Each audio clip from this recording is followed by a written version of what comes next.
Preface.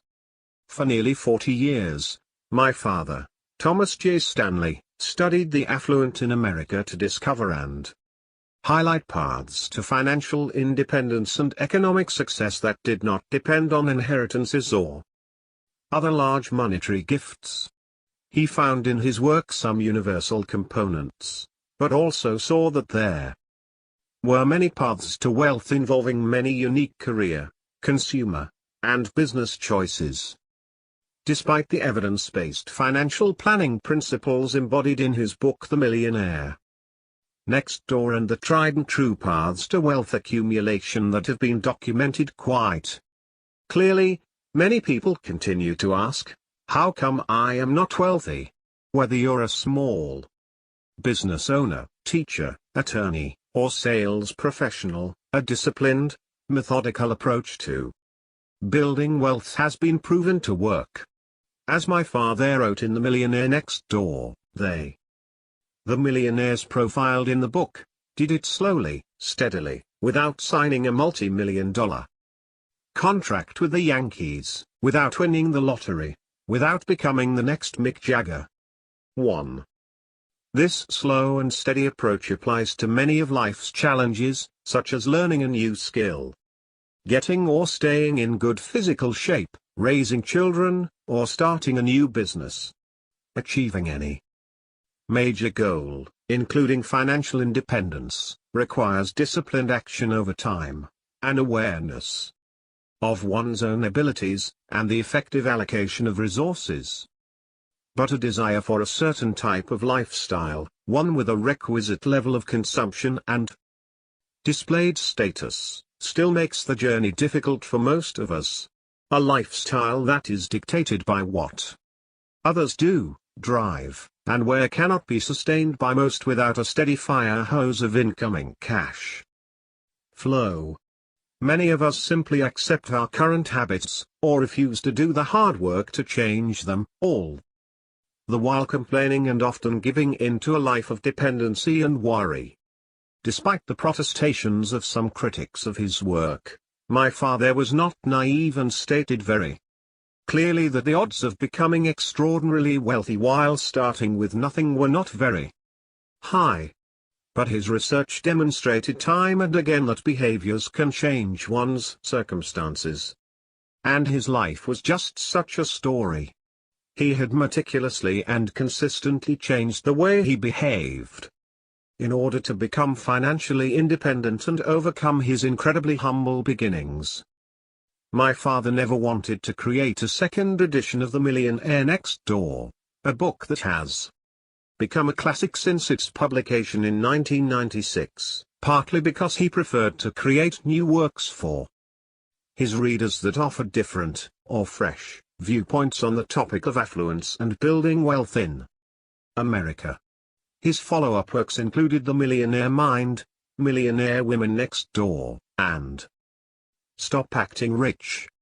The research and development for this book began in 2012 in anticipation of the 20th anniversary of the publication of The Millionaire Next Door in 2016. The original aim was to examine trends over time related to some new topics, as well as to include comparisons to the data collected for my father's prior works. Together, we decided to take another look at millionaires in the United. Father was killed by a drunk driver in 2015, on the eve of when the first wave of research invitations were to be sent out. After his death, I took on the task of compiling his notes along with the research findings from our latest study, weaving the notes, blogs, and ideas he wanted to have included in our new book into chapters along with interpretation of new data and data he had advised me on collecting in the years prior. This bittersweet task took me more than 3 years. While I had access to many of his notes and writing, I couldn't replace my father's unique perspective on the new data and the headlines of today. For that, I would be required to humbly submit my own interpretations. There were several reasons why I felt this project, despite the absence of my father, needed to be completed. They are the same reasons why research within the fields of consumer science, financial planning, behavioral finance, and social psychology dedicated to helping individuals become financially successful must continue as well. In short, we need an ongoing scientific study of how individuals can build wealth on their own to confirm or refute myths about wealth, anecdotes, and feel-good stories. We need to use scientific rigor to separate what sounds good from what actually works. Myths about wealth still abound in this country. Income continues to be confused with wealth by the media, the government, and in the minds of Americans. Anyone who has amassed a fortune on his or her own is often viewed with suspicion, as if the only pathway to financial success requires either high levels of economic outpatient care, financial gifts from family members, winning the lottery, or dishonesty. Shiny, glittering images fill our social media feeds and continue to confuse us about the reality of becoming financially successful. Many of us are also woefully unprepared and, in some cases, unable to manage our own financial affairs. Nearly half of all Americans could not cover a $400 expense without selling something or borrowing money. We continue as a nation to be worried about our finances. The American Psychological Association found that nearly 64% of Americans feel money is a somewhat or very significant source of stress within their lives. This ebbs and flows with the economy, but money tends to be the top stress factor for Americans ahead of work, health concerns, and family issues.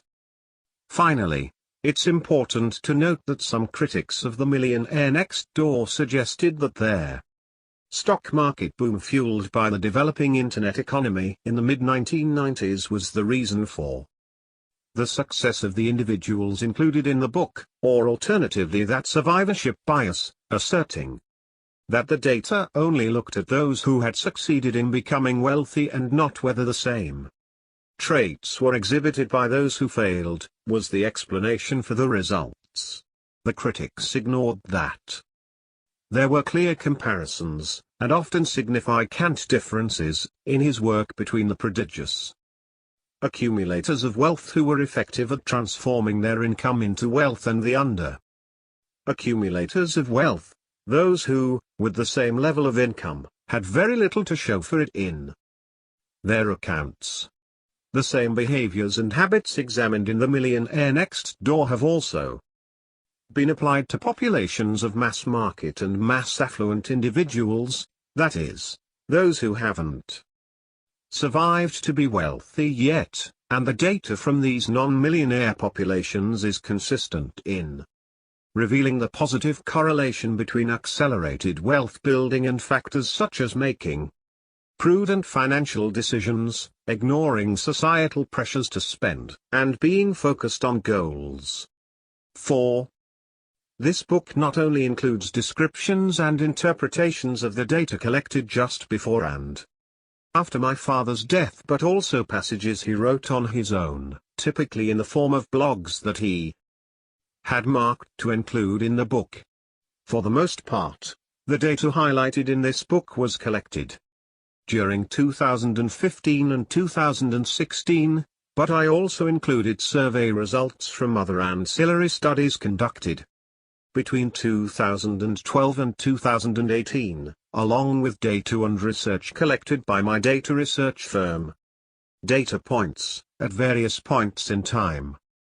In terms of narrative voice, I decided to use the pronoun we throughout this book.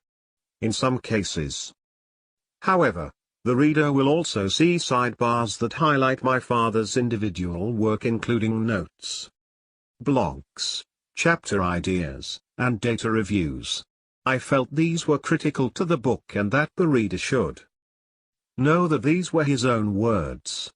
In other cases, I have included a few sections in my own voice, noting that it is my own experience and research to which I am referring. His untimely death in 2015 has left a void not only in the lives of his immediate family but, based on the numerous communications we received through his website and other sources during the time after his death, also in the lives of the readers of his books and blog who were seeking assistance or encouragement on their journeys to financial independence. With all of these moving parts as a backdrop, I offer this book as a continuation of my father's research and work. In the days after the tragedy that took his life, some in the media used their opportunity to make the assertion that the millionaire next door concept is dead. That's not what our data says. I hope this book will demonstrate that the millionaire next door is still very much alive and well, and that financial success continues to be attainable for almost anyone who is willing to work for it. Sarah Stanley for Law. Atlanta, Georgia. June 2018. Chapter 1. The millionaire next door is alive and well. Believe it can be done. When you believe something can be done, really believe, your mind will find the ways to do it. Believing a solution paves the way to solution. Dave Schwartz, The Magic of Thinking Big. Dr. Thomas J. Stanley spent the majority of his professional career examining how Americans achieved financial success on their own. He studied business owners, executives, teachers, engineers, and a whole host of individuals with average to above average incomes to answer the question, why are some individuals better able to transform income into wealth? The works published from this lifetime of research answering that question have sold more than 5 million books. Why did this work have such a significant impact? Perhaps it was because the research revealed that wealth could be achieved via our own behaviors. There were no preconditions such as privileged birthright or ethnicity. Despite sensational headlines to the contrary, it is still possible today to build wealth without a lump sum inheritance or a lucky lottery ticket. So long as the freedoms that we enjoy exist in the United States, there will be individuals who will build wealth, not because of luck or the color of their skin or their parents' success, but because of the goals they set, the behaviors they employ to reach their goals, and their ability to ignore distractions and naysayers along the way. The hallmarks of what made a millionaire next door 20 years ago continue to hold true. Living below your means is just another way of expressing a mathematical equation, an equation that works regardless of changing political landscapes, economic environments, and fads. The math always works, but the distractions of the day, whether the trading up mentality of the 1990s or early 2000s, or the ever-present social media of today, pull many people away from the simple power of saving more than they spend. The increased costs of health care and education also require us to think differently about the way in which we live our lives. The traditional lifestyle or career path that our parents and grandparents followed may not be conducive to building wealth today. Still, some critics have argued that the very concept of the millionaire next door is dead, that their internet-fueled stock boom of the 1990s led to the success stories my father covered in their Millionaire Next Door, and that survivorship bias was at work in our data set, that is, the idea that we analyzed only the winners and that the economic losers may have shared the very same traits. But fortunately for those who are seeking financial independence, our most recent study and resulting data indicate that the behaviors, habits, and lifestyles that are conducive to building wealth haven't changed in the last 20 years, and they are not dependent on the economic, societal, or technological concerns of the time. We've seen that even in non-affluent populations, the same characteristics separate those who are more successful at transforming income into wealth from those who are less successful. Identifying millionaires next door. There is a science to finding millionaires, but because they are such a small subset of the American population, obtaining large numbers of them for any survey research effort can be challenging. There are massive data sets and addresses tied to zip codes that allow researchers to sample within presumed high income and high net worth neighborhoods, even though within those neighborhoods, not all the residents are millionaires. Traditional survey research and target market procedures are not necessarily foolproof methods to find millionaires next door, because millionaires often build wealth by not spending a fortune on their primary residence, thus making them less likely to live in affluent neighborhoods, even though they can be seen in crowdsourcing efforts and financial independence blogs. They typically keep the reality of their financial success to themselves.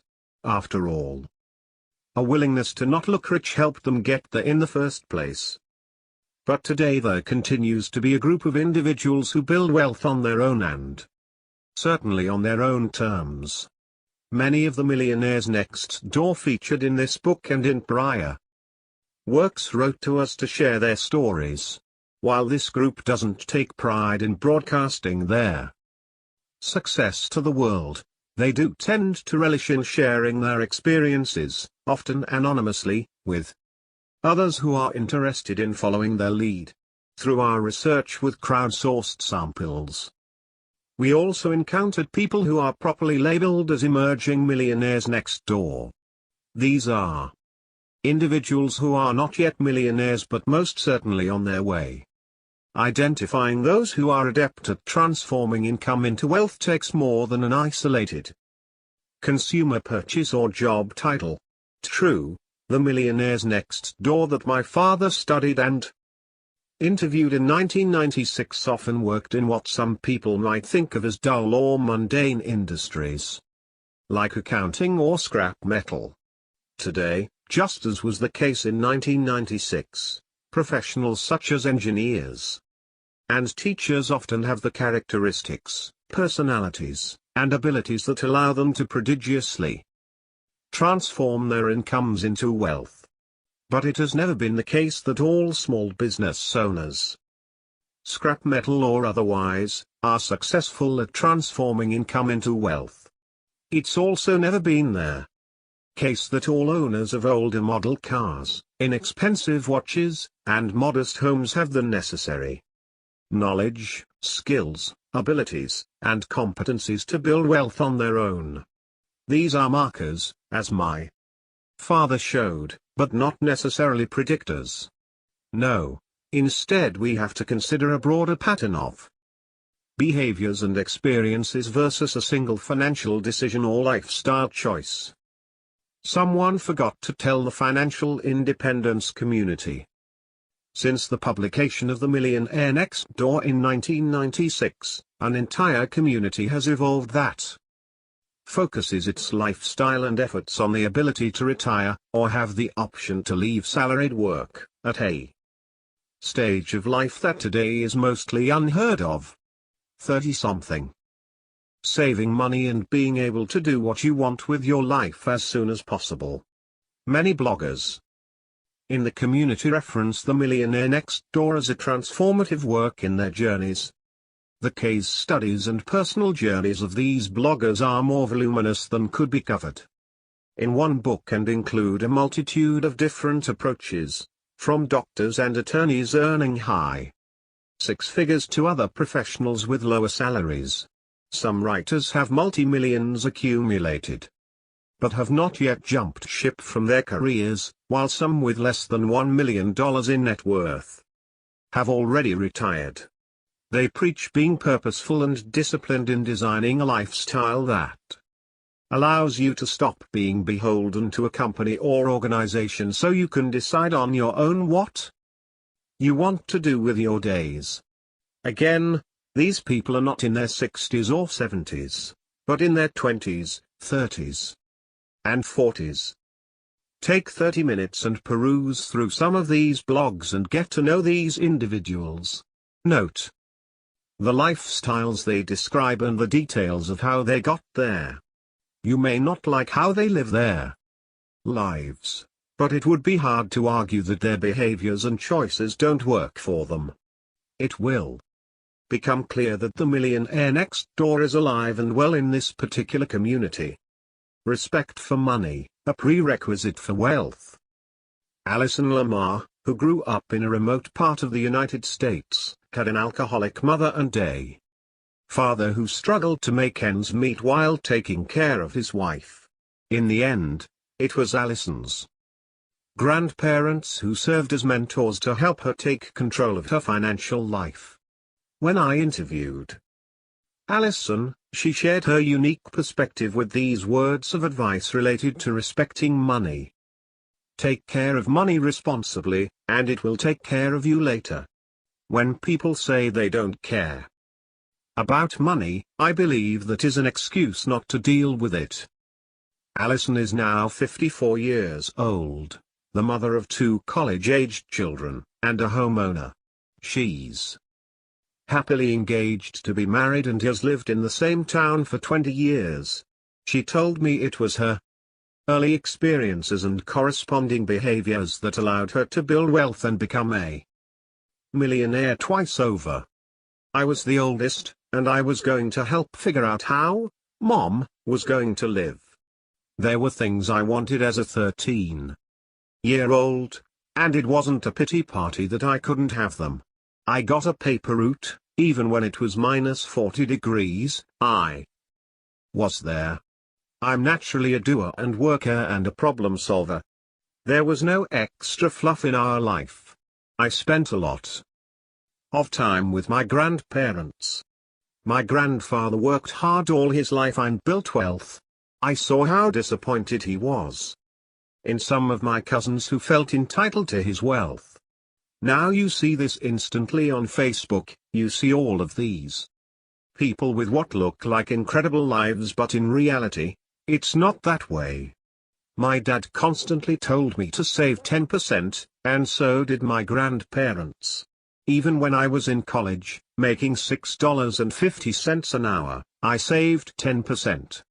My friends would laugh and say, "Why don't you wait until you have a real job?"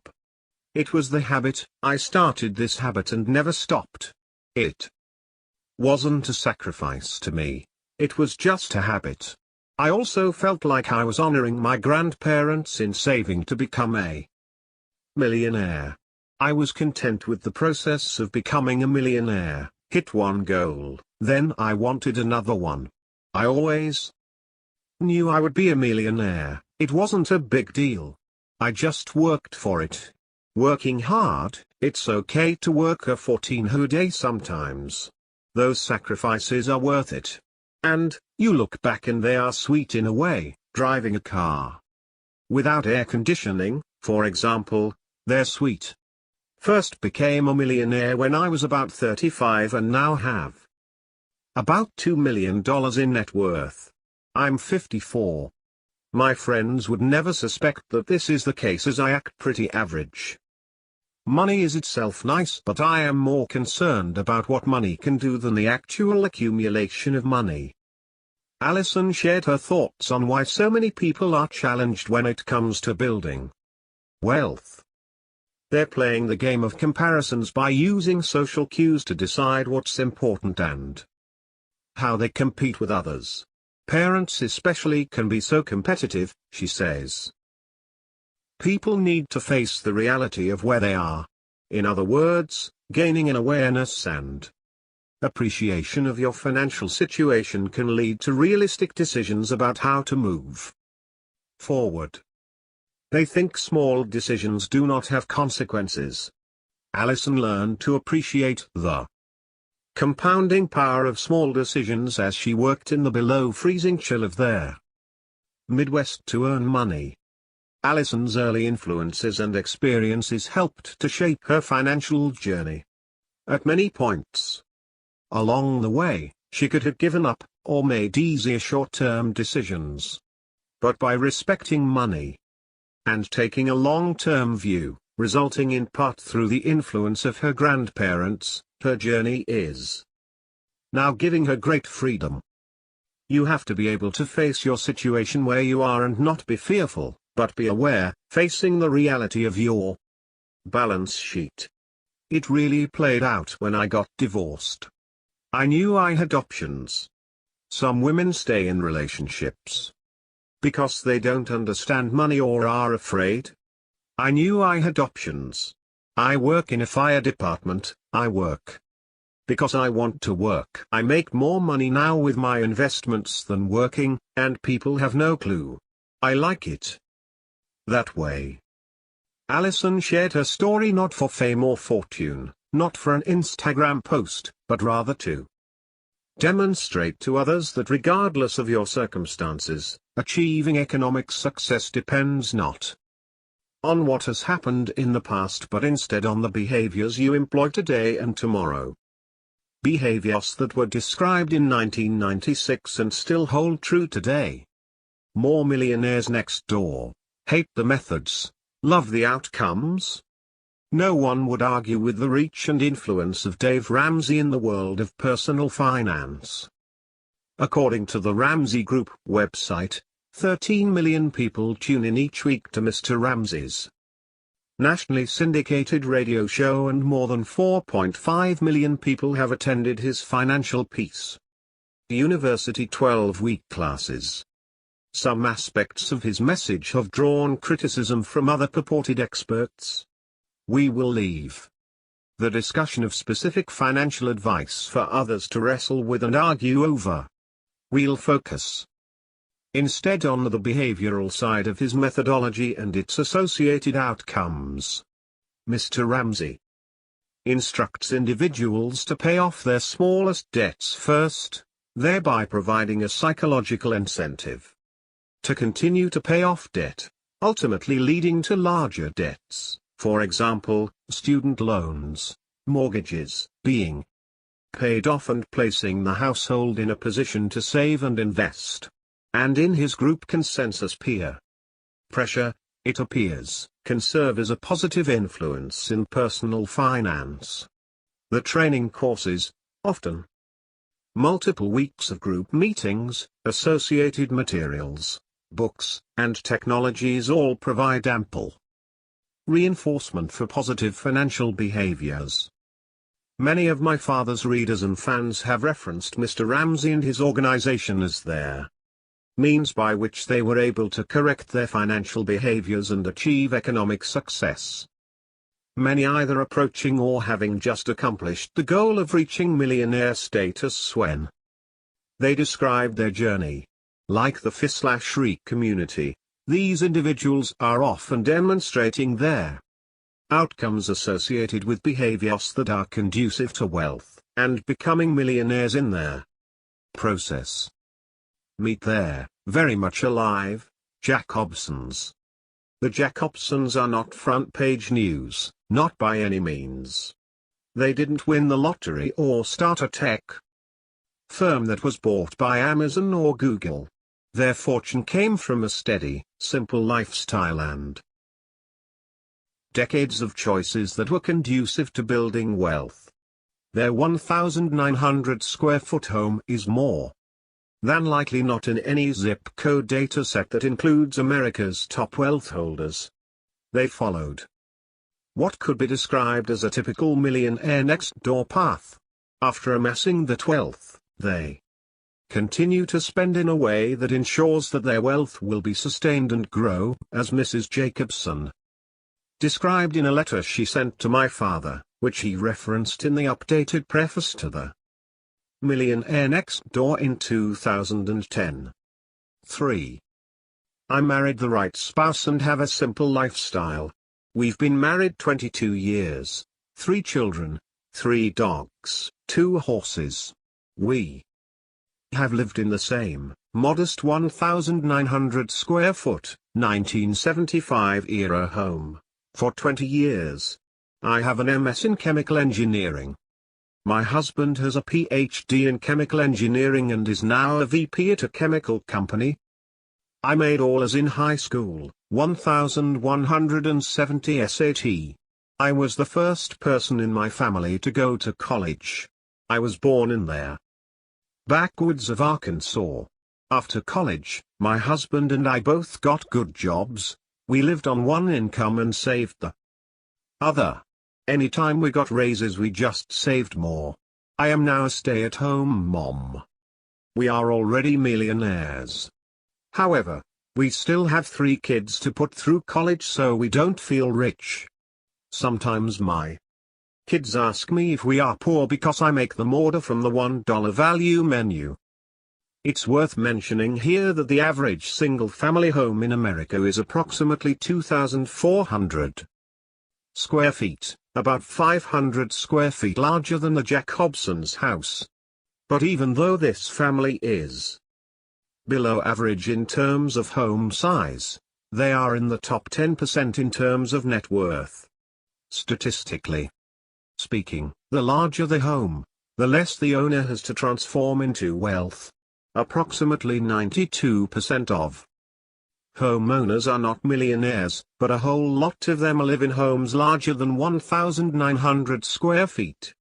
The Jack Hobsons don't have to worry about the $400 trillion shortfall that is expected to hit retirement savings in the next 30 years. Because Americans now live longer and fewer pension options are available, the burden to ensure financial independence and comfort in retirement is likely to be mostly the responsibility of the individual, and the Jack Hobsons aren't taking any chances. Regardless of headlines to the contrary, they are millionaires next door, and they are very much alive and well. But it's not for me. Some cannot imagine the early career experiences of Alice and Lamar. And the Jack Hobson's lifestyle isn't for everyone. Some people may not want to order from the value menu. Some people may want a bigger house for any number of reasons. And retiring at 35 but having to live a frugal lifestyle isn't attractive to everyone. It is understandable that not everyone can or wants to live this way.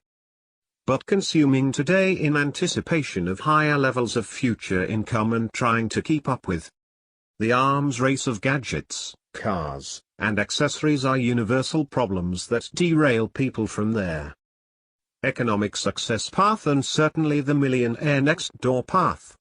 Individuals adopting this strategy are easily targeted by marketers, making it even tougher for them to stay focused on a goal of financial independence.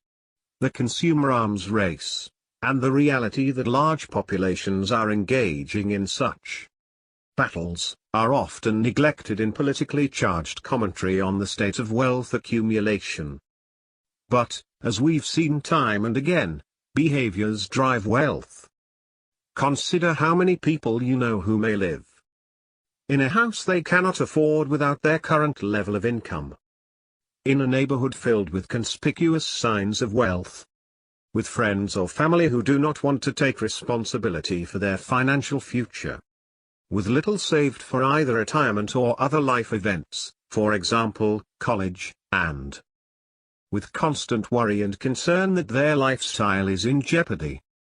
People who are stuck in these kinds of scenarios don't have the freedom to do something outside of the norm, like start a new business, or weather an economic disaster.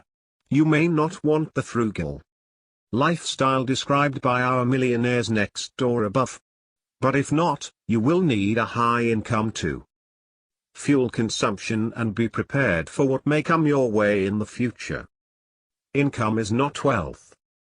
There is great freedom in the United States to choose the kind of life we want to lead and the way we build or maintain wealth.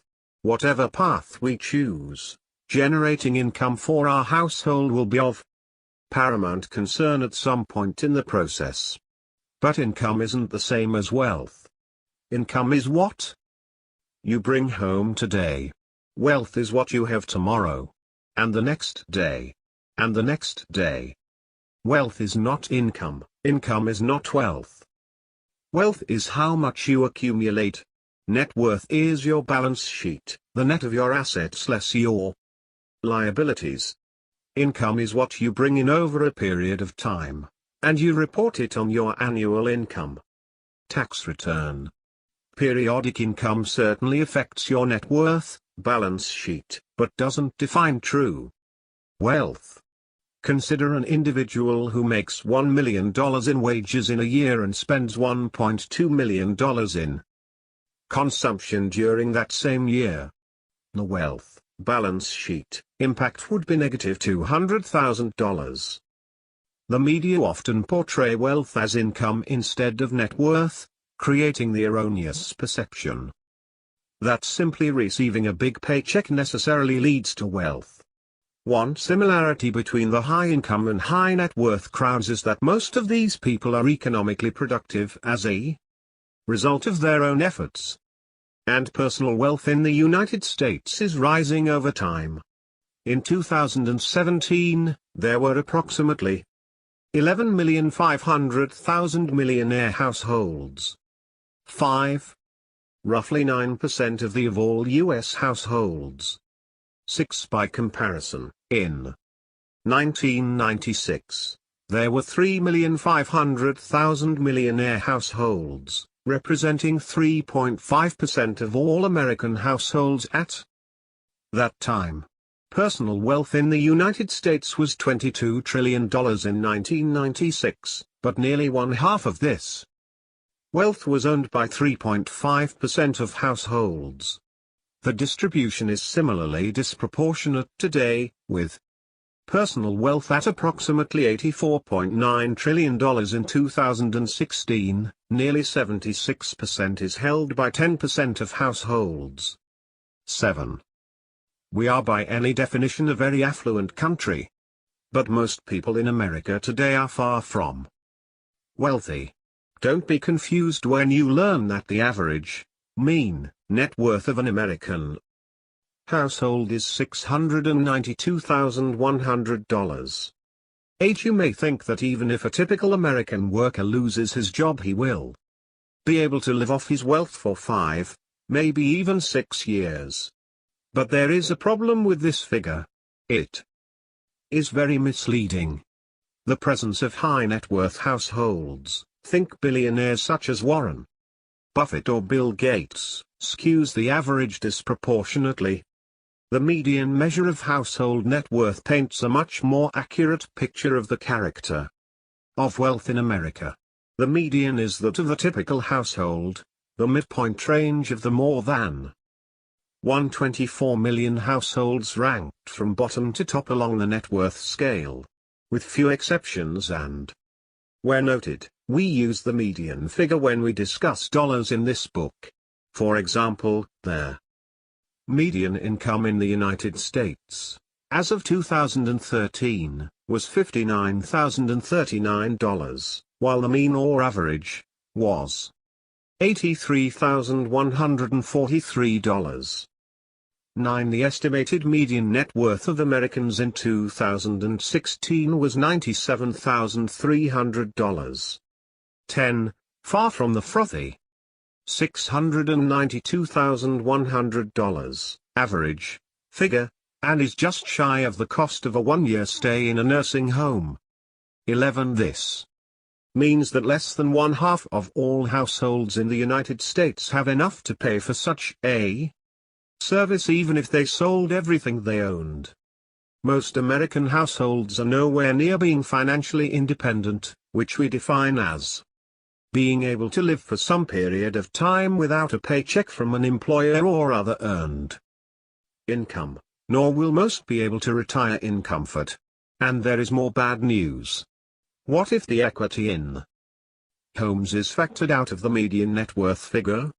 Then the median figure drops to roughly $25,116, or about half of the annual median income generated by a typical American household.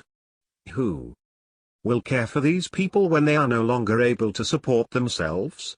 Don't bet on their government. In the not-so-distant future, it is likely that you will only be able to rely on yourself and your loved ones. Survival, like charity, begins at home.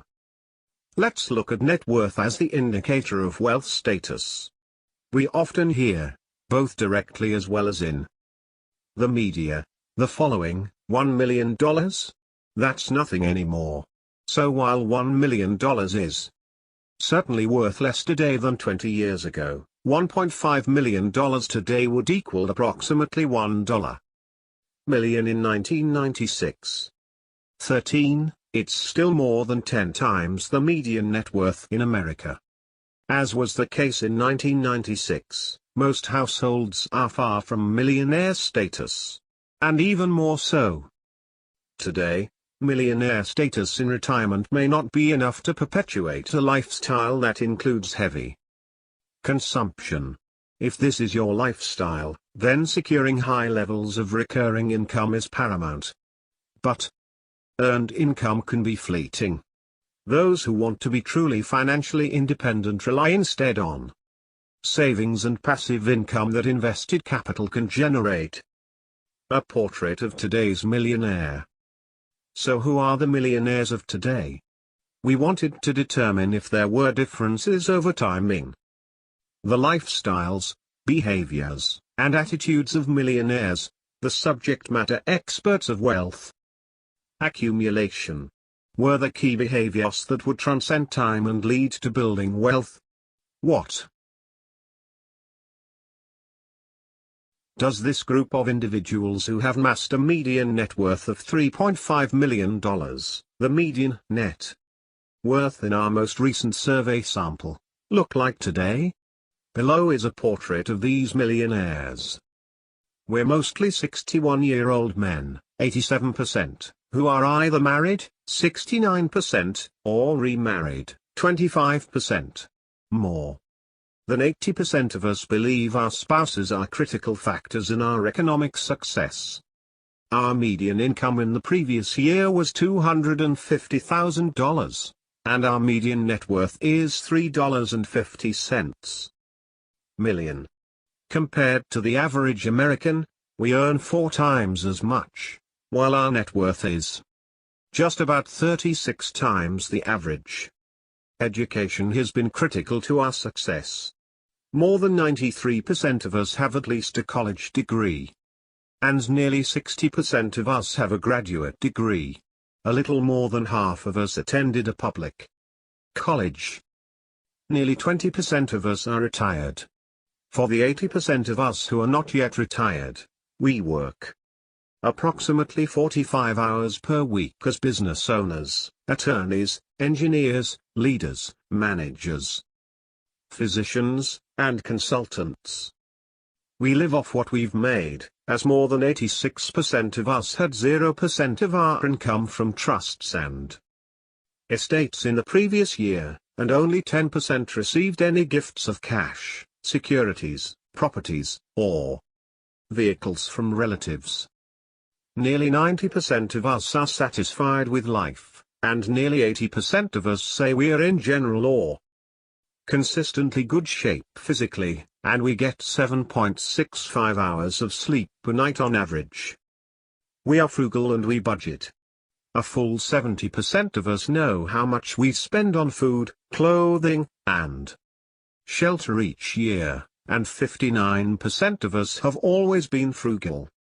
More than 60% of us consider frugality is a critical factor in our success.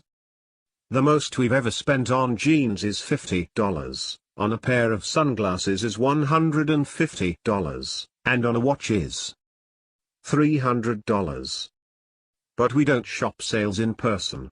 Roughly 77% of us haven't stepped foot inside a store for Black Friday in the past 5 years. Luxury cars? We tend to drive Toyotas, Hondas, or Fords that are at least 3 years old. On average, our most recent car purchase was $35,000. The most we've ever spent on a car? $40,000. Approximately 70% of us said our parents were very frugal.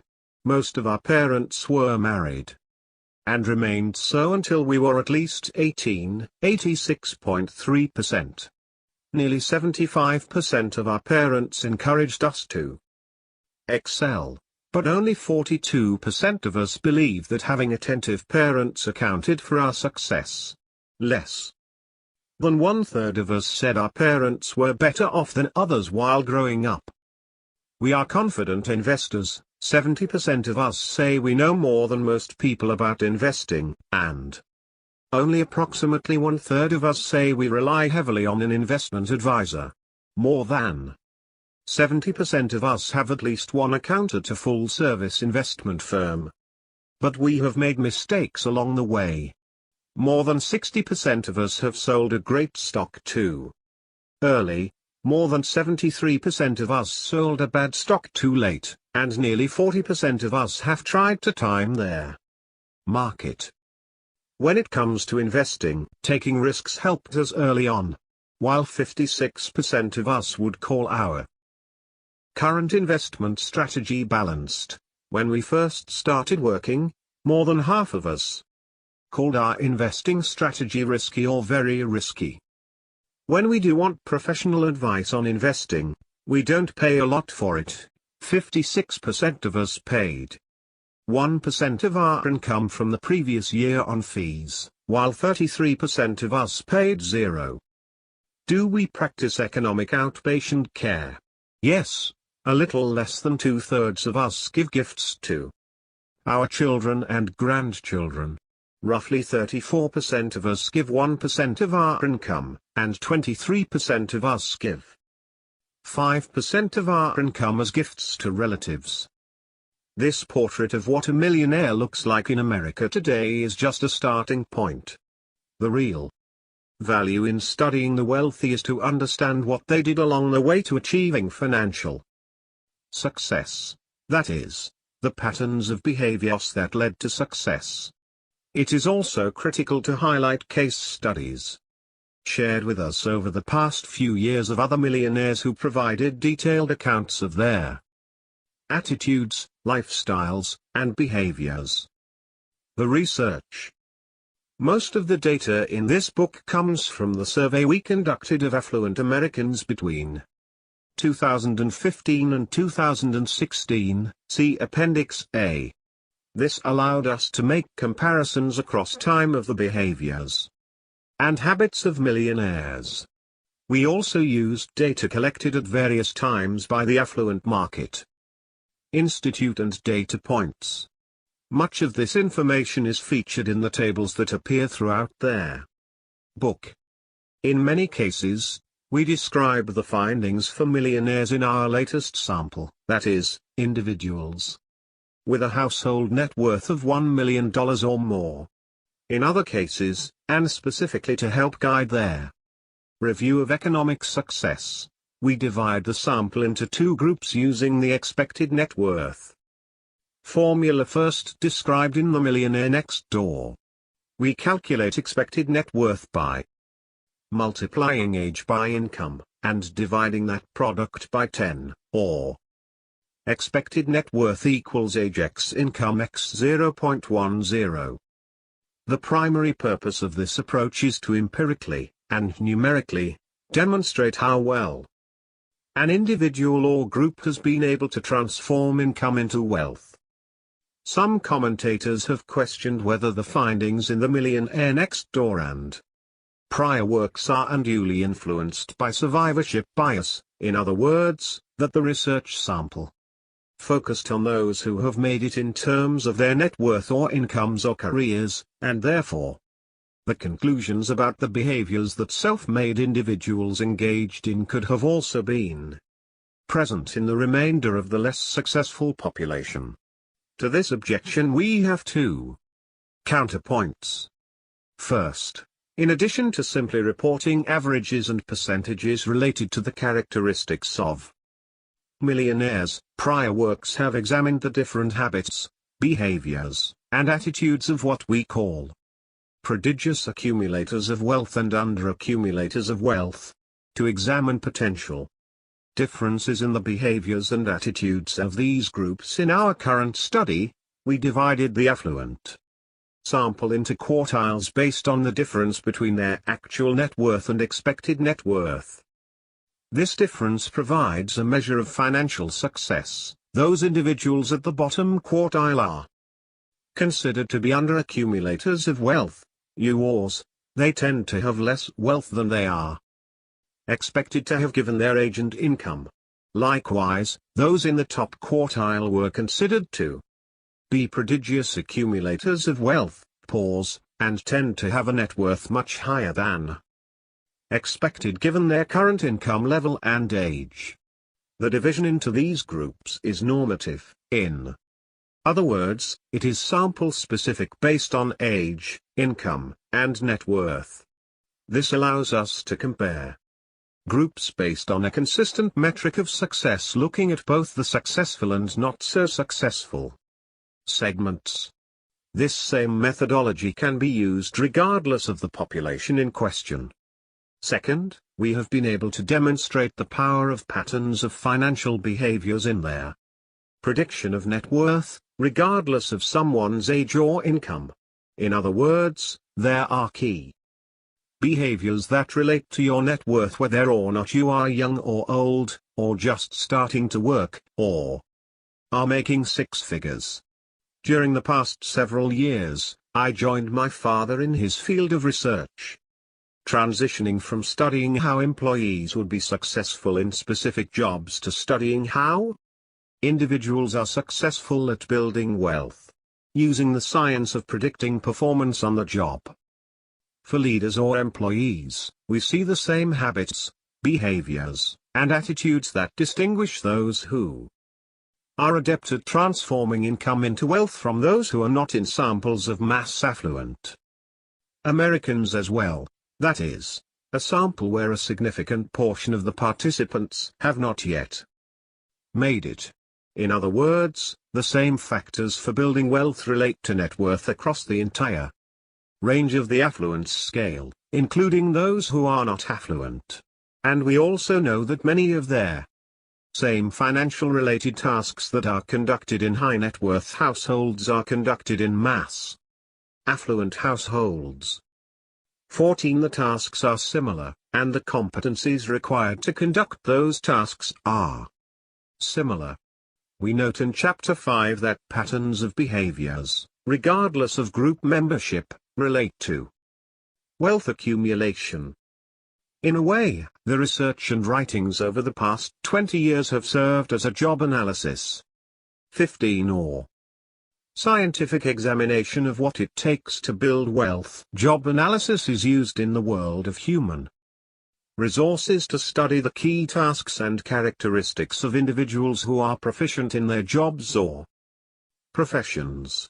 Those competencies are then put to the test to see if they are valid, or accurate predictors of future success on that job.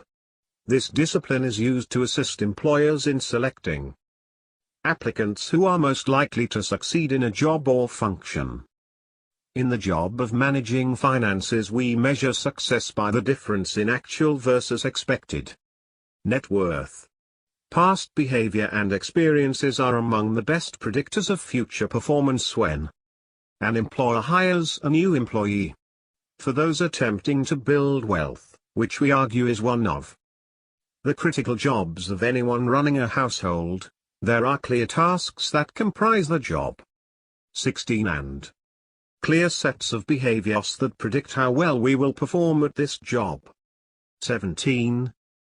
Of course, we know that net worth is strongly influenced by income and age. Higher income gives individuals greater potential to build wealth. The older an individual is, the longer he or she has had to build wealth. And a large inheritance helps as well. Despite these factors, behaviors and experiences matter when it comes to building wealth, regardless of whether we're studying their affluent, as is the case in this book, or studying those in the mass market or mass affluent segments.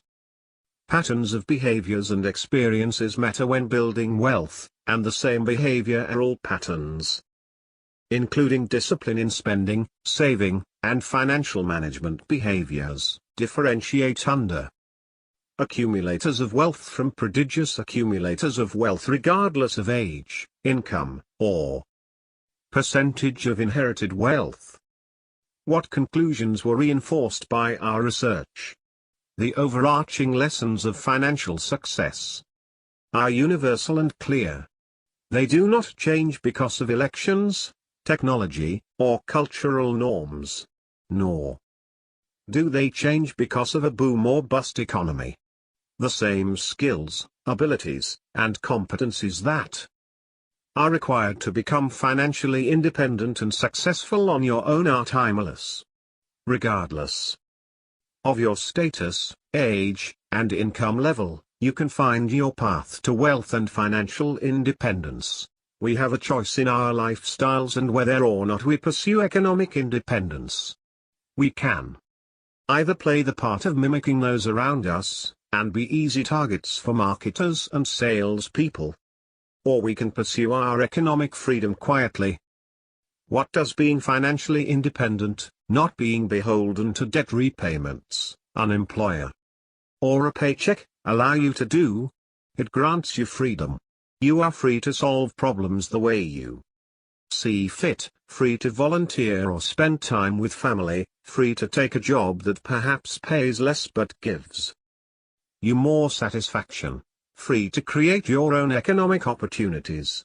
And add to this list, free to leave behind the cubicle and regular paycheck at age 35 or 40, as many in the FI/RE community discuss in their stories of economic freedom. Still the land of the free. My father often reminded us that we have great freedoms in our country to, put bluntly, do what we want. He often talked about his grandmother, who immigrated to America from Hungary with little more than a sack in the early 1900s. He wrote this piece in 2013, focusing on the nature of freedom and finance. In the Declaration of Independence, Thomas Jefferson succinctly specifies the rights of individuals. We hold these truths to be self-evident, that all men are created equal, that they are endowed by their Creator with unalienable rights, that among these are life, liberty and the pursuit of happiness.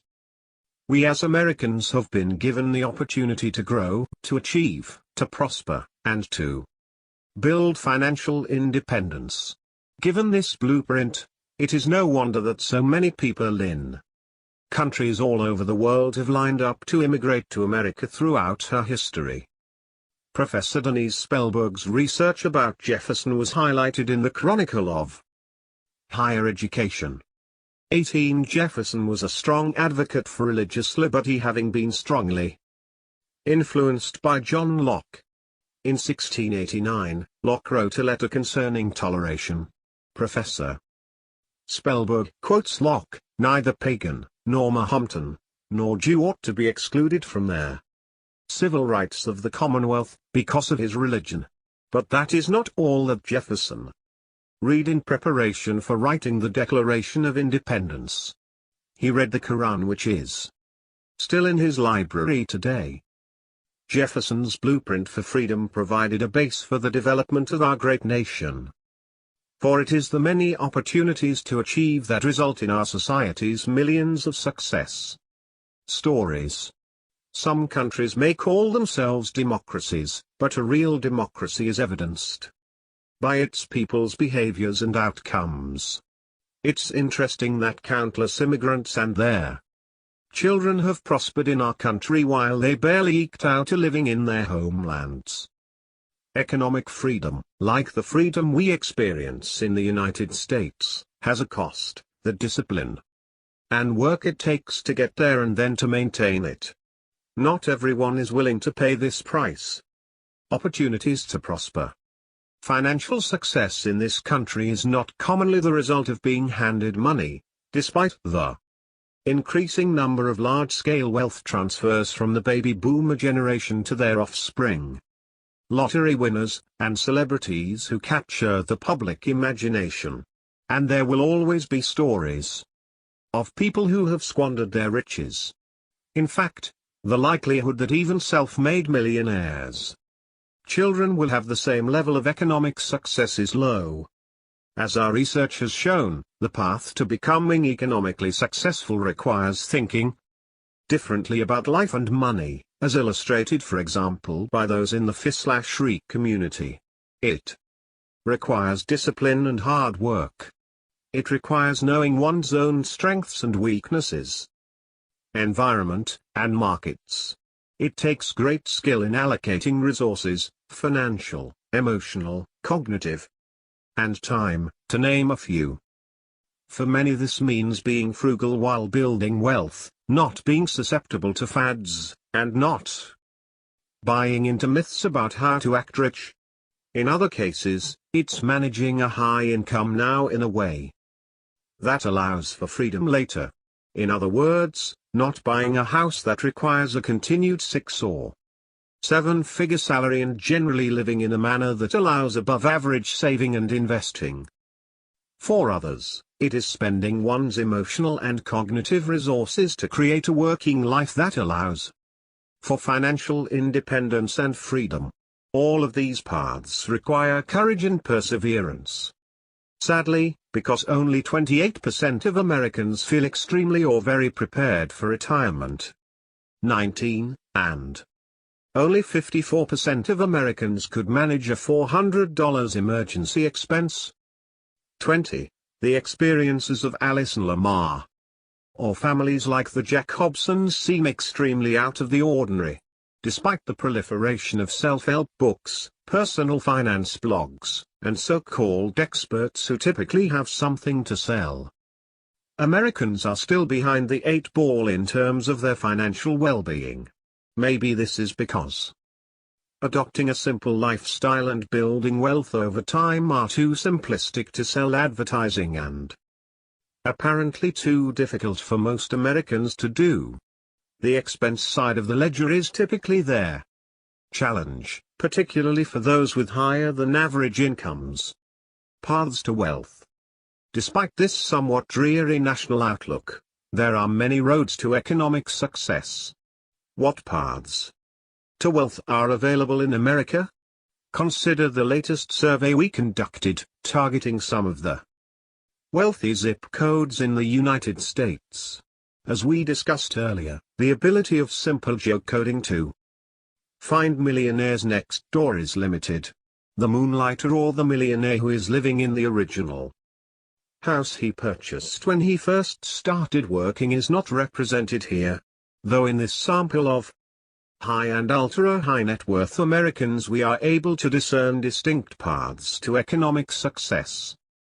The truth of the matter is, there isn't an exclusive path to financial independence. If there were, the cottage industry of personal finance blogs, books, publications, podcasts, and financial planning in general surely would not exist. This industry, founded in part on the idea that wealth was something that could be created versus inherited or gifted, essentially the key premise of The Millionaire Next Door, now has its own conferences, critics, and informal leaders. But even The Millionaire Next Door described only a few paths to wealth in detail, typically defined by disciplined spending, focused savings, and a diligence in money management. In reality, achieving economic success is an individual endeavor, but commonalities have emerged from there. More than 16,000 case studies, interviews, and surveys we have conducted and letters we've received. In this book we highlight those commonalities while also demonstrating how, in more than 20 years since the first publication of The Millionaire Next Door, many of the same behaviors and success factors that led to independence and wealth endure today. Here we look at how specific decisions and behaviors relating to consumption, budgeting, careers, investing, and financial management in general can affect wealth building. We focus on how the areas of technology, media, and consumerism have changed between the 1990s and 2000s when we conducted research for the previous books and today. For example, we were interested in how their very same technologies that give freedom to those wanting to manage their own finances, create their own businesses, and educate themselves can also serve as a distraction from financial and other goals.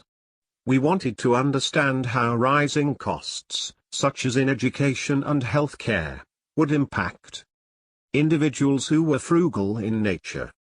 How would the behavioral finance biases in investing, which have captured the attention of many in the financial services industry, impact prodigious accumulators of wealth?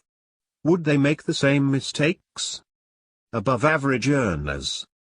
While the Millionaire Next Door included other examples of self-made, economically successful Americans, the prototypical millionaire next door in this book is an individual in a somewhat boring occupation with an above-average income, who is frugal and unaffected by trends and social norms. But this is a path that may ultimately not suit everyone. The strategy is good defense, and their lifestyle is typically simple and unassuming. 70% of millionaires state they have always been frugal. This behavior transcends job types and income levels. High-income producers. The often prone to being income statement affluent group, or EAG group, referring to those with big incomes but low net worth, typically includes the executive leadership of larger organizations as well as professionals such as investment managers, doctors, dentists, and the like. If surrounded by exuberant consumption, this group is often tempted to look the part of their cohorts by buying big houses, luxury automobiles, and other expensive consumer goods. To build wealth with a high income takes considerable discipline in the consumption arena. To have economically self-sufficient children, this group must apply and teach a steady dose of frugality. Small business owners. Assuming they have creativity, courage, and determination, along with a clear ability to target market opportunities, small business owners tend to have a higher net worth than those who work for others. For the small business owner, his source of revenue is derived from a business he created which funds all of his other investments. But self-employment does not automatically translate into big income and wealth. Consider that of the more than 25 million Americans who were self-employed sole proprietors in 2015, their average annual net income was only $13,154. 21. Moonlighters, gig workers, and the FI/RE community. Nearly one-third of all working Americans are moonlighters, which means they generate revenue in addition to and outside of their regular full or part-time employment. Looking for multiple sources of revenue is a prototypical millionaire next door kind of behavior. It is much easier to have multiple sources of income than it was a decade ago. With technological resources at your fingertips, you can create multiple businesses in a matter of minutes. Typically, the most successful moonlighters have experience or access to potential customers to identify their needs and test the market. Many of these moonlighters and gig workers are what we might call the stealth wealthy. In other words, they cannot be found in a sampling of affluent neighborhoods or through traditional means. But in our surveys we were able to find several emerging and actual millionaire next door types who use crowdsourcing 22 as a means to supplement their incomes. They represent developers, administrative staff members, teachers, professors, lawyers, marketing professionals, retail sales clerks, nurses, the full range of job types, interests, and levels. This group often values their families' economic success and financial freedom over the consumption of goods. Favorite chapters from The Millionaire Next Door. Millionaires often reached out to my father to share their experiences and feedback about The Millionaire Next Door and his other books. He would invariably ask them what they liked about the book, and their collective feedback was captured in this piece he wrote in 2014. I like to ask millionaires who have read The Millionaire Next Door what their favorite chapter is.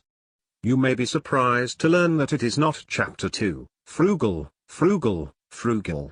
This chapter details the frugal lifestyle of millionaires in terms of the modest prices paid for clothing, shoes, watches, motor vehicles, etc. This is merely a review for millionaires, affirming who they are.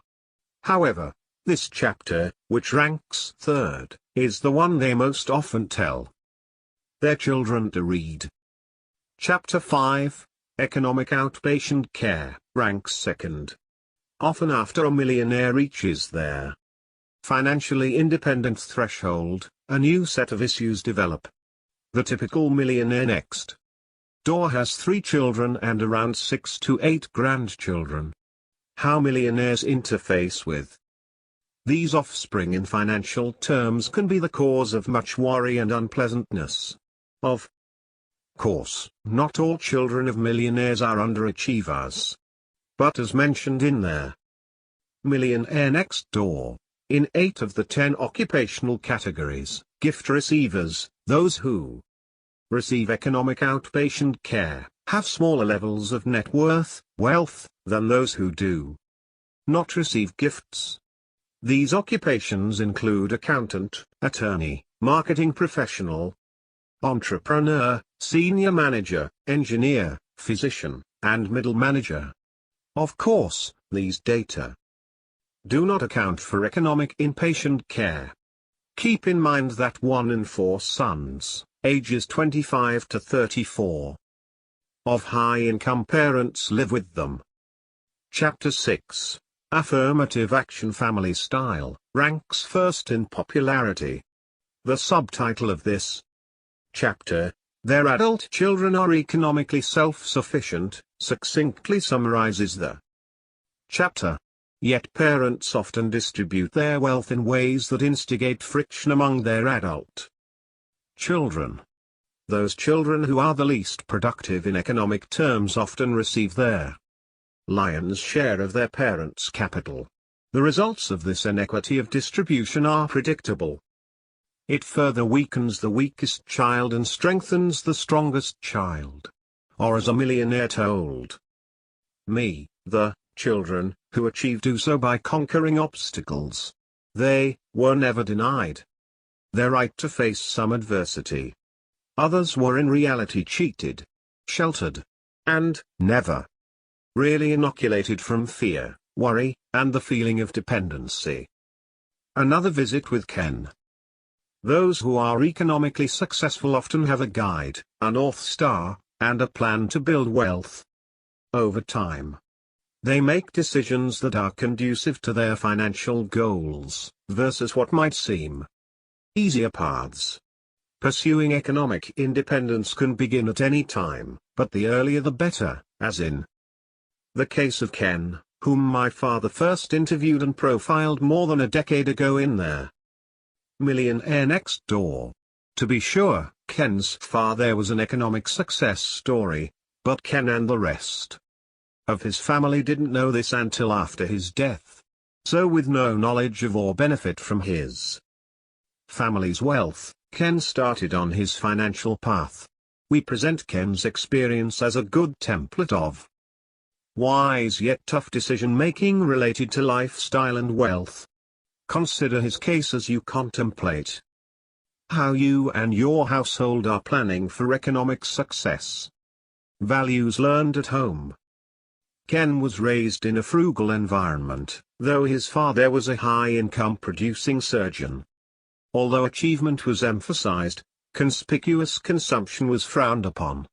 Ken was also encouraged to stay physically fit by playing golf and running. When Ken's dad passed away, he left his mother an estate worth more than $10 million. How does Ken explain his family's success in accumulating wealth? My dad was frugal. We never knew he was wealthy until we received an accounting statement for his estate. We were shocked. He used to buy a new car, a Buick, about every 8 years. That's when the wheels would likely fall off. I get a tremendous amount of satisfaction from saving and investing. That's what Dad did. Like father, like son. I am frugal. My wife is even more frugal. I buy my cars used from small-size leasing companies, often undercapitalized, that take back vehicles from lessees who can't make the payments. I recently bought a car for $22,000. A year and a half old. It listed for $35,000. The leasing company had 4 of the same model. I just call the leasing companies listed in the yellow pages. Now in his early 60s, Ken is on track to exceed the considerable wealth accumulated by his father. Ken's dad often told him, "I am not impressed with what people own. I am impressed with what they achieve. Always strive to be the best in your field. Don't chase money. If you are there, best in your field, money will find you." In Chapter 3, we'll talk about the influences on how we build wealth, including early experiences. Strategic location. Initially, Ken and his wife lived in a nice part of Manhattan within walking distance of his job. But when the couple began putting together a 30-year financial plan, yes, a 30-year plan, they quickly realized that it would be difficult to accumulate wealth in one of the most expensive cities in their world. Ken then proposed to his boss that he be allowed to work out of a southern city. When his boss agreed, Ken and his wife purchased a house in suburban Atlanta for about $300,000, which they still live in 30 years later. A similar home would have cost them $1 million in the suburbs of New York City. In Chapters 3 and 4, we discuss homes and other consumption factors in building wealth. Capitalizing on strengths and early work experiences. Ken used his skills in working with others to network at the State University where he got his MBA. He sought out a faculty member to sponsor a field project related to his chosen field of interest, which was sports broadcasting. After graduate school, Ken landed a job in sports television broadcasting. Primarily because he had the experience of a field project. His starting salary was around $100,000. In this job, he was responsible for one of 4 regions in the country. The 3 other managers were all Ivy League grads. So why was Ken hired at the same level? Ultimately it was because he had experience through his field project in his MBA program. In Chapter 5, we'll talk about the factors that play into the success of millionaires and highlight how the same factors are related to success in other facets of work life. We then talk about early career experiences in Chapter 6. Allocating resources. For transportation, Ken and his wife bought several new minivans that they kept for 8 to 10 years each. In Chapter 4, we'll cover consumption and frugality, the continued hallmarks of self-made, economically successful Americans. In Chapter 7, we'll discuss how affluent Americans approach the allocation of their resources, including how they invest.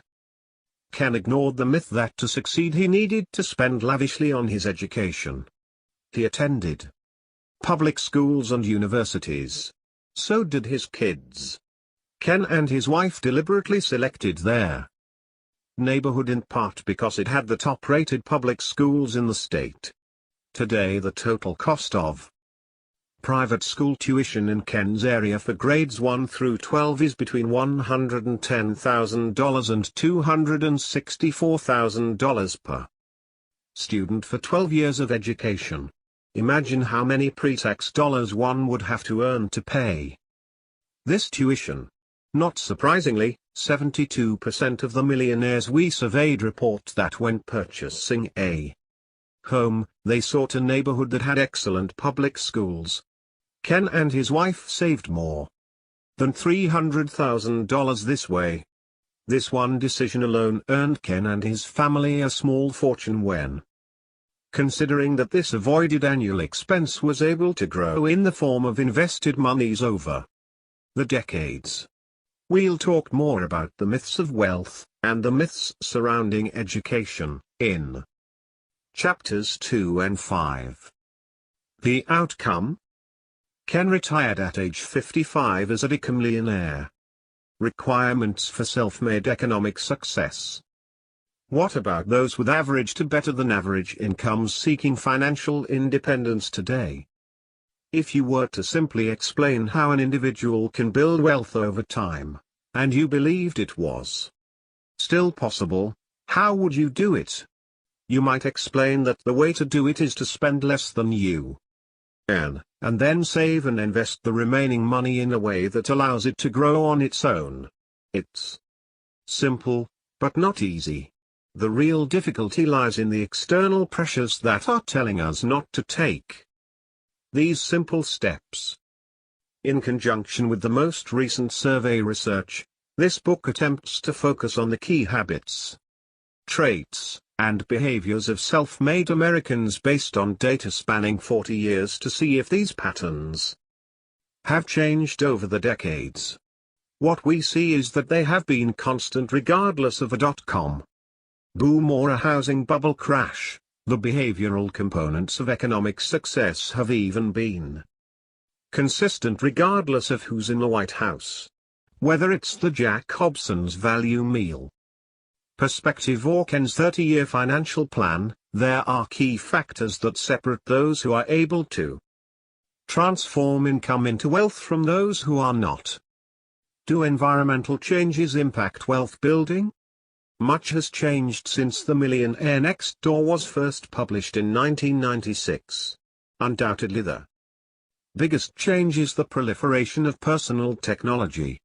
These advancements gave us social media, which allows us to easily establish or keep relationships with an almost infinite number of family members or friends.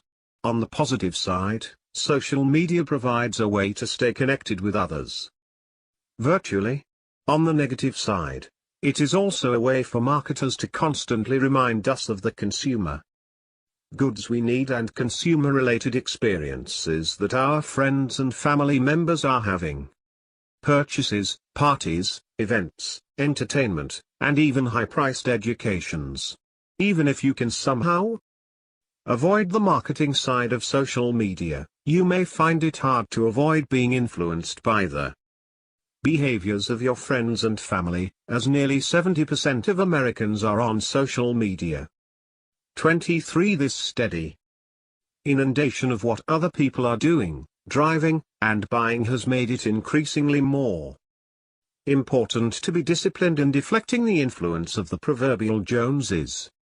Next, an individual investor's ability to make his own securities trades was in its infancy in the 1990s, but today the tools are available to anyone. This has pushed down the costs of hiring financial advisors, and it's changing the nature of investing and financial planning, both for average Americans and for those with a significant amount of wealth. We'll discuss this more in Chapter 7 as our focus shifts to investing. Finally, the boom economy of the 1990s had some critics and people in the academic world assuming there were more chances for increasing wealth on one's own than there are today. Living expenses in general have increased since 1996, of course, but nowhere more so than in healthcare and education. The cost of higher education, in particular, has been rising well above inflation, and recent articles and books question what value a 4 or 5 or 6-year degree has today. 24. Do these costs mean that building wealth by following the behaviors and habits of self-made individuals is out of reach for most? We cannot argue that these rising costs have no impact on your ability to become wealthy on your own. Instead, based on our research, we simply see that the very characteristics that made the original Millionaires Next Door that way in the 1980s and 1990s can be applied to the changes. Frugality, discipline, and thinking differently continue to allow those with the desire and drive to build wealth to do so. The wealth discipline. Throughout the course of our study of the affluent, there is a common theme that is celebrated by some and reviled by others: discipline. Our millionaire sample rates this as the top success factor. In 2000, 95% of millionaires agreed it was critical to their success, and in 2016, 91% of millionaires rated being disciplined as an important success factor. Specifically, discipline is required to take income and transform it into wealth. This discipline includes knowing A. how much you bring in, B. how much you spend, and C. creating a budget, or spending plan, to ensure the difference is in the positive camp. The mathematical equation involves basic addition and subtraction. Discipline is the component of building wealth that allows for their math to work. The more you save, presumably, the more opportunity there is to invest. Then we can apply another mathematical equation: compound interest. Here, too, discipline comes into play. The magic of this math cannot be seen in frequent trading, market timing, or exotic investments, unless you are in the vanishingly small population of investors who can reliably and consistently beat their market. Discipline is the factor that trials those who are looking for excuses why they cannot amass wealth, particularly among the hyper-consuming, high-income crowds. These people perhaps live in expensive urban areas and have amassed high college debt because they thought they had to.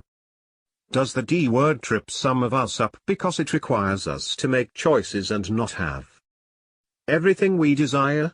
Discipline often requires going against the tide, including the tide of your social influences, and perhaps even how you were raised or your long-held beliefs about what you are entitled to today. Discipline and awareness. The millionaires in our latest study, similar to those we've studied previously, tend to be attuned to their financial health. They are keenly aware of the small, perhaps mundane aspects of their financial lives, even though they have both income and net worth levels much higher than the average American. In our latest study, 70% of millionaires know how much they spend on food, clothing, and shelter each year. More than 65% of them, despite their high net worth, continue to operate their households on a budget. They engage in activities that align with building and sustaining wealth, such as studying, investments, reading trade magazines, and working. Most economically successful Americans have or gain an awareness of their own abilities, skills, and competencies, and how those can be transformed into careers, jobs, and businesses. They have their ability and foresight to examine trends in the environment, the market, and their communities, and target future or growing needs with their services or products. Typically, this awareness is gained through parental guidance, early career experiences, and trial and error. Awareness is required to make choices that are congruent with your own strengths, interests, family goals, and what is happening within your chosen playing field, including your neighborhood, social circles, job market, or industry. Allocation of resources. Critical to all goals, financial or otherwise, is the allocation of time, energy, and money in an intentional, disciplined manner. As discussed in Chapter 3 of The Millionaire Next Door and Chapter 9 of The Millionaire Mind, those who are or who become economically successful have the ability to allocate their resources effectively to meet their goals and do not become distracted from reaching them.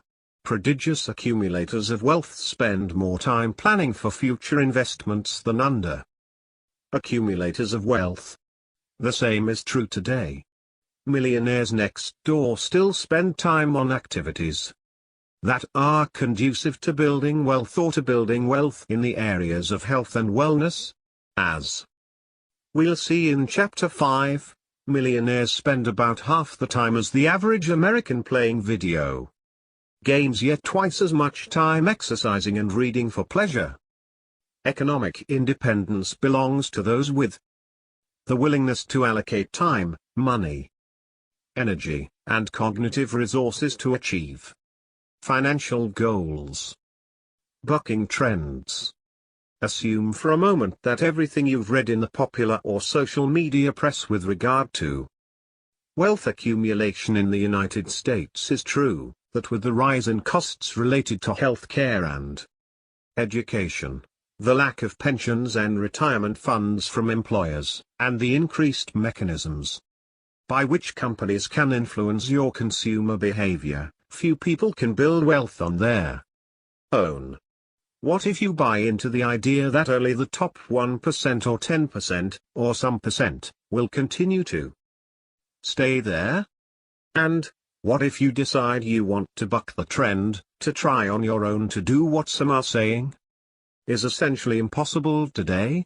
My hope is that you will read the following chapters with some glimmer of hope in a world where many say doing anything on your own isn't possible without their help of government, handouts, or incredible good luck. What might it take for you? It will certainly take some self-reflection and, more importantly, some critical changes in attitude and behavior related to wealth, such as you have to understand and dispel many of the myths related to what wealth is and how it is accumulated. You will have to stop blaming those who have achieved economic success and instead examine how you can succeed based on your own unique background and talents. You will need to examine how everyone around you today, and those who were around you while growing up, faced financial matters. You will need to recognize that the errors of your parents and caregivers don't have to be yours. Perhaps more importantly, you will need to recognize the level of influence those around you are having on your financial behaviors and make conscious decisions as to whether or not you will allow those influences to persist. You will need to consider your consumer behavior, starting with major purchases including your home and car, as well as smaller purchases, where you plant yourself or your household, will have considerable influence on other major financial decisions. You will have to determine if those purchase decisions are conducive to your overall financial goals, or if they are being made to emulate those who are either glittering rich or, as is more often the case, those who pretend to have great wealth. Part of your self-reflection must include a self-assessment of your strengths and weaknesses. When it comes to all things financial, where do your unique characteristics help you in creating and meeting financial goals? You will have to add to your list of self-improvement goals those related to financial matters, becoming more focused, more confident in financial decisions, and more frugal. It will take generating revenue on your own and thus must include a reflection on what work means to you, where and how and for how long you want to spend 40+ hours a week toiling for some entity, or if you can create a business on your own, with its requisite ups and downs, to generate income. Perhaps, instead, you make the decision to pursue early retirement on your own terms, saving money aggressively during your early working years, and leaving the 30+ years of 9 to 5, or now 8 to 6, to others. Finally, that revenue must be invested to grow, and you will have to decide, after reflection, how to invest it and where to get financial advice. You will have to make intentional decisions about how to spend cognitive resources as well.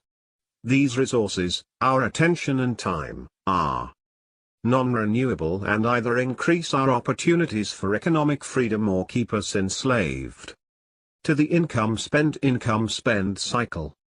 1. 2. Chapter 2. Ignoring the myths. One man pretends to be rich, yet has nothing. Another pretends to be poor, yet has great wealth. Proverbs 13-7.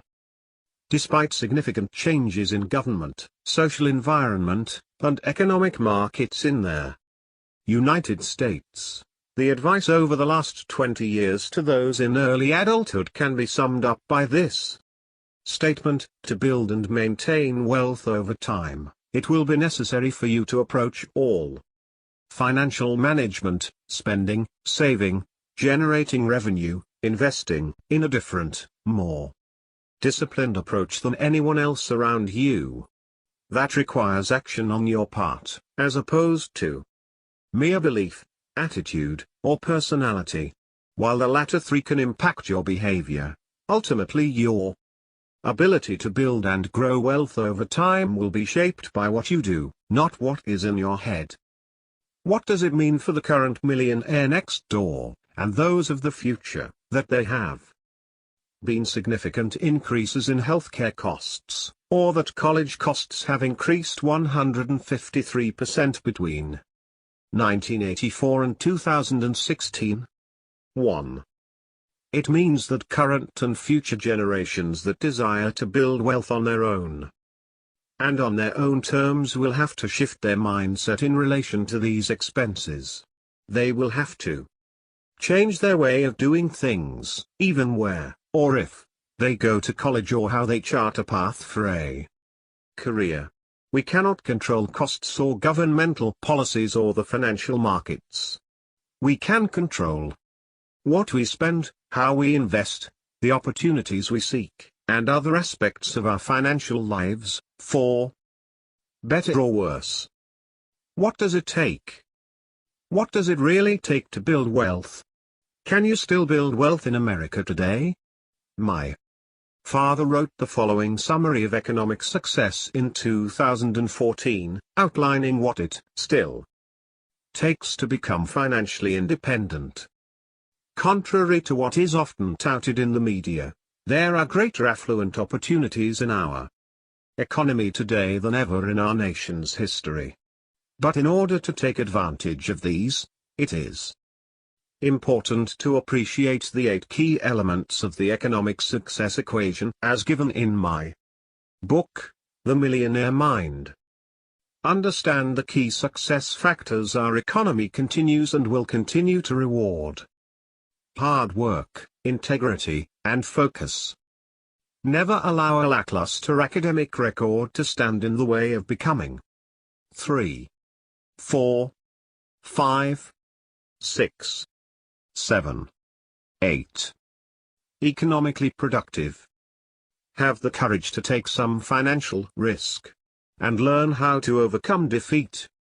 Select a vocation that is not only unique and profitable, pick one you love. Be careful in selecting a spouse. Those who are economically productive married husbands or wives who had the characteristics that are compatible with success. Operate an economically productive household. Many millionaires prefer to repair or refinish rather than buy new. Follow the lead of millionaires when selecting a home. Study, search, and negotiate aggressively. Adopt a balanced lifestyle. Many millionaires are cheap dates. It does not take a lot of money to enjoy the company of your family and friends. These are basic truisms founded on incontrovertible principles. But the fact remains that many people continue to buy into the myths of wealth, thus decreasing the likelihood of taking on their responsibility of building wealth on their own. Myth 1. You are your group. Believing that you have the same likelihood of success as others around you with similar demographic characteristics ignores the unique characteristics and drive that actually allow you to succeed on your own. If we look back at the not too distant past, there were laws in place that held back certain groups based not on their abilities or knowledge or skills, but rather on the color of their skin or gender. This wasn't 500 years ago, this was just a few decades in the rearview mirror. Even today, some of us in different generations, again, a group by year of birth, laugh about millennials with their lattes and avocado toast, or perhaps more positively, say that the baby boomer generation was one that will never be seen again. In many ways these general conclusions about groups of people, while convenient and perhaps useful at a marketing and policy level, are less helpful when we want to discover what it takes to build wealth. The obvious outcome of such thinking? It gives all of us an out. Blame the fact that I'm in this or that group for why I cannot get ahead or why I act the way I do. I see you're a Gen Xer female. White, with 3 children, married, and you live in this zip code. I'll put you here. A wise professor once reminded her graduate students in psychology that there is more variation within a group than between groups. In other words, there is more variation in our psychology and behaviors within a group, for example, variation in our interests, personalities, and abilities, than between 2 demographic categories. Instead, as we will see in Chapter 5, our behaviors, not the color of our skin or when we were born, can significantly impact our ability to build and maintain wealth over time. Ethnicity and drive? One of the areas of focus in the Millionaire next door related to ancestry, or where your parents and grandparents came from. When I joined my father in his research endeavors several years ago, I started to guide the focus more toward characteristics that could change over time and behaviors that could be altered. Group membership, while interesting and easy to report in articles and survey results, does little to help us change and grow and succeed. In that same vein, though, it is difficult to imagine that the experience of immigrating to the United States, spurred on by a desire to improve your family's life, does not have an effect on the ability of first-generation Americans to build wealth on their own. That desire and drive to reach our shores or borders may explain more about success within immigrant populations than their ethnicity. Consider the following example of a millionaire next door who came to America and his behaviors and choices that allowed him economic success despite the challenges of starting over in a new country. I'm a first-generation immigrant who moved to the US when I was 7 years old. For the most part, our family was poor but not destitute. The high school I attended had no advanced placement classes and about half of the freshman class did not graduate. Fortunately, I recognized the value of education and was able to get into the University of California. I chose to study computer science partly because of career prospects. My first job out of school in 1996 paid $38,000 per year. The economy picked up quickly and so did my pay.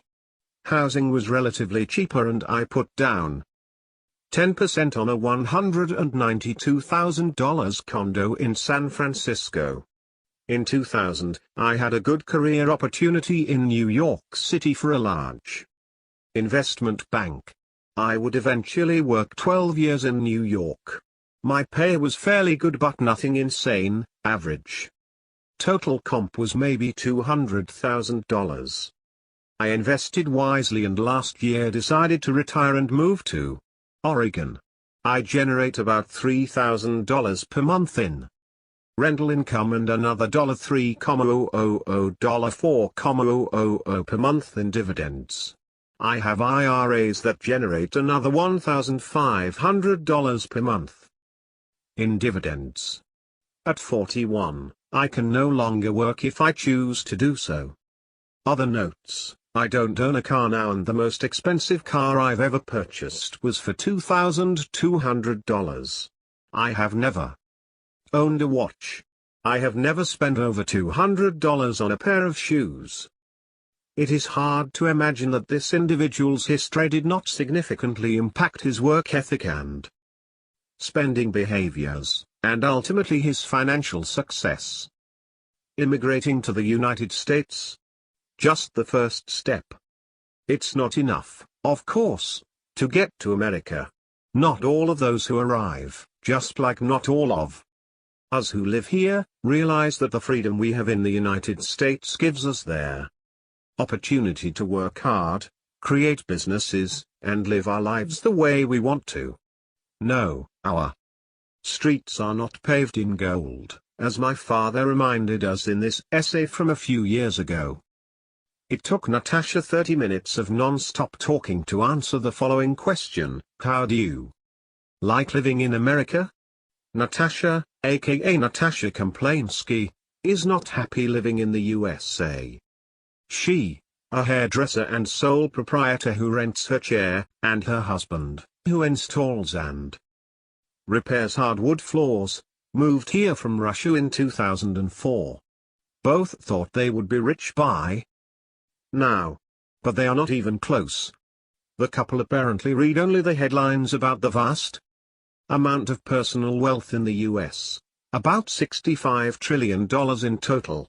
And don't forget all those billionaires featured in the Forbes 400. Even the Russian press highlighted the multi-millions paid to pro athletes, senior corporate executives, and even college presidents. Natasha may have been even more impressed with the Federal Reserve's estimates of the average household net worth in America, roughly $575,000. Even before they immigrated, it was over $400,000. She and her husband believed that they would quickly prove that they were better in generating wealth once they settled here.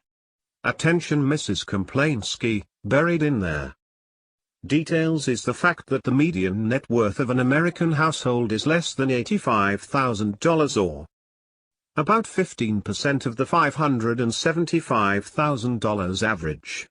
And the median income is nowhere near $1 million, it's about $52,000, slightly more than what the Komplainskis earn. It's not easy to become a millionaire on $50,000 a year.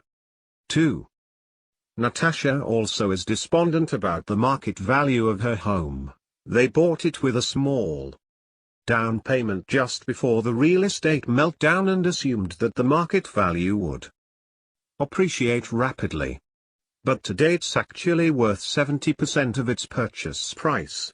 In reality, even in good times, the real net appreciation of a home is much less than most people estimate.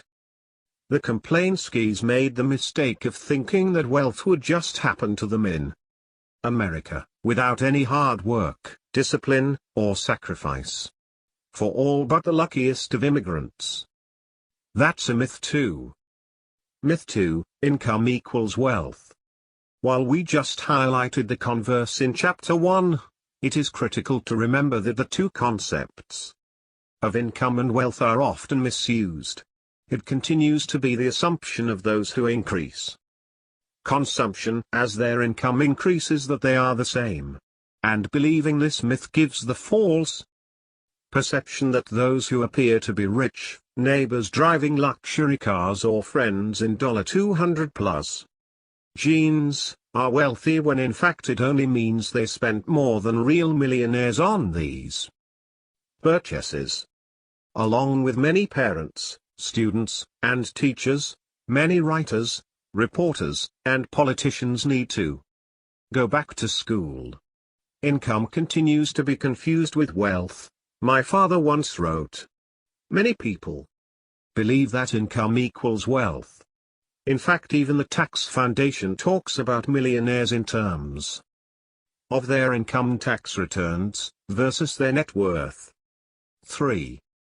When we use the term wealth, we are referring to the net worth of a household, that is, all of its assets less all of its liabilities.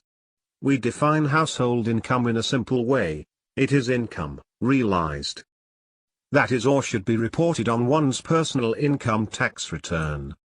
The confusion about these two terms leads to erroneous conclusions about a multitude of economic and societal topics. The practical effect of this confusion is that it distorts the metrics or numbers we pay attention to while trying to achieve financial and economic independence. A millionaire's income is only 8.2% of his wealth. Several years ago, Britt, age 36, and his wife were upside down on their heavily mortgaged home, had a negative net worth, and owed more than $60,000 on their credit cards alone. Today the couple has a positive net worth of about $20,000.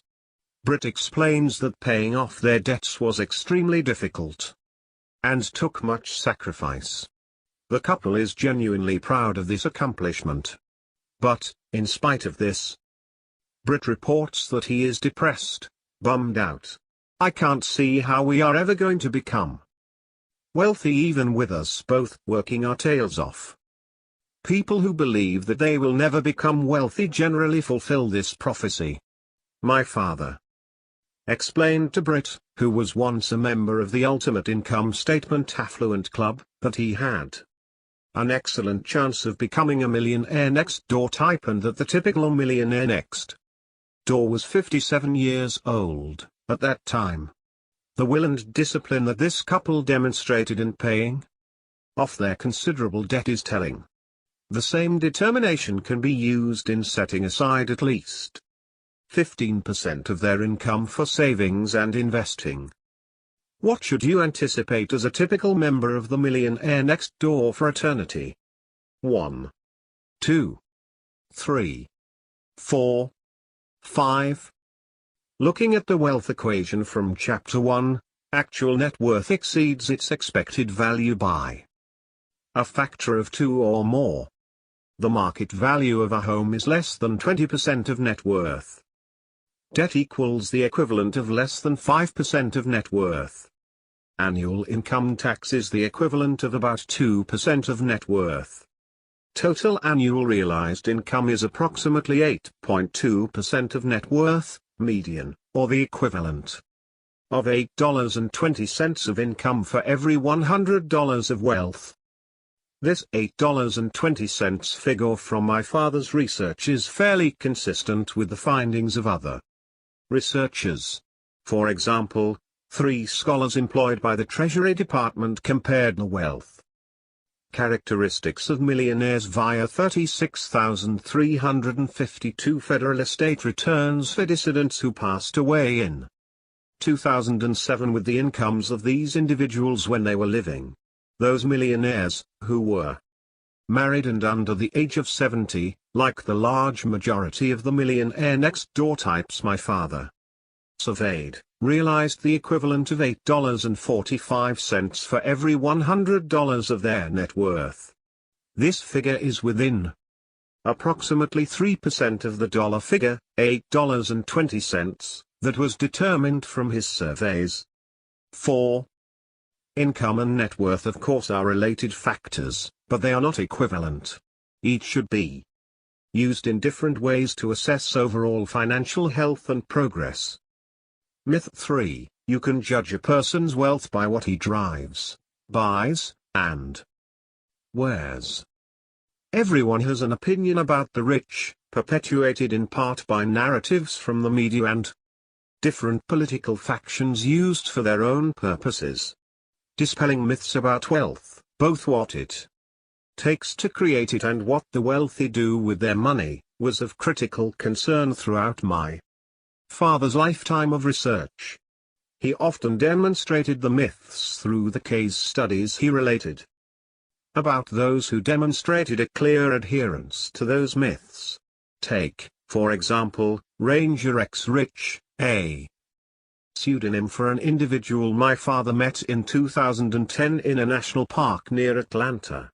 His observations about Mr. Rich provide an illustration on the perils of holding on to myths regarding wealth, and how False assumptions about money and those who do or don't have it can impact satisfaction as well as diligence in pursuing one's own financial independence.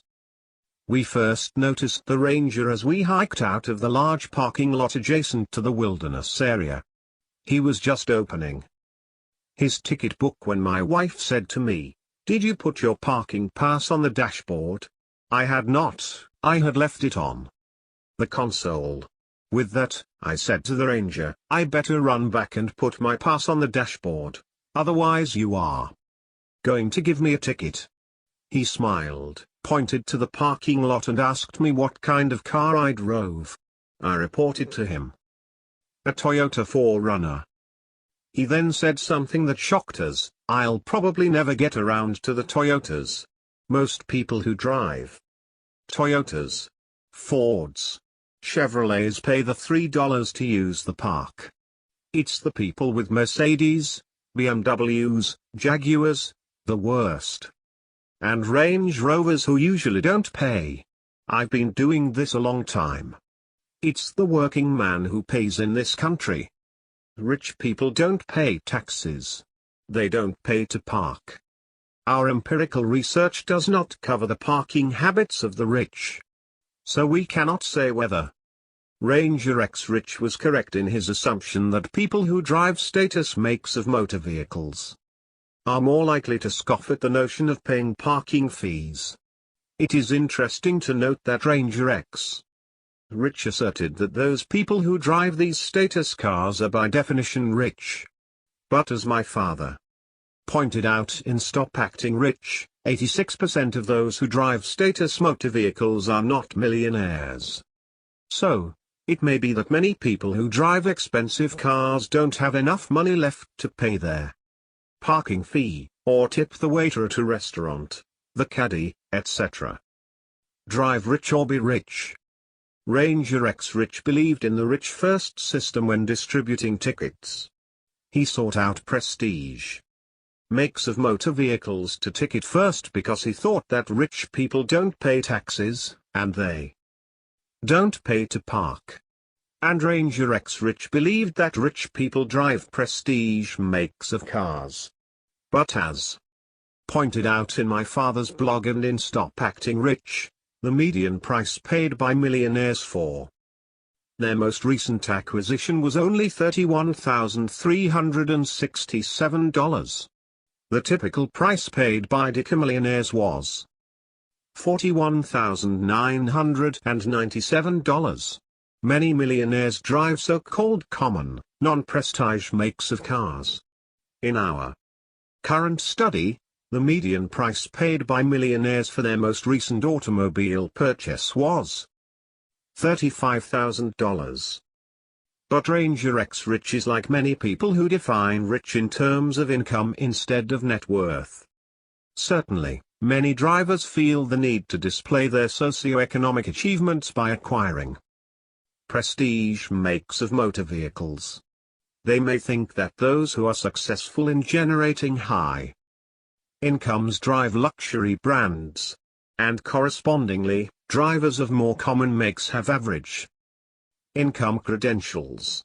But the hard data suggest that the level of prestige of a car and the income of its driver are not anywhere near being perfect correlates. In fact, many drivers of luxury cars have neither the levels of income nor net worth which would qualify them as high economic achievers. Along these lines, Joanne Muller, writing for Forbes.com 5, wrote a piece titled "What the Rich People Really Drive." She defines rich people in terms of income, not net worth. The richest people were the most likely to buy luxury brands, 39% for people with household income above $250,000, versus 8% for those people who earn less than $100,000 a year. 61% of people who earn $250,000 or more aren't buying luxury brands at all.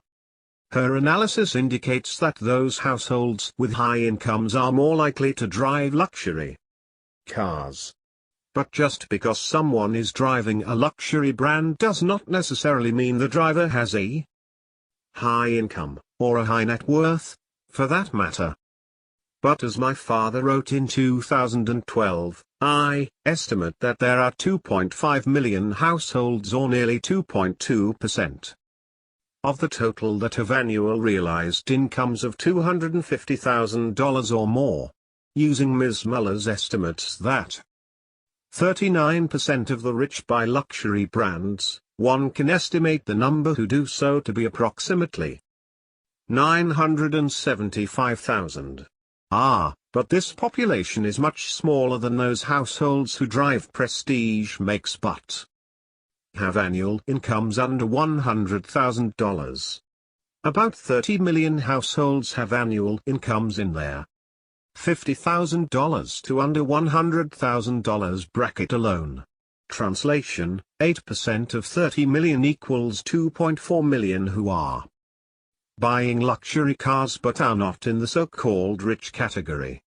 This population is nearly 2.5 times the size of the high-income, luxury vehicle buyer population. Not in my club. Perhaps the most timeless takeaway from The Millionaire Next Door is the idea that a millionaire doesn't act rich.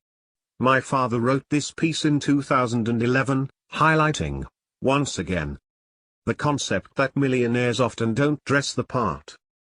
Targeting affluent, millionaire next door types continues to be an objective of those in their professional advisory services today. But not everyone who sets out to market and serve that population will succeed. Who are among the best at serving the needs of the millionaire next door types? Often, they are those who have had experiences with these types of people during their formative years. Tony Schumann, a successful investment manager, was sensitized early in his life to the significant differences between the low-profile millionaire next door and the pseudo-affluent. Tony had a newspaper route when he was 10 years old. He reports that the blue-collar people always paid on time and tipped. In contrast, for example, one woman, an attorney, would run around her house for 20 minutes or more before she would think of giving me 55 cents for the paper. Both she and her husband worked but would never tip. Later Tony became a caddy, as I did. His early impressions were similar to mine regarding the characters who can be found at golf clubs. I mentioned in Stop Acting Rich that the blue-collar, self-made millionaires for whom I caddied at a public course were significantly better tippers than most of the aspirationals for whom I caddied at a private country club. But those who did tip offered a very generous gratuity. Tony shared the following observations. I look back now and realize that I learned more about business working there than all my time in business school. There. Self-made men all tipped well and continued to encourage me while I was working my way through college. One member, mentor, Mr. R, owned a large general contracting business and had bankrolled more than half of the club's construction. Because of the cold Connecticut winters, he had to double his work time during the summer months. He couldn't play golf on Saturdays with the rest of the members because he was working. Mr. R would come to the club Saturday afternoon for a beer on the patio, wearing his millionaire next door uniform of work khakis and steel-toed boots. One day a new member's wife who had designated herself the club's doyen saw Mr. R drinking his beer and smoking a cigar on the patio. She screamed at him that he, as a mere workman, had no right to sit on the patio to drink and smoke. Her final bombshell. Who do you think you are? Do you think you own this place? Mr. R calmly answered back, almost, lady, almost. Naturally she ran screaming to the manager, who proceeded to inform her that Mr. R actually owned about 75% of the club equity, and if she had any more questions, she should talk directly to him. Both from our current study, as well as research from 2007 in a survey of 1,594 high-income, high-net-worth households, we see that annual realized household income is a superior predictor of the price paid for motor vehicles than net worth, wealth.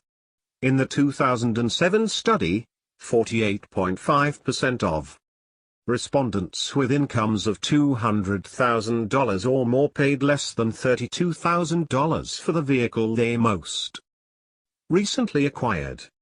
More than 1 in 3, or 35.9% of those in the $500,000 and over bracket paid less than $32,000. More than 1/2, or 54%, of those in the $200,000 to under $500,000 bracket paid under $32,000. Myth 4, the rich don't pay their fair share. Ranger X Rich disliked the rich for other job-related reasons. He believed that the rich don't pay their fair share of the taxes in America, and that they were responsible for the decline in tax revenue collected by the state that employed him, which in turn necessitated cutbacks and the change of his job. Description: the myth regarding income and wealth is helpful here in understanding why Mr. Rich would believe that the rich don't pay their share of taxes. First, Mr. Rich was confused by luxury cars and wealth. He instead might have talked about income, and in that vein, he was wrong again. Ranger X Rich would have been wise to consider the taxes paid by those high-income, glittering rich, those who can purchase the luxury automobiles with an amount that serves as just a drop in their coffers or yearly salary. Income taxes, the other big-ticket item. Chairman and CEO of Berkshire Hathaway Warren Buffett is the best of the best at transforming income into wealth. How did he do it? Wise investing, you might say, combined with his reputation for having enormous integrity and his well-publicized frugal lifestyle. When it comes to consumption, he seems to possess traditional Midwestern values. Despite his substantial wealth, he lives in a relatively modest home and drives American makes of cars. But there is something else. As my father stated in The Millionaire Next Door, millionaires know that the more they spend, the more income they must realize. The more they realize, the more they must allocate for income taxes. So, adhere to an important rule: to build wealth, minimize your realized, taxable income and maximize your unrealized income, wealth, capital appreciation without a cash flow. The benefits of continued supercar consumption. In Stop Acting Rich, my father profiled a man he called Mr. Multiplinsky, who had scrawled the following notes in the margins of one of my father's research surveys: I don't own a Ferrari, I own 3 Rolex. I have 3 plus Breitling, Cartier, Movado, Omega, Tag Heuer. Wine collection, 2,000 bottles. My father explained why Mr. Multiplinsky, a member of the Glittering Rich Club, wasn't shy about communicating his financial achievement. He has a very strong need to separate himself from his dirt poor working-class family background. Those who travel the longest distance along the wealth scale in one generation tend to hyperspend on status symbols. He also had this to say. Mr. M's first full-time job was in sales. He was an instant success. He paid 100% of his college expenses via commissions. Solely on commissions. He purchased his first home at the age of 21 and crossed the $1 million net worth threshold when he was 32. He was not yet 30 when he was offered an equity position by his employer. Mr. M is 100% self-made, but he's also a big spender. To spend big, one must earn big. And if you earn big, you pay big bucks to the tax man. As an example, consider Mr. M's cash purchase of a $330,000 Ferrari. given what he allocates to federal, state, and local income. Taxes. How much earned income did he have to generate to make this purchase? He had to make $600,000 just to pay, cash in this case, for this Ferrari. $600,000 times his share 55% equals $330,000. The balance of $270,000 goes to Uncle Sam and his state relatives. The glittering rich are, as I wrote in The Millionaire Next Door, real patriots. Big incomes, huge tax bills, mint a new medal for this type of patriotism. 7. Too many people in this country don't understand the important role played by the members of the glittering rich population. Some think that the Mr. M's of our nation don't pay their fair share of taxes.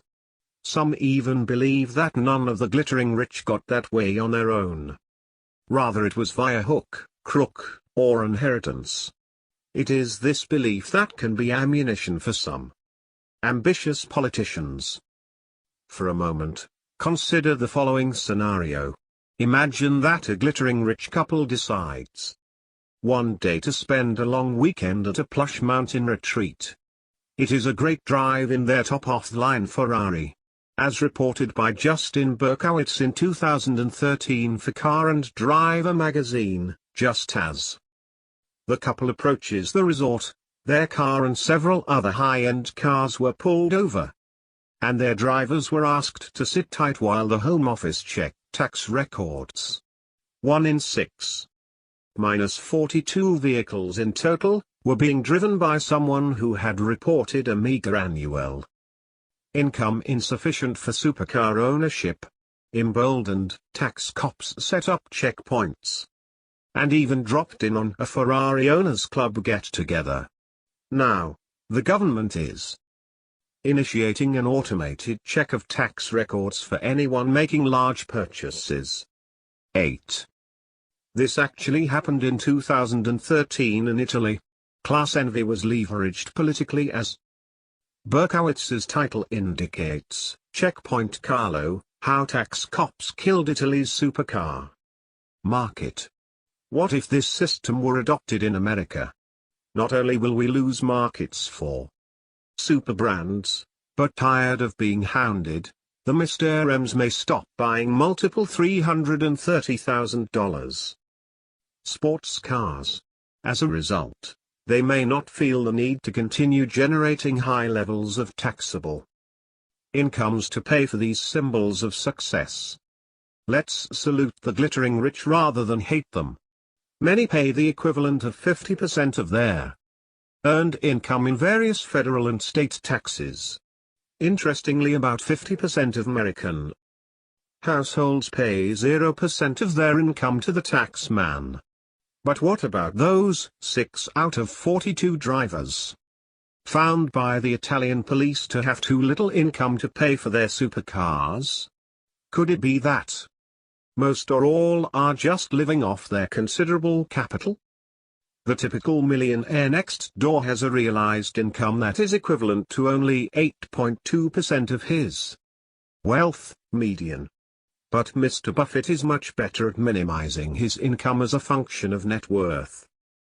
According to the 2012 Forbes 400 list, Mr. Buffett had a net worth of $46 billion. CNN Money reported that his taxable income was $39,814,784 in 2010. That is the equivalent of only 0.087% of his net worth. Translated, the typical millionaire next door's percentage of realized income to his net worth, 8.2%, is nearly 95 times higher than Mr. Buffett's 8.2%/0.087%. Also consider something else in this equation: income tax as a function of net worth. The typical millionaire next door pays the equivalent of approximately 2%, median, of his net worth in income tax annually. But here again Mr. Buffett is far, far better at minimizing his income tax.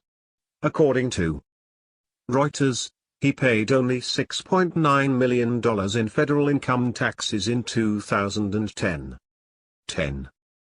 In a nominal sense, $6.9 million in income tax might appear to be a significant amount of money. But look at Mr. Buffett's tax bill as a function of his net worth, that is, $6.9 million as a percentage of his $46 billion in wealth. At this rate he is paying the equivalent of only 0.015% of his net worth.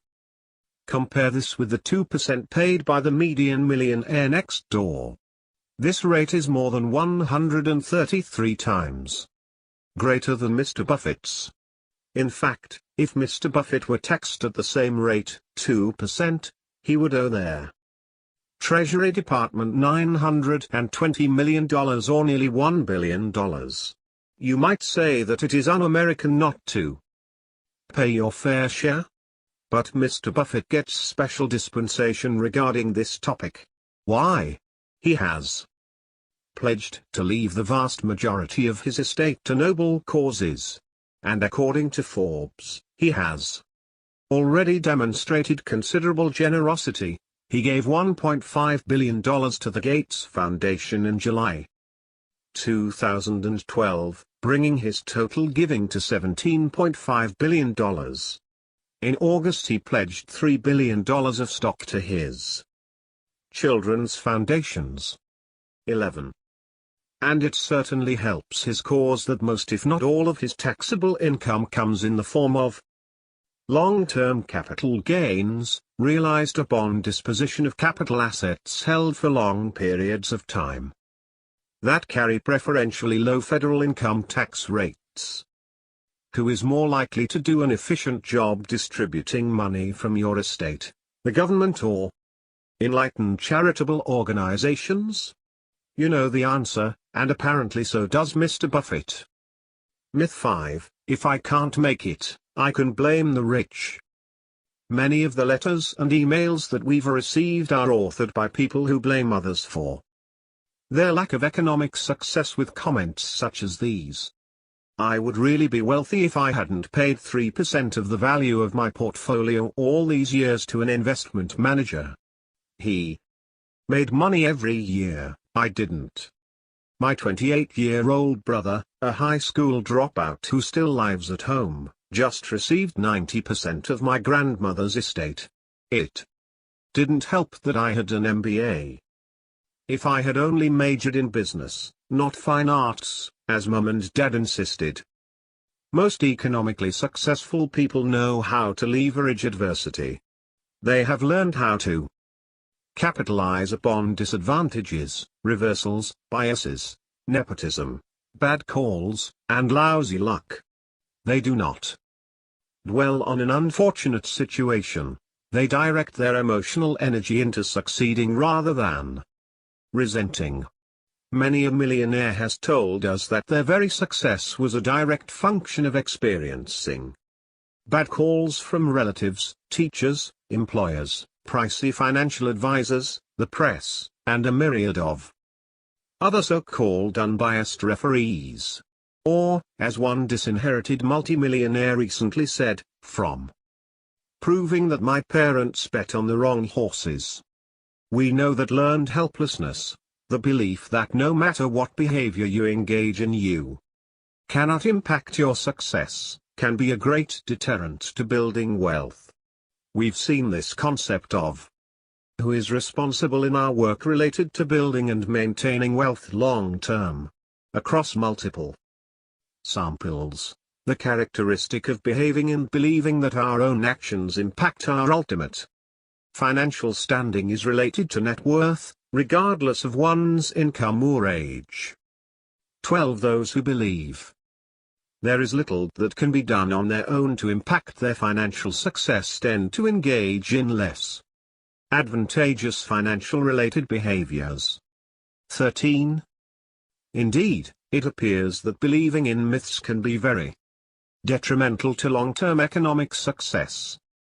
But many of the so-called solutions to the economic conditions in the United States have governmental regulation and control at their core. When we hear from the media, talking heads, and others, their solutions often have control in mind. Whether on the right or the left of the political spectrum, there seems to be an assumption that we can regulate an individual's way into becoming wealthy. Instead, we would argue that achieving goals begins at home and in our minds, shifting attitudes first and then subsequent behaviors, although the latter could change first, challenging their way things may have always been for you or your family, ignoring what others are doing by way of consumer-driven frenzies, and focusing time and energy on achieving goals, both financial and otherwise. More with Ranger X Rich. Back to our parking attendant, Ranger X Rich had always been an outdoor type. This is one of their major reasons he took a job as a natural resources ranger for the state. Before the last recession, he was assigned to patrolling wilderness parks and forests. He loved his job. Pride and enhanced self-esteem were products of the tasks involved in protecting the state's natural resources. But shortly after the recession hit in 2008, things changed for Ranger X Rich. Cutbacks and a hiring freeze necessitated that he adopt a different job description. Today he no longer does any patrolling in their wilderness areas and no more rounding up violators of game laws. Today he is relegated to being a monitor, patrolling parking lots and giving out tickets to those who don't pay to park.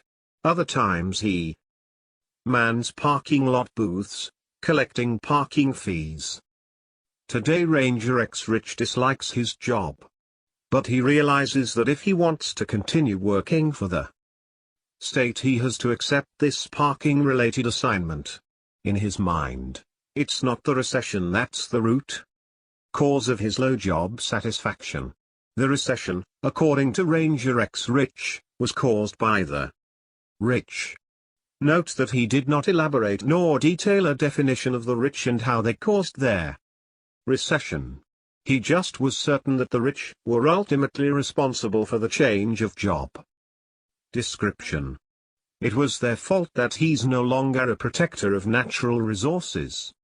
He's become essentially a parking lot attendant and ticketer. Color him unhappy with his job and angry with the rich. Ranger X Rich never even tried to improve his job skills by taking continuing education courses. He could have made himself more marketable.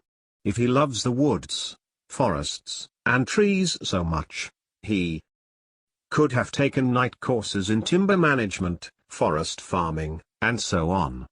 Several colleges in his area offer such courses and many more related ones. Often, by going back to school, students have a chance to interact with classmates whose employers are looking to fill job openings in these areas. From the time they both started working, Ranger X Rich and his wife had a good chance of becoming part of the blue-collar affluent segment. But instead this blue-collar couple chose to travel down the income statement affluent highway.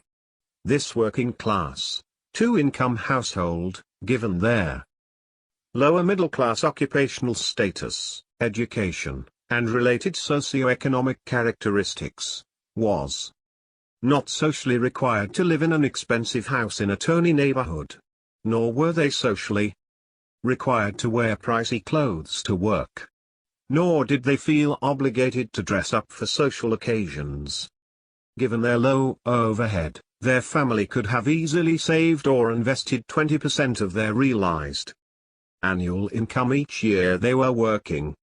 But they went in a different direction: no budget, no financial plan, and no contributions to the Pay Yourself First fund. Myth 6: I cannot get ahead on my own. For the most part, America is still a country where you can create a business and succeed without regard to your religion, the color of your skin, or whether your family arrived here yesterday or 250 years ago. If you can produce something or a service of value, either in an employment setting or in self-employment, you have the opportunity to prosper in America. This freedom continues to attract people of all nations to our shores. Approximately 13% of our 311 million citizens are first-generation Americans. 14. Regardless of how long your family has been in the United States, or what country you originated from, the critical wealth-related questions you must answer are these. Can you create something, a product or service, of value that generates revenue, and then, can you keep and invest that money to make it grow? Can you use your skills and experience to create a career working for others that allows you to save consistently and leads to satisfaction? Can you be disciplined enough to save money and aware enough to understand how markets, employment, financial, are changing and how your skills need to change over time? Can you ignore the distractions of consumerism and media?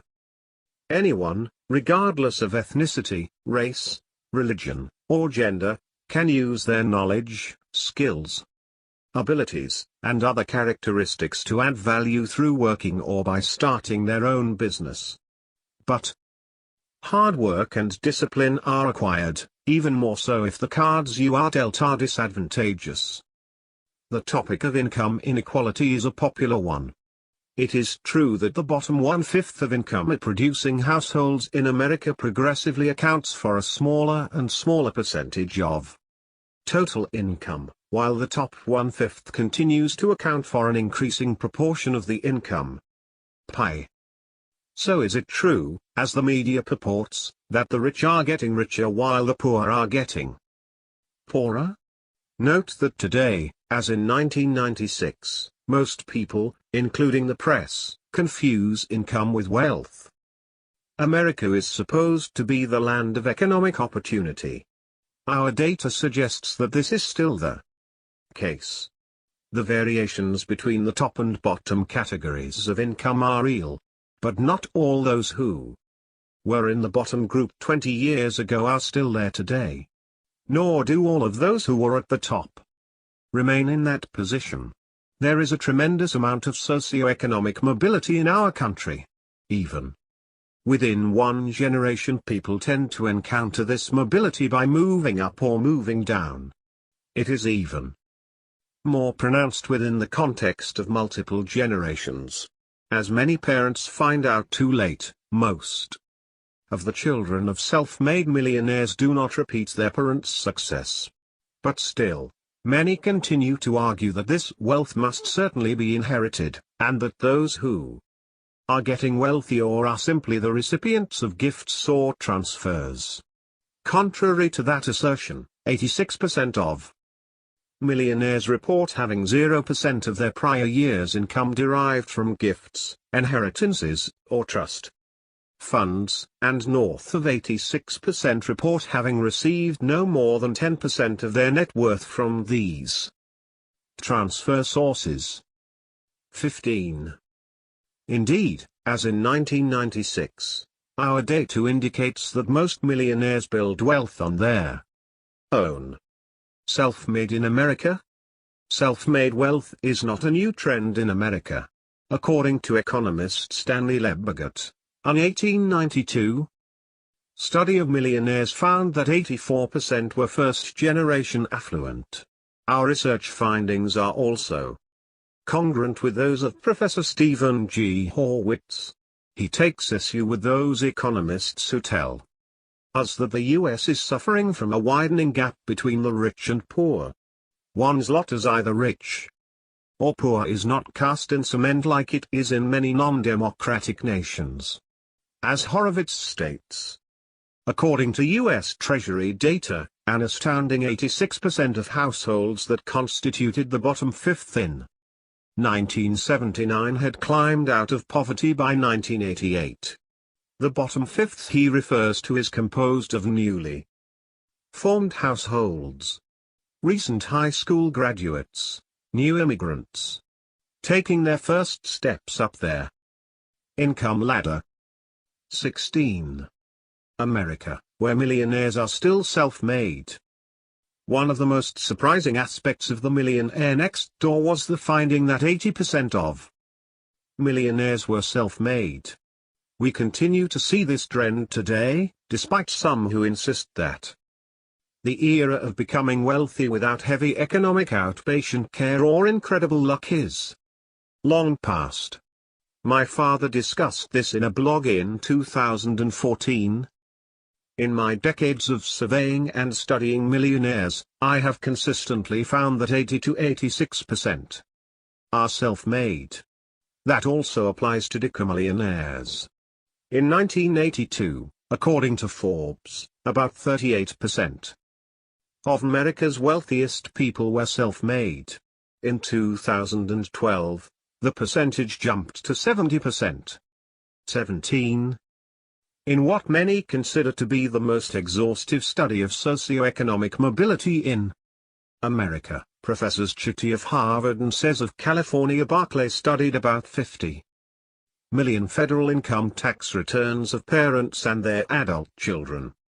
18. Part of this study, as mentioned in the Wall Street Journal, stated that the odds of a child moving up the economic ladder have remained the same for about the past 3 decades. That contradicts the narrative in Washington that economic mobility has declined in recent years. Economic opportunities continue to abound in this country. Yet most Americans are not wealthy. It is easy to blame the so-called inequities in our economy. But it is more about their fact that Americans spend all or most of their income on things that have little or no lasting value. They lack the discipline required to accumulate wealth. Most households are on a treadmill of working and consuming. The typical American household has a median annual realized income within the $50,000 to under $75,000 bracket. Only 6.3% of these people have any realized capital gains income. Even so, a similar New York Times headline from 2014 concurs with the findings of Chitty and says with this headline, "Upward mobility has not declined," study says. 19 articles such as these should be shared with friends and especially with children. When the economic winners of today look back on their attitudes and beliefs during their early years, what do they tell us? Much of their success can be attributed to their belief that they could succeed and that economic opportunities abound in America. Their belief and reality are congruent. It is unfortunate that an increasing number of media reports claim that the tide of economic opportunity is increasingly against upward economic mobility. Keep in mind that the study mentioned above deals only with intergenerational contrasts in terms of income. Income is a correlate of wealth, aka net worth. But given the choice of a measure of economic success, it's wise to select net worth over one's income. Only a minority of the variation in wealth is explained by income and, of course, vice versa. Studies dating from the late 1800s up to today indicate that 80% or more of those in the high net worth category are self-made affluent.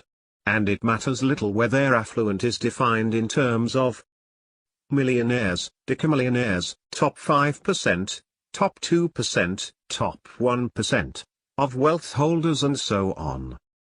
In terms of actual wealth, not using income as a surrogate, we have consistently found that at least 80% of America's millionaires are self-made. In Stop Acting Rich, with data collected in 2005 and 2006, about 1 in 4 millionaires, 24%, reported that their fathers were blue-collar workers. The largest occupational category to produce millionaires. 19% were owners of small businesses, 4% were farmers.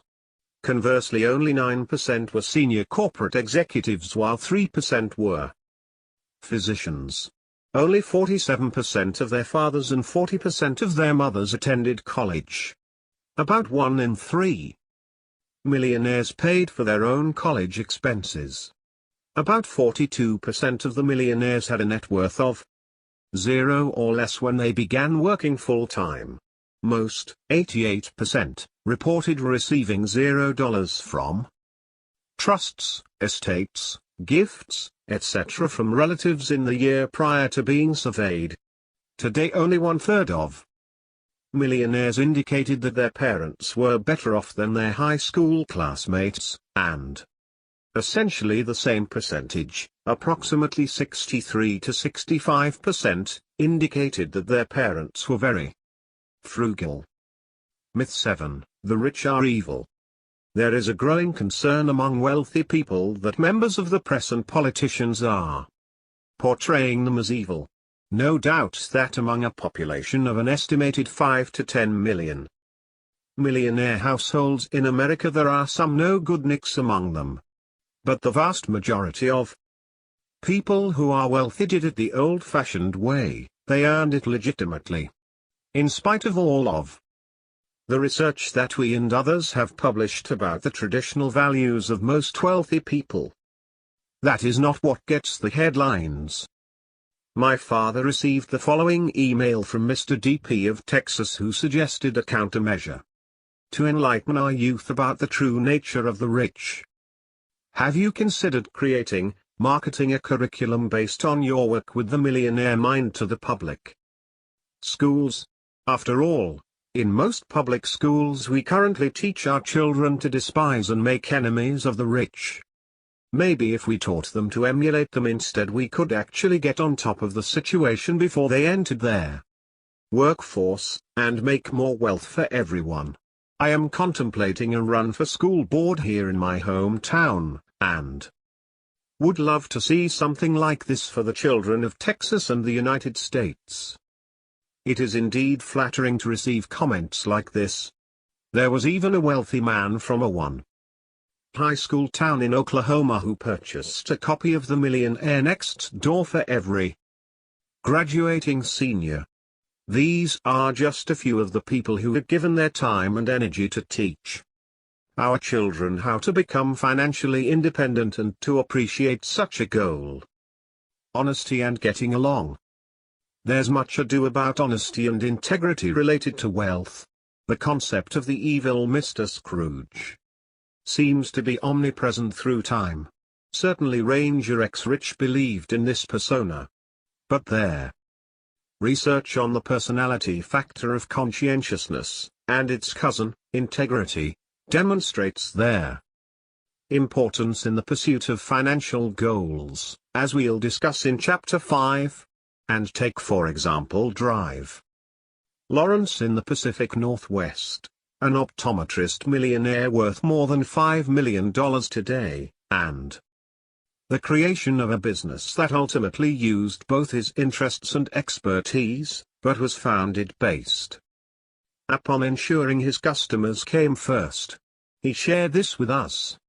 I enjoyed a career enhancing and preserving the human vision system.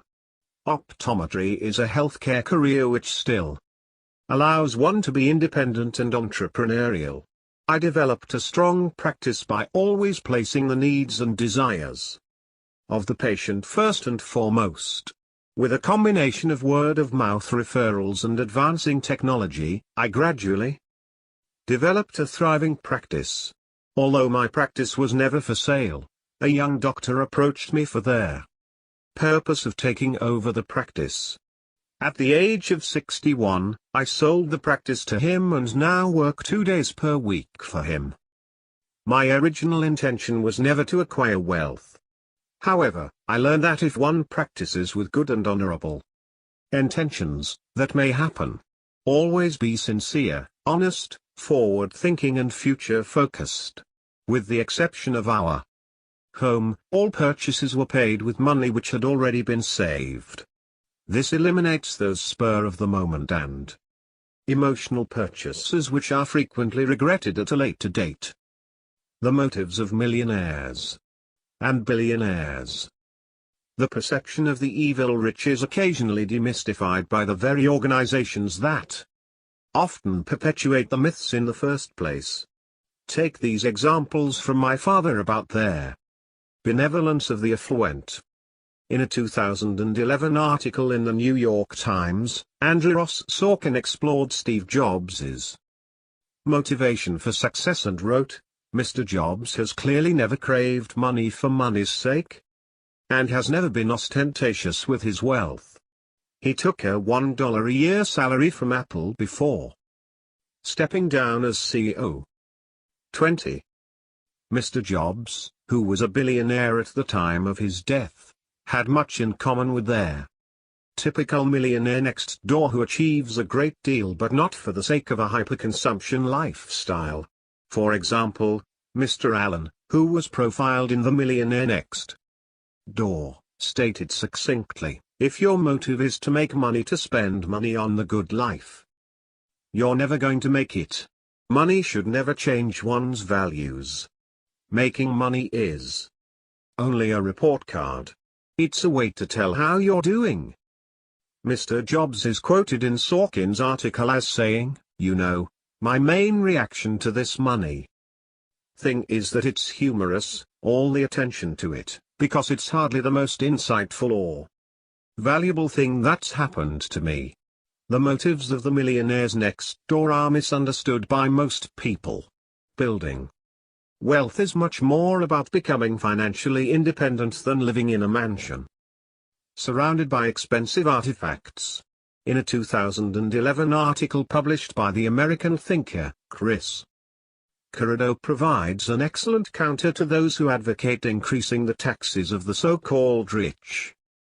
21. He briefly discusses the characteristics of the millionaires profiled in their Millionaire Next Door. Thomas J. Stanley's insightful book tells us that the majority of wealthy people live quite frugally, and about 80% of them are first-generation rich, receiving little to none of their wealth from inheritance. It's hard, for advocates of taxing the rich, to talk about the greedy rich guy when he drives a 2004 pickup truck and gets his clothes from Ross. Instead, the conventional picture of wealth is a morally questionable man in an Italian suit, driving a Ferrari onto his yacht before enjoying a cruise on the Mediterranean while smoking fine cigars lit with $100 bills, and don't forget about the corporate jet. This is the picture of wealth from the perspective of the left, and it is very politically advantageous.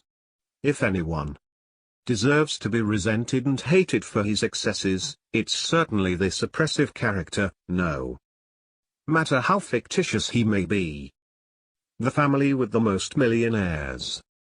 The head of private banking for a large financial institution in New York once shared an interesting case study with my father. An attorney from small-town America referred a very wealthy client couple to this banker. The couple wanted to establish a banking relationship with an out-of-state institution.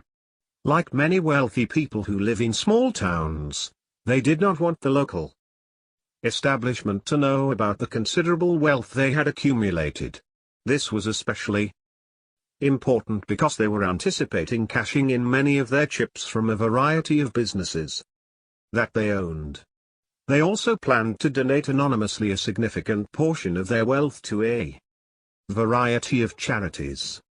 Shortly after the couple arrived at the private bank in New York City, the banker began telling them about all of the ancillary services that clients could access, including hard-to-get theater tickets, endorsements to join upscale clubs, A-list co-ops or townhouses for sale, art and antique purchases, and so on.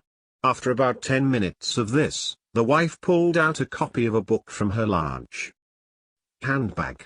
She placed it on the banker's desk and pointed to it. Then she said, "This is who we are, there.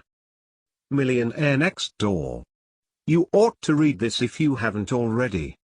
After the banker's red face returned to normal, they all laughed, which cut the tension in the room. The couple had made it abundantly clear that they wanted only the traditional financial services provided by a private banking operation, including anonymity. They weren't interested in hiring a consigliere, nor did they need their egos enhanced by gaining access to the New York social scene. Further, they had no intention of buying a townhouse or any other residence in New York City. Empathy for the needs of others is the key to success when marketing to millionaires. The banker, in this case, should have asked the couple, "How did you go from ground zero to where you are today?" In other words, the banker should have allowed the couple to tell their story. In most cases, no one ever asks the millionaire next door about his history and achievements. This couple is part of an American family that has the highest number of millionaires. Yes, they are part of an anonymous family. My father was on a mailing list for a variety of annual reports from foundations, universities, and other organizations of the noble or charitable variety. It seems that no matter where he looked, Mr. and Mrs. Anonymous were listed in the reports, often under the 5, 6, 7-figure or more dollar categories. Beyond the myths. Why is it that some people can build wealth? Why are others, often with a higher than average income, a good education, and little in the way of hardships, unable to build wealth on their own? Perhaps they subscribe to Ranger X Rich's myths. Without really knowing it, they buy into the constant barrage of news, opinions, and self-fulfilling prophecies of the myths of wealth. The economically successful in this country will continue to ignore myths, including some of those adopted by so-called experts and those with political agendas. Ranger X Rich's disdain for the rich. His emotional energy not well spent. He is caught up in negative emotion while at the same time ignoring his own serious lack of financial discipline.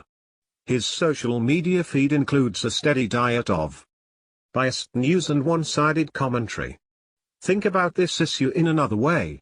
Ranger X Rich does not have enough money or net worth to afford spending time and energy hating the rich.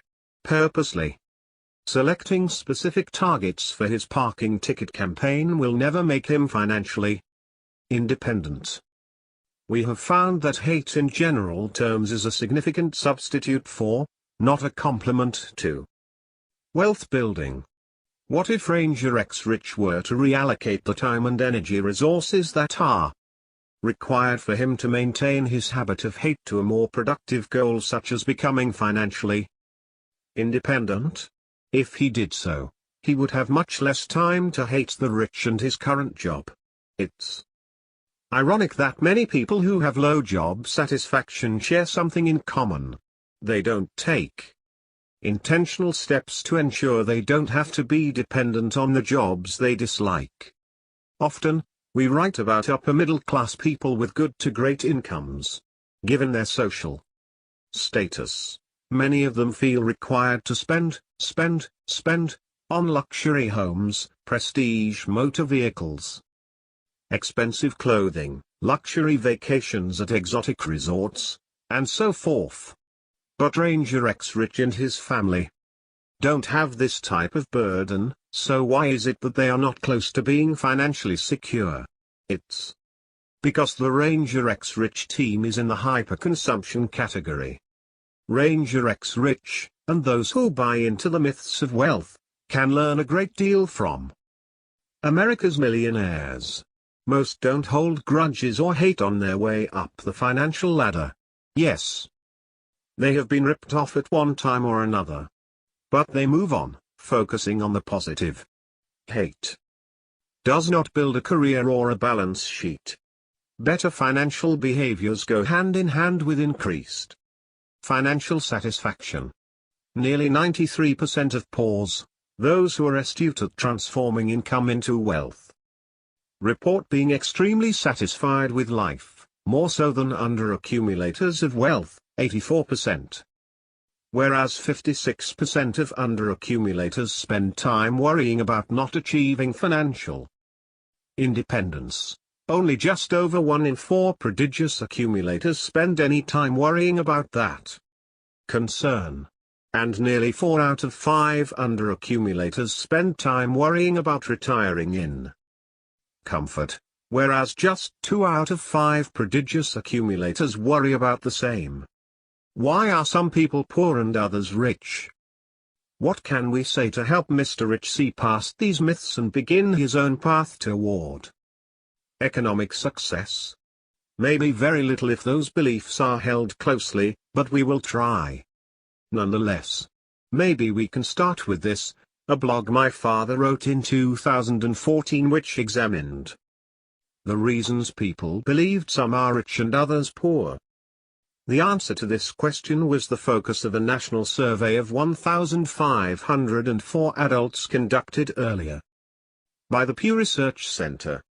22 Only about 4 in 10, 38%, of the respondents indicated that the rich are rich because he or she worked harder than others. But how do millionaires, the people who are actually wealthy, explain their own economic success? Nearly 9 in 10, 88%, rate hard work as a very important factor. 23. In the same Pew study, 51% of the respondents were of the opinion that the rich are rich because he or she had more advantages than others, while 50% indicated that the poor are poorer because of circumstances beyond his or her control. Contrast these results with their fact that 80% of millionaires in this country are self-made. Also note that 95% of millionaires rated being well-disciplined as a very important component in explaining their economic success. The wide contrast in the beliefs of the general population as opposed to those of millionaires has many implications, especially within the political arena.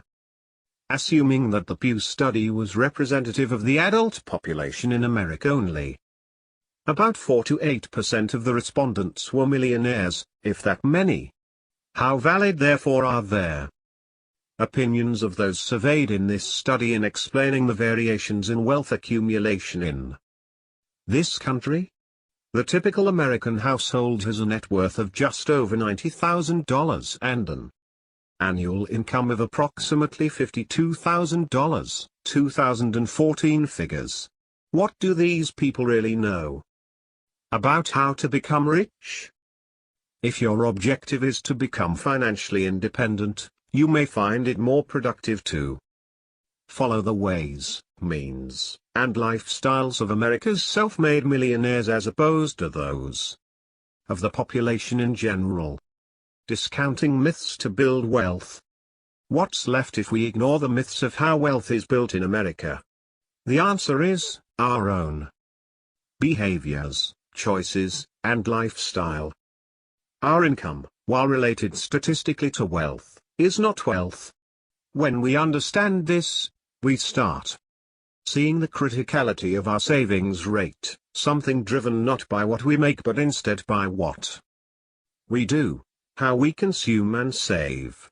It is up to us to save more than we spend and live below our means.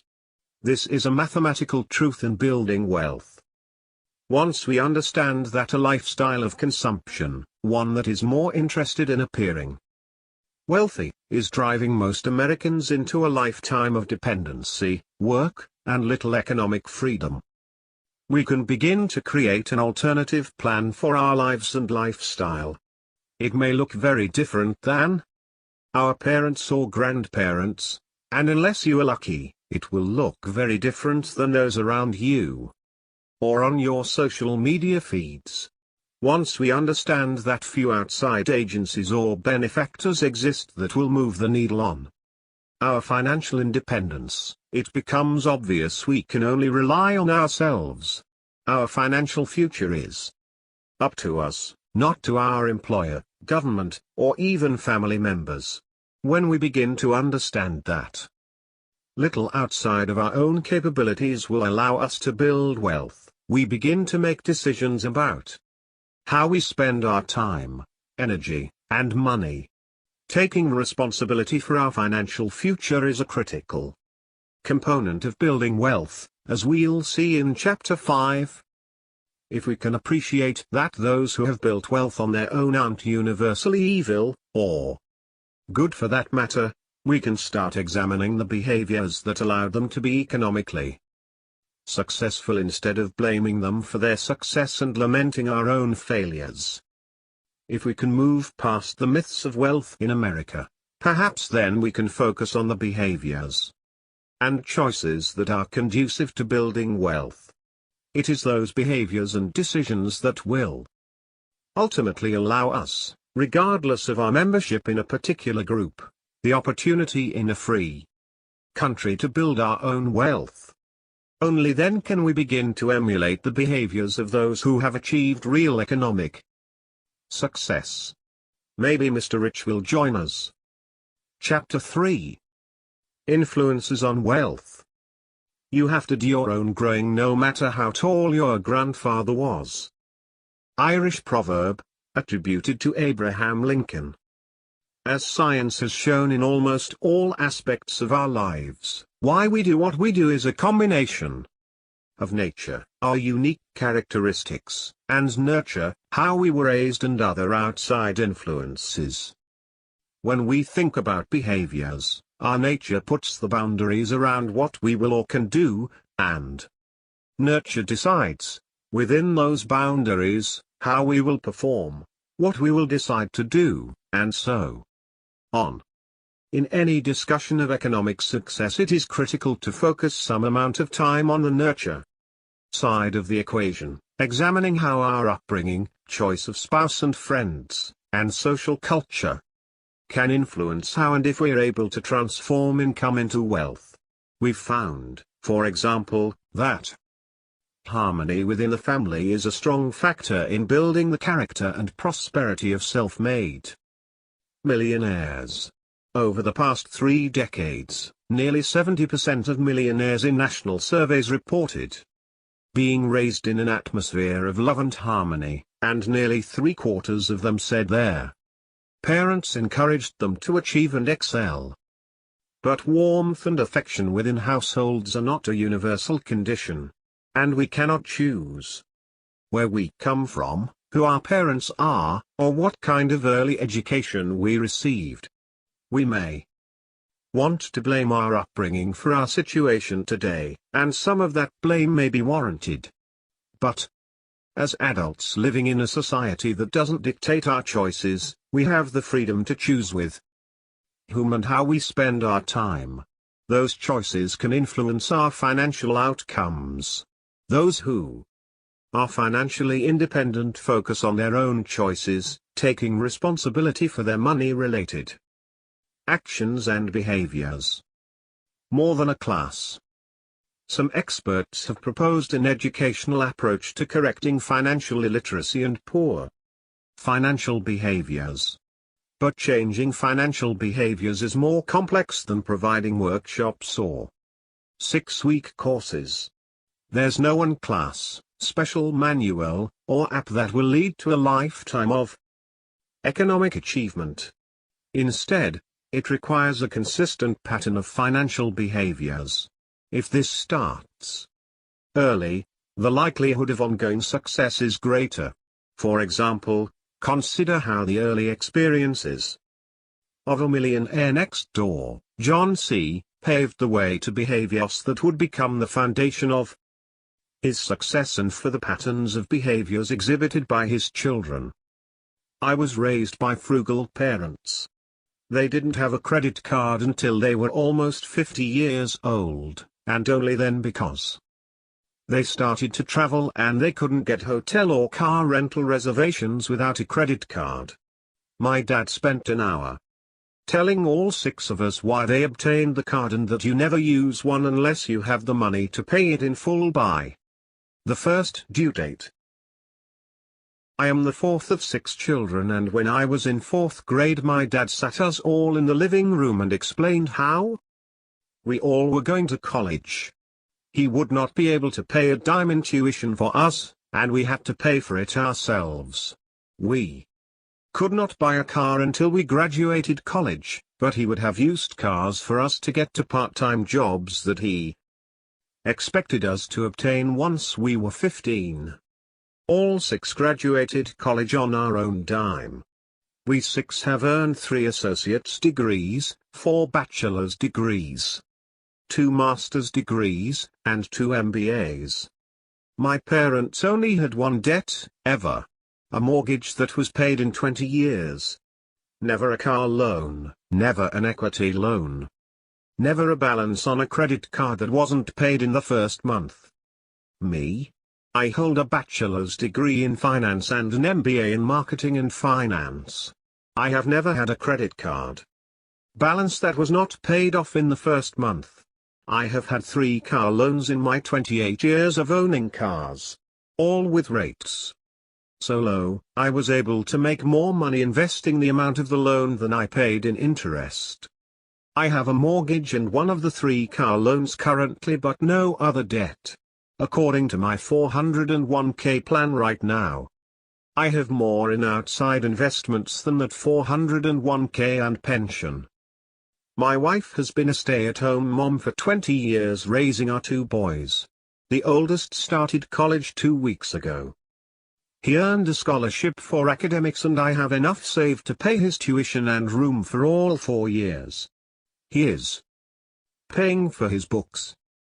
My college son's only paying job has been in my side business. In 4th grade he created designs for our side business that were purchased by customers.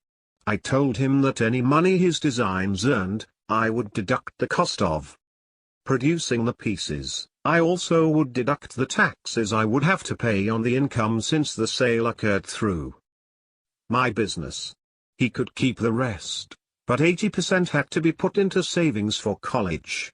10% also had to be put into savings because in life you have unexpected expenses and you need to have money ready to replace a washing machine, fix the car, or pay a medical bill. The final 10% he could spend, but his mother and I had to approve the purchase. The first sale in 4th grade resulted in him earning $3,000 after paying me for production and taxes. He had $300 to spend on whatever he wanted. He saved the entire amount, and only several months later decided to purchase an iPod for far less than $300. When he turned 15 he started to do the shipping paperwork for the side business. He did the unloading and inspecting of the product. He did the bookkeeping. He earned minimum wage. He sold a few more designs for good paid days. He invested in CDs in grade school. He volunteered at a local hospital.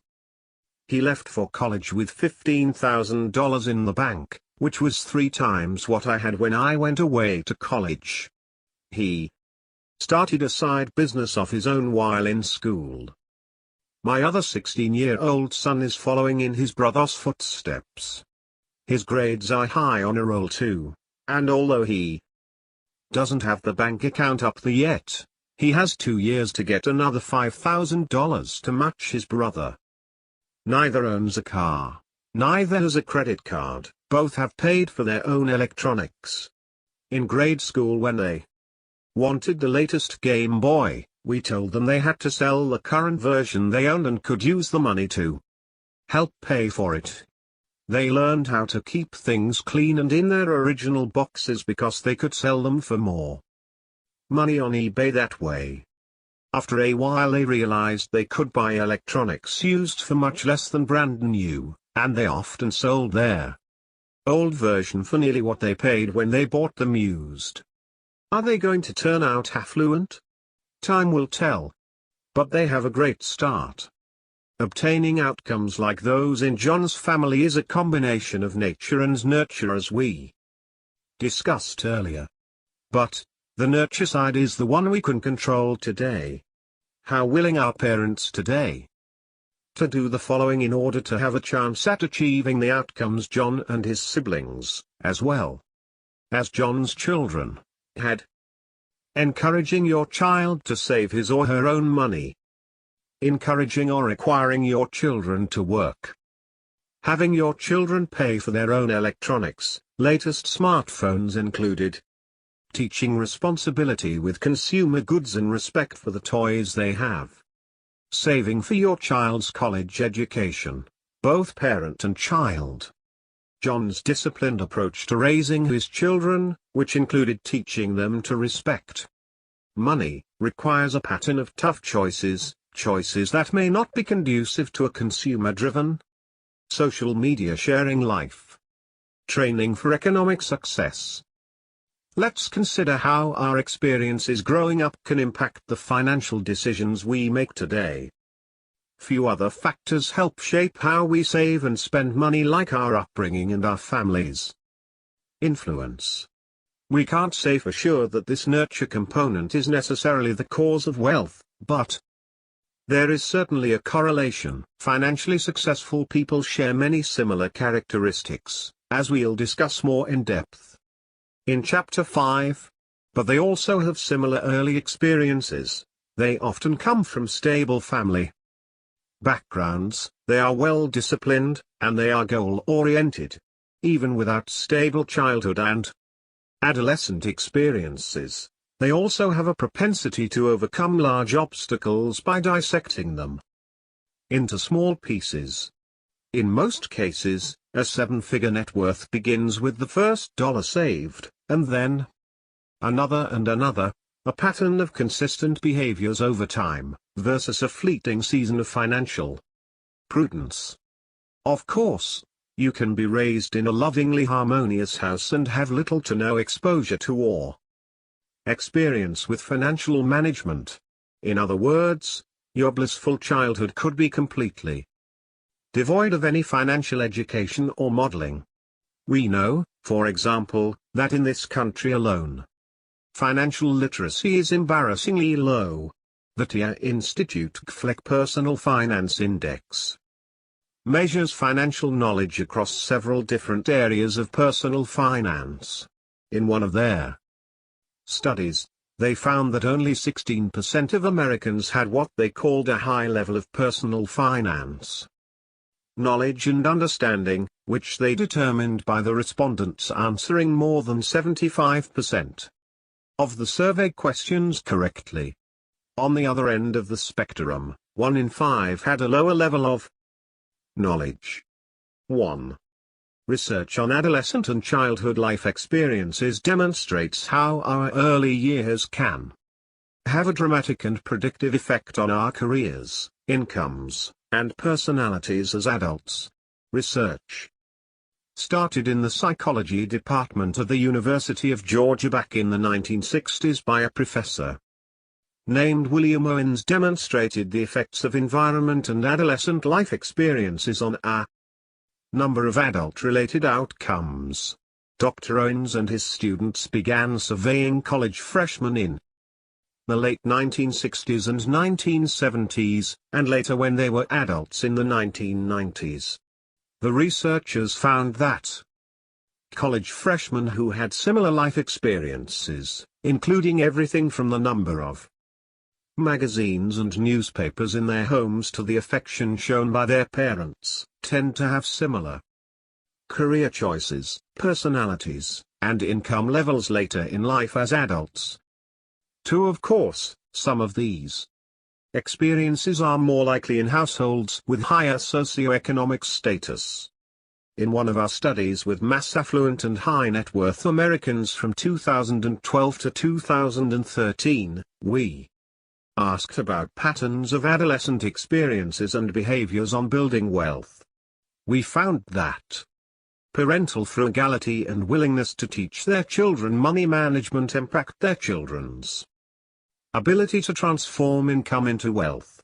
Our research conducted with both middle income as well as affluent individuals found that parental frugality was positively related to children's net worth. In other words, if your parents' overall behavior was conducive to building wealth, there's a greater chance yours will be, too. Adult children who reported that their parents were frugal, discussed money-related matters, and demonstrated good money management skills were more likely to be prodigious accumulators of wealth compared to those who did not experience this same type of upbringing.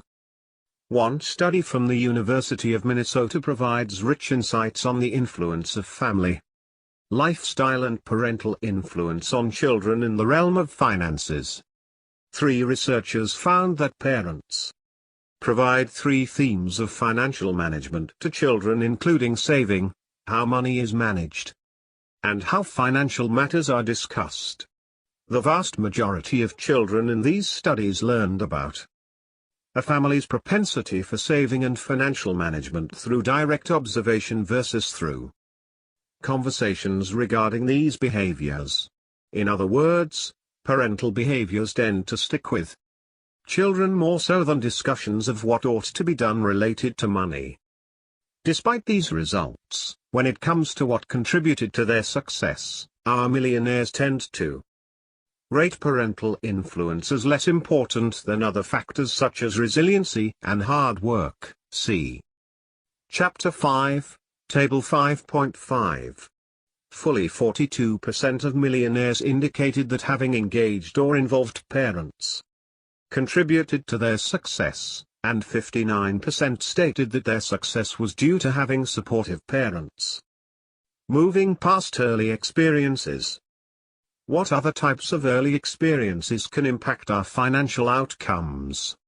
In addition to seeing good money management modeled by our parents and caregivers, financial stress can also have an impact on our financial trajectory. In fact, our millionaire respondents had some interesting observations from their childhoods during which they witnessed firsthand how finances can impact families and relationships. Many of these situations highlight the importance of moving past negative experiences. I saw a lot of people my age whose parents threw money at them as if it was nothing, and these people turned out to be some very poor examples of humans. For example, the daughter who received a new Mercedes for her birthday, as her first car, crashed it within a week, and then received another one. Millionaire from New Jersey with a net worth of $1.2 million. My parents were a prime example of how not to manage money. Millionaire from Miami, Florida, with a net worth of $1.9 million. I watched my father struggle with money management. Though he had a white-collar job, no matter how much money he made, he never had money. He spent it. Business owner from Nashville, Tennessee, with a net worth of $1.1 million. I heard my parents fight about losing our home. Wish I would have learned about credit, savings, investments. Managing director from Clearwater, Florida, with a net worth of $1.7 million. The stress of poor money management is not often lost on children, as this emerging millionaire next door, with a net worth of $825,000, from a small town in Georgia, recounted for us. In high school I started to realize how financially stressed my parents were in spite of the fact that they worked very hard. In retrospect, I now realize that my dad was horrible with money.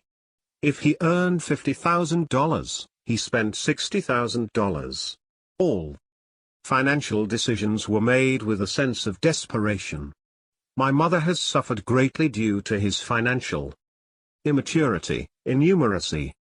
In spite of having millions of dollars pass through his businesses, my parents now live on Social Security. I blame that on my father. Almost all of my financial decisions now are made from the perspective of my father. I simply do the opposite of what he would do. I wish I had learned about the importance of saving money, investing money, prudent credit usage, and net worth accumulation. I got none of this from my parents. However, my parents love my siblings and me greatly. They were great parents, but did not teach us about money. At ages 33 and 31 my wife and I had a net worth of -$40,000. Today at ages 50 and 48 we are worth $825,000. What changed? We started maxing out our retirement plans, 403(b) and IRAs. We also made sure to keep our debt load down. Luckily, we figured out how to manage our money, but we could have easily squandered our financial lives just like my parents did. It is not fun writing about my parents' failings with money, but I hope my insights will help current and future parents realize the importance of teaching your children about money. We are drilling their importance of money management into our 8-year-old son. He will tell you very quickly that family and friends are much more important than money. At the same time, he will tell you that money is important because poor money management can ruin your life. Depending on the experiences you had while growing up, you could have had effective or ineffective practices ingrained in your psyche, but it is your behaviors now that will make their difference in your economic success. Respect for money.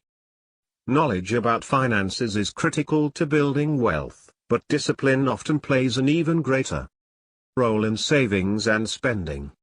The combination of the two, that is, financial knowledge and self-control in spending, can be a powerful mix for future financial success. Financial literacy and personal conscientiousness have been linked positively to holding assets, illiquid and liquid. 4. Researchers in one study concluded that linking financial literacy, discipline, and financial success provided support for early childhood, adolescent, and adult interventions aimed at improving self-control. 5. Wealth is attracted to people who respect money, and respect for money includes the discipline required to manage it effectively. Those who do not budget or account for annual consumption categories demonstrate a lack of respect for money. Children who are raised in such households tend to turn out like their parents and become income statement affluent. About 70% of millionaires in our latest study stated that their parents were very frugal. My father shared that he had interviewed many millionaire next-door types who never had a total realized household income in excess of $100,000, but they could tell you to the dollar amount how much they allocated to every consumption category in their budget. And they also constructed an annual budget based on their anticipated income, their consumption categories, and money set aside for investing, retirement, college funds, and so on. Imagine the impact on children who are socialized in an environment in which money is respected. As they watch their parents take account of their finances, they are exposed to the skills that will allow them to build wealth as adults. Consider the experiences you had growing up related to financial management. If money was a taboo subject, or you never heard your parents or caregivers utter the phrase "that's not in the budget" this month, the foundation of your financial behaviors may have a very different pattern from their early life experiences of a millionaire next door named Christy, whom my father first profiled in Millionaire Women Next Door. She attributes much of her success to her upbringing and particularly gives credit to her parents' diligence and openness in helping her develop a respect for money. Her father was a career Army sergeant. Her mother was a full-time homemaker. Household budgeting and a frugal family lifestyle were part of her earliest socialization process.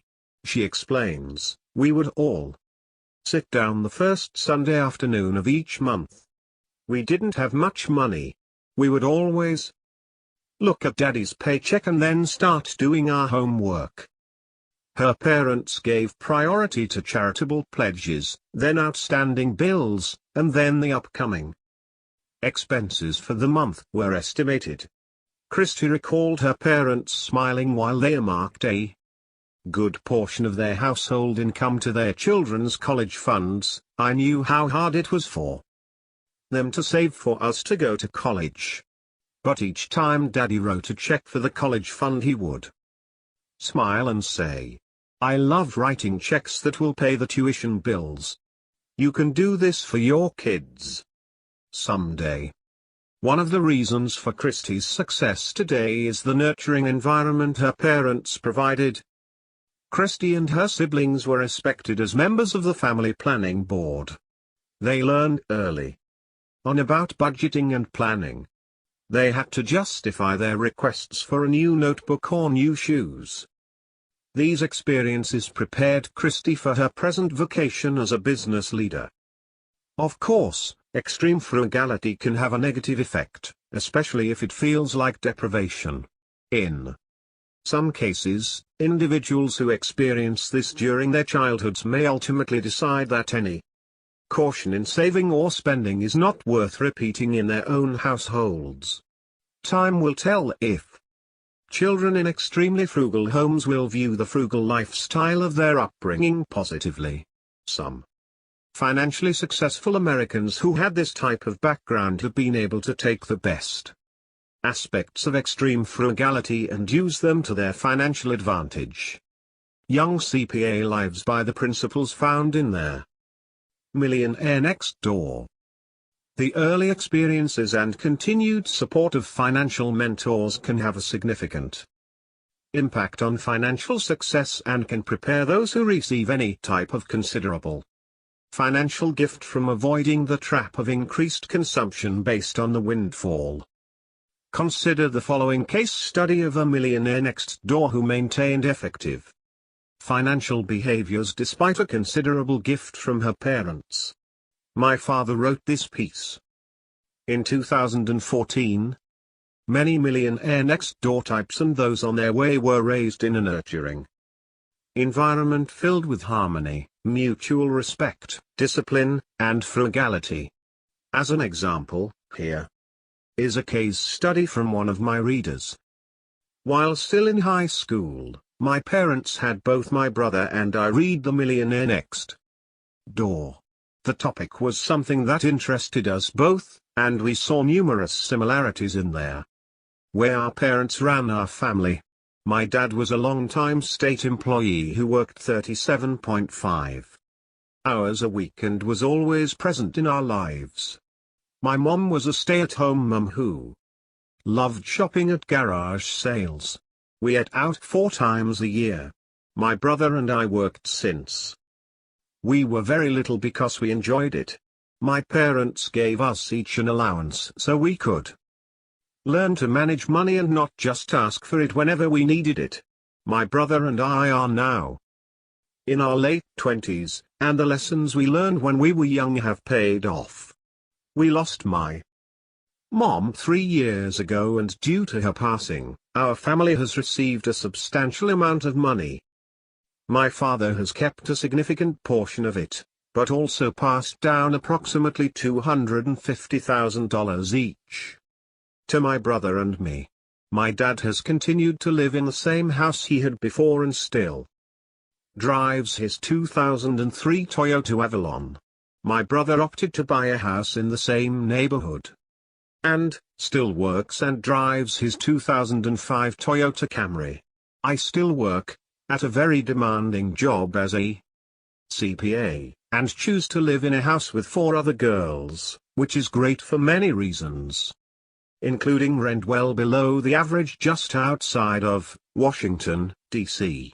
I have left their inheritance in my investment account and continue to aggressively save 20% of my income for retirement. We are not misers, and we all enjoy some little luxuries. For me it's travel, for my brother it's good food, but it is all within our means. I tell this story because I think my brother and I are anomalies in America today. When most 23 and 26-year-olds, the ages we were when we received the inheritance, receive such a large amount, and oftentimes, when they receive even smaller amounts, The kids quit their jobs, buy a fancy sports car, spend it all on shopping sprees and travel or numerous other activities. My brother and I kept our jobs, kept our same cars, and have not changed our lifestyle one bit, simply because we know how to be content. So, by preparing their children early in life to have a healthy view of money and equipping them with the tools to effectively manage it, these parents gave their kids, and themselves, their invaluable gift of liberation from economic outpatient care and a running start toward early financial independence. The experience of hyperspending.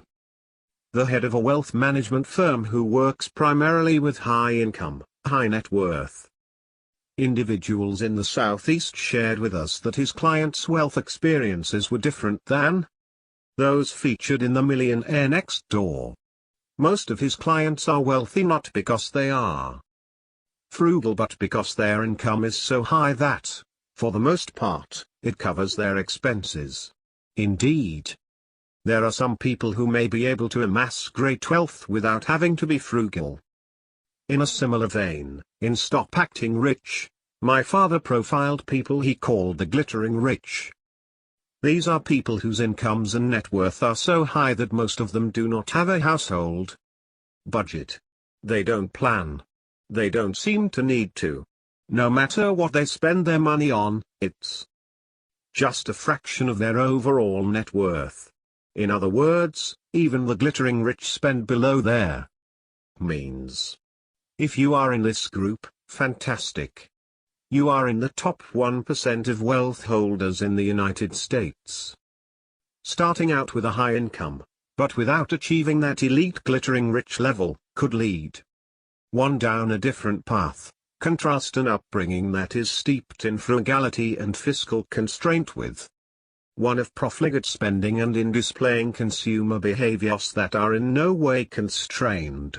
Yes, the glittering rich can do this with little consequence for generations beyond. But some of the income statement affluent persuasion or under-accumulator of wealth persuasion, likely model conspicuous consumption in what they drive, wear, or accessorize with, or in where they travel and how they entertain. In effect, this is telling their children and others around them that they spend money and what they value. Let's imagine that children of high-income, self-made parents experience this type of childhood. Riding in a luxury car on their way to a private school, having the latest in technology and fashion before their peers, taking trips to exotic, foreign lands, eating dinner in restaurants with names they can barely pronounce. Will these children be able to give up such luxuries once they are living on their own? Will they understand that mom and dad have a level of wealth that only a few will amass? And that this consumption was fueled by high incomes? These may be concepts that 10-year-olds cannot grasp. Indeed, economic outpatient care may be on the horizon. In fact, one of the most frequently asked questions from readers of the Millionaire Next Door is, why are my adult children hyperconsumers? The answer is simple and straightforward. Hyperspending parents tend to raise hyperspending children. These parents violated Rule 1 for raising productive adults from the Millionaire Next Door. Never tell your children that you're wealthy. Even worse, in many cases, parents signal wealth to their kids through hyperconsumption even though they don't have the wealth to back it up, just the income. Despite high incomes and high net worth, even despite being in the glittering rich category, some parents in this group decide to employ restraint in spending. Why? Perhaps they recognize two truisms about ensuring financial success: not sharing with children how wealthy you are, and frugality as an important, if not critical, component in building wealth. For those not fortunate enough to inherit large lump sums or to be the beneficiary of a trust fund, The only surefire way to amass wealth over time is by spending less than you earn. It's a function of discipline and math. As we'll discuss more in Chapter 4, frugality is a set of behaviors that predicts net worth independent of one's age, income, and percentage of wealth that has been received through gifts or inheritance. For those building wealth on their own, it is a requirement. As my father noted in The Millionaire Next Door, being frugal is the cornerstone of wealth building. If you're not glittering rich, while you and your children may be taken care of by the wealth you have accumulated, without prudence in saving and spending, that is, being frugal, on the part of your children, it's less likely that it will last to fund your grandchildren.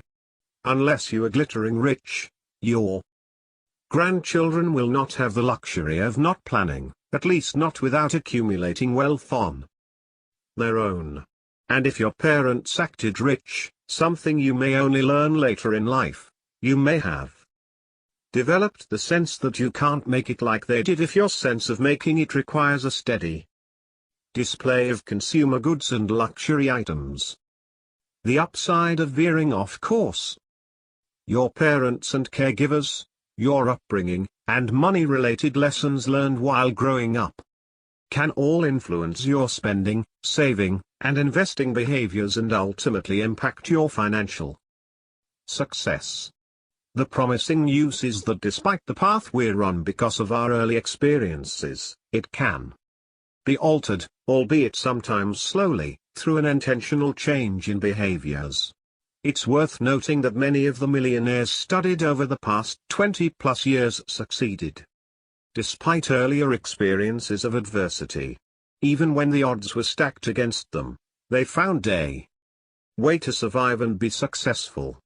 We have a choice of whether what we've endured in the past or the way our caregivers behaved will set the tone for our financial lives forevermore. Consider the stories of some of the millionaires next door who share their early life experiences with us. My parents were always big spenders, and never really saved. They appeared to be rich but were not. My father died at age 61 without much money to give my mom. All of this pain has caused me to go the exact opposite direction. Business owner with a net worth of $2 to $2.5 million. I saw my father as a spendthrift, spending rent money, so to speak, on extravagant artwork and other status items that I couldn't understand because my mother would gripe that we never had enough money. I was the one who my dad would make answer the phone at home. At the time my mother was working second shift as a nurse. Several times a month it was Master Charge or American Express trying to track him, my dad, down. They wanted to get paid, and let's say it made an impression on a 14-year-old. They were divorced by the time I was 16, and I think it saved my mum's life. So the one thing, spending more than you make is a road to ruin. Marketing executive from Ohio with a net worth of $7 million. Many great men and women have been able to ignore the odds in order to beat them. In a way, they display a confident disregard for what is probably going to happen and instead focus on the hope for something better. Think about the failure rates for new businesses, the likelihood of becoming a leader within an organization, the chances of marital success, or the possibility of becoming financially independent. If we paid too much attention to the odds without considering our own behaviors and choices, we might not try in the first place. Consider this example from a soon-to-be millionaire next door, an engineer from Wisconsin. I was 23 years old, newly divorced, with no job skills and struggling to support 2 kids on a minimum wage job. My grandparents were traveling in the area and dropped in unexpectedly. My phone was disconnected, so they couldn't call ahead. My grandfather asked the most important question I've ever been asked: "Why do you want to live like this?" Of course, nobody wants to live like that, but he explained that we live in America and you don't have to be broke unless you choose to. Eventually he persuaded me to go to college and get a degree in engineering. Only in America. Or the case of this executive from Georgia, who now has a net worth of $1 to $1.5 million. My mother, who was close to retirement, lost her job a few years ago. This event put extra pressure on my father, who was 4 years older and working to pay for a new expensive house that they had just purchased with a 30-year mortgage. Throughout my life growing up in my parents' home, it always seemed that my parents were financially strapped. Always paying for things with credit, financing new cars, etc. Looking back on this pattern of behavior, I vowed to not live the same way with my family and have done a decent job of staying out of debt, paying for vehicles with cash except for the big fancy home with a large mortgage that we owned. This is an eye-opener for me. In my family, I was the only working spouse. My wife stayed home with the kids. I became resolute to pay off the mortgage as quickly as possible and have true financial freedom for my family. The cases above represent just a few of the stories and anecdotes collected over the past 20 years that demonstrate there are ways around an upbringing that is less than ideal for building wealth. These economically successful individuals, perhaps because of these early experiences, sought a life that was financially free, and set about achieving those goals. But, the change in trajectory came because they altered their attitudes toward financial goals and, most importantly, their behaviors, aligning them both to be conducive to building wealth. The real American dream?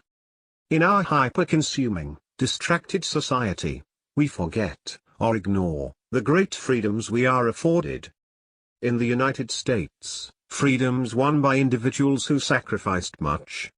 Many of the millionaires who share their stories with us have little or no recollection of their family's journey to this country.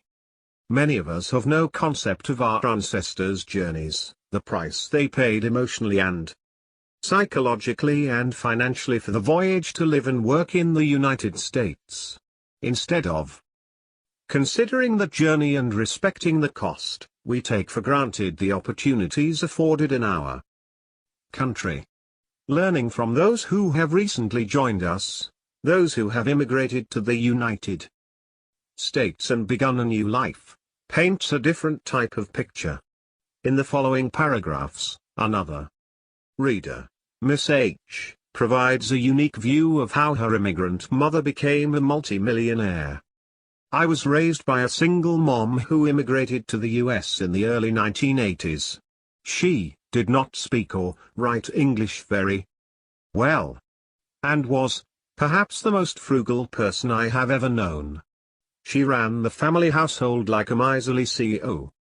By cutting expenses, the money that her frugal mother saved was immediately plowed back into the family's business ventures, the first of which was a restaurant.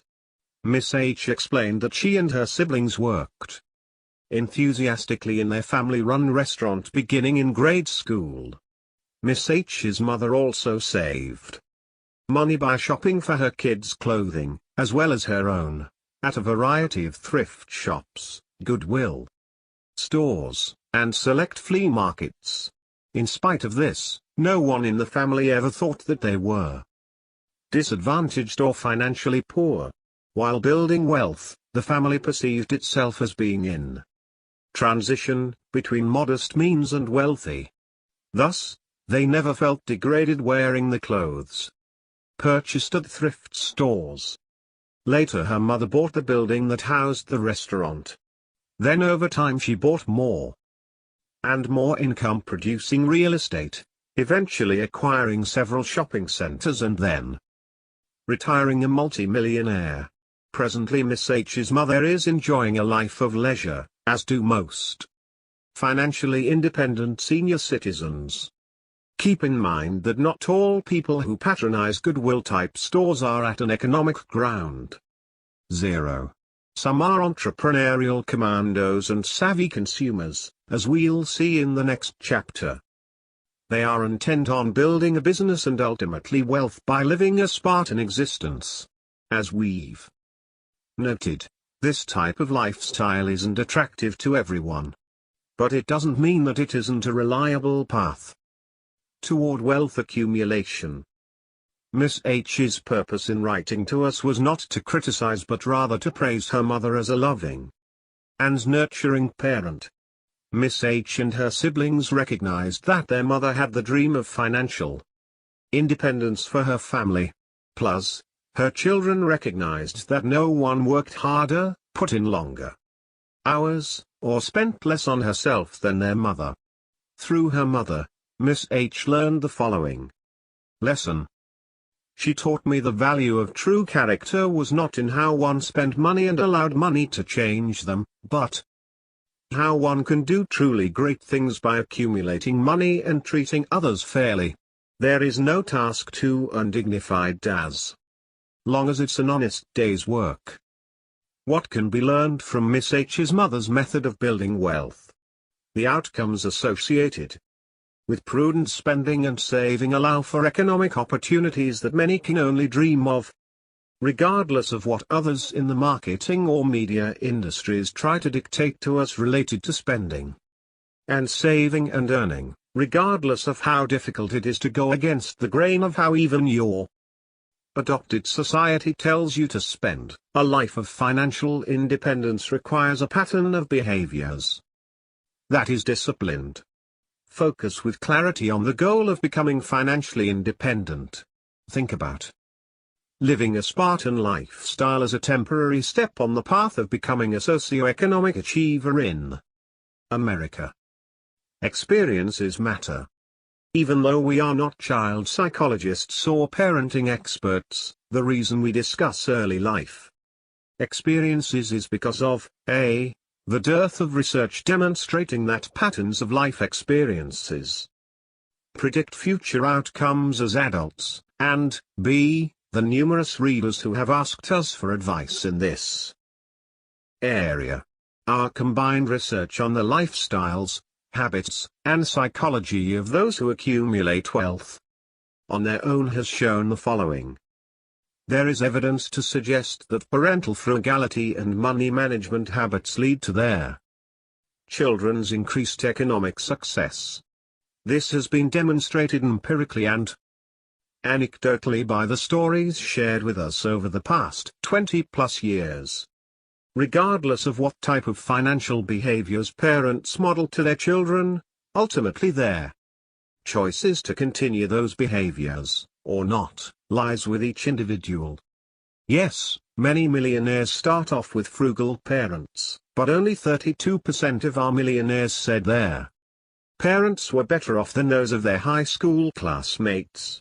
And as is still the case today, few millionaires derive income from the fruits of a wealthy relative. In fact, only 14% of our millionaires' income is derived from estates and trusts, and only 10% derive income from cash or related gifts from relatives. Marriage and building wealth. As we spend, on average, 2.5 hours with our spouses each day. 6. It is easy to understand the influence of marriage on our financial and wealth-related behaviors and success. Millionaires in past surveys and in our latest research have consistently been married or remarried and have consistently cited their spouses as critical to their economic success. In our latest survey of millionaires, 93% are married or remarried, and more than 80% of them agreed that having a supportive spouse was one of the key factors in their economic success. The National Bureau of Economic Research found their median net worth of married couples between 65 and 69 was 2.5 times that of a single person in their same age range. 7. And staying together in a loving, respectful relationship has economic benefits. Ohio State study found that divorce decreases wealth by an average of 77%. 8. Within the roles of a household, as we'll discuss in Chapter 5, someone has to take on the various tasks related to financial management. This is easier if both spouses are on the same page, even if they are dividing the tasks. Financially successful couples tend to work together on their finances and generally agree about goals and methods for reaching those goals. 9. There is even evidence that similar credit scores of spouses are predictors of future togetherness. 10. One retired millionaire shared with us his views on marriage and wealth. I would say meeting my wife was my life-changing experience. She had 100% belief in me. She knew that I would be successful even when I doubted myself. We had similar life goals. We lived within our means and always saved with an eye on our future. We both worked for the first 8 years of marriage. We purchased a home based on one salary, knowing she wanted to be home, at least until the kids were in school, to be with the kids. We knew the benefits. Her continued support of me throughout my career allowed me to take some business risks that paved a way for an independent financial life today. If we consider a typical household as a business for a moment, we can see how the leaders of that household have different roles in managing resources. One wife of a millionaire next door type told us this: "My husband laughs that while I am the COO of our household, I'm also the CPO, Chief Procurement Officer. In his role as CFO, we are often at odds on how to allocate budget. Well, and whether the budget should be examined, used, stuck to, etc. When there's friction about money, everything else seems to be falling apart. But we work hard to make sure we're on the same page most of the time, even if we have different views on money. In some cases, one spouse has to take on the lion's share of financial management. Again, this is ideal especially if one of the spouses tends to be on the spendthrift side of the spectrum, which, according to the wife, is the case with this millionaire next door couple. My husband became interested in our finances only a few years ago, as we move into retirement. We've been married 32 years. If it wasn't for me, I do not think we would have any savings to speak of. We had to separate our personal spending early in our marriage to keep the peace. He needed a free spending account, while I've handled the household expenses and savings. In the millionaire mind, nearly all millionaire respondents reported that their spouses were honest, 98%, responsible, 95%, loving, 95%, capable, 95%, and supportive, 94%. Most of these millionaires knew that their future mates possessed these qualities before proposing to them. A millionaire and senior corporate executive told us about how his wife had played into his success. After 2 years of marriage, he had asked her what she wanted for her birthday. She replied that the best gift in the world would be for him to return to college and finish his degree. She offered to downsize into student housing and to work full-time to support them. This gift ultimately bore major fruit in terms of his career and their lifestyle. We were reminded of this case study when we read an email from a senior corporate sales executive named Owen. When he hit the 50-year-old mark, Owen began thinking that his best years were behind him. Whether real or imagined, he had begun to worry. Jobs were being eliminated. His wife would hear none of it. She fervently believed in her husband's career future and spent $5,000 of her own money to hire a top-level career placement professional to help Owen land job offers.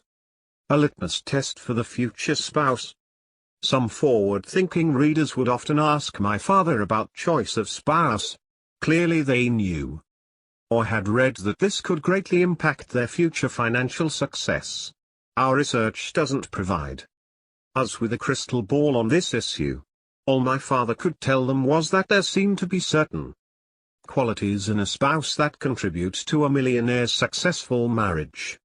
A large majority, 86%, of male millionaires reported in the Millionaire Mind that being unselfish was a major contributor. Also, most of these millionaires told my father that their wives were raised in loving, stable, and nurturing environments. They didn't seem to be driven by the need to hyperconsume to overcompensate for their humble beginnings either. As stated in the chapter Choice of Spouse from the Millionaire Mind, the typical millionaire couple has been together for nearly 30 years and their bond tends to be permanent as well as economically productive. Ask the husband or wife to explain their household's productivity. Each gives substantial credit to the other. For every 100 millionaires who say that having a supportive spouse was not important in explaining their economic success, there are 1,317 who indicate their spouse was important. Of the 100 who did not give credit to their spouse, 22 were never married and 23 were either divorced or separated. That leaves only 55 in 1,317, 4.2%, who believed that their spouse did not play an important role in their economic success. Spouses. And the 1%. My father wrote this blog a few years ago to highlight the difference between blaming a certain group for one's situation and learning from that group. In a Fortune editorial several years ago, Nina Easton wrote, "Don't blame the rich, a defense of the 1%. Instead of constantly criticizing the 1%ers, most people could learn a lot about accumulating wealth through understanding the habits of these wealthy people." She stated succinctly, "It's entertaining to wail about the fat cats and the greedy rich. But if we're serious about addressing widening inequality, we should figure out what the 1% is doing right, and apply some of those ideas to closing the gap." 11. The original title of The Millionaire Next Door was That's Why They're Wealthy. Stable and long-term marriages, while not a predictor of wealth necessarily, tend to run alongside millionaire status. And we know that divorce, moving, dividing assets, and demonstrating financial care for children of divorce are unfortunate and unbudgeted expenses related to the dissolution of a marriage. As stated in The Millionaire Mind, consistent participation in marriage results in significantly higher wealth. Conversely, those people who are not married continuously over time have a propensity to accumulate lower levels of wealth during their adult life cycle. Millionaires and those who will probably attain the status have a unique ability to select mates with a certain set of qualities. Among the first things millionaires say about their spouses include down-to-earth, unselfish, has traditional values, my emotional backbone, patient, understanding. 12. Among the nearly 670 millionaires surveyed nationwide in a prior study, 68% were married to the same spouse throughout their lifetime, while 25% were remarried. In the same survey, 86% of the millionaires indicated that their parents were never divorced or separated any time prior to their 18th birthday, slightly down from 90% reported in 2005 in Stop Acting Rich. It is well documented that income is a high correlate of wealth. High-income households tend to be of the traditional husband-wife type. Approximately 85% of tax returns at their $200,000 and above income level are filed jointly. Only 18% of tax returns with incomes under $50,000 are joint returns. 13 more than ever before. The high-income household is composed of a husband and wife who are both working full-time. Honesty is the best marriage policy. What if you are contemplating marriage and you have outstanding debts? Honesty is the best policy. Here, you should advise your future spouse about your financial situation, and you'd be smart to discuss further your proposed way of eliminating the debt. We were reminded of this fact by a man named Doug who shared this life-changing moment. For me, it was meeting my future wife. She told me that she would not marry anyone who had any debt. It took me 14 months to clean up the debt, $45,000. She introduced me to Dave Ramsey and the Millionaire Next Door. Both had a profound impact on me. Lack of honesty, particularly about financial obligations, can bring an abrupt halt to a flourishing courtship. As an example, consider the case of Henry and Sally. After dating for several years, they decided to get married. But not long before the wedding, Henry received a letter from one of Sally's lenders. His name had been given as a credit reference on several of her loan applications. Later he discovered that she had violated her loan agreements. She had already defaulted on a $20,000 consumer loan and was about to do so on $15,000 more. These did not include her outstanding student loans. When Henry confronted Sally about her credit situation, she had a proposed solution. It called for Henry, who was a high-income producer, to help pay her outstanding debts. She believed that her credit problems would not be a major concern to Henry once he said, "I do." She badly misjudged Henry. He broke off the engagement. And it was not just because of the credit issues and the betrayal of trust. Henry determined that Sally was totally irresponsible when it came to money. The company we keep, regardless of whether your home life was loving and provided some degree of education regarding financial management, and your spouse or significant other shares your worldview on financial matters, there are two other important influences that we have some control over which can impact our ability to achieve financial goals. The first is the game of comparisons, comparing what we own, what we can consume, and our successes with others around us. The field of sociometrics concerns how individuals fit into a group. And much of the focus within this field is how those rankings, that is, where we stand in relation to those around us, influence our behaviors and attitudes.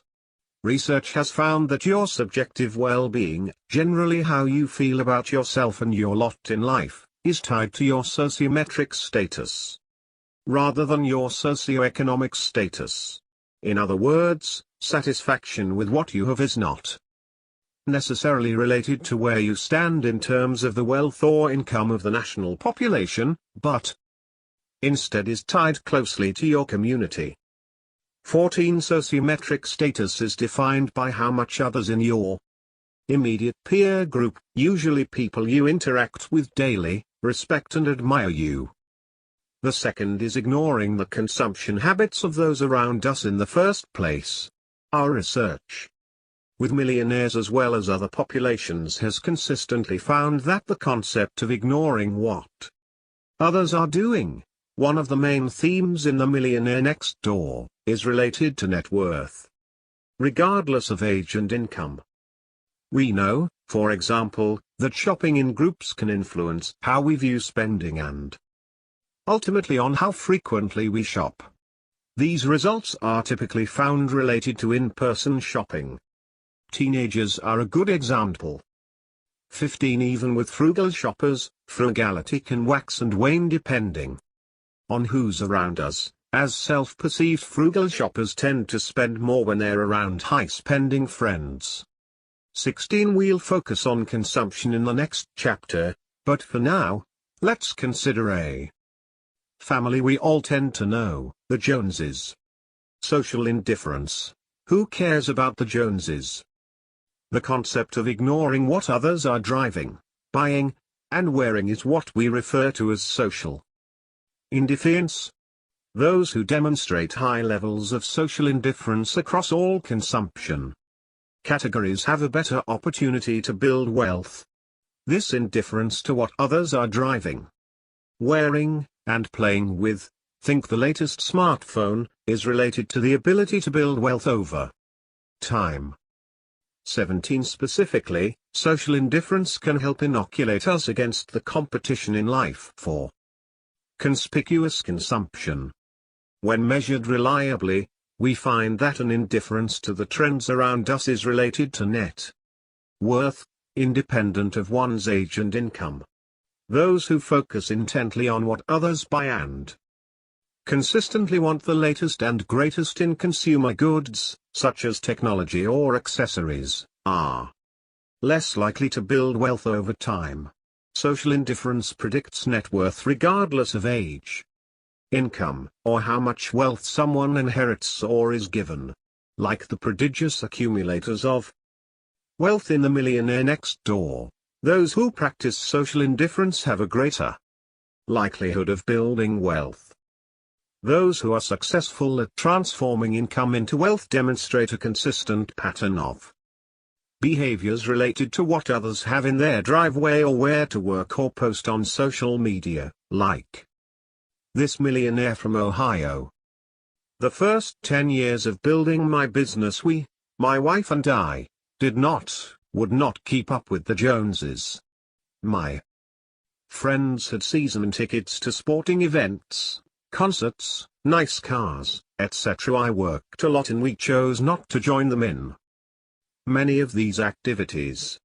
In retrospect, we didn't miss anything and we didn't truly suffer. We've always been frugal savers, but not cheap. Just that we didn't do much outside of growing our business and growing our immediate family. It's hard work, but we are now able to enjoy some of the blessings we've achieved. In the consumer arms race, you will never win. There will always be a trend, a style, a fad to replace the last. Those who are able to transform their income into wealth are able to ignore their spending habits, new gadgets, and shiny trendy accessories in their quest to build wealth. Take, for example, Mrs. C, whose friend is very much focused on one-upsmanship in the consumer game of life. I didn't notice this pattern until other friends of mine mentioned it. I'd purchase a car. She'd get a bigger, more expensive one. My kids would do well in school. She'd respond with the awards, recognition of praise her kids received. I bought a house and kept my first house as a rental. She'd buy a bigger, more expensive one and rent her other home.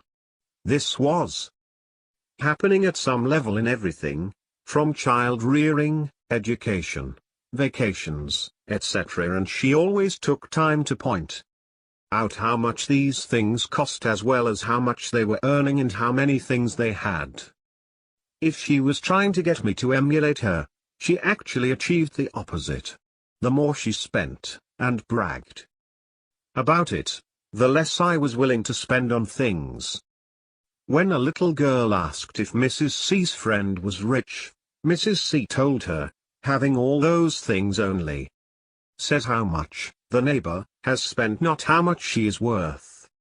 Mrs. C then thought to herself, I am secure with my financial situation and I'm on track to have a comfortable retirement.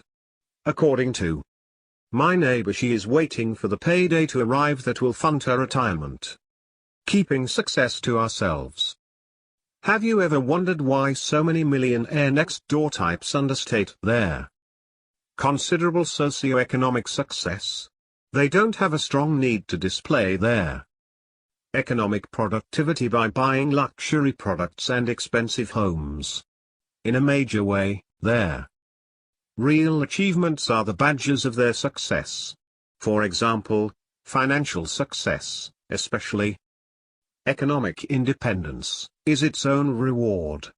Conversely, those people who have an insatiable desire to publicize their considerable ability to spend predictably end up as members of their income statement affluent crowd. Yes, it costs a lot of money to convince the faceless crowd that you are a big income producer. Typically, these people are living on a hyper-spending treadmill. Along with not playing the comparison game is the concept of status. Demonstrating status to others through our consumption patterns. As we've seen in the study of millionaires, decamillionaires, as well as in our research with mass and emerging affluent, those who are indifferent to the Joneses, and do not have a need or drive to demonstrate status to others, are in a good position to achieve financial success. Consider, for example, successful members of the entertainment industry who are content with being behind the scenes versus in the spotlight. My father was struck particularly by an article in the Wall Street Journal that demonstrated this principle. 18. Diane Warren has written more than 1,500 songs for everyone from Celine Dion to Rod Stewart. In fact, her client list reads like a who's who in popular music. I have found that most of the people in the singer category are hyper-consuming income statement affluent. They constantly need to be on stage in front of an audience, and not just to earn a living. In one way, these people are primitive life forms.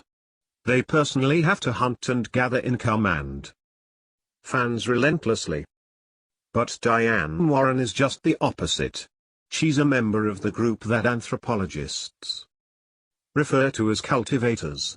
Cultivators plant seeds, grow crops and trees, raise cattle and write songs. Songs, unlike live performances, can be inventoried and can pay royalties to the writer for more than a lifetime. According to the article, Miss Warren doesn't care if the average listener doesn't know she wrote the song. I want them to believe the singer so much that they believe they wrote it. I just want my name on it and on the check. The need to display success via consumption, whether that involves cars, homes, or experiences, is a major impediment to building wealth. Teach your children about the beauty of cultivating and the harsh reality of being a perennial hunter-gatherer.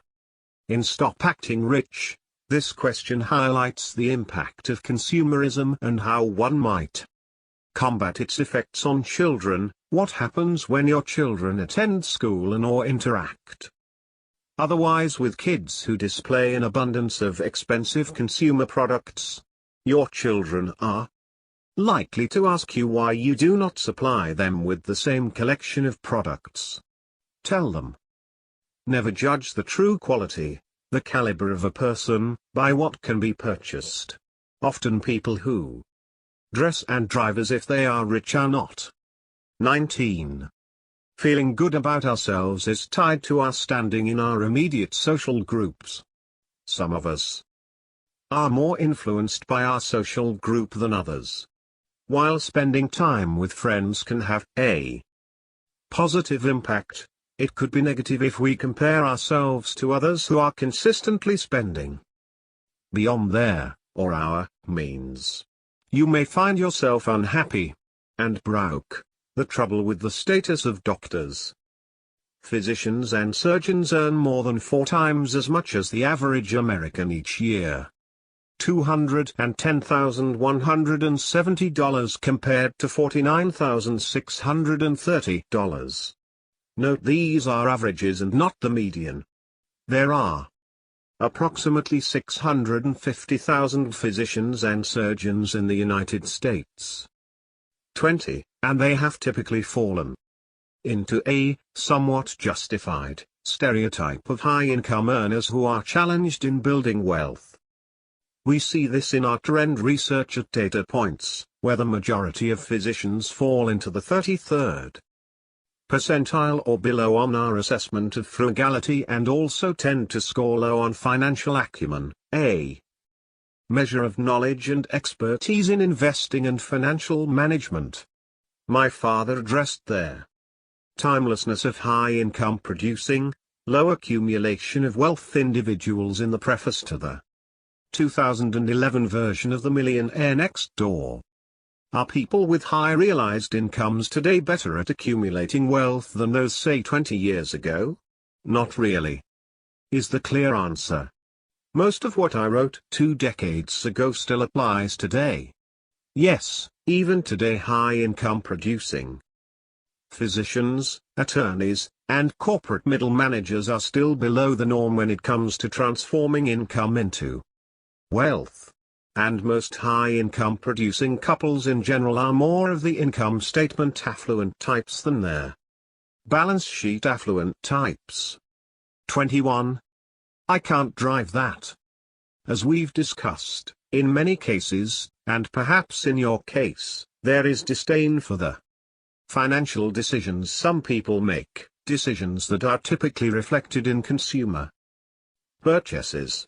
While they may be financially advantageous, they may be looked down upon, as my father discussed in 2014.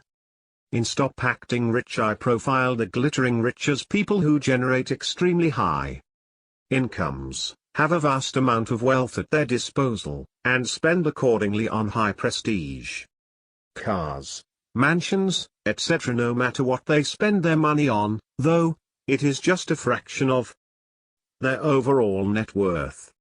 These people are highly concentrated in neighborhoods which my friend, John Robin, refers to as blue blood estates. I spent over an hour at a reception in my favorite American history museum. While there I met Gillis, a highly compensated Fortune 100 senior executive, for the first time. After a brief conversation about the artifacts on display, we discovered a common interest in high-performance automobiles.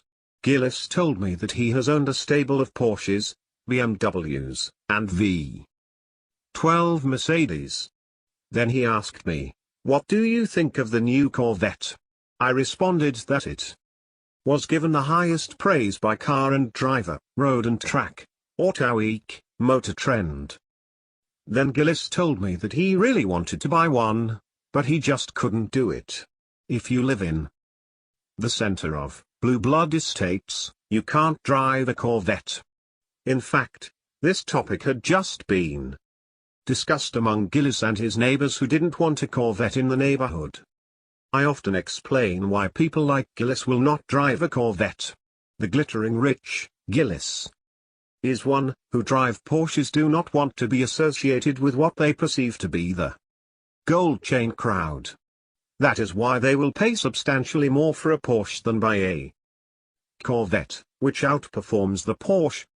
In earlier writings, I have asked which of their following 3 variables is the best predictor of consumption: income, net worth, or market value of home. The market value of a home is the best of the 3. If you live in a pricey home situated in blue blood estates, there is enormous social pressure to forego performance for prestige brands.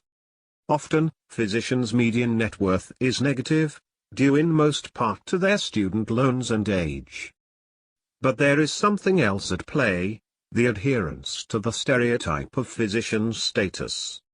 What's especially challenging is when our neighbors, friends, friends of friends through social media, and co-workers are hyper-consumers. And it may be even harder when you're in a well-defined, professional occupation, that is, physicians, lawyers, executives. There's a stereotype that many buy into about what doctors should be driving, or where they should be living. Consider this. The most ever spent by millionaires in our latest nationwide study on a watch was $300. Physicians in our study paid $700. In The Millionaire Next Door, my father wrote, another reason very well-educated people tend to lag behind on the wealth scale has to do with the status ascribed to them by society. Doctors, as well as others with advanced degrees, are expected to play their part. 22. To build wealth, even doctors must be contrarians. They must make choices that enable them to be financially successful versus playing a part dictated by what those around them, their fellow doctors, and what others think doctors should be doing. To build wealth, we need to mind our own business and focus on what it takes to transform that high salary into wealth. Ignoring what Dr. Jones is driving, where she is living, and that fancy watch she just bought is critical to building wealth. The financial downside of the connection economy. Journalists and readers have continually asked us if it is more difficult today to become their millionaire next door than it was in the 1980s or 1990s. Maybe you have the same question.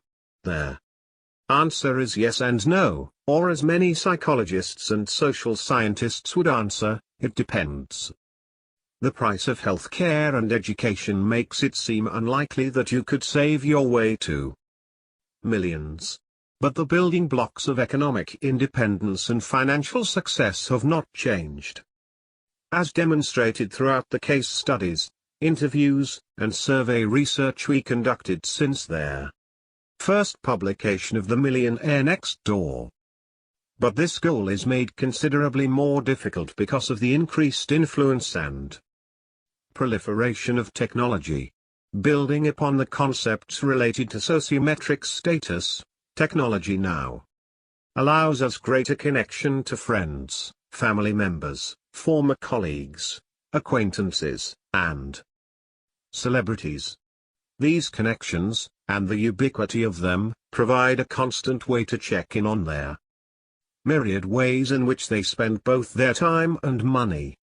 As our relationships, careers, and their way in which we communicate increasingly include ongoing and persistent connections to others. Through technology, we would be remiss not to include its potential financial perils.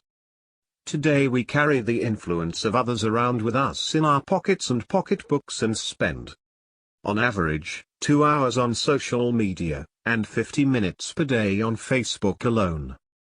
23. Imagine if these 2 hours were spent developing a new skill, researching a new business idea, or engaging directly with friends, co-workers, or employees. By comparison, millionaires in our latest sample spend 2.5 hours per week on all social media sites combined. We know that social networks can impact their kinds of behaviors we believe are acceptable, and this is no different with shopping and consuming. What our friends are buying, wearing, and displaying can impact us psychologically through our desire to conform. The more time we spend on social media, the more the marketing of products, services, or experiences will affect our buying habits. 24. As one millionaire in a recent interview told us, now you see this instantly on Facebook, you see all of these people with what look like incredible lives, but it's not that way. Another millionaire was more critical: if people spent even half the time they spend on curating their image on social media, we would all be a lot better. Certainly, they would be a lot better off. It's a time drain that leads to nothing, it's ephemeral, it's not a lasting product of any value. All that time is wasted and people neglect to spend time on serious things that matter. Connectedness, it seems, comes with a cost, the cost of our cognitive and emotional attention, and when we consider our financial goals, our money, we have become accustomed to new, shiny, and now, more than in the 1990s, the proliferation of technology makes us like mice in the skin box, constantly touching our phones to get the next pellet of news, drivel, or consumer goods. Scientists have linked activity and satisfaction from screen time with dopamine and equated its use to other addictive habits. 25. Particularly if we are easily persuaded by either the consumption habits of others close to us, family, friends, neighbors, or others we see on social media, celebrities, politicians, professional athletes, that connectedness must be tempered with restraint to achieve economic success. The new marketing. Ignoring the trends around us from our virtual and face-to-face social networks is really only the start of a frugal lifestyle. There's another powerful source that our technology allows for today: social marketing. Up until the early 2000s, the reach of marketing into our lives was limited to non-social and untracked methods. In other words, you could turn the page of a magazine, change the channel on your TV or radio, or ignore the billboards you drove past. Marketers had to do research, create advertising campaigns, and then promote their brands through various non-social channels. We didn't have to give them permission to interrupt our day. Now, with email marketing, social media feeds, and website tracking, we often have the option of reserving our cognitive resources to things that matter. Consider for a moment the definition of permission marketing from the creator of the concept, Seth Godin, and his focus on the respectful way to use it, methods that many companies choose to ignore. Permission marketing is the privilege, not the right, of delivering anticipated, personal and relevant messages to people who actually want to get them. It recognizes the new power of the best consumers to ignore marketing. It realizes that treating people with respect is the best way to earn their attention. Pay attention is a key phrase here, because permission marketers understand that when someone chooses to pay attention, they are actually paying you with something precious, and there's no way they can get their attention back if they change their mind. Attention becomes an important asset, something to be valued, not wasted. 26. Today, your digital footprint leads marketers directly to you, tailoring the content, message, and frequency to your online behavioral patterns. Ingenious and effective, this new marketing strategy presents dangers to those prone to believe the tailored and persuasive images and messages. Inoculation against this marketing, that is, not giving away the precious resources of attention and focus, is critical to building wealth. The power we have in the marketplace is not spending our resources, including our attention, with any entity that could influence us off the course of achieving financial goals. The consumer science of awesome shampoo. Coming from a marketing research background, my father knew all too well the power and influence of consumer psychology on our behaviors.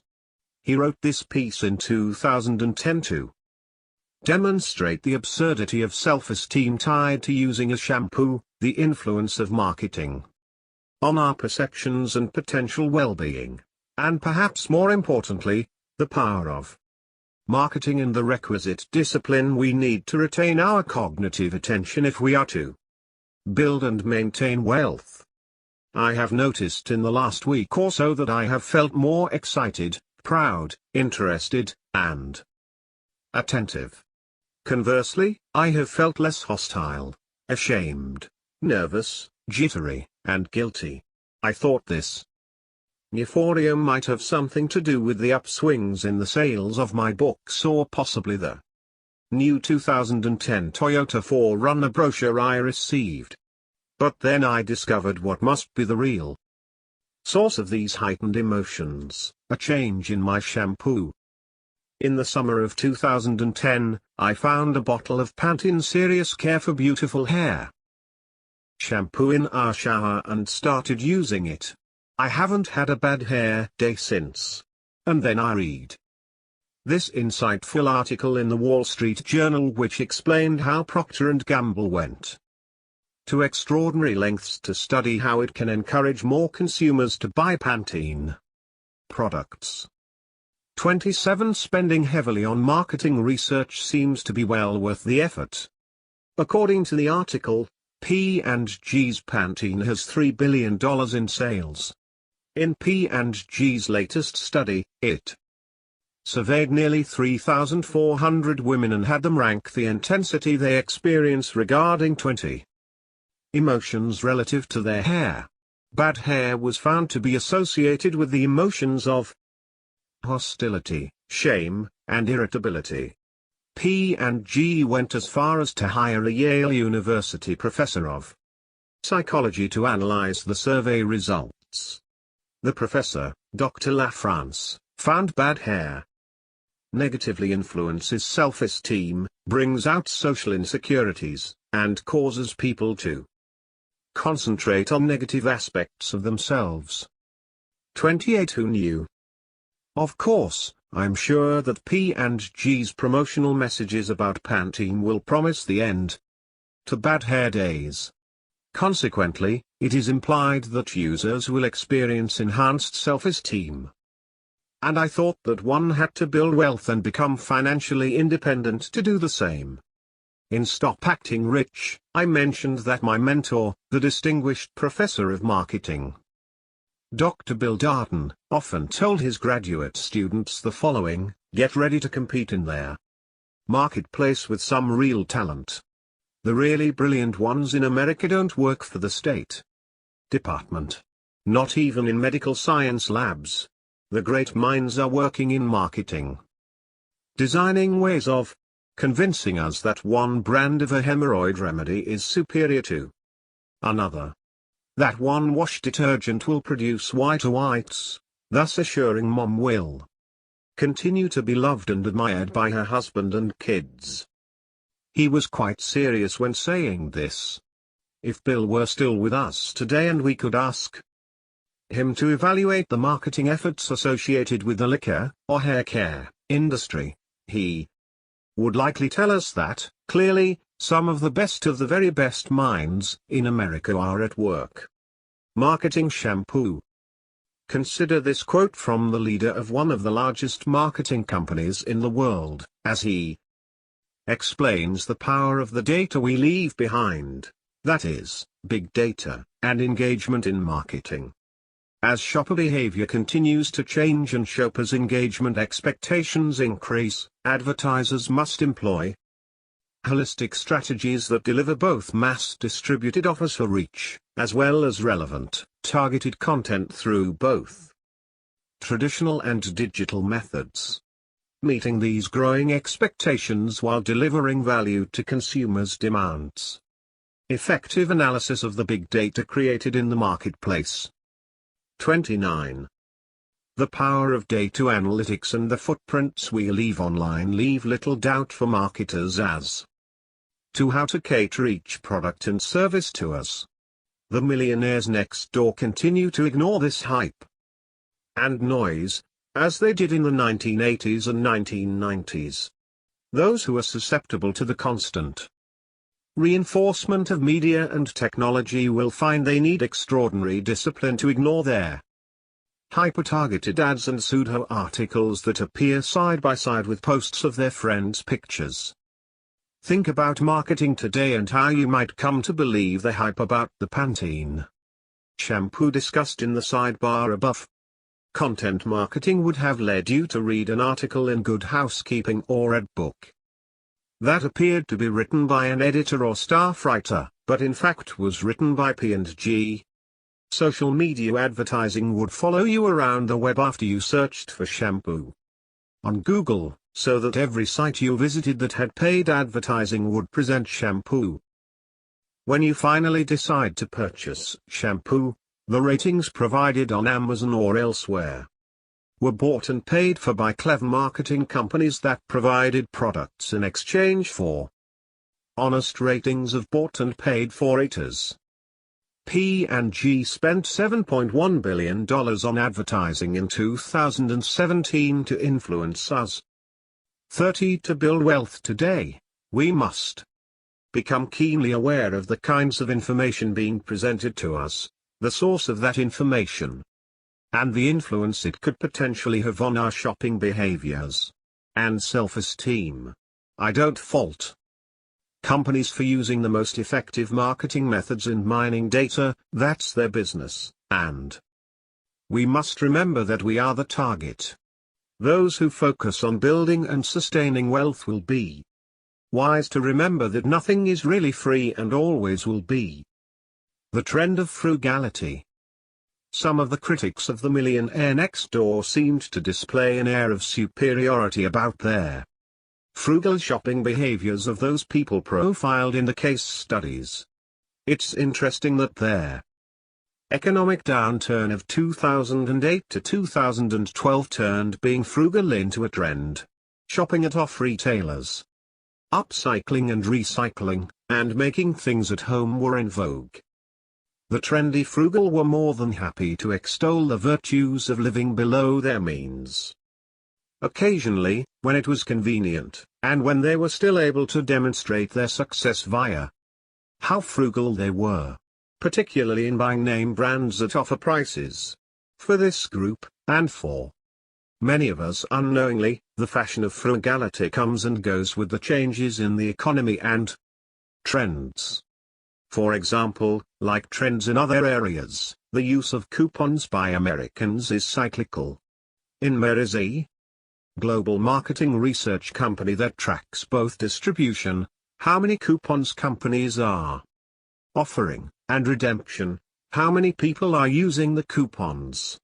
Their results provide a compelling look at frugality trends over time. In 2011, for instance, 3.5 billion coupons were redeemed. In 2015, only 2.5 billion were redeemed. Does coupon clipping make the millionaire? Not necessarily, and certainly not if the use of coupons is cyclical and the only method applied in their pursuit of financial independence. Those who are astute at building wealth demonstrate spending patterns that are more consistent and disciplined. So, the question of who can be frugal today is really, instead, who can be disciplined about spending regardless of the economy, trends, or where they are in life. Consistency and discipline are the frugal behaviors that are most important, versus simply following the trend with your temporarily pseudo-frugal neighbors. It's a consistent pattern of behaviors related to spending, not seasonal frugality. This idea is particularly relevant again today, at the time of writing this manuscript, as a robust economy, full employment, and a hot stock market have made frugality, once again, uncool. To be happy, stop acting rich. The pursuit of wealth in and of itself is a hollow one. The ability to spend with abandon and consume with little regard for what that consumption means for future freedom. Freedom, meaning not being a slave to work and perpetual revenue generation, is rife with shallowness. My father would frequently comment that money did not buy happiness, and that faith, relationships, helping noble causes, and creating meaning in one's life were the 1, 2, 3, 4, 5, 6, 7, 8, 9, 10 pursuits that led the millionaires he interviewed to greater satisfaction than their portfolio performance. In 2010, he wrote this regarding satisfaction and happiness in relationship to money. What explains happiness in life? I don't have all the answers. But, as a review of both my books and blogs, happiness in life has little to do with the brand or price of the watch one wears, the stores one patronizes, the make of car one drives, or the brand of vodka one consumes. One's overall happiness in life has nothing to do with the overall price one pays for wine, the size or market value of a home, not even the price one pays for a haircut. To shed more light on this issue, I examined the relationship between happiness in life and more than 200 characteristics, behaviors, and attitudes of 1,574 high-income, high-net-worth respondents from one of my national surveys. Note that correlations do not necessarily indicate cause and effect. Beyond health, family, and job factors, why are some people more satisfied with life than others? In terms of statistical significance, the higher one's level of happiness, the more likely he or she is to agree with the following statements, by rank order of variation explained. I have more wealth than most people in my wealth or income group. We are financially better off than our neighbors. I donated 5% or more of my income last year to charity. I live well below my means. I was raised in an atmosphere filled with love and harmony. My parents taught me how to invest and manage money. Politically, I am more conservative than liberal. I inherited less than 1% of my net worth. My spouse is more frugal than I am. I invested 10% or more of my income last year. Also, note that both net worth and income are associated with happiness. Statistically, net worth is the more important of the two. But even more important than net worth is relative net worth, as suggested in item 1 above. Relative net worth is all about how productive one is in transforming his or her income into net worth compared to others in one's income and age cohort, as well as within the context of one's immediate neighborhood environment. Those who can easily afford their consumption lifestyle tend to be significantly happier than those who struggle to make ends meet by acting rich. I have consistently found that those within the same income or age cohorts who were raised by loving and nurturing parents tend to spend less and save more of their incomes than those who are not raised in this type of atmosphere. There are opportunities to succeed financially for those who make choices based on tried and true methods of building wealth. If you had positive experiences growing up related to all things financial, you may have developed a pattern of behaviors that will allow you to stay on the economic independence highway more easily than if you had the opposite experience. Taking responsibility for our financial decisions, regardless of our upbringing, relates to net worth and the choices we make today and tomorrow about with whom we share our lives, choices that at least in this country we have the free will to make, will also impact our trajectory. Choose carefully. Chapter 4. Freedom to consume. I tell my family members often that my goal is to earn interest and not pay interest. Millionaire from Georgia who retired at age 54. Economic success takes different paths. For those who make an average to above average income in the United States, the path to economic success necessitates a certain amount of restraint in consumption. It requires an awareness of and inoculation from the consumerism and affluenza that plagues many households with significant income levels. There are very few Americans who, with a modest to above average income, can sustain high consumption lifestyles and become millionaires in their lifetimes.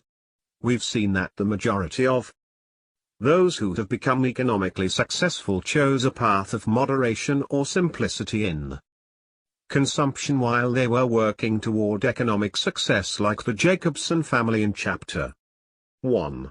In many cases, they continue this practice even after they become millionaires. Even if you have parents who modeled ideal financial management behavior and you managed to overcome obstacles to becoming wealthy, you may fall victim to heavy consumerism, fueled by whatever social groups or media may have an influence on you, or your own perceived needs that are fulfilled by the latest in consumer goods. our freedom to consume, along with the freedom to choose. How we spend our time comes at a cost. If we choose to take full advantage of it, we must fund it somehow. The cycle of working to spend is difficult to avoid even if you've decided to live in a modest home in a modest neighborhood and surrounded yourself with others who have a similar lifestyle. We are taught from an early age to consume, and America has much to offer professional consumers. In the frugal chapter of The Millionaire Next Door, my father wrote about their behaviors and habits of economically successful Americans in terms of consumption. 1. The frugal mindset, when applied to the consumption of consumer goods, can help a household live within its means and can lead to behaviors that encourage savings. For many, being a frugal consumer is a badge of honor, like on the TV show Extreme Couponing. But for others, frugality goes in and out of style depending on the economic conditions of the day. For the purposes of this book, and for the study of wealth in general, we define frugal people as those who have a lifestyle that is simple and economical, and who consistently live below their means. Those who are frugal demonstrate a pattern of financial behaviors that are economical in nature and below one's means. As we have noted in the past, living a frugal lifestyle allows an individual to comfortably afford the level of consumption in their household. Throughout the past 20 years, our research has demonstrated that millionaires report being frugal, and that when we split affluent samples into prodigious accumulators of wealth, PAWs, the top quartile, and under-accumulators of wealth, UORs, the bottom quartile, these groups differ in terms of their agreement with statements related to frugality. In samples of mass affluent and emerging affluent heads of households, there is a clear relationship between a consistent pattern of frugal behaviors and net worth, regardless of age or income. 2. This is true for those in the high net worth camp, as well as those in the median income camp. Being frugal or at least having a simplistic consumption lifestyle requires equal doses of discipline and social indifference to trends. At its heart, a frugal lifestyle is highlighted by budgeting, planning, setting goals, simplicity, and discipline.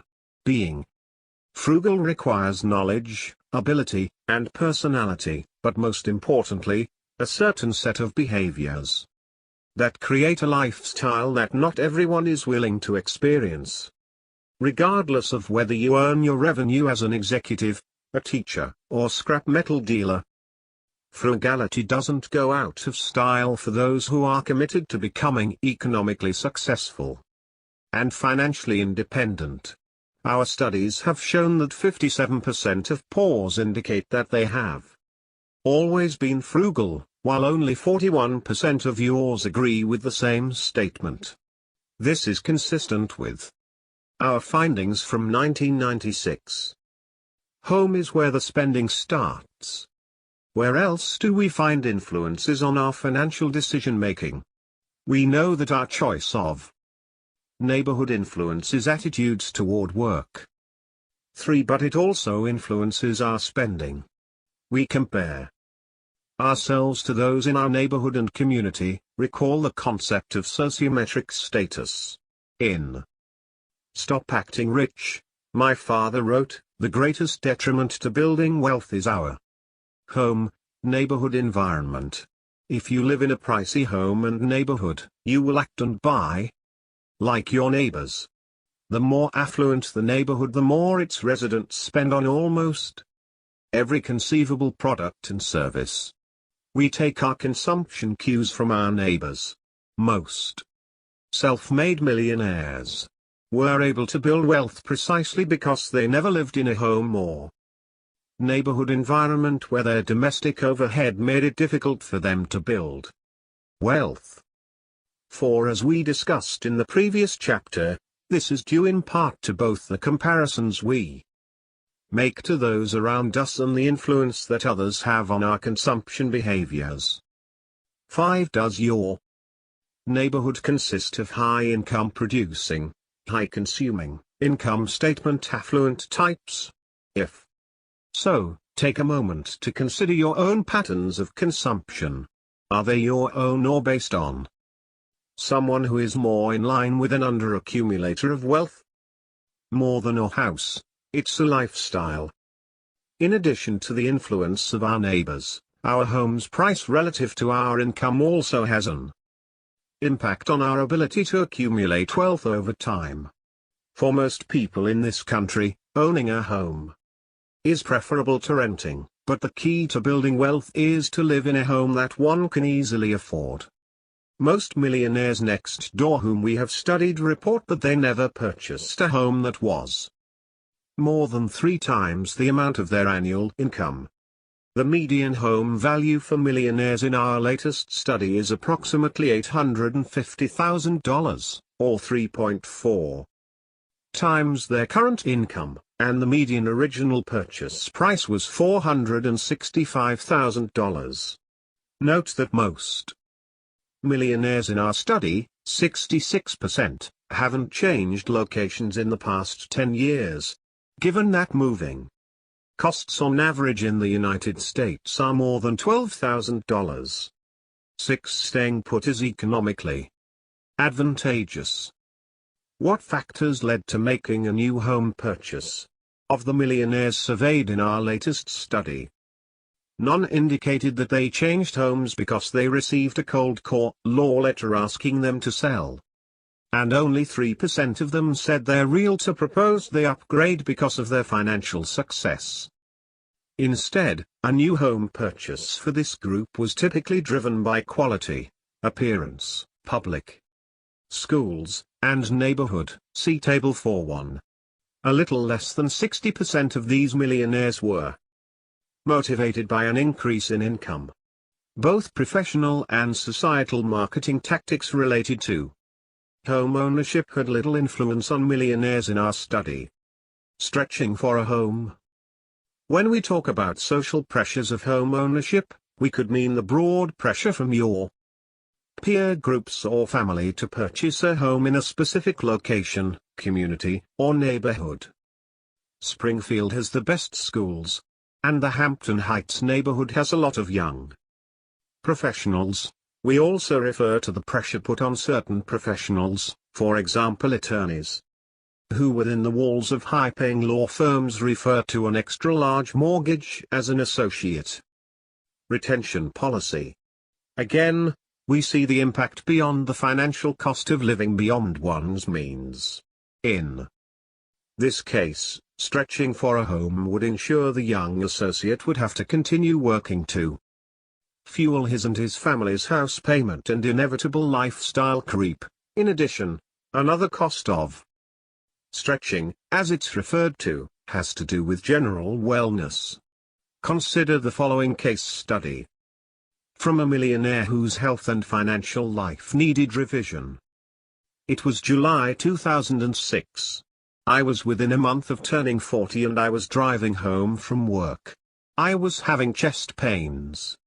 My doctor told me I was very close to serious heart disease and diabetes in my current condition. I started working on my health seriously.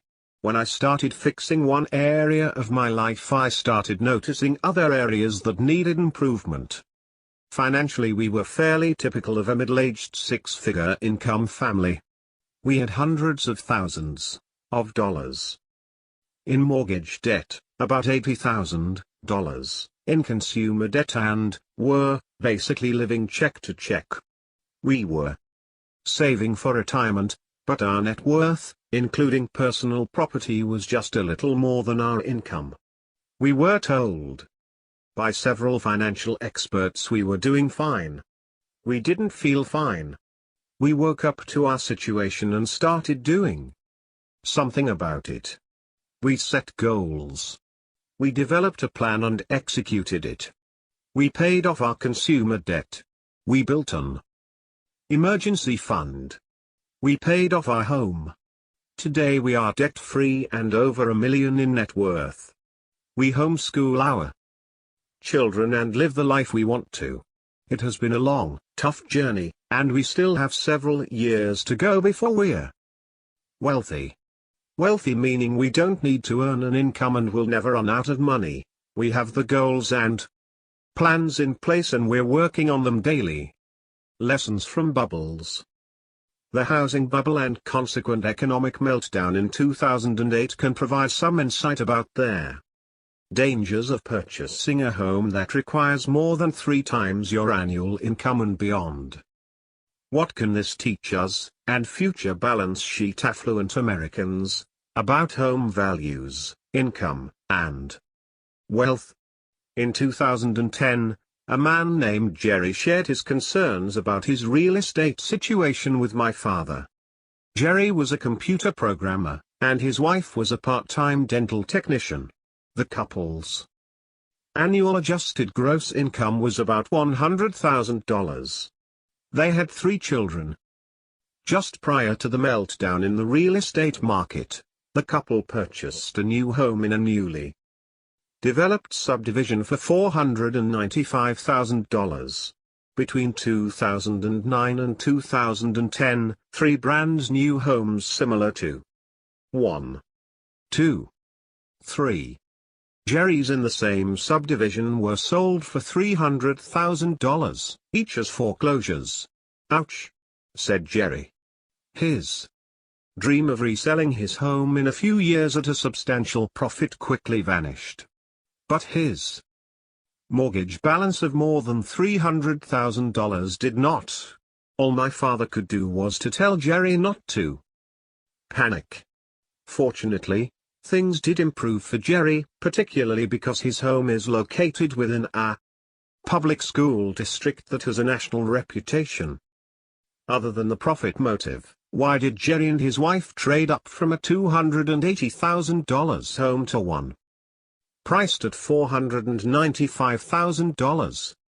Here were his 3 reasons. First, a mortgage broker told them they could afford to make the payments. As stated in their Millionaire Next Door, this is the equivalent of asking a fox to count the number of hens in your chicken coop, or like asking your barber if you need a haircut. Who is giving you so-called advice on what you can and cannot afford? How much is their advice tied to their compensation? Second, the people in the neighborhood seemed to be similar to Jerry and his wife in terms of demographics and socioeconomic characteristics. In other words, their new neighbors had similar careers, interests, goals, and consumer desires. This could increase the likelihood that Jerry and his wife will want to join, buy, and do similar things as their neighbors to increase their perceived acceptance.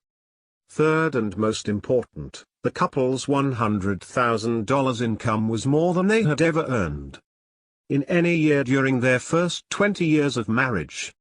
Now, at the 6-figure level, they viewed themselves as rich.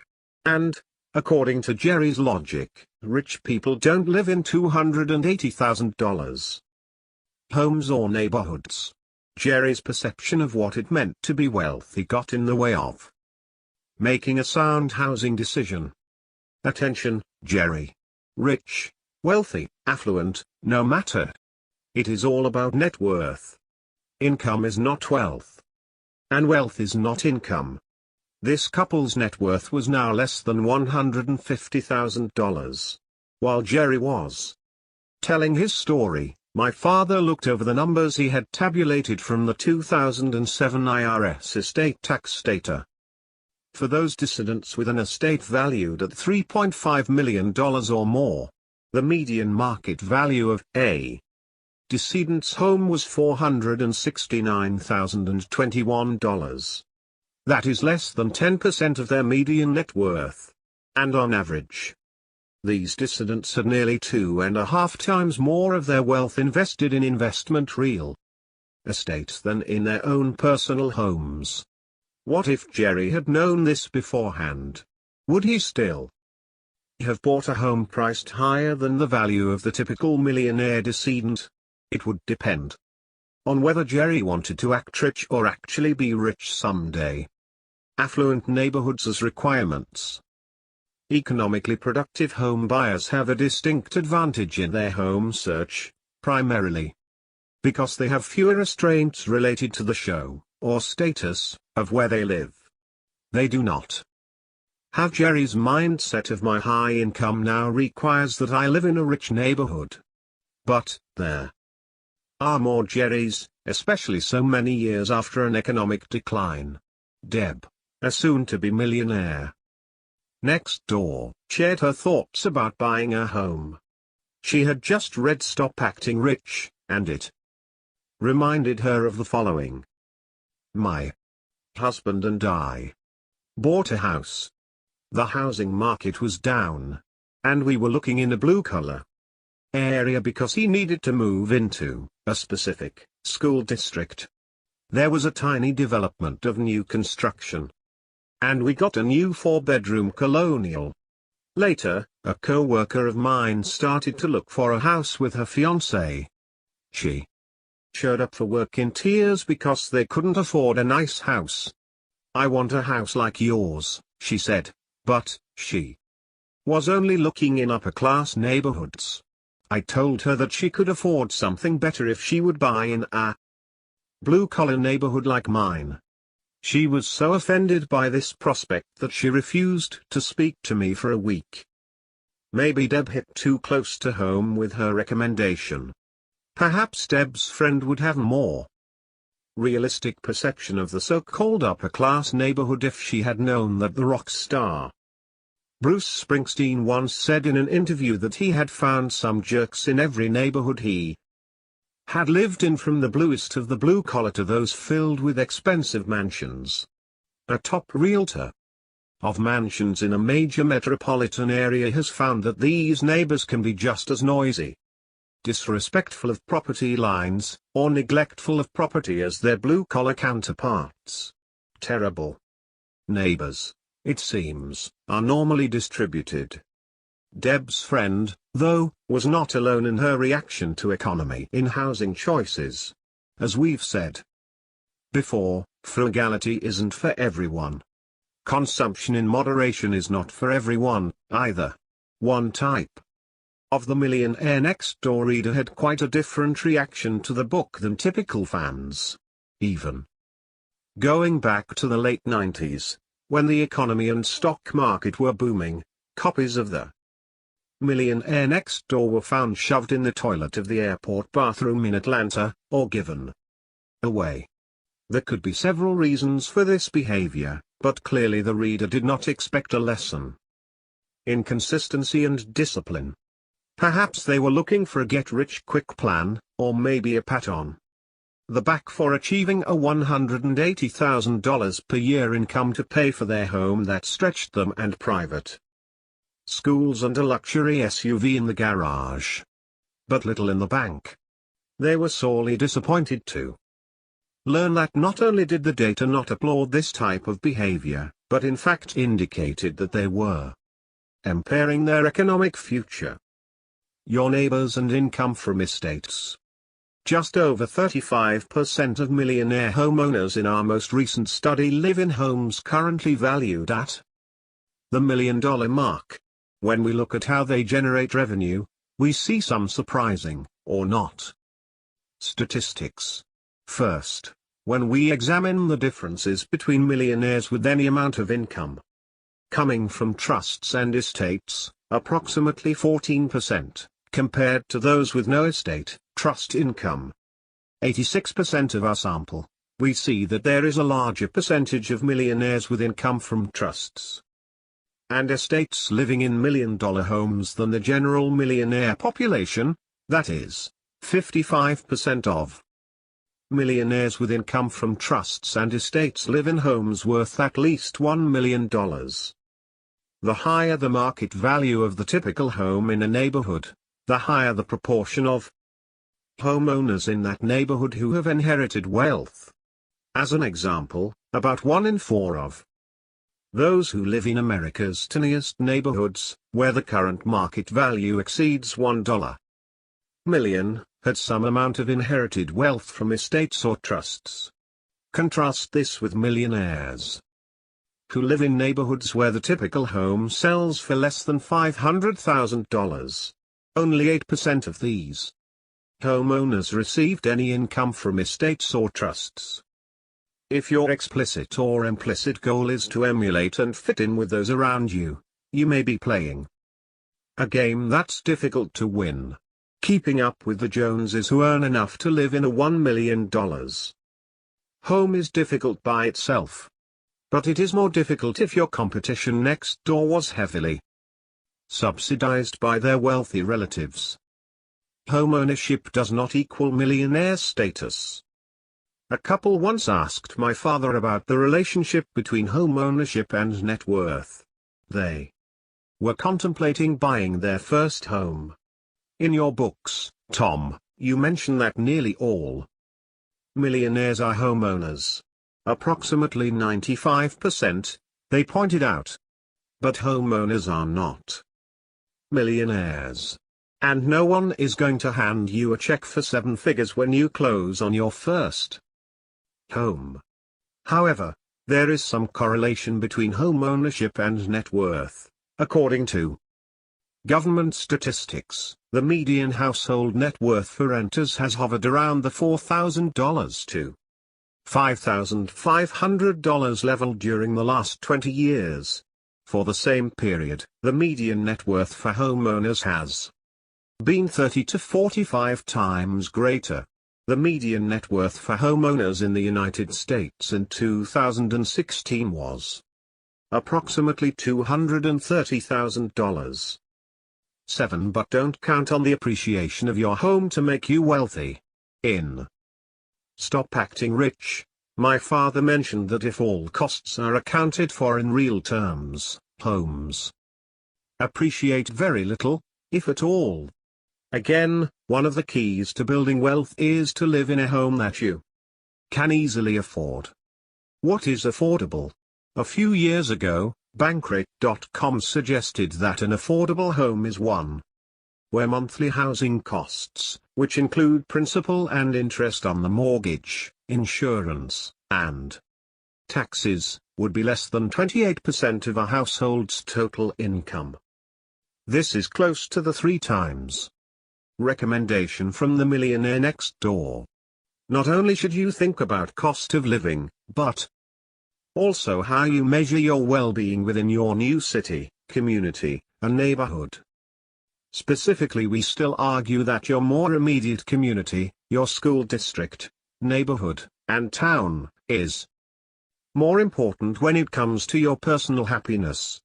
When you're thinking of buying that 4,500 square foot McMansion out in the suburbs to avoid a 2-bedroom fixer-upper in the city, you're trading size of home for commute. What's more important to you? Maybe a bit of wisdom from the millionaire next door is in order.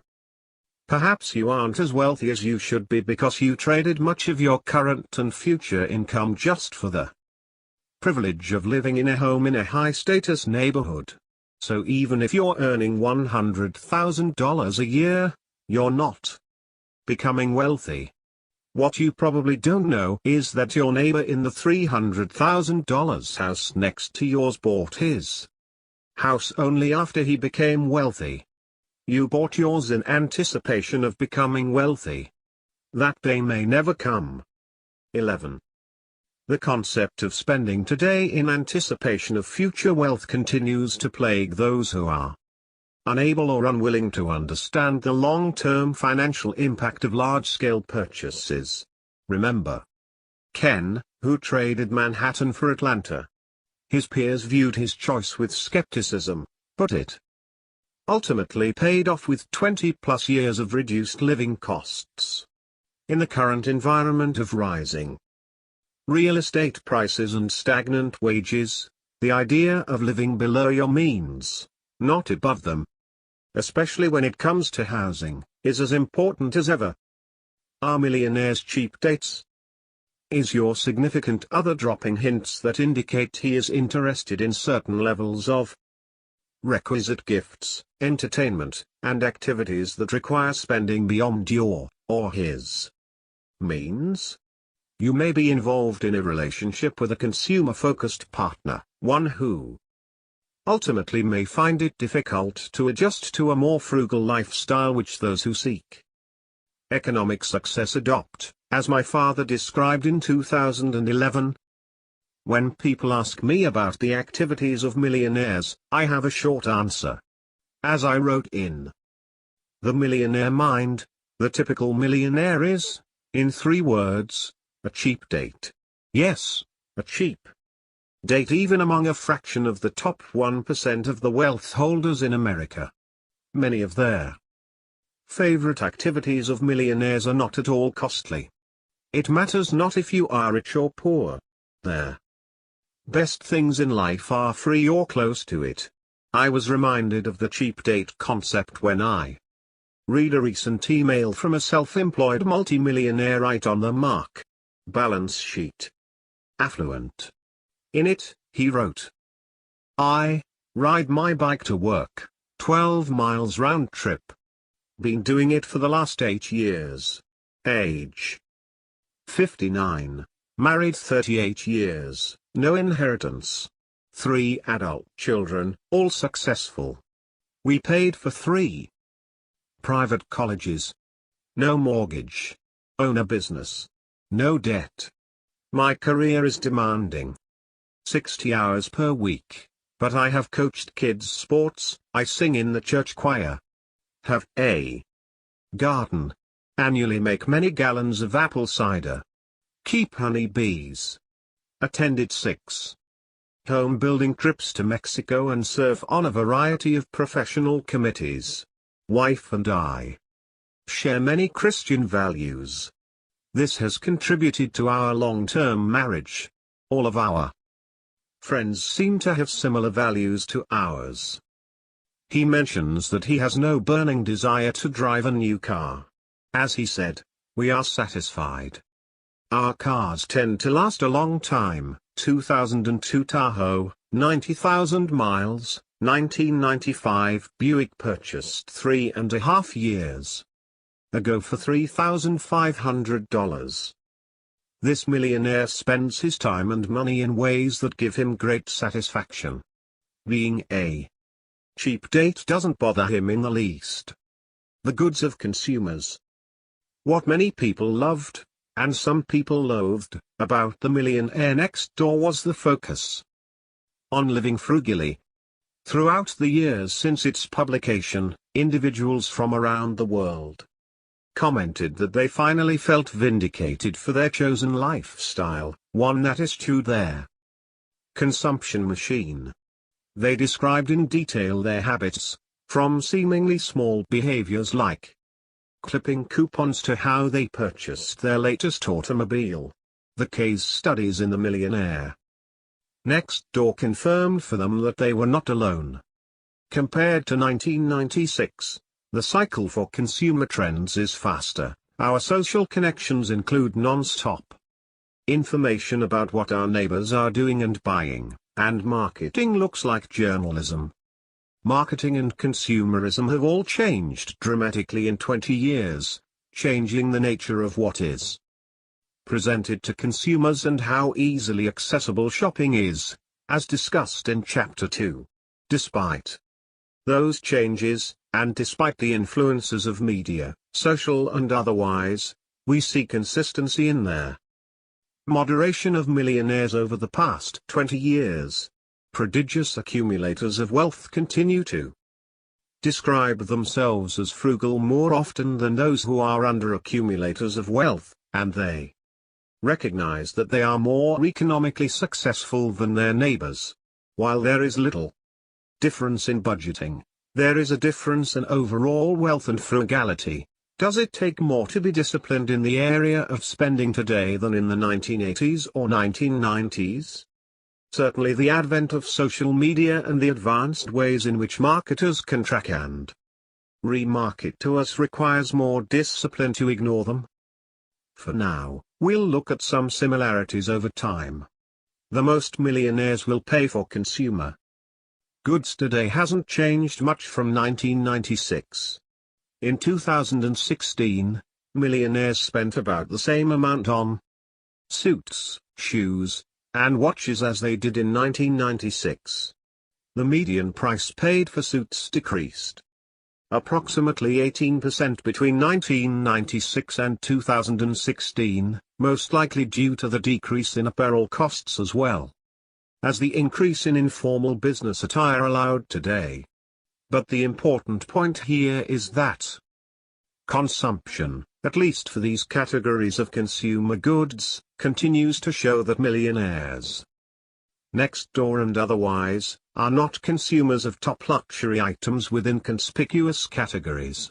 In other words, even for those who wish to emulate the wealthy, the answer, as it was in 1996, is to not shop at the high end. Are your spending behaviors more like millionaires or more like what you perceive to be the wealthy in this country?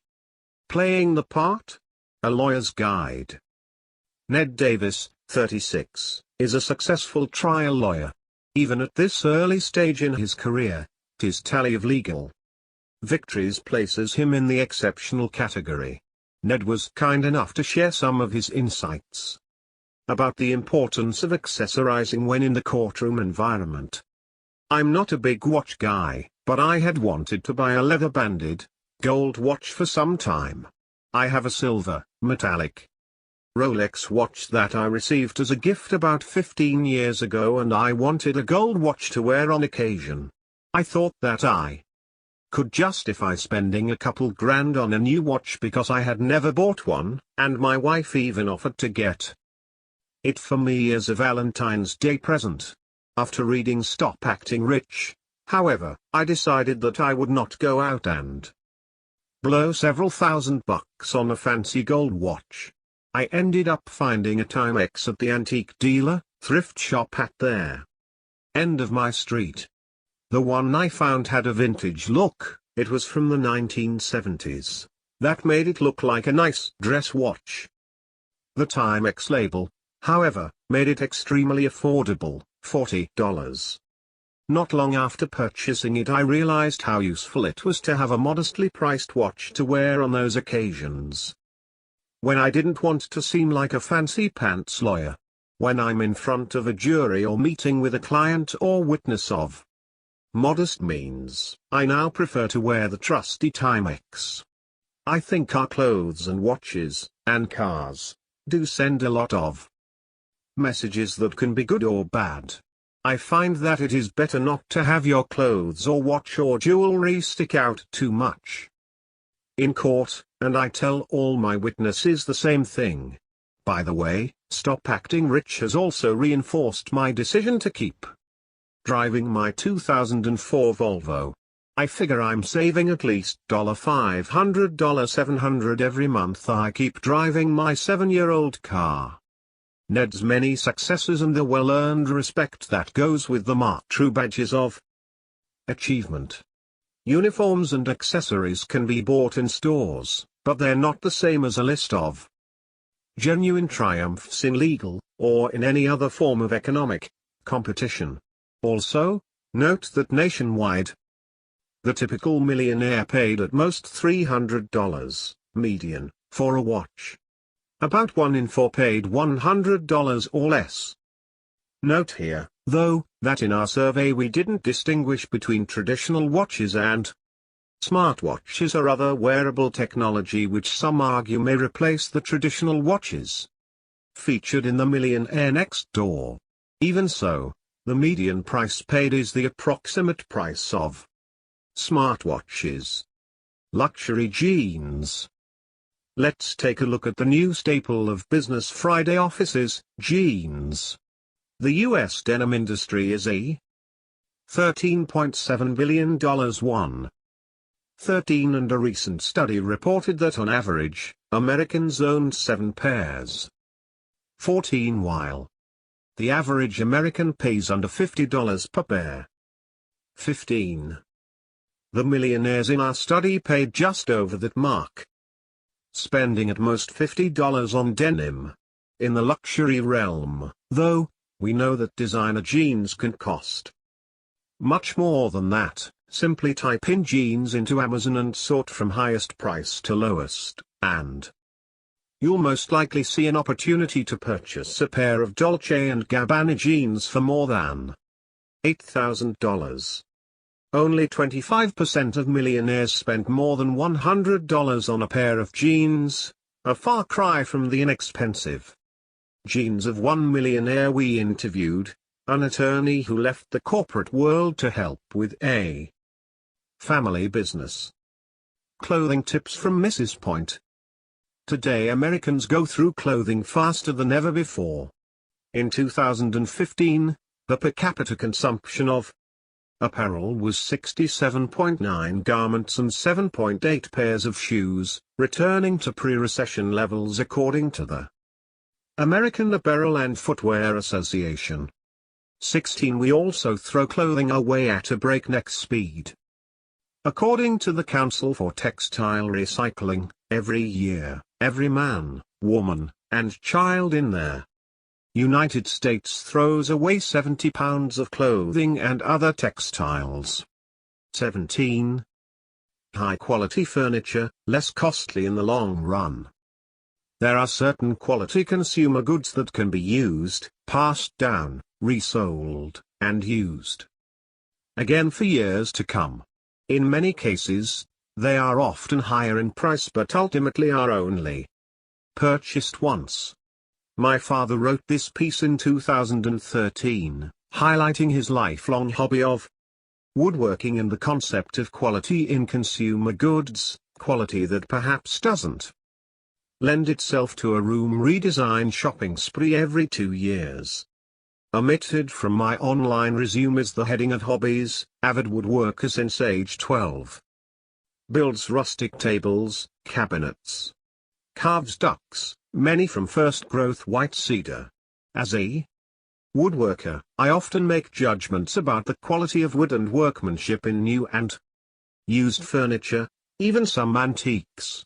My admitted preference is for traditional solid wood furniture. Well made, traditional furniture is preferred by many millionaire next-door types who see it as a lifetime investment. One of my favorite brands of furniture is Henkel Harris. The quality of its wood and craftsmanship are grade A+. I was saddened to learn that in 2013, Henkel Harris had closed its stores. I said to myself, just not enough wood-oriented traditional furniture buyers in America today. Through billion-dollar marketing campaigns, consumers have become part of the disposable society. Some in their furniture industry are certainly a part of this culture. As consumers, we are being trained to buy and replace again that which is trendy or so-called fashion furniture. All too often this kind of furniture is made from particle board, some even from sawdust held together with glue. And don't forget brand decks, which is composed of cheap veneers with painted stains nailed together instead of baked. How long will this furniture be trendy? Because we are the world's greatest economy, it shouldn't surprise anyone that we have their very best and most aggressive marketers in the world. They are successfully convincing more and more people that furniture is no longer really a durable good that might last through several generations, but is a disposable consumption item heading in the direction of plastic razors. Admittedly, high-quality furniture is expensive, but because of quality, previously owned. Henkel Harris, for example, can be a great value for those on a limited budget. On my last visit to the Scott Antique Fair in Atlanta, I noticed a Henkel Harris dining room set in mahogany. Table, 8 chairs, sideboard and break front, for $899. Today the raw wood alone that would be required to construct this set would cost at least that much. Even if this furniture was professionally refinished, you would still be paying less than 20% of what a new set would cost. And here is some good news. By chance I googled Henkel Harris and found their following message: "We at Henkel Harris are delighted to say, Henkel Harris is back." After only a few months of closing the Henkel Harris stores in early 2013. First interviewed for the Millionaire Mind. 18 Mrs. Point and her husband live in a 4-bedroom home in one of Austin, Texas's nicest neighborhoods. "I believe in living in the best section of the city. Location, location, location. I will do without fine cars, plus a lot of other luxuries, but insist on having the best home possible," she says. Mrs. Point understands the value of clothing. She never wants to spend big dollars on clothes. They depreciate too rapidly and put a hole in one's net worth. But she always wants to look well dressed. Here is her solution: "Oh, yes, I wear couture clothes, previously owned, that I buy at their Junior League shop. Yes, there is even a hierarchy among thrift shops. Many of the clothing items she purchases still have the original sales tags attached. In other words, they had never been worn." It seems that Mrs. Point's clothing expenditures are being subsidized by some of Austin's glittering rich. Unbeknownst to them, these aspirationals are also enhancing her ability to transform income into wealth. If some of the clothing doesn't fit perfectly, she and Mr. Point do what about 4 in 10 millionaires do: they have their clothes altered instead of buying new ones. Mrs. Point uses the money saved to purchase quality stocks. "I am mindful of the fact we live in a time of medical miracles. I invest in stocks related to medicine. We have land and mining operations and oil leases. We do not tell our friends about our holdings because many of those we associate with do not have as much as we do." Could she be talking about the income statement affluent? Cars, the ultimate test in consumption? It's not often that one consumer decision makes or breaks one's ability to build wealth over time. Patterns of behavior are a better indicator of the likelihood of building and sustaining long-term wealth. But buying a car is a major financial decision that can have a significant long-term impact on wealth. In 2016, the median amount our millionaires paid for their most recent car purchase was $35,000. The median high price paid for a car was $40,000. Most millionaires do not drive luxury automobiles. Rather Toyota, Honda, and Ford top the list. These 3 manufacturers were reported by nearly 1/3 of all millionaires in our sample. Note that some of the top manufacturers from 1996, Oldsmobile, Cadillac, Lincoln, Jeep, aren't represented in the top 15 for 2016. Non-luxury makes have consistently been at the top of cars of millionaires lists over time.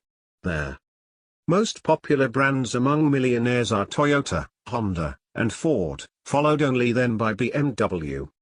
So, for those who want to emulate the rich or show their millionaire status, consider the top 3 choices of millionaires today. High satisfaction in life abounds among those who focus on what is inside. High satisfaction in life abounds among those who focus on what is inside a person and not on what they drive, where, or where they live. Even for those who love cars, like my father did, they're economically successful are more interested in what can help them build wealth over time.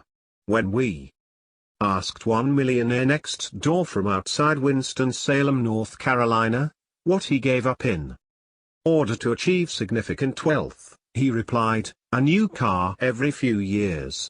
I drove a well-maintained car for 21 years.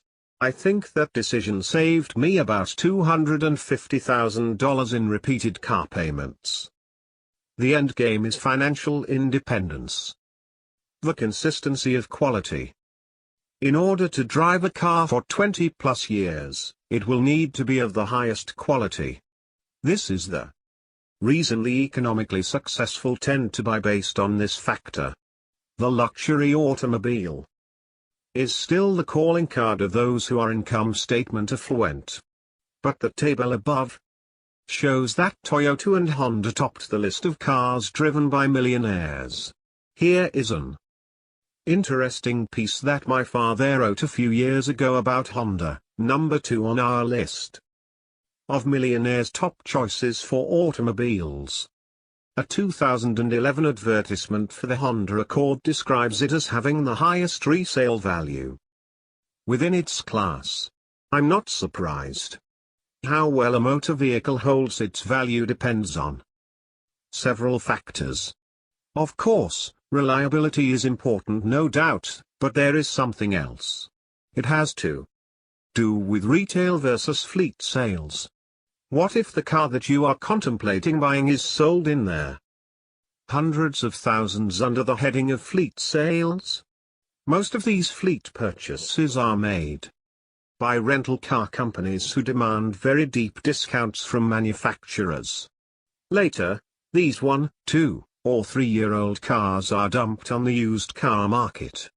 I learned this firsthand when Lee, a friend of the family, asked me to help her sell her grandfather's car, a 3-year-old sedan purchased new for $25,400. The car sold for $7,000. She was lucky, even though it only had 14,000 miles on the odometer and was in excellent condition. Why so little? It was the number 1 make and model of car purchased by rental car companies during the year it was originally purchased. Lee's grandfather thought at the time that he was getting a good deal, a deep discount on his purchase. So much for first cost when buying a car. He paid dearly in terms of life cycle cost, losing more than 70% of the purchase price. Maybe he should have purchased a Honda. If he would have netted at least $5,000 more.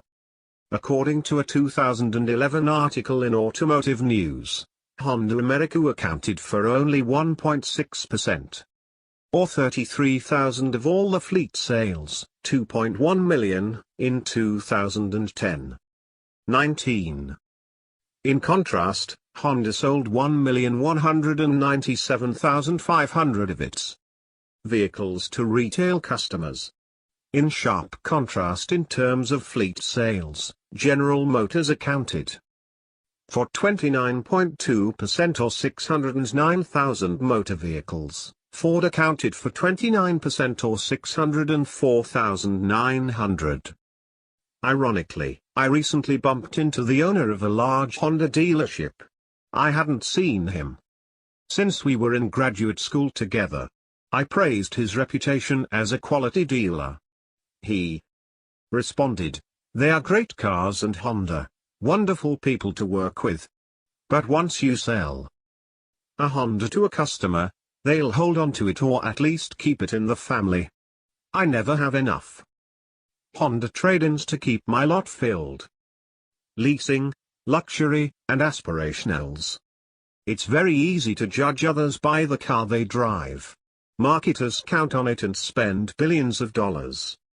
So you have a certain, somewhat inaccurate, view of luxury car owners and drivers. But you cannot judge the wealth of your neighbors, friends, or family members by what they drive. And often those luxury cars are leased. Income statement affluent consumers are especially prone to leasing during periods of economic prosperity. In 2010, Automotive News reported that the vice president for Mercedes-Benz Financial Services indicated that leasing accounted for half of all sales of new Mercedes-Benz vehicles. 20 further, this 50% figure is rather consistent in good times and in bad.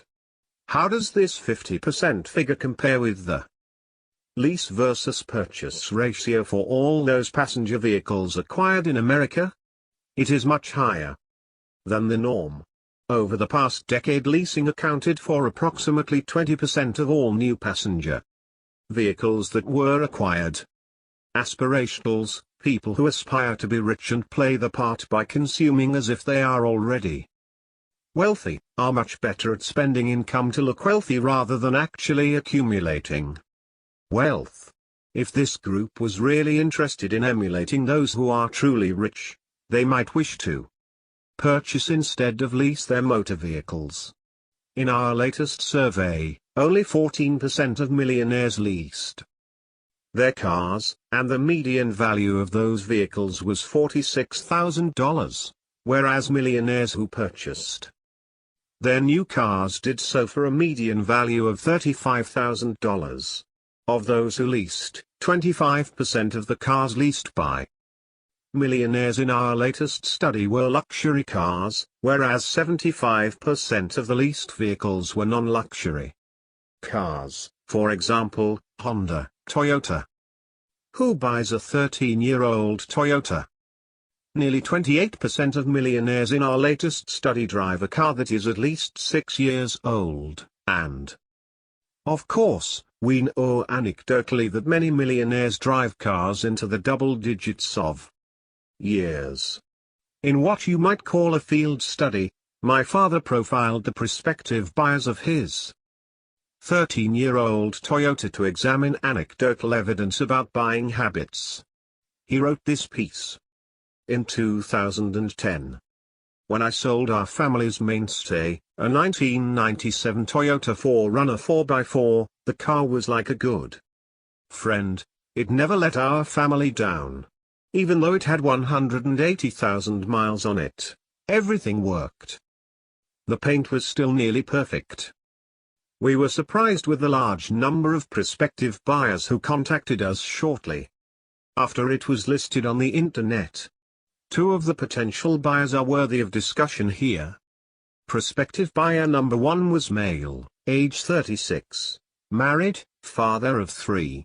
He and his wife both work full-time. The couple was in the process of discarding the 2 late-model vehicles which they currently owned. Why were these people interested in buying a 13-year-old, $5,000 used Toyota? It was not because they were in dire financial straits, nor were they depressed about their prospects of downsizing. As the young man explained, he and his wife had good-paying jobs. But they were on a treadmill making loan payments, including one on each vehicle. At the end of each month after paying all their bills, they had little or nothing left to invest. The couple was determined to become financially independent. Selling their 2 expensive vehicles and investing the more than $30,000 in equity that they would receive was a start. According to the couple, the encouragement and method for doing this came from the Financial Peace University program they attended at their church. Prospective buyer number 2 was a male, age 26, engaged, who had just sold his late model, fully loaded pickup truck. He walked away with over $20,000 equity in the truck that he wanted to enhance his nest egg for his upcoming marriage. He was a civil servant for the federal government and a moonlighter. He felt that in the small college town where he lived he could get all or most of his money back on the 1997 4Runner even if he sold it in 2 years. Prospective buyer number 2 bought the car within 5 minutes of seeing it. The first prospective buyer did not buy the car because he wanted a 7-passenger SUV for carpooling use, and he bought one. Not all people who trade down like these 2 buyers feel ego-deflated or encounter loss of self-esteem. Those who plan to build wealth by downsizing and investing encounter enhanced pride and new confidence. It is all part of taking control of our lives and not being controlled by consumption and the hyper-use of credit.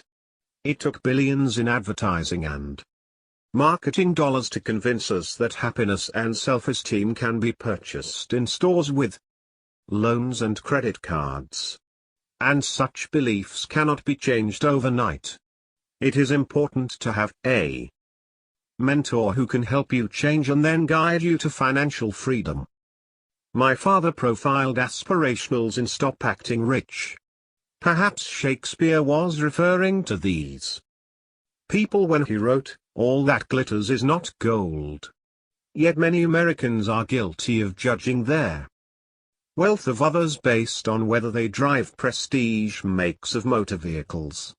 Judgments of this type are often inaccurate and can have a dampening effect on prudent consumption behaviors. My father received an email from a man who expressed cynicism about the subject of consumer purchases and wealth. Having a hard time not being cynical about people based on where they live or what types of car they drive. We go to a church that is considered rich. A lot of people drive the nicer vehicles, Escalades, BMWs, etc. We jump to the assumption that they are hyperspenders, not wealth accumulators. Our children go to the church's school. Hard to tell them that they don't need all the status items, North Face, Abercrombie, expensive shoes, etc. that the other children have. My wife looks at these people and wonders where they get all their money to purchase expensive items. How do you not become cynical? My father's advice to him: first, never judge the true quality of a person by what can be purchased. Second, as the reader suspects, often people who dress and drive as if they are rich are not.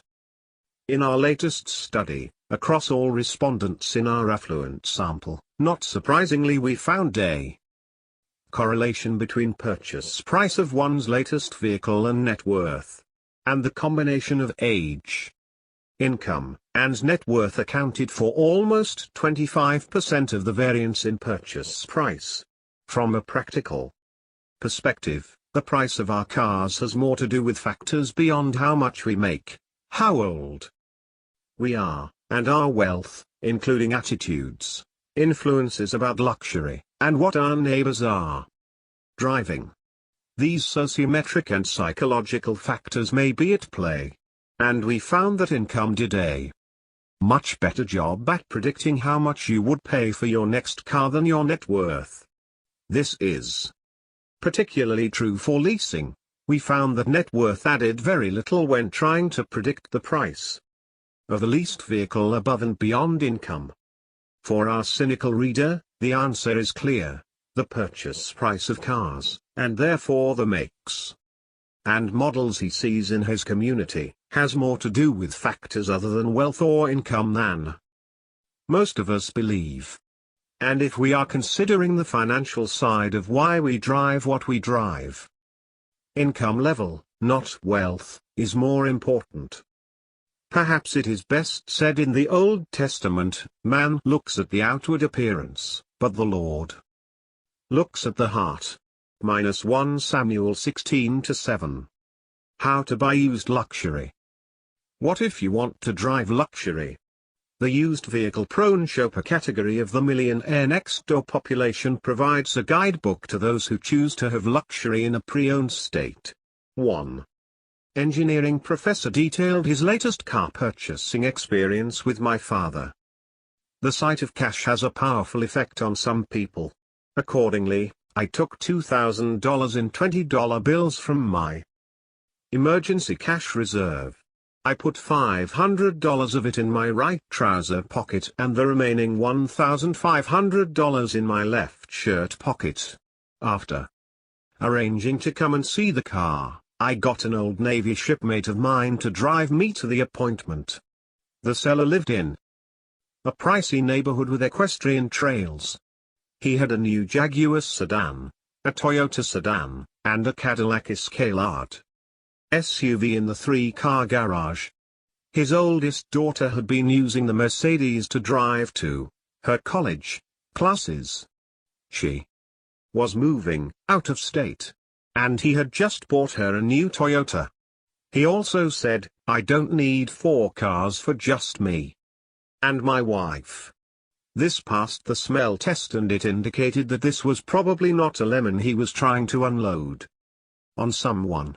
After test driving the car, I took out the wad of $20 bills from my shirt pocket, laid it down on the hood of the Mercedes and asked, "Would you be willing to entertain an offer of $1,500 cash?" He was. Thus, it came to pass that I drive a 1980 vintage luxury Mercedes-Benz, every day, to work and back. It runs quite well, gets 25 miles per gallon, and I enjoy driving it. This car was made back when Mercedes-Benz had a well-deserved reputation for exceedingly high-quality manufacturing standards and for designing their cars to last. Plus, my inner 20-year-old kid is delighted that he finally got his wish, even if it took 38 years for it to come to pass. Too many Americans may believe that by driving a new car they are emulating economically successful people. But only 16% of millionaires drive this year's model motor vehicle. Don't ever feel degraded if you are riding around in a used motor vehicle. Car buying for professional advisors. John, a financial advisor, was relocating to a South Florida affluent enclave. He sought my father's advice concerning the ideal motor vehicle. John, who valued the millionaire next door concept, was seeking special dispensation. He was fearful that he would alienate prospective clients by driving a normal, that is, non-luxury, make of car. Countless times people in John's position had tried to convince my father that driving an expensive motor vehicle is part of the required uniform for those who provide professional services to the rich. But he was never persuaded. Instead, he insisted that the key to success is to provide a high level of core service that is way beyond expectation. In other words, it was more important that John managed the money of his glittering rich clients successfully than worry about the make of car he drove. Here's what my father wrote about the glittering rich in Stop Acting Rich. These people are prodigious spenders on every form of prestige products and services. Yet they live below their means. Because to qualify they must have a minimum net worth of $20 million. The glittering rich own a top of the line BMW, Mercedes, Lexus. Most have at least one SUV. Yet many of these SUVs are not in the luxury class. Full-size SUVs are extremely popular among the glittering rich. 21. My father had a compromise solution for John. Since full-sized SUVs seemed extremely popular among the glittering rich, why not purchase a previously owned one? He recommended something within the GM family because they were big, comfortable, safe, and considered by many to rank first in quality among all full-size SUVs. And John wouldn't have trouble finding one. My father found 93 pages of previously owned, full-size GM SUVs for sale in John's trade area. Big ticket spending. Besides purchasing consumer goods, cars, and homes, how do millionaires allocate their income? As we will cover in Chapter 7, most millionaires we surveyed spend 1% of their annual household income on financial advice, but 1/3 pay nothing. 1 out of 3 millionaires allocates none of his household income to economic outpatient care, aka big-ticket financial gifts to relatives. Whereas 1/3 gives approximately 1% of their income to this cause. 36% of millionaires give 5% of their income to charitable organizations. Approximately 1/4 of millionaires give 10% or more of their annual household income away to noble causes. What gifts we give?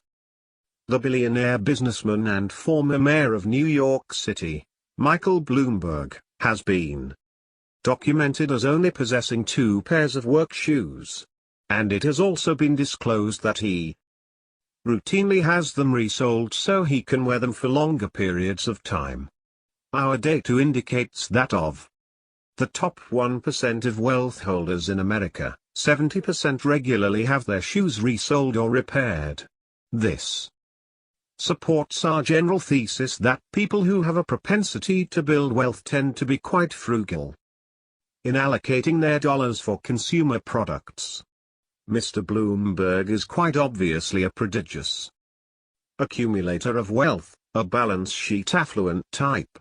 And yet Mr. Bloomberg, consistent with the broader sample of prodigious accumulators of wealth, tends to be quite generous in donating his wealth to noble causes.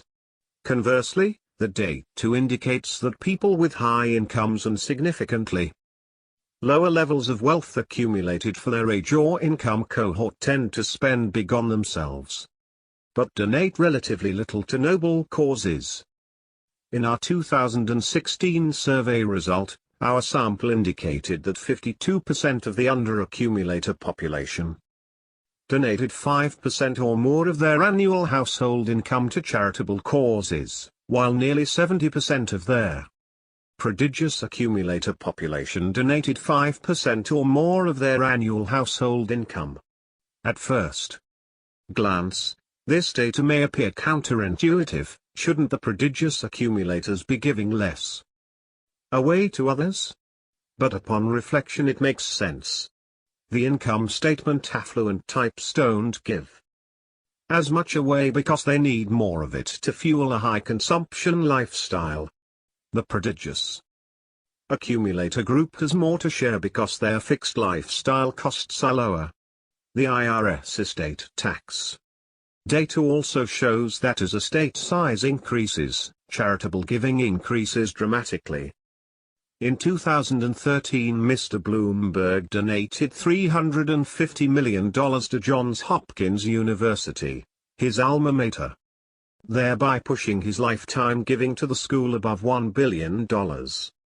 Let's translate that amount into consumer product equivalents. That's $500 million donated for each pair of work shoes he owns.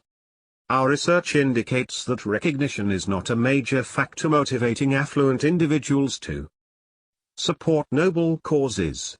It has more to do with the satisfaction they receive from helping others, especially in terms of enhancing the growth and development of future generations. That's why they're wealthy. If you've decided that being frugal isn't for you and you want to consume with abandon, can you still build wealth? The ultimate question of the income statement affluent. The trouble is that most average to high income producing Americans burden themselves, their households, their children, and most importantly, their adult children, with expectations for a lifestyle that perpetually requires a high income, heavy amounts of economic outpatient care, or debt. As we've already mentioned, the original title of The Millionaire Next Door was That's Why They're Wealthy until the editor, Suzanne Gallen, suggested the new title. One of the main reasons that they are wealthy is because they live below their means and shop for value. Those who are successful accumulators of wealth approach spending and consumption with consistent discipline. Training for financial independence day, transaction by transaction. This allows them to build wealth in good economic times and bad. They research, evaluate, and scrutinize their purchases over a lifetime.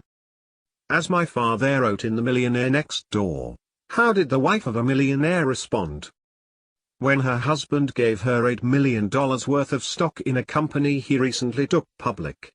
She said, "I appreciate this, I really do." Then she smiled, never changing her position at the kitchen table, where she continued to cut out 25 and 50 cents off food coupons from the week's supply of newspapers. 23.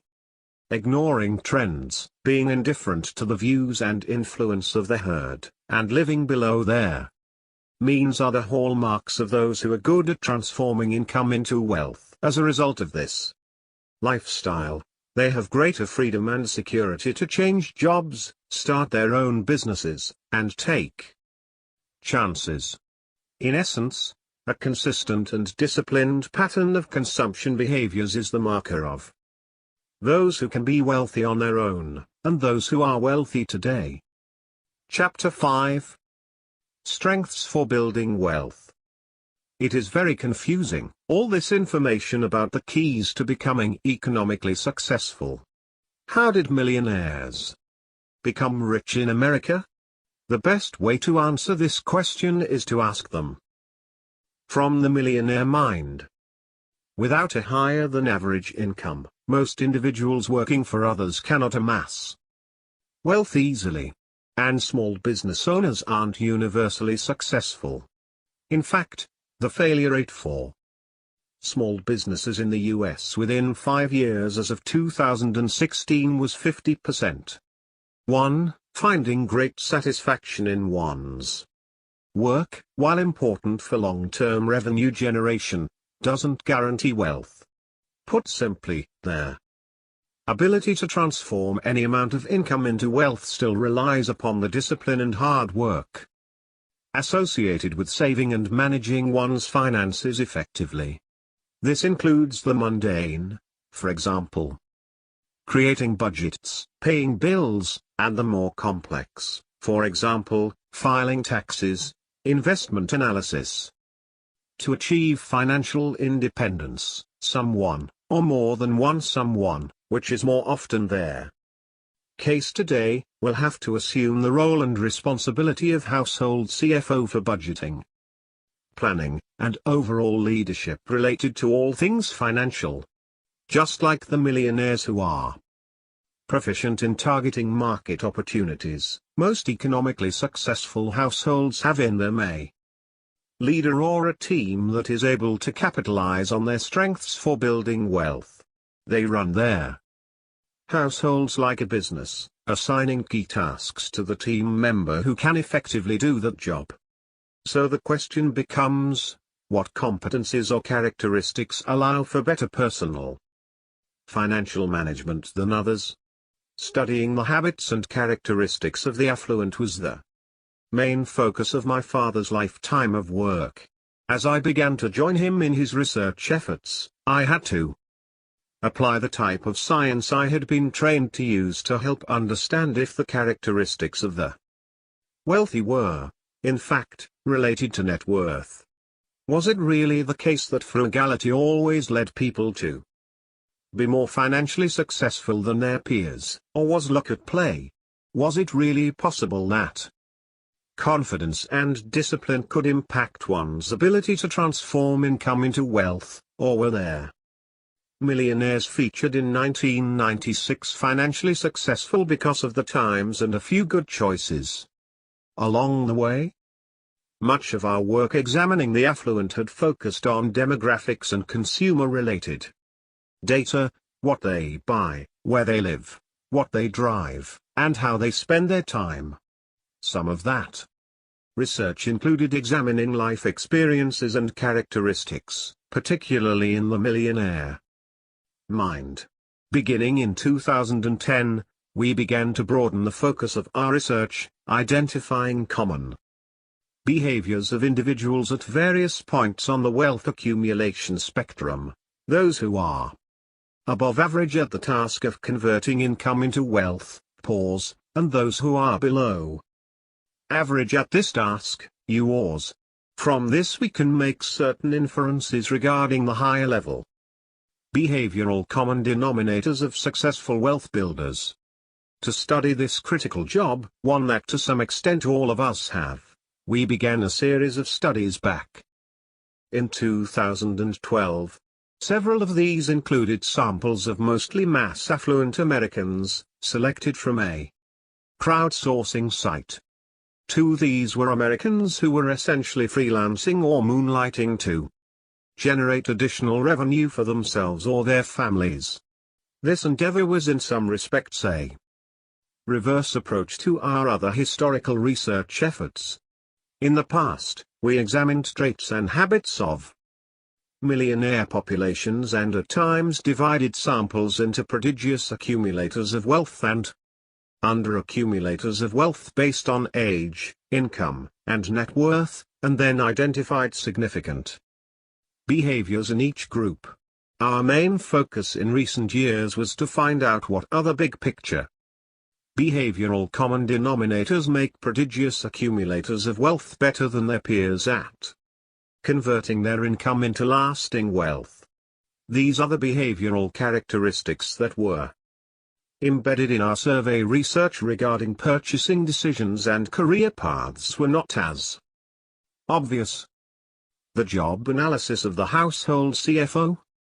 If we forget about windfalls and inheritances for a moment, we can consider the characteristics that are most conducive to building wealth over time. What characteristics predict or are related to net worth, regardless of how old you are or how much money you make? To do this, we first considered personal financial management as a job, one that has a distinct set of responsibilities and activities that go along with it. To illustrate how this works, imagine you had to hire a professional to manage every financial transaction or task you had in your life, not just financial planning or investing. Everything from paying bills to interacting with your spouse or significant other about money would have to be done by this new hire. A combination of science and common sense would help guide your decision-making process to find the best candidate for the job. What would this job posting look like? Wanted: household CFO. Description: the role of the household CFO is to ensure her household is building wealth in order to ultimately achieve financial independence.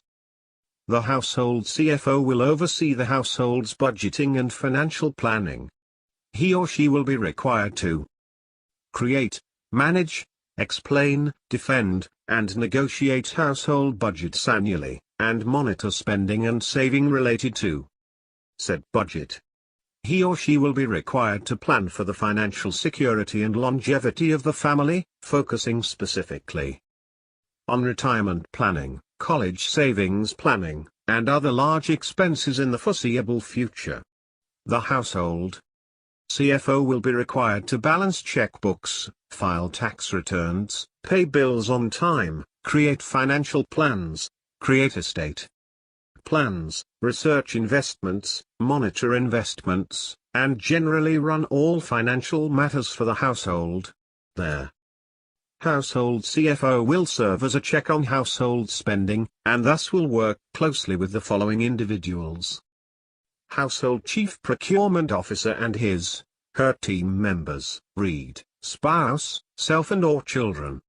The household CFO may choose to outsource any number of her responsibilities to trusted advisors, and therefore, part of their household CFO job may include the ability to research and hire quality professionals who act in the household CFO's household's best interests.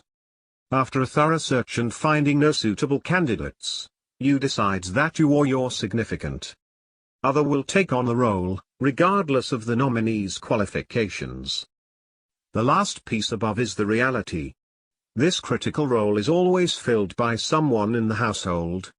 Even if partially, for example, some of the tasks are outsourced to professionals, and even if not effectively on with any great attention, regardless of whether there is interest, ability, or personality well suited for it, someone is in the role, even if they are not actually doing the job. The difference between economically successful Americans and those who are not is often that they know the universe of tasks that are required to do the job,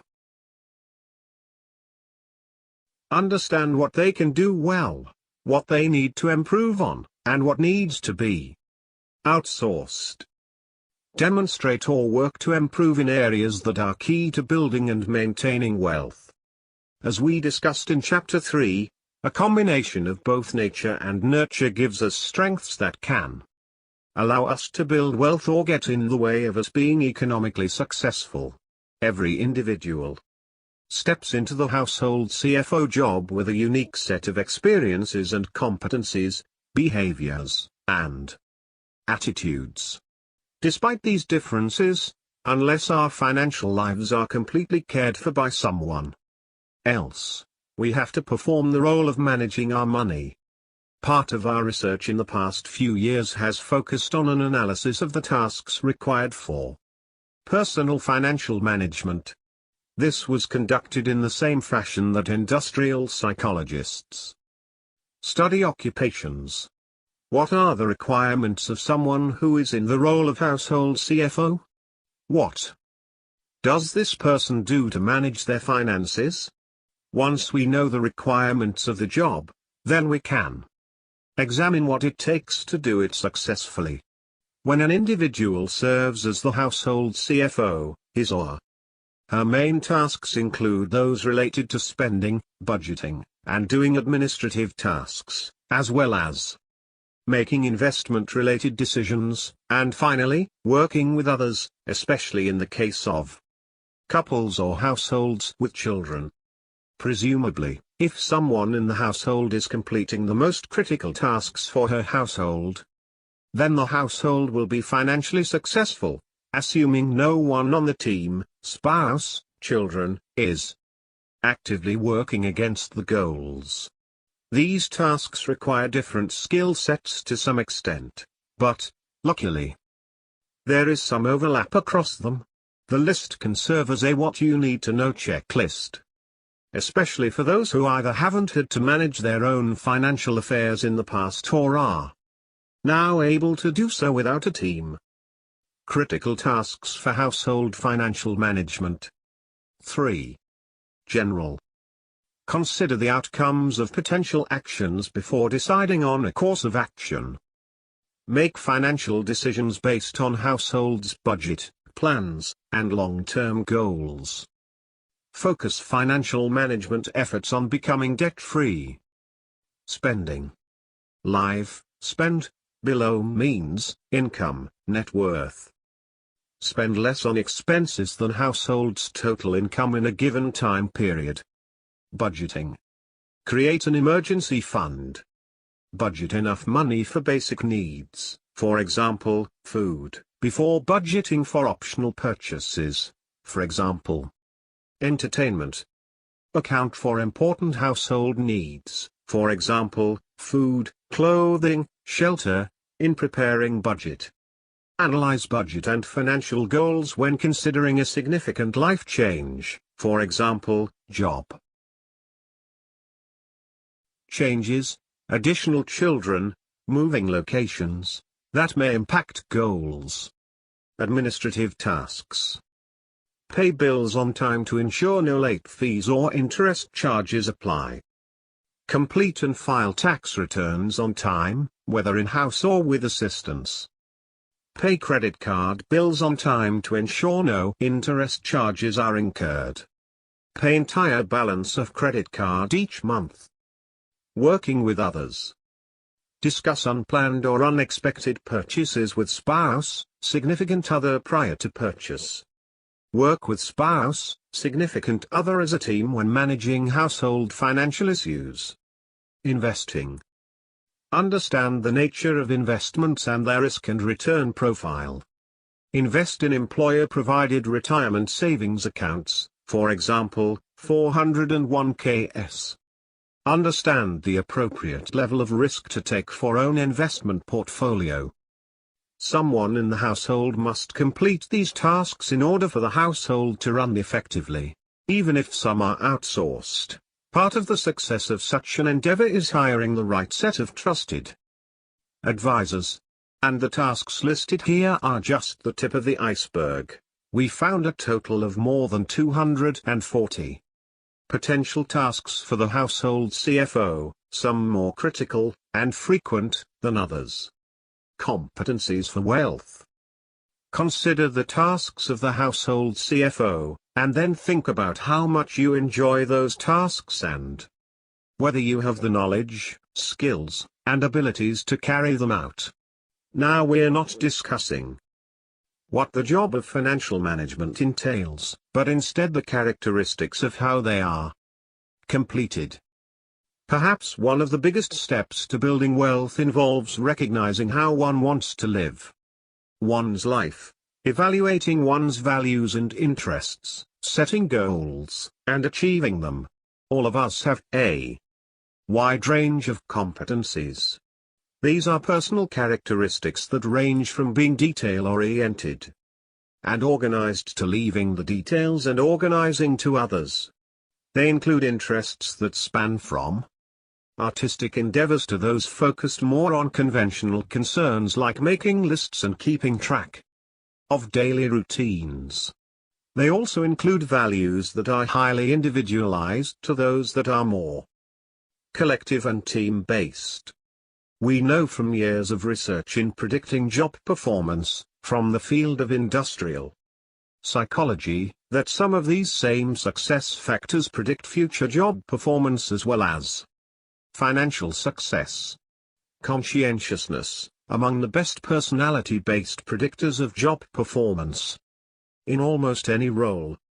4. Is also related to financial success. Particularly, self-control tends to be positively related to illiquid and liquid asset holdings, as well as net worth. 5. The importance of responsibility. Assuming responsibility for the financial success or failure within a household relates to financial success. 6. In other words, individuals who view financial management as something they can impact and have responsibility for tend to have a higher net worth than those who believe that other factors, for example, government, financial markets, play a large role in financial success. This is similar to the concept of locus of control in psychology. Those with external locus of control often assume that they cannot control or impact the outcomes in their lives, while those with internal locus of control view themselves as the ultimate source for success and failure. While living on either side of that continuum can have downsides, taking responsibility for financial outcomes, and acting accordingly, can positively impact wealth. And this same concept applies in other aspects of our lives, as well.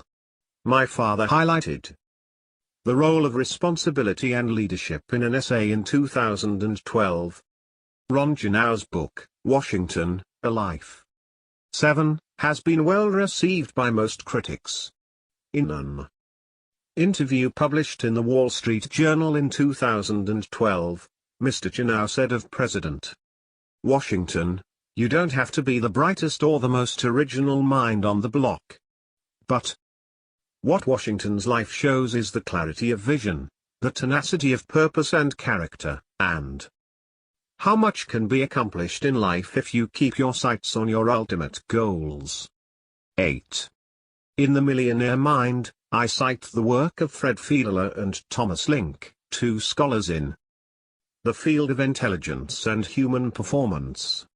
They concluded that cognitive ability tests, standardized intelligence tests, have been notoriously poor predictors of leadership performance, relations between intelligence and leadership and managerial performance, accounting for less than 10% of the variance.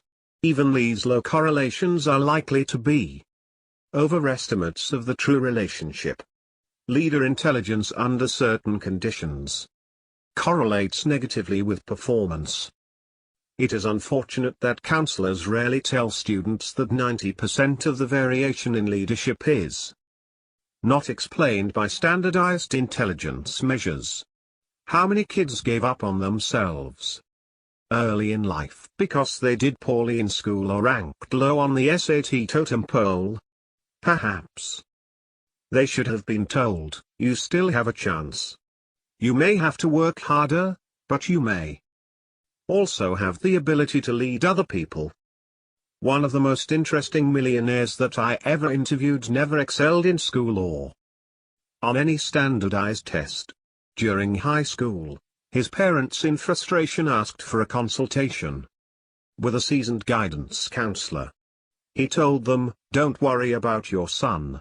He is a natural born leader. What he has cannot be measured." The counselor was correct in his assessment of the young man, who today is an extraordinarily successful adult. George Washington, like most successful people, took responsibility for being a leader at an early age. It is important to encourage young people to look for opportunities to lead and not follow. Of course, much of financial management is in the details, so those who have administrative or clerical skills will be better able to keep track of the spending, saving, and other details. Economically productive households tend to have one member of the leadership team who can effectively track such details. Being detail-oriented, or conscientious, tends to relate to a person's financial success over time. To identify the characteristics that were most predictive of net worth in broad samples, again, assuming age and income were constant, we conducted a series of parallel studies designed to determine what the broad behavioral categories were that would relate to or predict one's ability to build wealth over time. Using two sets of broad samples of Americans, including those with a net worth ranging from $100,000 to $1 million, as well as a sample of high and ultra-high net worth individuals, we find that key areas of behaviors impact one's ability to transform income into wealth, regardless of age and income levels. 9. Those behaviors and experiences tend to fall into 6 categories, both statistically and practically. Specifically, we find that the competencies related to discipline and conscientiousness, including frugality and social indifference, or not being influenced by trends, are positively related to net worth. In relation to discipline and conscientiousness, we see that financial planning behaviors and the ability to focus and not get distracted also impact net worth. Confidence in financial decision-making, and taking responsibility for one's financial success, also relate to net worth at any age or income level. It's never too late to learn, as one retired millionaire told us. "I lost my job in 1982. Made me realize I was responsible entirely for my family and financial well-being. Became interested in my 457th state of Illinois employment and learned the concepts of investing in mutual funds and buy and hold. We were prodigious savers and over time realized a $1 million net worth. Taken together, these wealth factors are related to net worth regardless of your age or income. In our research, we divided our samples into groups of high, medium, and low potential for wealth accumulation and gathered relevant data for each group. Probably the most significant difference between these groups was the median savings rate for each, that is, the amount of their monthly and annual income they were able to save rather than consume. The savings rate of the high potential group was nearly 2.5 times that of the low potential group. Let's say that again, the high potential group saved 143% more every month and year than the low potential group. Consider the power of this difference applied over a 30-year working career, and consider its relative power in Wall Street terms, where vast fortunes are earned by money managers who are able to at least promise to deliver portfolio returns that beat the market by a percentage point or two. What does it mean to hold age and income constant? Are we saying that these factors did not affect financial outcomes? Of course not. Or to put it another way, age and income have a significant effect on financial position and net worth. What we are saying is that our approach held those variables constant and then looked for statistically significant behavioral variables over and above any variation explained by age and income. Here's an example. While we all know that a 65-year-old individual who earned $1 million a year working as a surgeon is likely to have a high net worth. 1, 2, 3. Than a 23-year-old construction worker. Our study sought to find behavioral differences that contributed to their economic results over and above the significant effect of age and income. About those engineers. Those who are economically successful tend to be aware of their strengths and weaknesses when it comes to financial management, revenue generation, investing, and the like. They are aware that even if they do have the skills and abilities to manage their financial lives, they occasionally need to outsource some of the more complex or time-consuming tasks to professional experts. The same can be said for those who tend to excel in their chosen career or vocation. They tend to be aware of their strengths and weaknesses, their interests, attitudes, and values, and find jobs that fit, that are congruent with their own unique skills. One vocation often tied to the ability to transform income into wealth is engineering. Many millionaires next door often come from this line of work. In Stop Acting Rich, the frugality associated with engineers was explained this way. The frugal nature of wealthy engineers is certainly reflected in their demonstrated superior ability to generate wealth from income. On average, engineers produced about 22% more wealth per dollar of realized income than did millionaires in general. They have a higher than average propensity than others in their income age cohort to accumulate wealth. They are less likely to favor expensive status-denoting products and brands than others. 10. What is it about the engineers that makes them astute at transforming their income into wealth? Is it their interest in engineering? Their attitude? Answer: it is the same critical skills that led them to be engineers. For example, think of the key work competencies required for a shipping engineer.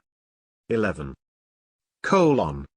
Dependability, attention to detail, analytical thinking, independence, and integrity. Many of these same or similar competencies impact one's ability to build and maintain wealth over time. When we examine our own financial competencies through the lens of job-related behaviors, a few things happen. We recognize that one good decision or even a few good decisions doesn't a millionaire make. We can identify where we fall short or where we need to improve. We can change and improve over time. These wealth factors, behavioral characteristics that are related to net worth, can be improved. It's possible to become more frugal over time. You can increase confidence in financial matters through building knowledge and having some small successes along the path to financial independence. Through those successes, you can begin to see the effects of your own financial behaviors playing out, slowly increasing your savings rate, adhering to a budget, and having more left over at the end of the month. Millionaires next door. Today, we see the value in adopting a pattern of behaviors play out in real-life millionaires next door. In an upper-middle-class suburb of Atlanta, Georgia, live Mike and Holly Wells. Their disciplined approach to location, careers, child-rearing, education, and life has allowed them to achieve their distinction of millionaires next door in their early 40s.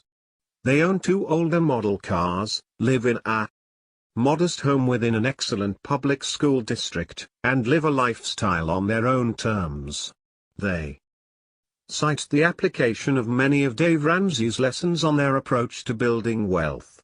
Through a combination of setting financial goals, tracking expenses, and focusing on controlling debt, they have been able to become financially successful amid the hyper-consumerism all around them. Even with that, Holly shared her surprise about the likelihood of becoming economically successful via a slow and steady path. I didn't know you could be a millionaire this way. I thought only if you inherited it or were in Hollywood or a CEO. This was such a surprise. Indeed, I saw firsthand that high incomes were not necessary for achieving millionaire status. Mike's planning and intense focus on the family's financial goals set the family on a course to build wealth by finding a home they could afford, even in a sought-after school district. Mike was able to ignore some of the trappings that come with suburbia. Unlike his cohorts who hired a real estate agent to find their home, he ignored the trend and handled the sale on his own. He said, "We moved into an area without an home and not near the golf course. I didn't want to be tempted by the country club." We refused to work with a real estate agent. One of their goals is to empower their children to have some of the same opportunities starting out. This required extreme planning on their part to ensure that each of their 3 children can go to college without the burden of student loans following them. They took on the responsibility for this task, while others in their community assume their children will take on debt to attend school, or just don't think about it at all. Of course, funding education and retirement requires planning and a correspondingly frugal lifestyle. Discipline is also part of their daily lives. To ensure they are meeting budgets and sustain a frugal lifestyle, Holly focuses on consumption in a way that is tied to their financial goals and not on having the latest and greatest. She explains it this way: if it's not on sale or clearance, I don't buy it. I hate paying retail. I'm willing to be patient with purchases. We have boys and a girl, so I usually buy mostly black or neutral clothes and gear so we can pass it along to all of them. We buy sporting equipment second-hand. It doesn't need to be new. We don't compare ourselves. We're not trying to outrun anyone. But we have to balance the children's expectations for wants and needs. Like many of their Generation X cohorts, the Welses tend to save for and spend on experiences with their families, such as traveling internationally to events with their children. The Welses spend in anticipation of market ups and downs that they cannot control, rather than spending in anticipation of future financial success or assumed increases in income. They demonstrate a consistent pattern of behaviors, versus being frugal only when the economy tanks. This disciplined approach to managing the household finances not only allowed them to reach millionaire status in their early 40s, but also allowed them margin when the environment around them was less than ideal. Mike says, when their housing market crashed, we were immediately underwater in 2010, but we kept going with our plan. We used to monitor our balance sheet all the time. Now we don't check and overcheck. I changed jobs in 2013 so I would have more freedom and more work-life balance. I was able to make a change because we had our finances in order. When we asked the Welses for some advice for those who are transforming themselves from income statement affluent to balance sheet affluent, their comments were peppered with the discipline required to build wealth. Don't allow your lifestyle to dictate your financial goals. For the Wells, and others who seek to achieve millionaire status, the reverse must be employed. Have a good enough mindset about consumer items. Regardless of current economic conditions, always have a well-thought-out plan. Be open to learning how to do things differently, particularly when those around you are living a high-consumption lifestyle. Have open discussions about wants and needs. The Wells' dedication may be in the 99th percentile on the discipline scale. They demonstrate an example of consistent hard work, tough choices, and discipline to set and meet a goal. They're committed to a lifestyle that provides just enough of what their family needs and some of what it wants, but not to the excesses of those around them. Because they do not live in a $700,000 house and drive a late model year SUV, many of their neighbors, co-workers, and friends might be surprised at their balance sheet and the great freedom they have knowing they can withstand changes without having to adapt their lifestyle or give up the independence they worked hard to create. The marathon of building wealth. The idea that there is more than just smarts to building wealth or becoming successful in other endeavors pervaded my father's work. He wrote this in 2011. In The Millionaire Mind, I said that the process of building wealth is a marathon. How well you do in this race involves much more than grade point averages. Standardized testing, SATs, GREs, etc., cannot be substituted for running the race. Otherwise our government could just redistribute our nation's wealth each year, give it to all those with high IQs. If they're going to end up with it all anyway, why not just speed up the process? I was reminded of this after reading an article about the limitations of using standardized tests to predict variations in achievement over the course of an entire career. The author points out that from the SAT to the NFL's combine the problem is, with short-term tests. 12.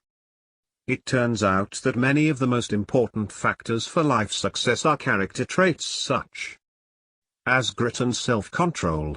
These can't be measured quickly. Grit reflects a person's commitment to long-term goals. And, as I discussed in The Millionaire Mind, Professor David C. McClelland, a Harvard-based distinguished scholar of intelligence and achievement, discovered that traditional measures of intelligence do not account for a substantial portion of the variation in achievement and success in life. What have I found out about multimillionaires who were not A students and didn't generate high numbers on achievement tests? They never allowed academic odds makers to dictate their performance in life. They recognized that their creativity, hard work, discipline, and certain social skills, including leadership, were more significant than grades and aptitude tests. The typical millionaire did not reach the seven-figure net worth threshold until he had worked for 59,800 hours, median. Those are many more hours than it took him to complete his SAT. Intelligence, not quite what makes us. We hear a lot about the importance of discipline in financial management, but typically it's without much research to back it up. The findings over the past 40-plus years of research regarding financially successful, self-made Americans consistently support the conclusion that discipline, for example, frugality, hard work, and perseverance are factors in economic success. From studies of high and ultra-high net worth individuals in The Millionaire Mind to the mass affluent studies conducted by Data Points, we see that conscientiousness, whether in terms of how these individuals run their businesses or how they manage their family finances, comes into play. It's been cited as one of the most important success factors, and a relationship has also been demonstrated between conscientiousness and net worth, independent of age and income. If you look at any publication related to how well we perform on any given job, you will undoubtedly come across the concept of cognitive ability being one of the major predictors or indicators of success on a job. In other words, most research finds that the smarter we are, the better we can perform. Should this be the case for financial management at home? One of the more interesting findings from the study of millionaires featured in The Millionaire Mind was the lack of support for the relationship between wealth and intelligence, measured by SAT scores of the respondents. The average millionaire from The Millionaire Mind had an average undergraduate GPA of 2.92, and an average SAT score of 1,190. Was this a fluke?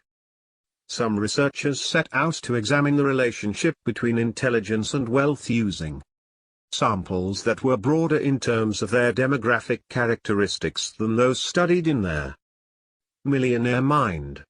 A study by Dr. J. Zagorski received quite a bit of press at the time of its publication. 13 Dr. Zagorski examined the National Study of Youth 1979, trying to answer the question, was IQ related to net worth? From his review of nearly 7,500 individuals, ranging in age from 33 to 41 years old, he did not find support for the hypothesis that intelligence and wealth were related. Instead of cognitive ability, perhaps we should consider financial literacy, or the knowledge of or ability to use personal financial management practices and methodologies. Approximately 57% of Americans are financially literate. 14. Typically measured by answering simple financial literacy questions correctly. 15. The work of Anna Maria Luzardi and her colleagues has demonstrated their woeful state of financial knowledge and education in the United States and around the world. 16. Often, this group of researchers measures financial literacy with a few questions, even with what might be considered basics of personal finance. Just over half of Americans can answer them correctly. Financial literacy is related to a host of financial success outcomes, leading to better decision-making about a variety of investment, debt, and spending-related issues. But to build wealth, financial literacy is not enough. Think about the last time you worked with a brilliant colleague who couldn't or wouldn't show up on time, consistently pushed the boundaries of behavior that are appropriate at work, or missed deadlines. Something else is at play when it comes to success at work: conscientiousness. One of what's known as the Big Five personality characteristics. Conscientiousness includes aspects of industriousness, working hard, confidence, virtue, doing what's right morally or socially, self-control, being cautious, delaying gratification, order, the detail orientation component, responsibility, doing what's right for others, community, traditionalism, adhering to authority and rules, disliking change. It has been consistently tied to job performance and retention in a variety of jobs and organizations. If you're in the position to hire someone and you can only measure one aspect of personality, this is the one you want, with some key, artistic exceptions. So, too, it goes with financial management. Many of the behavioral components that impact net worth, regardless of how old we are or our income levels, including frugality, planning, and responsibility, tie into this personality characteristic, and help us understand why it is so critical in the creation and maintenance of wealth over time. In another study that examined the National Longitudinal Survey of Youth, researchers found that conscientiousness, specifically self-control, was related to illiquid and liquid asset holdings, as well as net worth. 17. Financial literacy had some effect on net worth, but only in relationship to self-control, a key component of conscientiousness. The study found that financial literacy by itself is not significant, but when paired with conscientiousness it seems to help those low in conscientiousness to increase net worth. The authors of this study called on early intervention as well as the financial services industry in general to focus efforts not only on education but also on self-control. Perhaps the concept of financial education should be interpreted more broadly. Interventions to increase conscientiousness and self-control could be more innovative approaches to education. 21. Integrity. The benefit of an open book policy. Another psychological characteristic tied intimately with conscientiousness is integrity. Being honest and truthful with others, doing what you say you're going to do, and generally acting in a manner that is beyond reproach. Integrity is often cited by millionaires as one of the main factors that led to their success, in our latest sample of millionaires as well as those profiled in the Millionaire Mind. My father highlighted the importance of integrity during the housing market crash a few years ago. Mrs. Lang, my first Sunday school teacher, often said, "You should always do your best. Everything you do in this life is recorded in a big book. And someday in the next life you will be judged on how you behaved on this earth." And success often goes to those whose business practices are an open book. I was reminded of this as I read an article in the New York Times about the current state of their residential real estate market here in Atlanta. 18. A dismal distinction in housing, with worst market in 2011. That distinction goes to Atlanta. Luxury homes that never sold. Inundated with foreclosed properties. Atlanta has the most government-owned foreclosed properties for sale. The journalist also highlighted foreclosures not only in the Atlanta area in general but more specifically in Cobb County, Marietta, Georgia. Marietta, that rings a bell with me as part of my research of high-income producing, extraordinary sales professionals. Some suggested that Mr. M, a home builder, be added to my must-interview list of economically successful people. Mr. M's profile is more important today during this down market than it was even when I first interviewed him. There is a special kind of builder who can succeed even in a depressed market. According to an article published in the Atlanta Journal-Constitution. 19. There were 53,410 new homes sold in 2005. In 2011, there were only 7,664 new homes sold. While I was digesting these facts, I thought of Mr. M. On my daily commute with my dog Lily, to our favorite park, I see signs and building permits at construction sites which read, "This home being constructed by Mr. M and Company." How can it be that Mr. M's business is flourishing?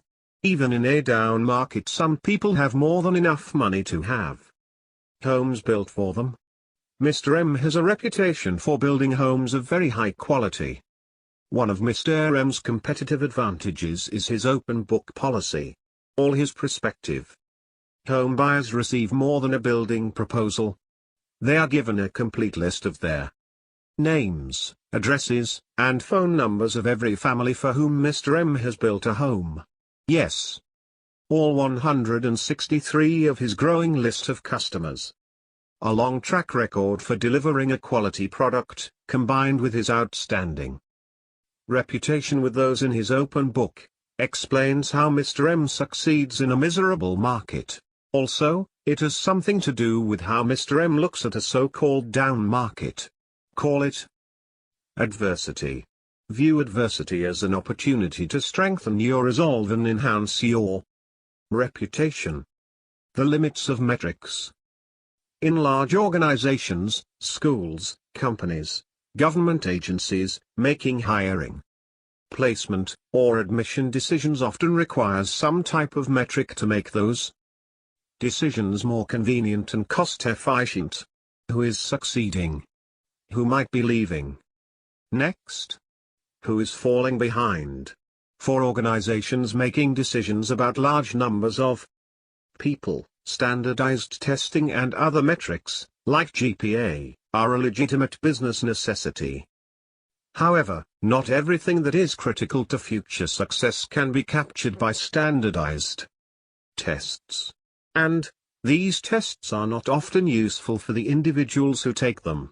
They are used to help the organization, not to propel us to greatness.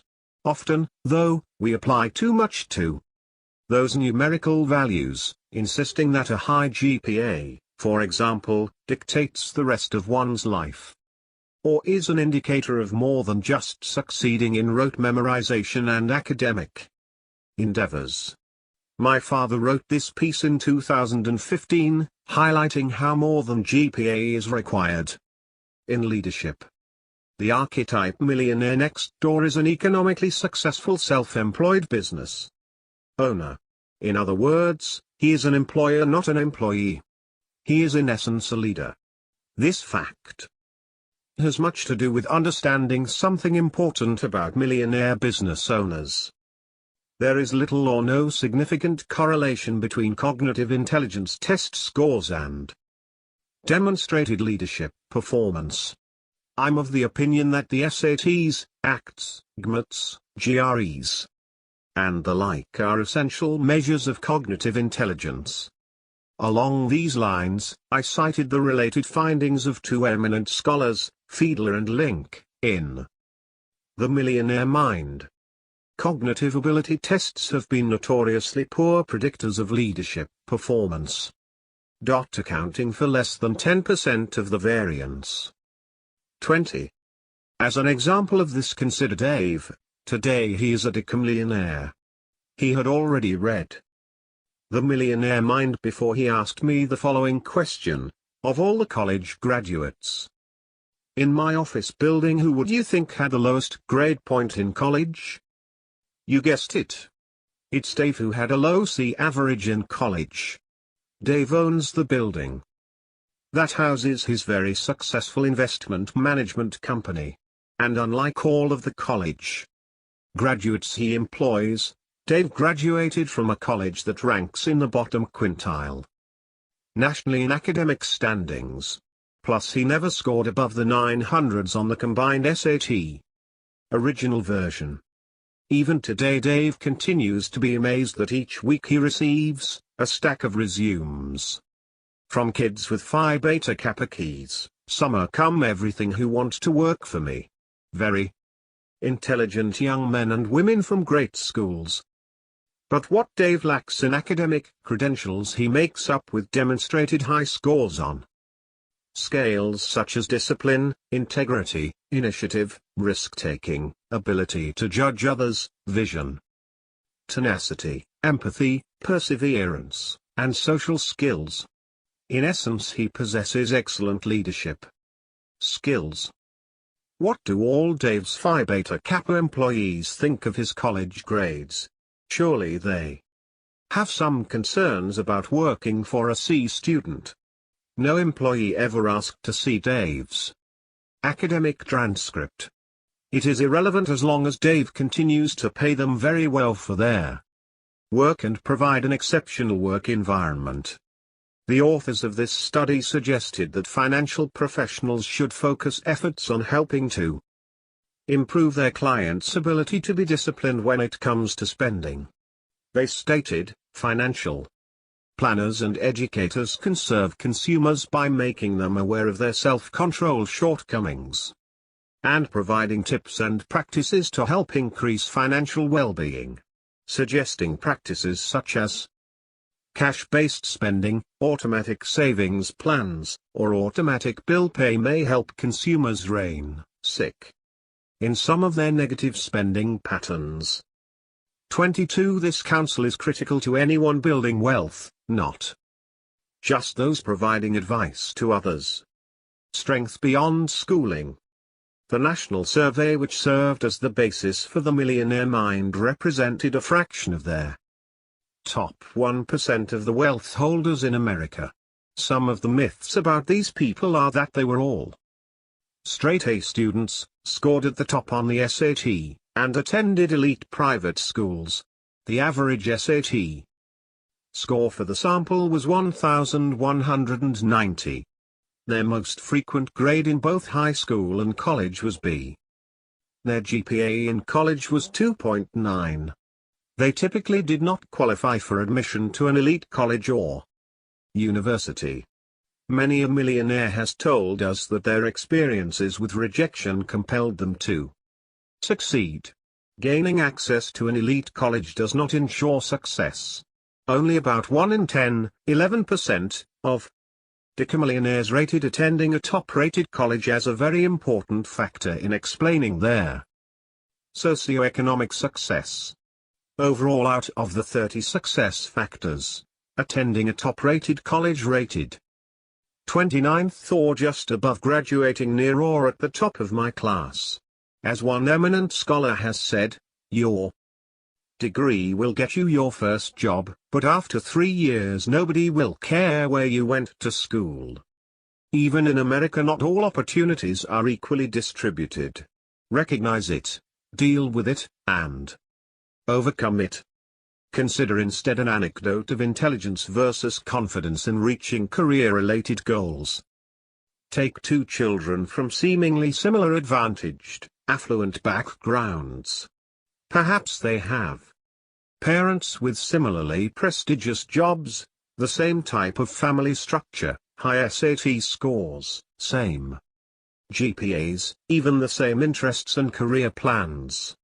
Why, in the future, would one end up with a significantly higher income than the other? Grades don't make the leader. Those numerical scores we receive growing up, and perhaps even today in well-meaning but often useless performance appraisals in organizations, can affect each of us differently. Some of us, regardless of the rating or score, will ignore it. Others will feel as if our future success has somehow been bolstered or hindered by the value. Still, others of us will use a negative rating as a means to push us forward, not necessarily ignoring the number but instead using it as a force to do our best work. Millionaires, particularly business owners, often had the latter reaction, as cataloged by my father in 2012. In The Millionaire Mind I wrote that millionaires are often labeled by some authority figure or some standardized test result as being average or inferior. But as the results of this research point out, such evaluations make some people all the more tenacious. Some millionaires thrive upon such judgments, as they have made very clear to me. Where did they get their resolve? It was a direct result of their earlier experiences in deflecting negative judgments. 23. Ralph de la Vega was the CEO of AT&T Mobility. This company had annual sales of $63 billion and employed nearly 50,000 workers. According to an article in the Atlanta Journal-Constitution on March 18, 2012, Mr. de la Vega immigrated from Cuba to the United States. When he was 10, the Castro regime would not allow his family to accompany him. He lived here for 5 years until his family was finally allowed to join him. 24. While in high school and struggling with English, he told a counselor that he wanted to be an engineer someday. The counselor discouraged him from this goal because of his grades and his family's lack of finances. Mr. de la Vega states, "He killed my dreams right there." He dropped out of an academic high school and started mechanics school. But Mr. de la Vega had his dream rekindled when his grandmother arrived in the US and told him, "Ralph, don't let anybody put limitations on what you can achieve. If you want to be an engineer, you can be an engineer." And so, he did. And he continues to offer his grandmother's advice to young people who wish to achieve. It may be self-concept, or more specifically, core self-evaluations, CSEs, a set of psychological characteristics that include a belief in one's worth and one's overall efficacy for being effective in new situations, a belief in having control in the decisions and outcomes of decisions, and lower levels of stress and anxiety. Examining sets of data from the National Longitudinal Survey of Youth, Drs. Timothy Judge and Charles Hurst demonstrated that the advantaged childhood-to-income relationship is not simple. 25 As expected, children from more advantageous backgrounds had higher income levels. But, they found that children with a high self-concept with advantageous backgrounds had very different income levels, that is, much higher than did their low self-concept, but equally advantaged peers. Judge and Hurst state, these resources, family advantages, high SAT, GPA, barely seemed to make a difference to individuals with low CSE and, in some cases, that is, SAT scores, actually seemed to have a slight negative impact. They conclude, it seems that resources, such as family advantages, and positive CSE together are necessary to the attainment of above-average levels of income. Considering net worth instead of income for a moment, we again see that how we feel about ourselves and our abilities related to financial matters significantly impacts net worth, regardless of age, income, and percentage of inherited wealth. While self-concept is generally a stable or unchanging trait, understanding self-concept and changing financial-related behaviors may have benefits to income and net worth in the long run. The case for thoughtful higher education. A reporter contacted us wanting to know how educational costs are impacting the ability for young Americans to become wealthy on their own. Can anyone become the millionaire next door today with the high costs of education? Education costs have risen since 1996 by almost 400%. High education debt puts adult children behind the starting line financially. Even well-meaning, planning-focused parents can't often fully fund college. One study indicated that while 43% of parents want to pay for all of college for their children, only 29% will have done so by the time their children are freshmen in college. 26. The value of education still holds. In most cases, higher education still has benefits in building wealth, even if those benefits have more to do with the level of income you can achieve by having certain degrees. The median net worth of a college graduate, approximately $292,100, is more than 4 times that of high school graduates, $54,000. 27. In our current study, those with college or graduate degrees have higher income levels and net worth than those with some college or high school diplomas, although the difference in net worth was not significant. Of course, that income level matters little without frugality, but the relationship between level of education and income persists. More than 75% of millionaires in 1996 and 2016 both had college and/or graduate degrees. In a way, education could be considered a minimum qualification for building wealth, a qualification. Yes, but not a guarantee. It is a factor, even if only to ensure a high-paying job at first. And only 20% of millionaires said attending a top-rated school was important to their success. Alternative approaches to designer education. In 2016, nearly 78% of undergraduate students attended a public institution, while 22% attended private colleges and universities. 28 How does our millionaire population compare? In our latest study, approximately 55% of millionaires attended public colleges and universities, 15% of millionaires attended both public and private institutions, and 30% attended private institutions. Their costs for all institutions are on the rise, as is student debt to cover those costs. Some well-meaning but uninformed parents have decided that debt is an expected and acceptable part of higher education. Unfortunately, In their effort to get their children the minimum qualification of education that they need, they are also setting them back significantly on the net worth scale. Why aren't parents telling kids to find alternatives to traditional routes to a 4-year degree that often require borrowing heavily? Why the push to obtain college degrees and run up hundreds of thousands of dollars in college debt? Perhaps we should consider the impact of sociometrics and the Joneses on the way in which we encourage students to achieve higher education.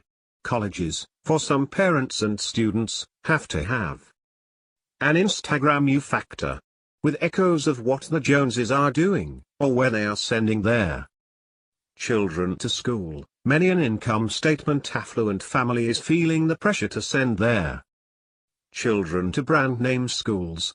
Going to a name brand college is a status symbol like wearing designer clothes or owning a luxury vehicle.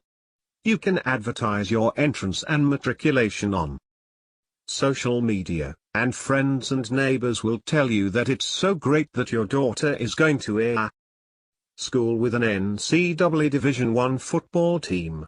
But if that college comes with 5 to 10 to 20 or more years of debt afterwards, the short-lived rush of telling others you're going to a school you cannot afford is financially dangerous. Many of these same families will tell you that they are frugal or shop only when there are sales for clothes, groceries, and household items, but yet they will set back their children by insisting on a name brand college that leads to high debt. To avoid these costs, it will require a shift in mindset. Are state schools now aspirational like a Mini or entry model BMW?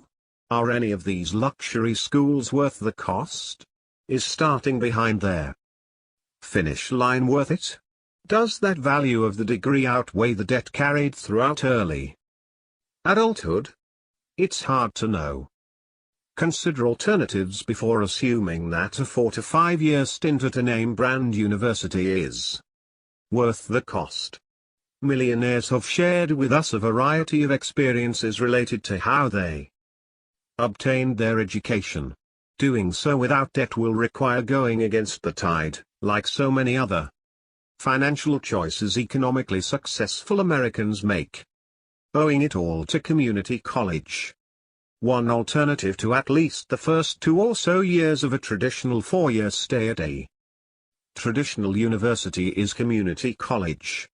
My father wrote this commentary in 2015, highlighting how one famous American obtained his education. Tom Hanks's movies have grossed over $8 billion worldwide.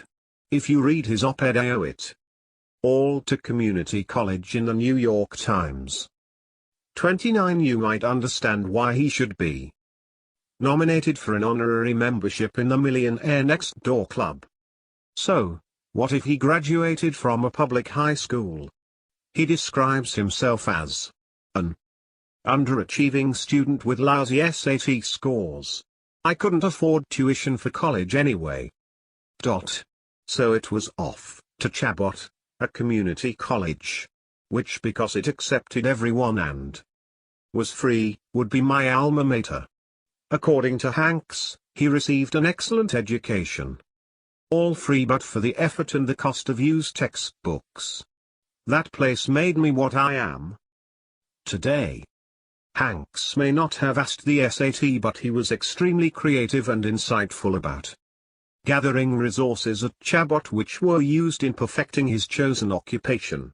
I stated in The Millionaire Next Door, economically successful people demonstrate an uncanny ability to select the right occupation, that is, one that they love and that is financially rewarding as well.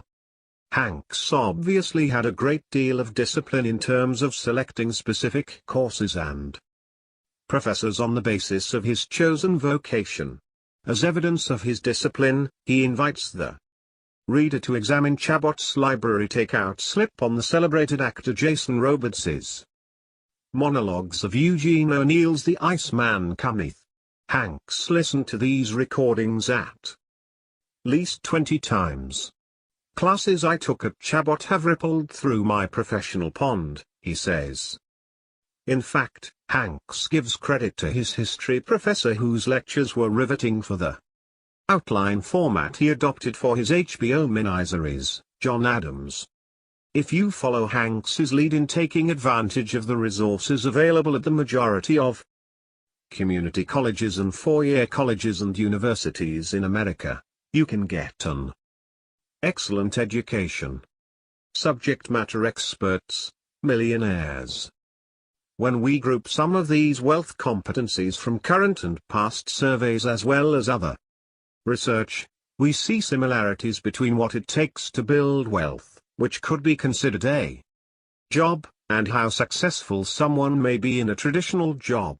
Being aware of our own competencies not only allows us to pursue the right type of occupation, which we'll discuss in Chapter 6, but also allows us to capitalize on those strengths when it comes to managing our own household affairs, or, if we have the means to do so, to hire those who can be trusted advisors. While the Millionaire Next Door focused on targeting market opportunities and selecting their right career, the Millionaire Mind focused on the mindset, or psychology, of high net worth and ultra-high net worth individuals. In the chapter on success factors, 7 different categories of what we might call wealth competencies are featured. The profiled millionaires had a median net worth of $4.3 million in 1998, which is roughly equivalent to $6.3 million today. For this book, the millionaires we've studied have a median net worth of $3.5 million. Despite the difference in median net worth, there are similarities that seem to be timeless when it comes to becoming financially independent. These millionaires serve as subject matter experts in the field of building wealth. Today, as in 1998, we find that millionaires continue to rate discipline, getting along with others, integrity, and hard work as critical to their success. We see the factor of resiliency and perseverance as well, most likely because of what these individuals experienced as they climbed the corporate ladder, built a business, or navigated managing their household affairs through different seasons of their lives. Discipline and wealth. Success in life and work has been consistently tied to conscientiousness, whether it's being disciplined, having and meeting plans, or focusing on details. As we discussed earlier, research in their field of psychology shows a relationship between this personality characteristic and how well someone will perform on the job. 30. The research conducted on those with high net worth the past several decades also provides insight into why they are balance sheet affluent. They have a long-term, disciplined approach to saving, spending, and investing. These individuals are not distracted by what the Joneses are doing. More than 9 out of 10 of the top 5% of wealth holders in America reported that being well disciplined was very important in explaining their socioeconomic success. This finding is consistent over time. From the Millionaire Mind, we are reminded that a disciplined person sets his or her sights on a lofty target, then figures out productive ways to reach the target. Disciplined people are not easily sidetracked. They could live in a French bakery and not gain weight, or they could encounter hundreds of economic opportunities and then select 1 or 2 that are best suited to their strengths and the market's needs. 31. It's no wonder discipline is rated among the most important factors in becoming financially successful. Managing one's financial life to ensure money-related goals are met requires high levels of discipline, routine, and conscientiousness. Discipline in building wealth also means setting our own goals. Take for example graduate education, a gauntlet that requires self-directed study and large-scale, independent project management. Sadly, Half of all graduate students drop out before completing their PhD. 32. How can this be possible? It's not about a lack of intellect. From my father's experience as a professor for more than 20 years, he had his own views about why students bailed out of PhD programs. There are several reasons, but he believed the most important was a lack of self-discipline. As undergraduates, these students were told specifically what to do, what to study, and what tests to take. It was all programmed on the syllabus. Later, in graduate school, these same students did well in terms of classroom assignments. But when it came to proposing and completing a dissertation, an activity that, by its nature, requires those who undertake it to create their own project plans and execute those plans with little external reinforcement, he found that many of these students were unable and possibly unwilling to do it on their own. Completing a dissertation is akin to being self-employed.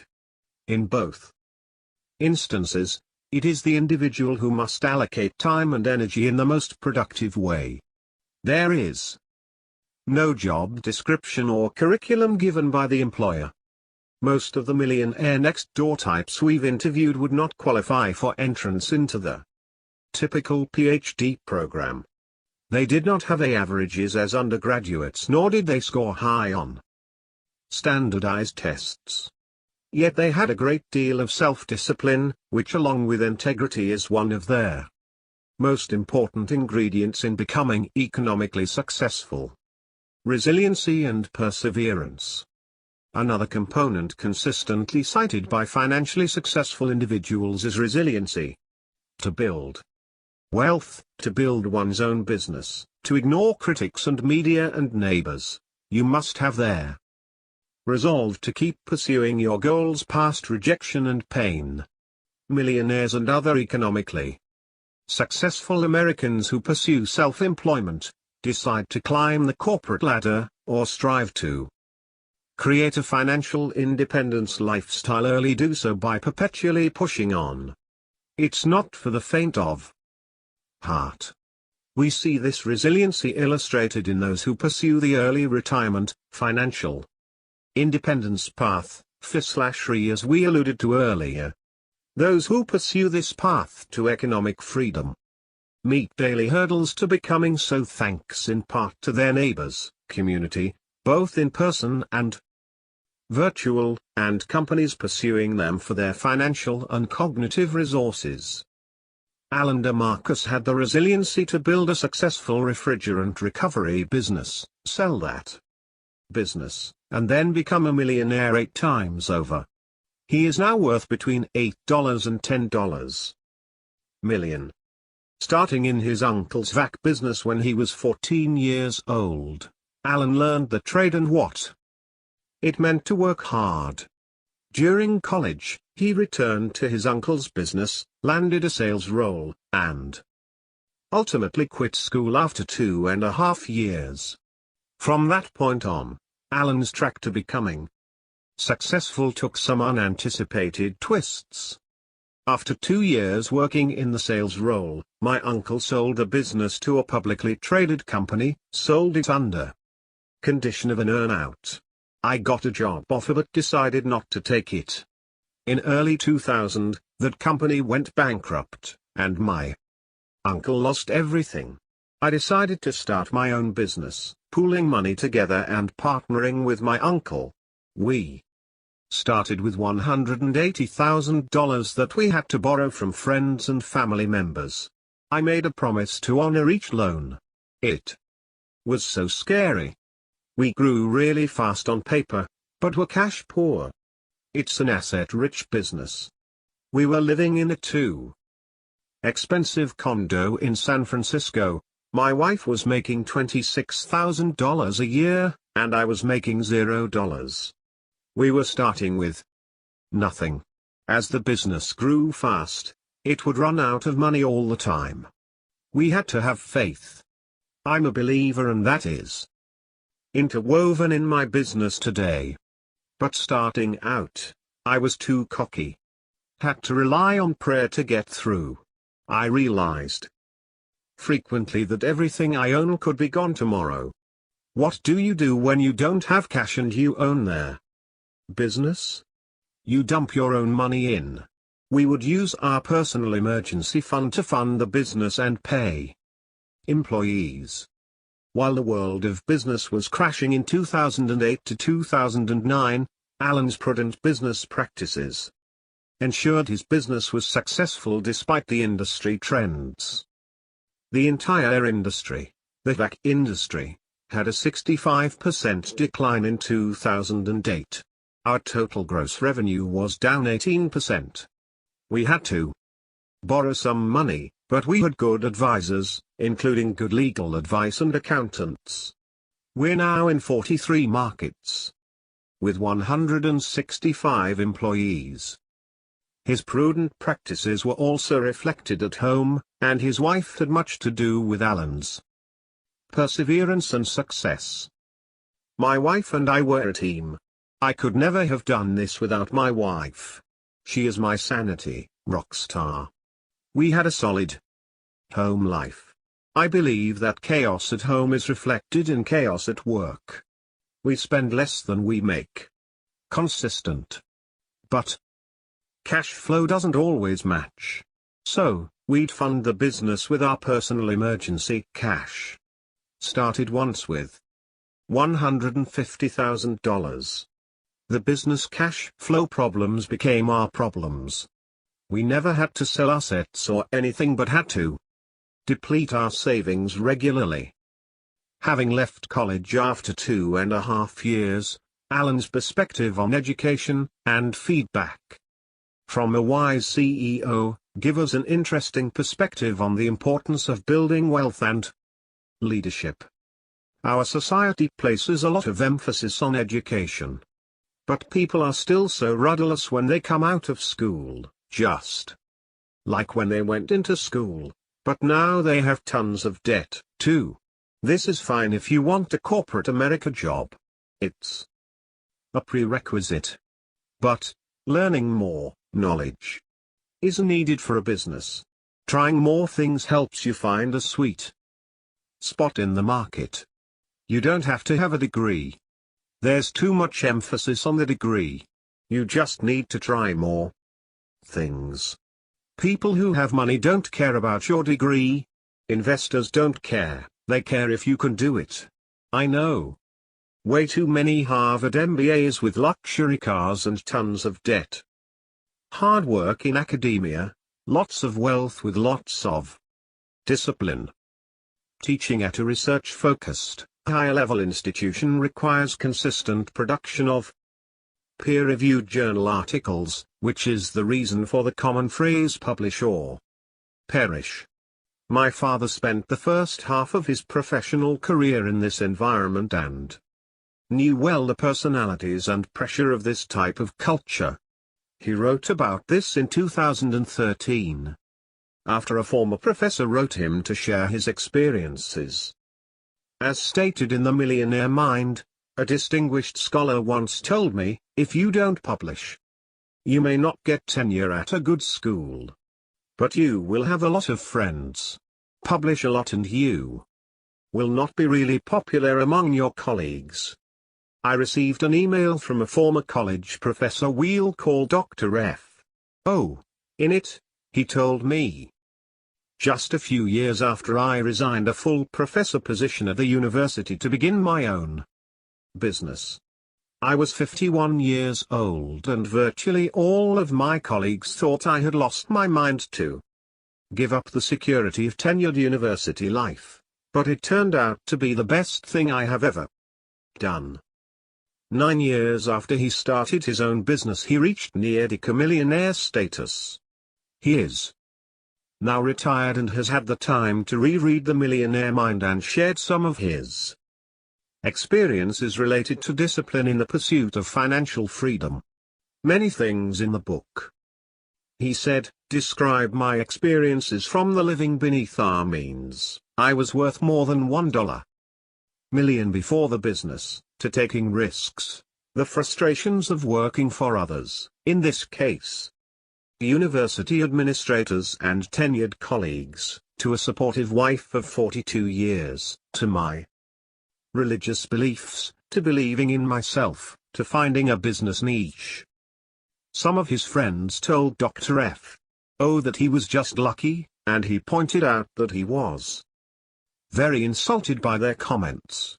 In the survey of 733 multimillionaires that was the base for The Millionaire Mind, luck was rated among the least important success factors, while being well-disciplined was at the very top along with integrity. Discipline and integrity continue to top the list of critical success factors in our latest survey. Dr. F. O explained his path to success in this manner. I come from very humble beginnings, and from educational institutions at the bottom of their university food chain. Like the findings in the book, The Millionaire Mind, I was rejected by top-tier institutions, but outpublished all of my colleagues. The idea of luck denigrates the hard work and preparation I put into everything I have ever done. Even though many of them, his colleagues, come from elite educational institutions, none of them ever worked as hard or as smart as I did for many years, and they would never have jumped at the opportunity like I did if it came their way. In fact, they never even looked for any such opportunities. I have been blessed in many ways, but luck had very little to do with my success. I want you to know just how true I think your research findings are. I made this money in my 50s. It can still be done in America with the right attitudes, beliefs, and hard work. Unfortunately, this is not their message society is sending to our young people. After 9 years in business on my own, I have more money than I ever dreamed of and loved the experience of running my own business. I love a comfortable retirement even more. Since retiring a few years ago, I have had time to reflect on my university and business experiences, and this reflection included rereading The Millionaire Mind over the last few days. It resonates with me now more than ever. I have not had 1 cent of debt for 15 years and I now have a net worth of $89 million.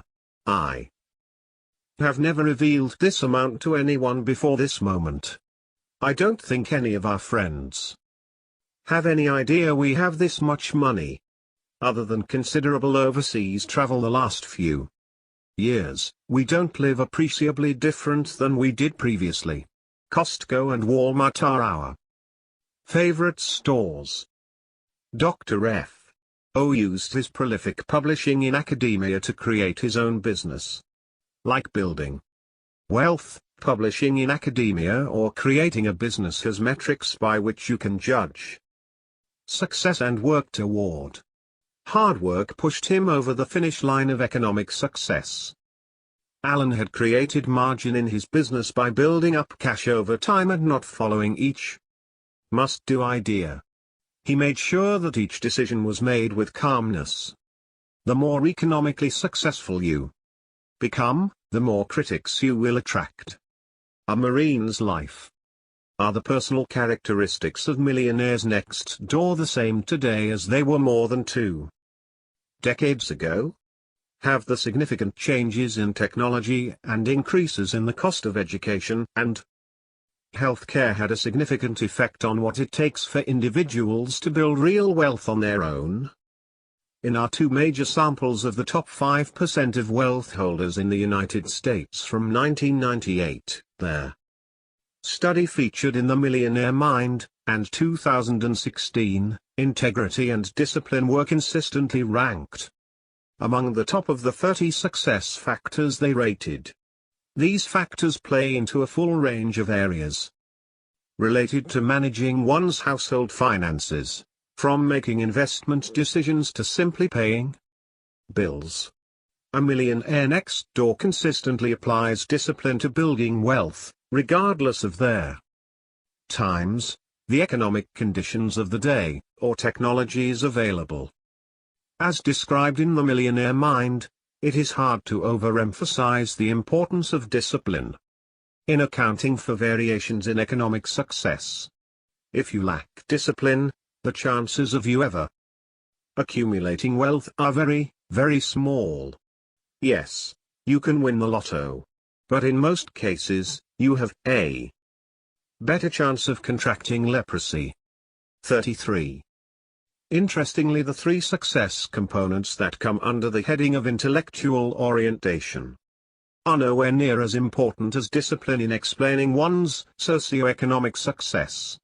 Having a high IQ or superior intellect, graduating from a top college, and graduating near or at the top of the class were consistently at the bottom of success factors. Congruent with these findings is a recent case study we received from a lawyer who had benefited greatly from his Marine Corps training. Keep in mind that discipline is a major component of the Marine Corps experience. Dr. Stanley. I've read The Millionaire Next Door and The Millionaire Mind, and I loved them both. I just finished The Millionaire Mind. The book spoke to me because although I am not a millionaire, I plan to be. I am like your main character there. Millionaire Next Door. I went to officer candidate school in the Marine Corps, I went to college, I went to law school. I am not highly intelligent and I am not gifted with a high IQ. I am disciplined and I work hard. I also happen to have a twin brother and we are identical in every way. We both opened a law firm about 5 years ago. We practice real estate. We are social, we get along with people, we have a high degree of basic common sense. Also, we practice in real estate, so we are not competing with the prototypical high IQ people. We are doing well.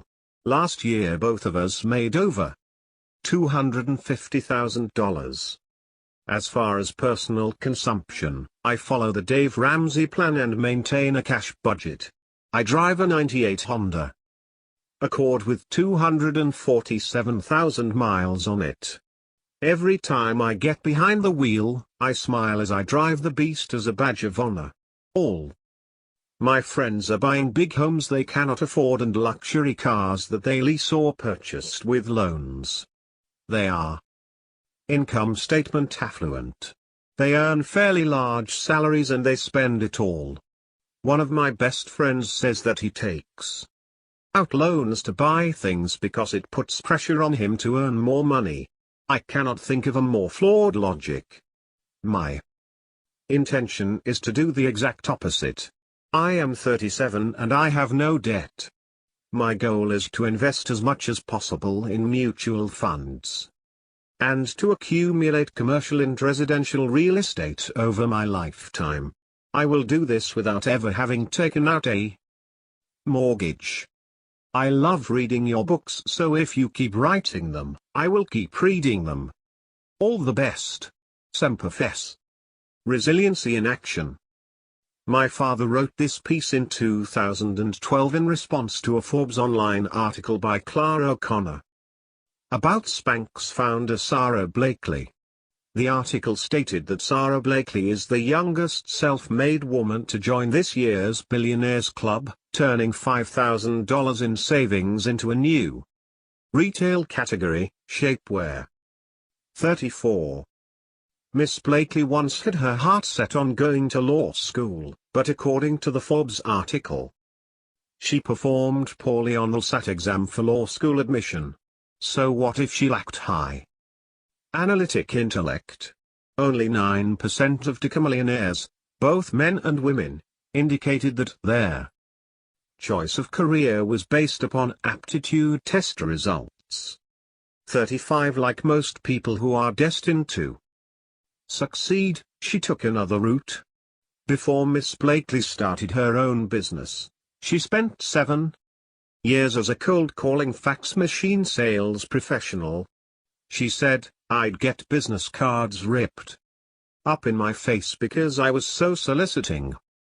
According to my database, the profession of selling is the most often mentioned first job of self-made millionaires, 14%. Selling is a great way to both enhance and test your self-discipline and tenacity. As a salesperson, Miss Blakely understood that her appearance was a very important part of her profession. As such, she wanted to look her best at all times. She realized, however, that some of the foundation products on the market were lacking both in style and in function. After much trial and error, she invented Spanx, a slimming undergarment. This product, along with her high creative intellect and enormous drive, has made her a billionaire. After reading the full article, I noted many similarities between Miss Blakely and other successful people. As part of my research for Millionaire Women Next Door, 313 women nationwide who own and operate successful businesses wrote an essay, at my request. The title of the essay was Suggestions about how young people might become successful adults. In essence, they actually wrote how I became a successful business owner myself. After completing an exhaustive content analysis of the central themes and components of these essays, I determined that perseverance was the factor most often attributed to success. 51% of these women stated as such. In the book, I wrote, most respondents reported success only after initial failure and after strong discouragement from family and friends. There is a sense in which these individuals seem driven to overcome obstacles and to prove their critics wrong. Most felt that a key subcomponent of perseverance was having strong aspirations, a strong desire of ambition as for advancement, honor, etc. Respondents stressed that staying focused on the desired result, persevering, over extended periods of time is the key to success. 36. Perseverance required spirit and ideas abound, but turning those into reality requires a dose of resiliency and confidence that must be present not just in the beginning stages of any type of change, but, more importantly, when a dream seems out of reach. Consider this vignette my father wrote in 2014 on how resiliency and confidence are required for the inevitable challenges one will face in creating a business. Roy is considering a transition from being an employee to a self-employed business owner. He has many of the characteristics which are important for succeeding in business. He is very knowledgeable in his field, he is well disciplined, he has excellent work habits, and he has a stellar credit rating.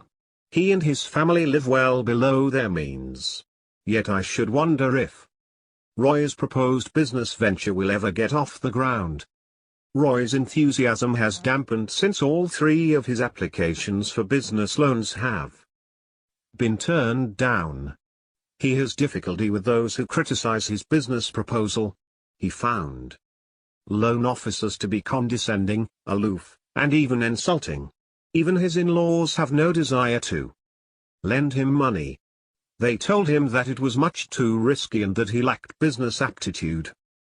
I suggested that Roy reread the topic of dealing with critics in the Millionaire Mind. Here are just a few quotes that I hope Roy will find comforting. There are countless examples of critics who try to destroy the dreams of ambitious men and women. But critics are a necessary part of our social system in America.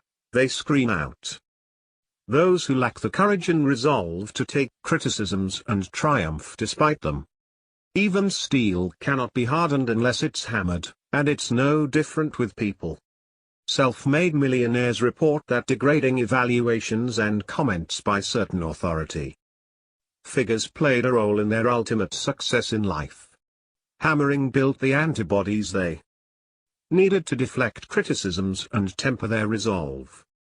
Life is not one short race, it is a marathon of marathons. Labels come and go. If you believe that you can succeed in life despite degrading labels that predict your failure, you are likely to win most of the marathons. This is the common experience among millionaires. 37. And Roy needs to understand that the length of the line of his critics will get longer as he becomes progressively more successful. Occupying our minds and time.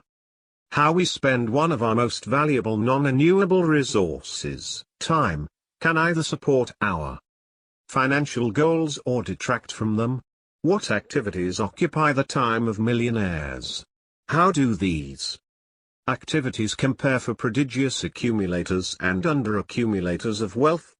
Prodigious accumulators, those who are adept at transforming their income into wealth, spend considerably more time reading business articles and reading in general than their under-accumulating peers, but perhaps it is because our under-accumulating friends are working more than the prodigious accumulators. Our research has shown that under-accumulators must keep the revenue engine turned on to keep up with their consumption lifestyle, leaving little time to plan, read, and contemplate their investments.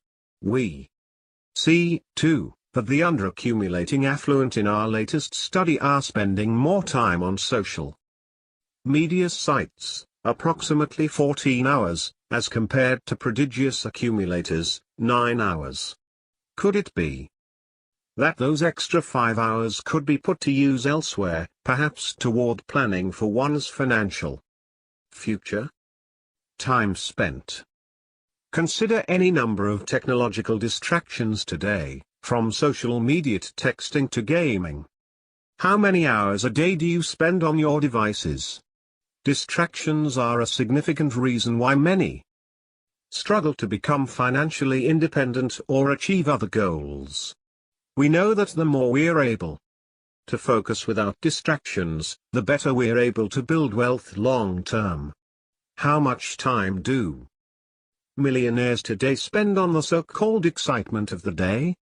Consider this: most millionaires in our latest study reported only spending 2.5 hours per week on social media, versus the average American who spends almost 6 times more, 14 hours per week. How many hours did you spend thinking about the most recent presidential election and the outcome? Most millionaires spend less than an hour thinking about political elections, and about 10% spend no time at all. That time and worry can be better spent on areas that will allow you to reach financial or career-related goals. We can easily shift our attention to the strife, challenges, pain, and other emotions of watching others compete in politics, sports, reality shows, and even in our social events. By becoming engrossed in ongoing competition, you're necessarily taking time and emotional energy from something else, your business or education or some other productive activity. If that competition lives out on TV, you may be spending more than the average 2 hours that Americans watch. Successful individuals are keenly aware of how they spend their resources, including their emotional and cognitive resources. The time between each every once in a while is getting smaller. And the more distractions we add to that list, the fewer meaningful things we're going to be able to accomplish. If the distraction is a habit, then we will be even more challenged to avoid it. Changing behaviors requires more than listing out resolutions. New habit formation can take approximately 66 days and also requires rewiring our brains. 40. Making resolutions work involves changing behaviors, and in order to change a behavior, you have to change your thinking, or rewire your brain. Trying to change that default thinking by not trying to do it, in effect just strengthens it. Change requires creating new neural pathways from new thinking. 41. Focusing on goals is related to building wealth, regardless of age and income. 42. But of course we all have worries that can occupy our time and cognitive resources. We see some differences in the worries of those who are prodigious accumulators of wealth versus those who are not. Specifically, The worries of the underaccumulators tend to include lackluster sales profits, job being eliminated, never achieving financial independence, having to retire, children with little initiative to become financial independent, not enough wealth to retire in comfort.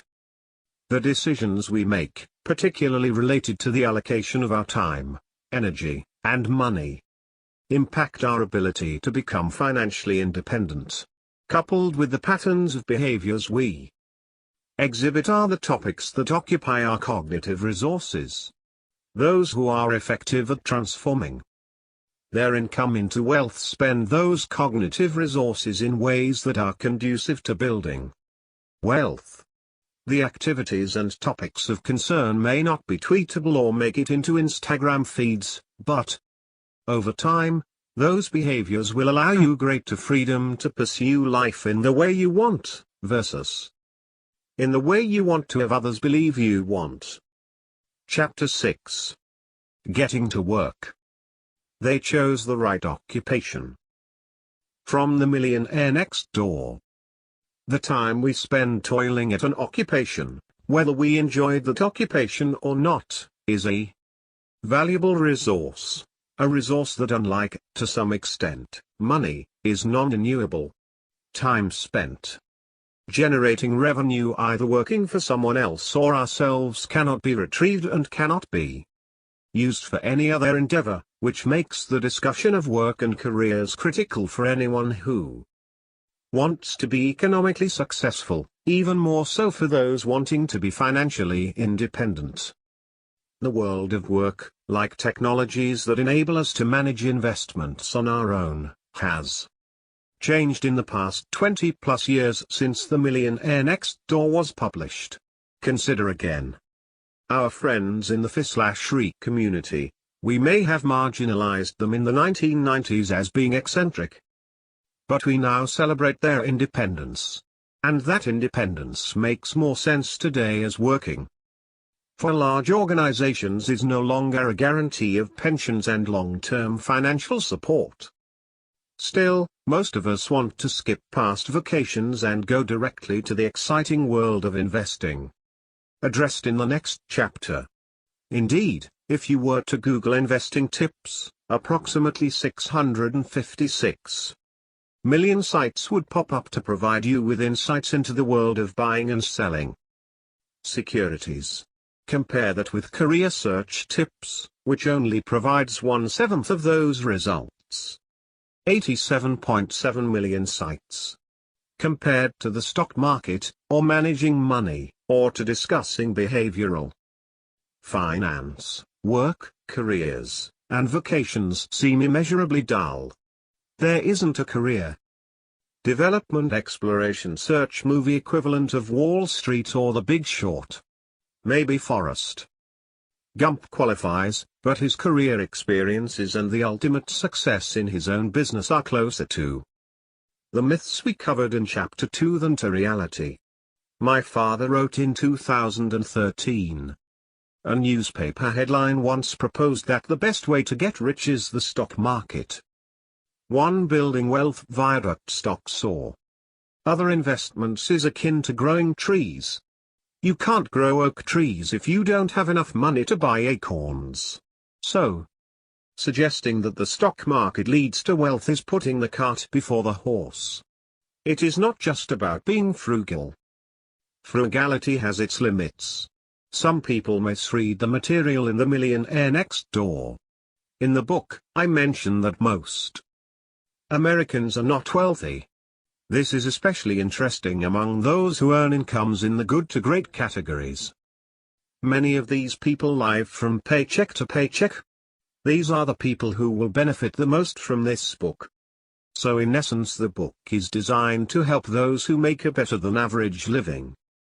At some point, without windfalls and rich uncles, without lottery winnings or discovering a Liberty Head v nickel in vending machine change, we all must work to generate revenue that then allows us to live, and consume, and ultimately provides for savings, which in turn provides additional revenue over time. even for those who choose an early, purposeful retirement. Generating revenue is a requirement at the early stages of one's economic path. Fortunately, we have great freedoms and opportunities in the United States and other parts of the free world to pick and choose our careers or jobs. In that effort, good defense, how we refer to managing spending and consumption, stable surroundings, and a loving childhood can only go so far. Recognizing our strengths and creating goals can only serve as a starting point. We must use these strengths in ways that allow us to generate income in order to have the seeds of wealth that can then be planted. How do economically successful individuals do this? When we hear from readers and critics of The Millionaire Next Door, The Millionaire Mind, and other works, frequently we see some confusion over the possible paths to wealth and/or financial independence. Many assume that only three paths exist: 1. The frugal, steady-as-she-goes journey; 2. The high-income producing, high-level leadership path; or 3. The self-employed, risk-taking, investing in my business approach. The truth is, no path is that simple. They are all unique and they all require discipline. As stated in The Millionaire Next Door, economically successful individuals tend to choose, or create, or eventually find, a career that is right in that it provides ample income while also providing satisfaction. Today, though, we expand this to include those who retire from the world of work relatively quickly by amassing savings early in their careers. The right career may be one that only lasts 10 to 15 years, while a frugal lifestyle ensures a high savings rate that can then generate revenue through investments. It is a contrarian idea, but it is possible, as illustrated in the FI/RE community. Economic success doesn't require that you have extraordinarily high intellect in America, as we discussed in Chapter 5. If you have great discipline and leverage your creative intellect, you will likely become an achiever. Under the heading of creative intellect are two factors that underlie the Millionaire Next Door profile. These include two main factors related to vocation from their Millionaire Next Door. Factor 6, they are proficient in targeting market opportunities, and Factor 7, they chose the right occupation. Economically successful Americans choose the right approach to earning revenue and working. They experience work and thereby find and choose a career or business that is conducive to building wealth. They determine, early on, if they can amass wealth over a lifetime, starting early, and find ways to grow that wealth over time without being beholden to a traditional career. They start businesses that make the best use of their talents. The millionaires profiled in The Millionaire Next Door seemed out of the ordinary because often they were either small business owners in mundane businesses, for example, heavy equipment leasing companies, or they had amassed wealth slowly in careers like teaching or accounting. The word also doctors, lawyers, and other professionals. The typical millionaire next door is given this label because he doesn't appear to be wealthy but is, notwithstanding his vocation. His simple lifestyle allows him to transform household income, an income which is usually above the national average, into wealth. The simple truth is, job titles are better indicators of income than wealth. In the most recent study, we found that millionaires span various industries and job types, just as 20 years ago. See Table 6.1. Millionaires, with on average $3.5 million in net worth, included a higher concentration of professional occupations than the millionaire next door population from 20 years ago, but also included job titles outside of what might be expected. The job titles of their Millionaires in our sample included government employees and small business owners, managers and vice presidents, accountants and IT directors. Some millionaires reported owning multiple businesses at once, while others were consultants. The studies of the affluent over the past 2 decades are perhaps most useful to those who make a better than average living. However, as we saw in Chapter 5, successful financial behaviors, those that allow the transformation of income into wealth, transcend income levels. Without a consistent source of revenue, there is little to invest. And having something consistent, or at the very least, relatively stable, requires finding a career in which one's skills, knowledge, and abilities can be put to use, in which one can find a passion, or one that provides income enough to meticulously save and exit the traditional world of work early. Finding a career that makes full use of one's competencies is often a reward in and of itself. And becoming financially independent may also prove to be even more rewarding. Even so, many millionaires today continue to work into their 60s. Millionaires spend on average approximately 38 hours per week working, or 45 hours per week if you exclude retirees. In comparison, about 2/3 of millionaires we surveyed in 1996 spent between 45 and 55 hours per week at work. Overall, non-retired millionaires earned 75% or more of their gross income from their salary. In 1996, 20% of affluent households were headed by retirees, and this number has not deviated much. 19% of millionaire households are headed by retirees today. Of the remaining 81%, just over 42% of these millionaires are self-employed. In 1996, 2/3 of affluent households not headed by a retiree were headed by a self-employed business owner.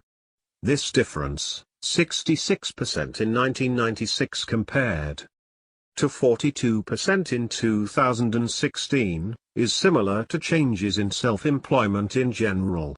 In 1996, about 18% of American heads of households were self-employed. In 2015, that number was 10%. This number has been on the decline, partially due to decreases in agricultural self-employment. As we discussed earlier, this is only one path to financial success. If you love your job, if it provides you with the lifestyle and level of freedom you desire, then working is less a chore and more of a pastime. If this doesn't describe you, millionaires next door before you, and today, have alternatives to suggest. Benefits of early experiences. The challenge of careers, and for those in the field of career development, is that rarely do we know everything required to make perfect career choices when we begin working. Many millionaires shared with us that their parents provided them with early and frequent realistic previews of the world of work. The parental emphasis on career exploration in financially successful individuals hasn't changed since The Millionaire Next Door was first published. Early experiences continue to allow self-made Americans to hone their ability to target opportunities and find careers and jobs that give great satisfaction. For example, imagine as a student you had the opportunity to work one summer in mineral engineering, spending time with others in the field, learning what it's like to put in 60 hours a week in the dirt. At the end of that experience, you would be able to determine, A, if the field was of interest to you, B, if you could survive in the type of environments that mineral engineers often find themselves, and C, if you, in general, liked the work you were doing. These early experiences would allow you to make thoughtful decisions about the way in which you were going to generate revenue in the future. We see these early experiences and their impact on millionaires, particularly with early sales experiences, which we'll discuss later. Some of us were lucky to have had early experiences that helped us decide what we liked and didn't like about working, as well as what we were interested in and able to do. When we asked one of our samples of mass affluent Americans about their career experiences, and what they had hoped for in their career experiences, that is, what would have allowed them to be more successful, here's what they shared with us. I was taught to work hard, and that no job is beneath me. It has become very beneficial to me, especially in my current situation, where I had to take a step back in my career path while I start a business, while working in a menial labor position to help pay the bills. I was responsible for helping to replace and repair fire hydrants. This job was essential to teaching me a solid work ethic, teamwork, and doing a good job. It was also more enjoyable than a grind-type job like office, retail work. Having a set allowance, and then working. My parents only supported me financially in terms of what I needed, and not what I wanted. I had to plan to get what I want. One specific experience was figuring out how to save enough to go on a ski trip with friends. I had multiple jobs and was required to save and invest my money. I learned in high school about mutual funds, etc., and was made to choose ones to put my money into. My father forbade me from working. That put me behind my peers in many ways, including work experience and financial matters. I wish I had a job like my peers. The part-time jobs I had in high school did not pay very much, and my parents required me to be responsible for a lot of my own expenses. I had to learn to save and budget my money in order to get by. Having part-time jobs taught me how hard it was to earn money. I believed in working as a teenager toward a goal. I wanted a car, and as soon as I turned 16, I got a job and worked for 6 months to save $1,000 for a piece of junk. It did not matter, it was junk, because it was mine. I earned it. Early career experiences, early failures, and early tightrope walking without safety nets provide necessary fuel for long-term career success. The upside of less than ideal careers. There are still some parents out there who are doing a poor job preparing their children for the world of work, not only through a lifestyle of consumption, which requires constant, high levels of income to sustain, but also through sugar-coating the typical problems that go along with working for a living, or perhaps worse, insulating their children from early career experiences altogether. How do you know if you will love a big national sales manager job that requires 50% travel time? What about teaching? Enjoying children and managing a classroom are two different animals. Maybe a career in technology is for you. But the reality is these jobs require sitting and staring at a device, or 2, or 3 all day, which may not suit your interests or disposition. The benefit of having multiple career experiences is that someone is able to discern the market opportunities that are best. For some, a single career experience can dramatically alter the degree of someone's socioeconomic achievement. And here is just one example. I had dropped out of college and was working as a cocktail server at a casino. The sections that we served rotated daily. So I would work with different girls every day. I walked into my designated service bar one night and saw that I would be working with all older servers.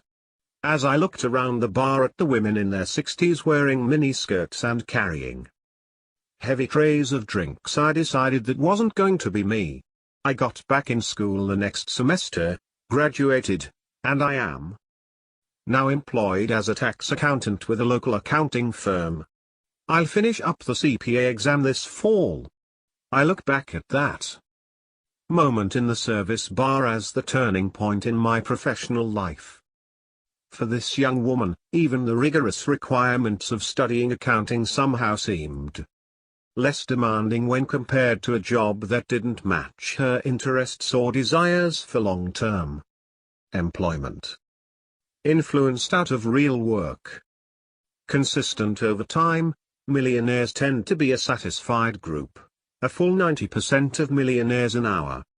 Sample reported being extremely satisfied with life, which typically correlates at some level with job satisfaction. How many Americans are satisfied with their jobs? The Conference Board 3 suggests that less than 50% of Americans are very satisfied with their jobs, and the Pew Research Center 4 says it's about 52%. The Society for Human Resources Management suggests the number is higher, reporting that 86% of workers are satisfied, although this number includes those who indicate they are somewhat satisfied. 5. We would argue the practical difference of someone being very satisfied and somewhat satisfied with their job is fairly significant. A 2017 Gallup poll on the state of the U.S. workforce included this finding, while 37% of engaged employees are looking for jobs or watching for opportunities. Higher numbers of not engaged and actively disengaged employees are doing their same, 56% and 73%, respectively. Actively disengaged employees are almost twice as likely as engaged employees to seek new jobs. 6. Maybe our expectations about work are too high, especially for those of us who have never experienced real work, or hardship, or been required to be disciplined to reach a goal. As with spending, we are guided by what those around us are doing. Many Americans are indoctrinated into a casual, or carefree, version of the world of work, courtesy of the media. As an example, my father once asked readers to consider how sitcoms often portray the world of work. From 2003 to 2015, their television series 2.5 Men had its share of controversies, primarily due to its original star, and its share of awards and accolades for its cast and production team. Required for career success, sell something. The early part of my father's career studying the affluent involved helping financial institutions and other related companies target wealthy Americans for their services and products. Part of this research focused on extraordinary sales professionals, individuals with seemingly endless resilient passion and assertiveness, coupled with respect for those to whom they were soliciting, particularly the affluent. The excerpt below combines material from 2 essays, one written in 2010, one in 2013, he wrote on the benefits of sales experience. I recently asked nearly 1,000 millionaires nationwide what was your first full-time job.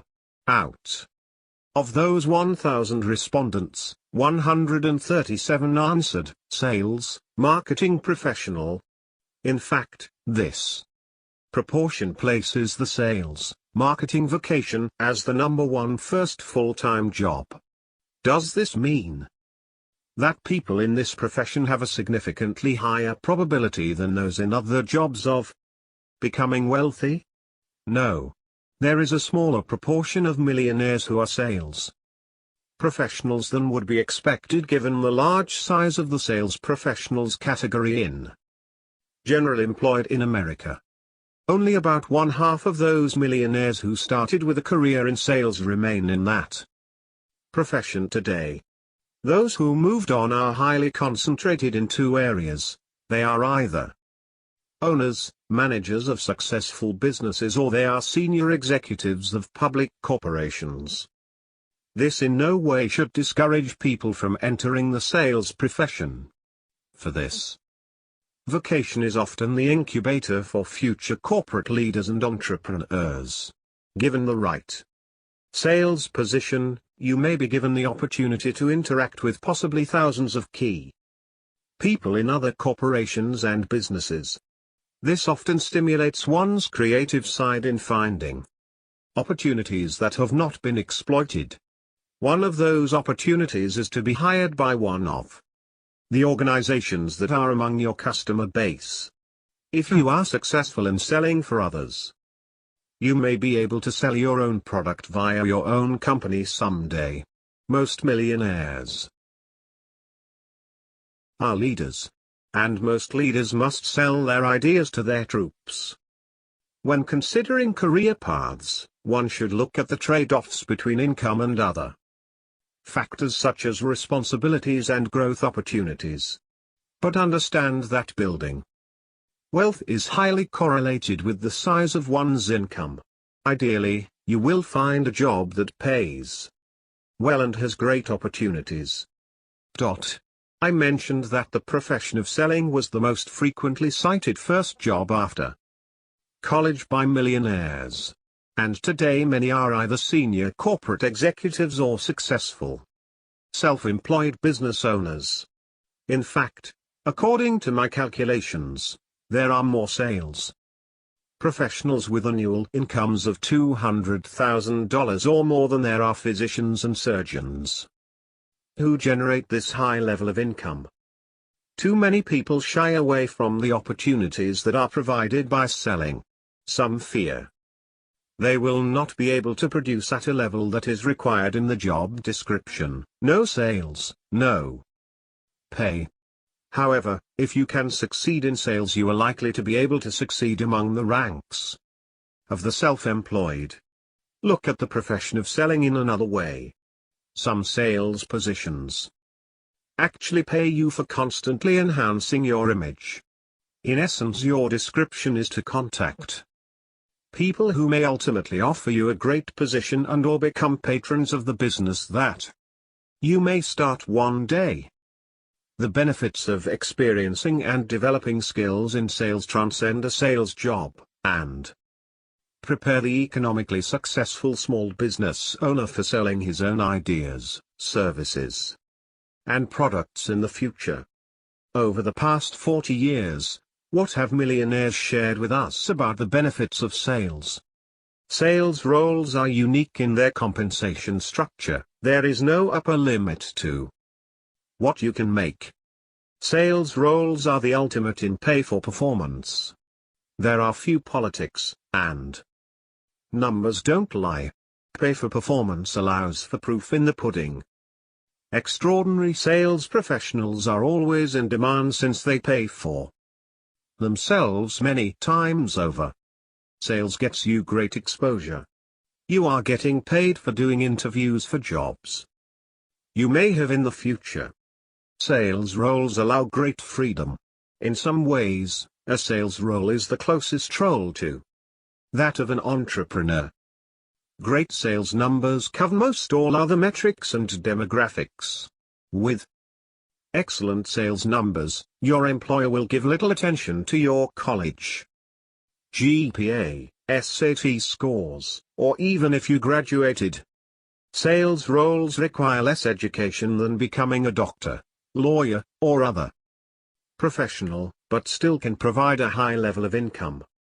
In sales, you are really an intelligence officer looking for great strategic opportunities.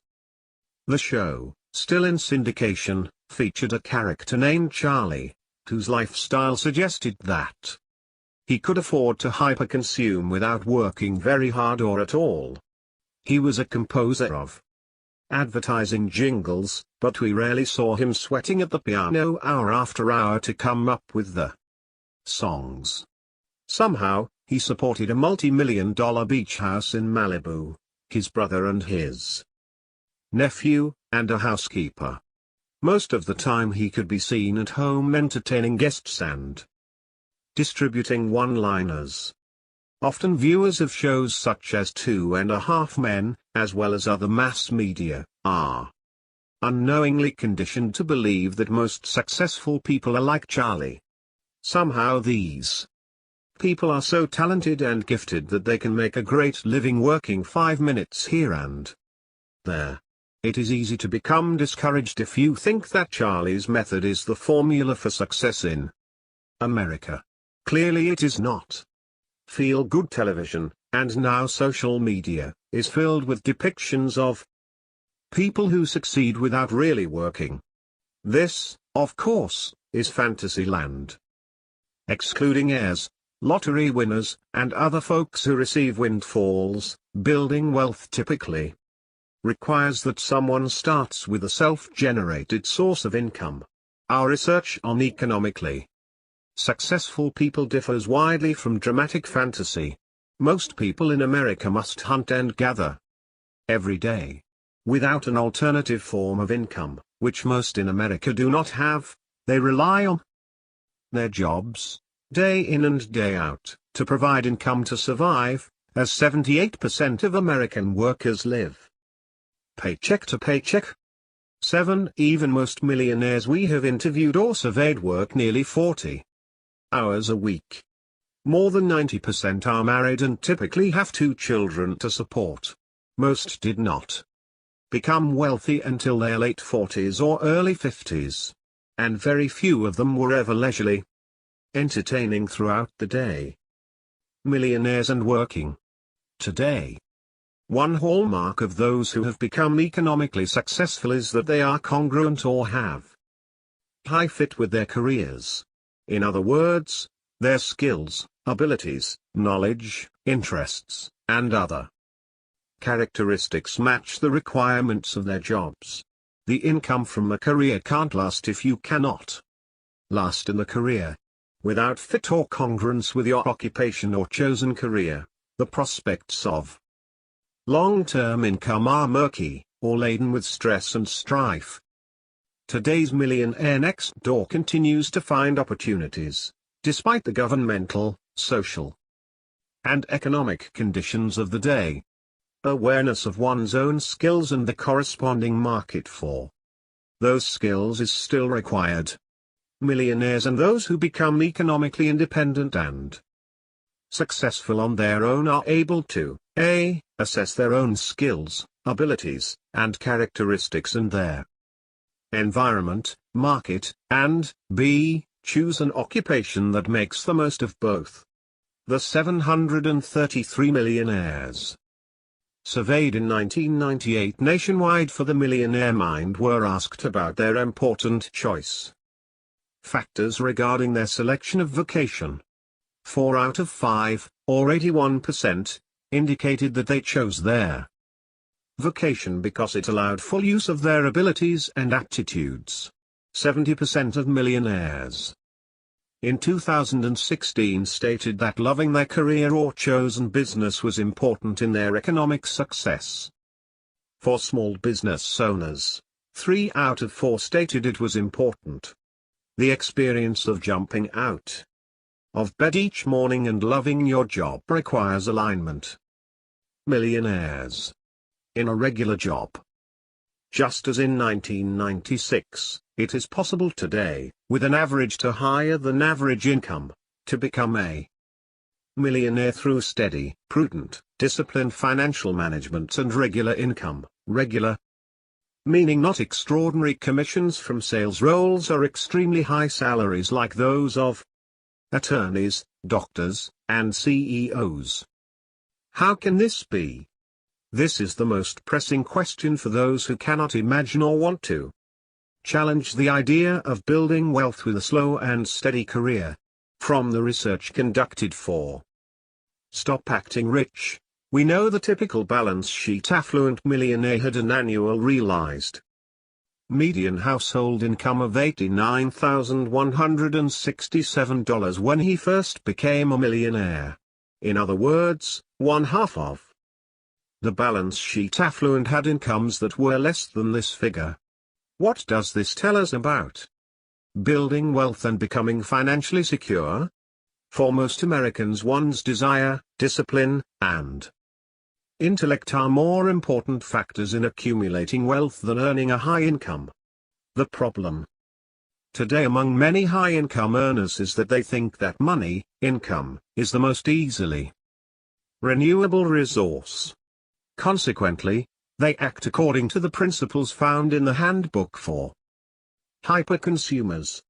But not all Americans follow these principles or the path taken by the modal crowd, that is, their group we see around us most frequently. In America, they think for themselves. And most rich people in this country become rich and remain that way because they receive much more satisfaction from building wealth and financial security than displaying expensive store-bought badges. So it is with Mrs. CC, who was kind enough to share some of her thoughts in a letter to my father about becoming financially independent without ever earning a high income. Dear Dr. Stanley, when my friends read your Millionaire books they always say, CC, it's you he's writing about. I attended public schools where the teachers were role models and mentors. I have had the benefit of knowing many strong women, some who did well financially. From them, I learned to rely on myself and not wait for Mr. Right to support me. I was a scholarship student at a small liberal arts college. I had many mentors whose examples shaped my life. While my net worth can be attributed to frugality and canny investing, my lifestyle is shaped by an excellent education. I have always tended to wander away from the herd in my thinking, but my education taught me self-discipline, independence of thought, and strong ethics. I am the child of a single, working mother, and my early years were fraught with financial uncertainty. I learned by watching my mother that women have to work harder and longer to achieve financial success. While I am not as wealthy as most of your subjects, my net worth is above $1 million, and like most of your subjects, I started with nothing more than a college scholarship and a good mother. The thing that you may find interesting about me is that I have never earned more than $60,000. I have worked in middle management in state government most of my career. I have accumulated most of my net worth by living below my means. I have everything I want, but I have learned not to want too much. Also, I avoid debt.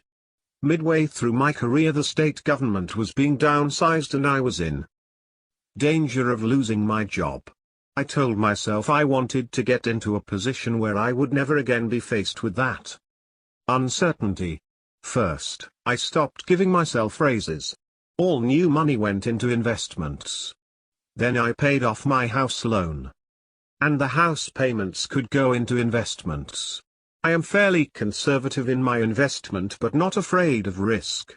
Most years, I saved 30% of my income, if not more. My net worth is my own, separate from my husband's, and I manage it myself. Recently, I semi-retired. It was satisfying to know I could afford the pay cut. While I have no biological children, I have had many foster children. I notice that they have learned from me the ability to manage money well, as I learned from my mother. Sincerely, Mrs. CC. Mrs. CC's story highlights how one can succeed in the creation of wealth despite an income that isn't in the six figures. Her steady source of revenue was transformed into wealth via disciplined saving and investing, and living below her means. If this is the path you're taking, one that is connected to an employer, then transforming income, which is relatively consistent, except in a few cases, into wealth requires heavy doses of discipline and restraint. Enjoy the safety. And always be looking. Working for someone else provides benefits beyond career experiences and income. It affords some level of safety, an office, maybe collegial co-workers, and a 401k. This safety might also include leaders to guide you, equipment paid for with someone else's money, and office Christmas parties flowing with gift cards. Safety is ping pong tables, healthcare, wellness benefits, and on-site gyms. What we pay for those benefits, though, is our time, and as many have come to realize perhaps too late, the majority of our lives. And they don't always stay safe. Obtain and save not only income from your employer, but the skills, opportunities, and experiences that will allow you flexibility and resources in the future. It's still the case that transportable skills and experiences set up a good defense against job elimination, economic woes, and even geopolitical upheavals. When catastrophe strikes, their knowledge, skills, abilities, and other characteristics that someone has can be transferred to new industries, countries, and opportunities. While perhaps the millionaires from a few decades ago knew this well, many having lived through the upheaval and horrors of World War II, even economically successful individuals today recognize the need to prepare regardless of the times. For those who experience job loss, those memories last, but the experiences can be used to compel action. Consider this Minnesota millionaire next door's experience during college and his attitude toward it. I was laid off from my part-time job working as a blackjack dealer while attending college. It was a large publicly traded company back in 1989. I needed the job to pay for rent, tuition, etc. I asked my supervisor why I was being let go. Since I always volunteered to work overtime, received excellent reviews from customers, and was considered a solid employee based upon my employment reviews. He basically said the other people had families and I was young and could find something else. This was the best thing that ever happened to me. As a result of being laid off, even though I was considered a solid employee, I learned at an early age that you cannot depend on a company to take care of you, no matter how hard you work your job. Since that experience, I have structured my life so that I never have to depend on an employer ever again. I've always been self-employed and could retire today, at age 49, if I didn't have so much fun working on my business. Economically successful individuals use challenges and career setbacks as springboards for greater experiences in the future. They spend little time blaming others. That valuable resource, time, is used to contemplate, plan, and execute their next career move, be it self-employment or employment in some other capacity, or, as we've seen, early retirement along with a less consumer-focused lifestyle. 3 components for escaping the trap. After years of education, and perhaps years working in a career, what if you find yourself trapped by the time and effort you've spent building, networking, and climbing within an organization in which you no longer want to work? Particularly, if you're relying on paychecks, this is a source of dissatisfaction and stress that can permeate the rest of your life. Or what if you decide you want to join the ranks of the self-employed? Being in the business of studying the wealthy, we talk to many individuals who ask us about our research and data, about the books, stories, and survey responses. Many times, the first part of their conversation sounds a bit like this: I loved reading The Millionaire Next Door. I loved reading those stories, especially the stories of business owners doing it all on their own. You know, I've thought a lot about going out on my own. But the end of the conversation usually sounds like this: I don't want all that responsibility of owning my own business, or I need the security of a full-time job and benefits. Millionaires have shared 3 themes related to removing yourself from the trap of working to live, creating margin in their lifestyle to allow for career moves, particularly significant ones, for example, living off of savings while starting a business, exploring career opportunities while generating revenue from a traditional job, that is, moonlighting, and making a move to self-employment. Margin required. Most millionaires we interviewed highlighted the great freedom that comes from spending below their means. The freedom translates into opportunities to make career changes that provide either A. more time and flexibility to pursue efforts outside of work, and or B. the potential for increase in revenue. Of course, it's hard to see the future, particularly when you're starting out and your lifestyle and choices about spending have been affected by a high income. A millionaire biology instructor from California told us, "When I got my first teaching job at the community college, I was hired on a part-time basis. One older and seasoned instructor said I needed to learn to save and invest my money. Because one day you may decide you don't want to teach anymore. That money will give you their independence and, more importantly, options to choose, rather than to continue working. Money isn't about being rich. Money is about giving you choices. You are young and may not be able to see this now, but someday you will." It has been 25 years since that day, and I can say that I took his advice to heart, and I have both the money and choices. Others realize this later. But if it's later, and there isn't any margin, what happens then? Mr. Lionel's lack of margin. As in the case of where you live, one's vocation can have a significant impact on lifestyle and their freedom or flexibility you and your household have in making significant career-focused changes. Consider for a moment the lifestyle of a former high-level senior sales executive at a mid-sized business, Mr. Barry Lionel. His parents were government employees, but he generally had a loving and warm home life, armed with an excellent college education and scrappy early career experiences. Mr. Lionel began climbing the ladder. As the business he worked for succeeded and his income rose, so did his and his family's consumption. From a small, 3-bedroom home in a middle-class neighborhood, Mrs. Lionel decided the family needed a house to reflect her husband's success.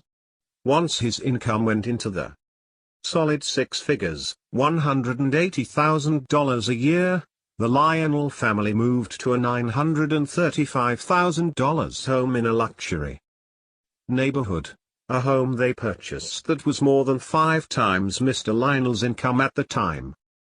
But it was similar to the homes of the other chiefs in his company.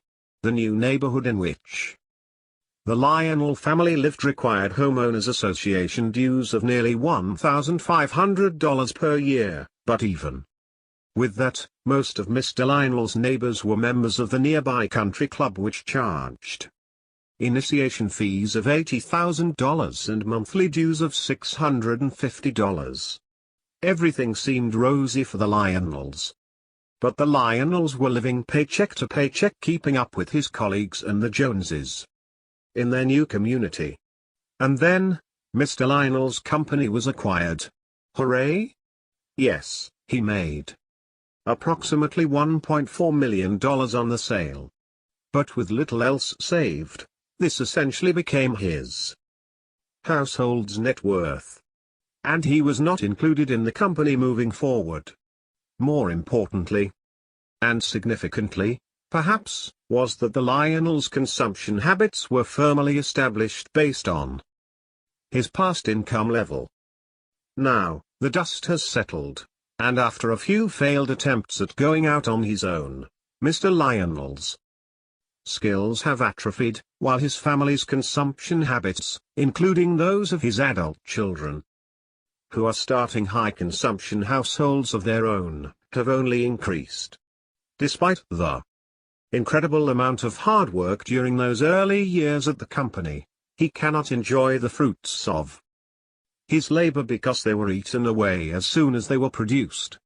He is firmly in the income statement affluent camp, and he is setting his children up to be the same. What type of career path is this? It is truly a lifestyle-driven path. Consider how Mr. Lionel's Lifestyle necessarily changed at each level: the car he drove, where he dined, the friends he kept, and the vacations he took were in some ways dictated by the combination of his income and his career. Community. So if you do not like to deprive yourself of whatever consumer good is available, that is your choice, but simple and immutable math dictates the result. Spending above your means, spending. Instead of saving for retirement, spending in anticipation of becoming wealthy makes you a slave to the paycheck, even with a stellar level of income and a once-in-a-lifetime opportunity like the sale of a company. The hyperconsumption lifestyle of this once young executive wasn't detected until his options ran out, as did time. Ratcheting up spending along the way isn't noticed or as easily dismissed because of the time saved or the necessity of having it. Can you last in this role? What else will you need to survive? Do you want this path for yourself? Are you strong enough to create a path where there is none today? Or can you continue working for someone else and maintain your own sense of self and goals? Learning the answers to these questions early in one's career can help to ensure satisfaction later in life. Some of this goes back to an understanding of our own strengths and weaknesses. But most of it relies on being disciplined throughout our lives, regardless of our income level or success in careers, or what our neighbors, family, and co-workers are doing. Indeed, financial margin is required for freedom in career choice. Changing your work-family balance. Having margin, or creating it through prudent saving, is often required when our work life begins to interfere with more critical aspects of our lives, including our families. Consider the following example from this North Carolina millionaire next door with a net worth of between $1 million and $1.5 million who shared her experience of breaking free of a trap of a high income and requisite lifestyle. I was working for a very large global company, managing a large group of people across 7 countries and 3 continents. My children and husband were top priority, but I kept hearing myself say, I have to work on their weekends, in the early morning, in the late evening. I realized one day that the company was becoming too demanding. When I was on a 7 a.m. conference call, one organized by my executive team, one that I had to take, my 3-year-old was crying on my lap, my 5-year-old was knocking on the door, and my husband was running out of the house to work for a meeting of his own. I realized that morning that there is more to life than work. After that we got serious about the idea of me staying home with our kids full time. This meant giving up the executive training program I was in and their financial security that we have always known. We sold stock to pay off our house, so we are officially 100% debt-free. And then I quit. Life is different now. We live on a budget and can't do whatever we want to do whenever we want to do it. But our priorities for saving haven't changed. Our kids are happier, we are happier and much less stressed. Life is only lived once, and I wasn't going to let my job tell me how to live it. Moonlighting and millionaires next door. There is one way to explore options while remaining employed full-time: moonlighting. Nearly a third of all employed Americans moonlight in some way. Some because they must supplement their incomes, but others because they are continually looking for opportunities to expand revenue generation and a setup for a future career move. These side hustles can be small or large, but as with most endeavors taken on by economically successful Americans, creating a successful one, or even a moderately successful one, requires resources, both time and money, to develop and maintain. Their hours spent per week you might spend looking at Instagram feeds or gaming could allow you to pursue other interests that could ultimately lead to a new career or your own business. Generating multiple sources of revenue has been part of the strategy for many millionaires next door throughout the years. Those who are able to create multiple opportunities to generate revenue, who can translate hobbies into income-producing activities, will be successful at becoming millionaires next door in the future. Technology enables more of this, but it requires more of their factors of wealth, such as discipline, perseverance, and resiliency, than many are willing to give. It requires more discipline than simply holding one job and living below your means. It requires perseverance beyond being rejected while working in sales, but also having a company behind you for support. For those who can make it work, it provides an opportunity to experience a job and all that comes with it prior to quitting a current one, with the added benefit of an additional source of revenue. Economically successful millionaires who have shared their stories have a few commonalities about what makes moonlighting work. They have courage. They recognized the need for a moonlighting career and risked any free time they hadn't capital to pursue it outside of their safe job. They gained access to market data. Nearly all of them interacted or at least had access to ad hoc samples of potential customers for their prospective products or services. Even before they launched their businesses, many moonlighters demonstrated considerable empathy for the needs of their future customers. They did so by constantly asking them, "What do you need and what are your problems with current products?" They are proud and confident in their business. From painting houses to being virtual assistants, to advertising their services on freelancing sites, like Upwork, or reaching out to former classmates, successful moonlighters care little about what others think of their on-the-side profession. Moonlighting benefits: access to market data.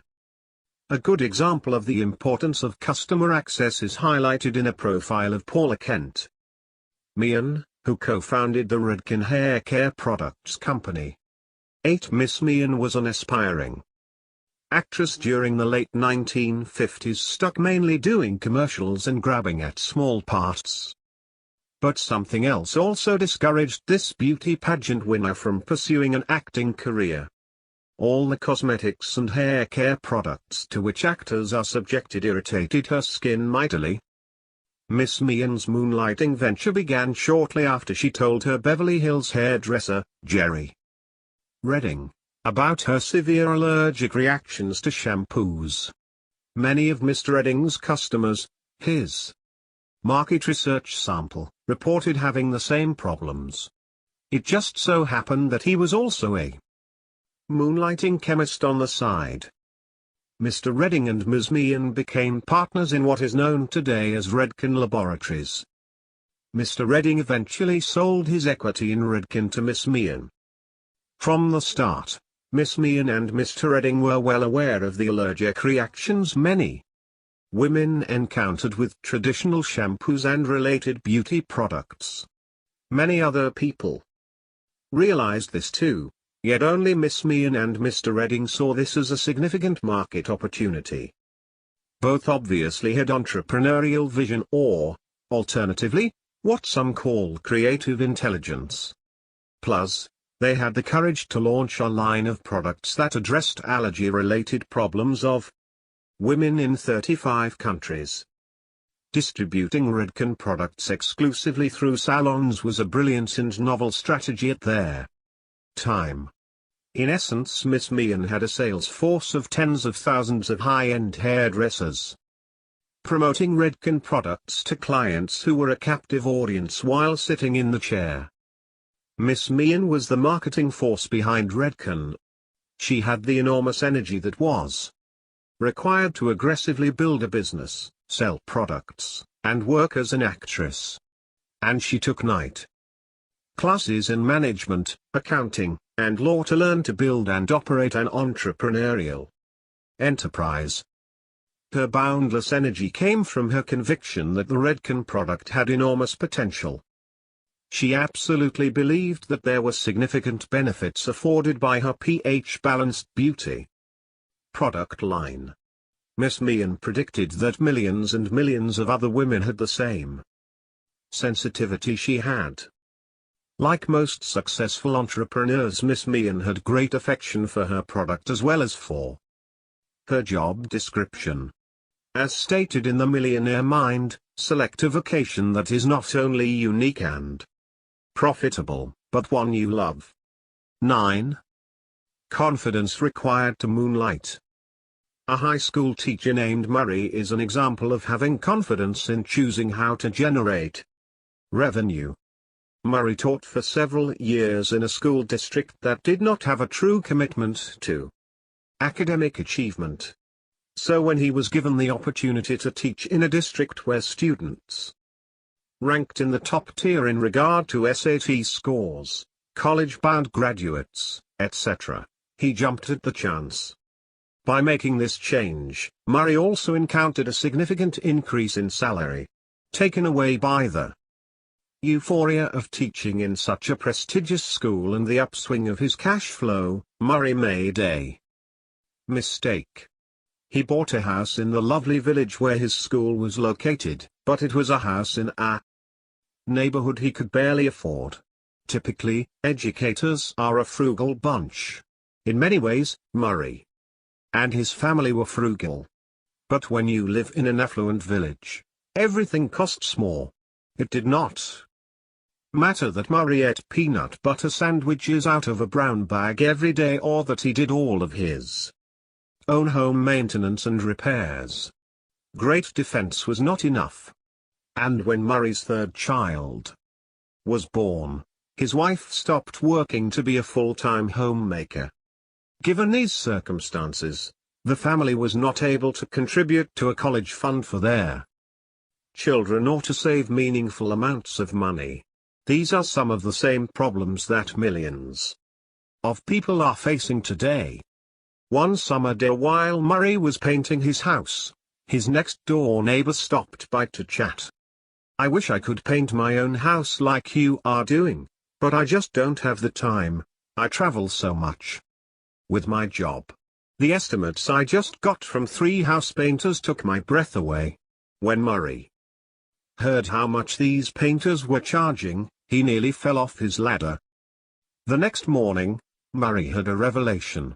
Genius is often defined as seeing opportunities that are so obvious they go unnoticed by 99% of others. Murray realized that he could paint his neighbor's house for a fraction of what the professional house painters had proposed and still make a sizable profit. He already had the knowledge and the equipment to do the job. And he was a very good painter for an amateur. But, he thought, should an educator in an affluent community be out painting houses during the summer recess? What will people say?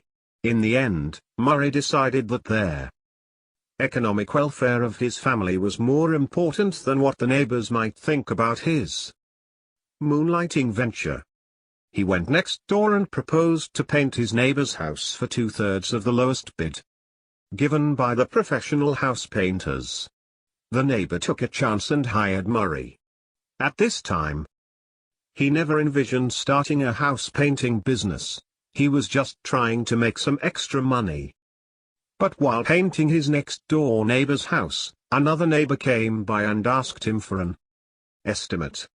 He painted that house and then another and then another. In short order, Murray became overwhelmed with business. The next summer he hired several of his colleagues to help paint. He also hired his best and most conscientious juniors and seniors to earn extra money. And they continued to work for him during their summer breaks from college. Murray kept his day job with all of its benefits. He enjoys teaching, but today he makes a lot more money from his summer work. He is successful because he didn't let his perceived middle-class status prevent him from earning a living in what some people might consider a blue-collar vocation. Build wealth to control your destiny.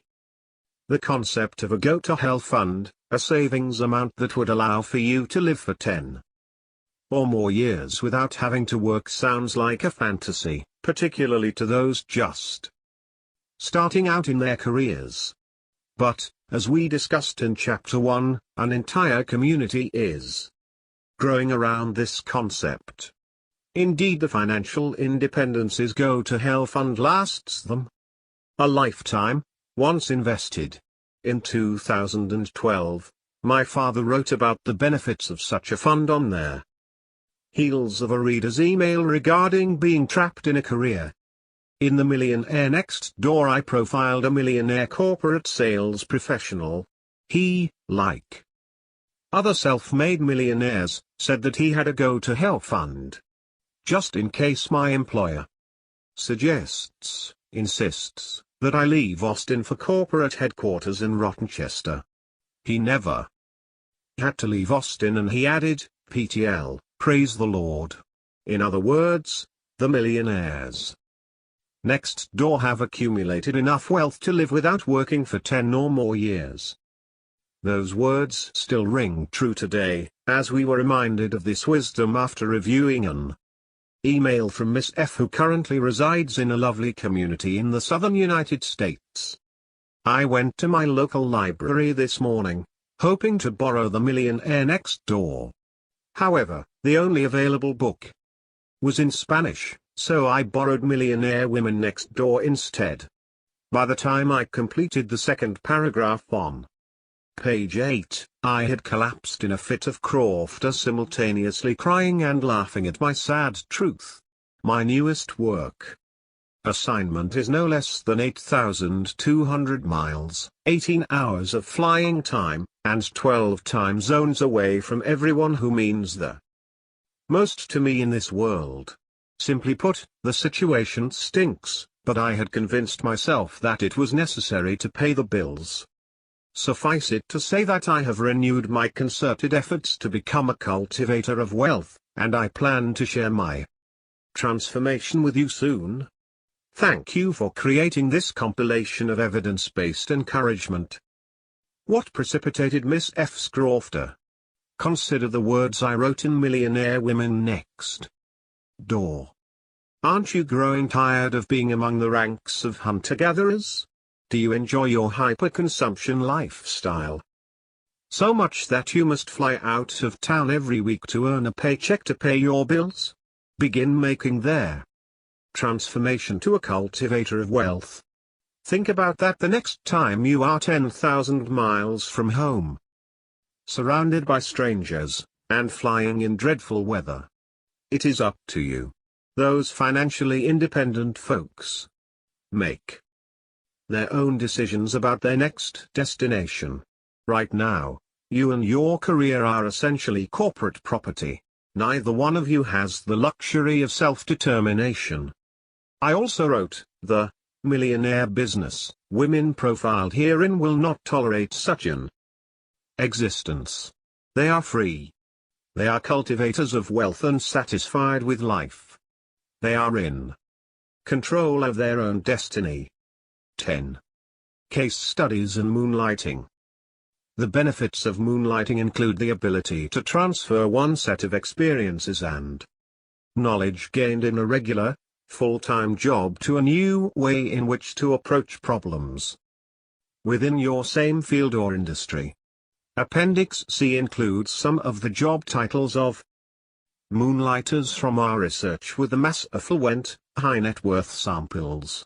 While being paid in your current role, you can catalog the knowledge of your industry and field, using it to apply to a new and potentially more profitable endeavor. Consider these examples my father shared a few years ago. Seeing opportunities in the dental office. The Atlanta Journal-Constitution once profiled a woman named Tonya Lanthea who was trained as a dental hygienist, one of 192,330 in this country, and built a multi-million-dollar business based upon what I believe is her extraordinary creative intellect. 11 dental hygienists make approximately $71,530 a year, median income, but she came into contact with hundreds of potential clients as well as job seekers. Dentists with jobs to fill constantly asked her to recommend good workers. They knew the dental hygienist pulled shifts as a temp in lots of offices and had plenty of friends in their business. Because she had so many requests, she decided to launch a national online job site for the dental industry. The site now has more than 400,000 registered users. How does someone with no previous business experience, no business degree, no marketing background or previous computer experience build a successful internet business? People with these skills can be hired, but it was Tonya's creative intellect, or vision, which is reflected in her company's offerings. Also, as highlighted in the article, Tonya has demonstrated tremendous perseverance and leadership qualities. Moonlighting, from nurse to sales to self-employment. A registered nurse asked me where people in her profession ranked in their ability to transform income into wealth. Highly compensated RNs are in the average range of productivity, ranking 88th among the 200 occupations studied. But her question reminded me of several case studies of RNs who leveraged their rigorous training, extraordinary work ethic, and considerable experience into a variety of lucrative businesses. Plus, all of them ranked high on Factor 6, a key characteristic of the Millionaire Next Door. They are proficient in targeting market opportunities. Kay, for example, was a surgical nurse for 9 years. Then she took a job selling surgical equipment. While in sales, Kay found that she spent a lot of time in one particular activity that was not part of her traditional job description. She became an amateur headhunter for hospitals and medical practices that were in need of physicians, nurses, and medical technicians. This fringe benefit provided for free to her many clients had much to do with Kay's designation as a top producer. Eventually she recognized an opportunity to fill a market need. Plus, she had much goodwill and many contacts in the medical field. Accordingly, as I wrote in there, Millionaire Next Door, most successful business owners had some knowledge or experience with their chosen industry before they ever opened their own business. Kay left her sales job and began her own employment agency specializing in the medical field. Much of her motivation to go out on her own was the need to be self-employed. She previously had high job satisfaction being a nurse, but she found that being self-employed did not require any more hard work or responsibility than being an RN had. Other former RNs have also opted for self-employment. Among the types of businesses they chose are management consulting, medical science administration, in-home healthcare services, employment agencies for home healthcare professionals, owners, managers of nursing, rehabilitation facilities, and owners, managers of mental health facilities, daycare centers and preschool facilities. Making the move to self-employment. The Millionaire Next Door of tomorrow can play it safe while playing good defense.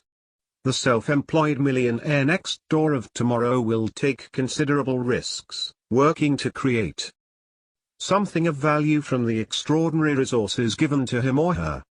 Nearly 30% of self-employed millionaires say most of their career decisions throughout their lives were risky or very risky.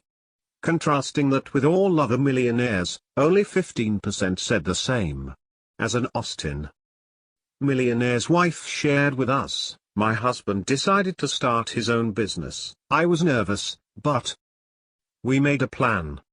We downgraded, scrimped, saved, and sacrificed for several years to prepare for him to leave his salary job and go out on his own. We lived on my income. And banked all of his. It paid off nicely for us. While it is not the case that all millionaires are self-employed business owners, 42% of millionaires in our sample are, it is the case that extraordinary success in terms of revenue, and reinvesting in one's business, can be found in being a business owner. As my father wrote in their Millionaire Next Door, fear abounds in America. But, according to our research, who has less fear and worry? Would you guess it's the person with the $5 million trust account, or the self-made entrepreneur worth several $1 million? Typically, it's the entrepreneur, the person who deals with risk every day, who tests his or her courage every day. In this way, he learns to conquer fear. 12. The potential payoff for those career risks, specifically for the risk associated with starting one's own business, is the ability to generate revenue, more revenue often than would be possible working for someone else. Self-employed millionaires in our latest survey have over 1.5 times the median income of those who work for others. On average, their actual net worth minus their expected net worth is more than twice those who work for others. When it comes to their finances, self-employed people are often extremely well disciplined, just as most economically successful people are in general, as discussed in Chapter 5. They have a daily routine that maximizes output for every moment of work. They write their own job description. 81% said that the job they designed allowed full use of their abilities and aptitudes. The probability of becoming a millionaire is quite low for those who generate low levels of income. The median household income in America was about $60,000 in 2016 according to the U.S. Census Bureau. 13 With this level of income, a married couple with 3 children would have a difficult time becoming millionaires. Of the thousands of interviews that my father pored over during his career, one of the most interesting involves a multi-decamillionaire who expressed how most millionaire next door types feel. He described making money in stocks, commercial real estate, cattle, oil fields, even high-grade antiques and precious metals.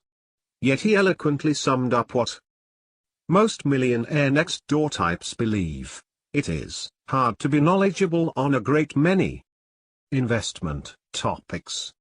The best thing that I have done has been my own business and to be as good as I can in that.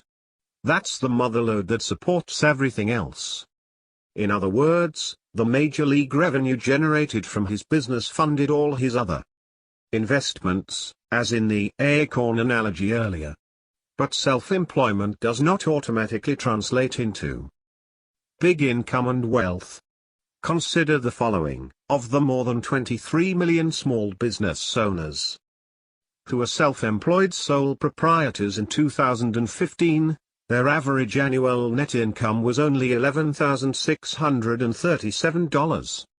Investing in one's own business has been one of the hallmarks of those who have become economically successful, provided they have the strengths, including perseverance, resiliency, and discipline, to get through the inevitable highs and lows of the business. The ease with which you can start a business today is unfathomable to those who grew up 20 or more years ago. Starting a business just by spending a few hours on a laptop was not possible in 1996, and certainly not in 1976 when their average millionaire in our sample was 17 years old. None of these individuals were being told by their parents, mentors, coaches, teachers, or guidance counselors that the way in which they could generate income and make a mark in this world was entirely up to them, and there were resources literally at their fingertips. But today, in just a few hours, or even minutes, you can create a business online and run it with little overhead.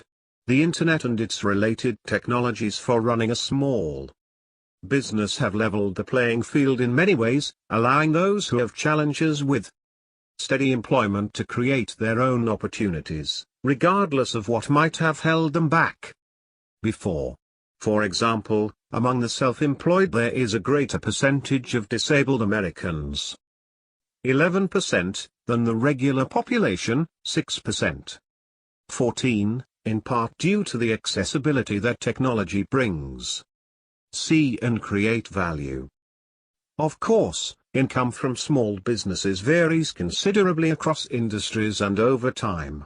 Not all types of businesses are equally profitable. For an example, see Appendix C, and not all businesses with any net income can cover living expenses for their owners.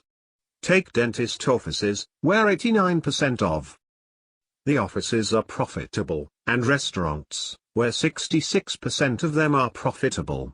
For the 69,364 dentist offices that were profitable in 2015, that income was on average $118,676.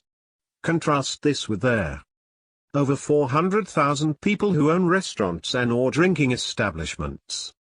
Their net income was just above $7,000 from a gross of $129,304. Selecting the right business is a major factor in explaining profitability and ultimately wealth. Regardless of tools, technology, and smarts, business success still requires focus and creativity, hard work and discipline, and analysis and foresight. There are a great many businesses that begin, and few that actually succeed. My father often quoted fighter pilots and generals, citing the focus and awareness they require to become successful at their professions. He wrote, "A great fighter pilot once said about inexperienced combatants, they see but they do not see. In other words, despite having better than 20/20 vision, like being born with high analytic intellect, it does a combat pilot little good if he never looks in the right direction." The same is true in targeting market opportunities and selecting the right occupation. Those who are self-employed tend to be contrarians, as they think differently about business, generating revenue, and using creative intelligence to solve a market need. This helps to explain why many of them are in niche, backwater, low-status type businesses where competition is light or non-existent, offering them better chances of succeeding.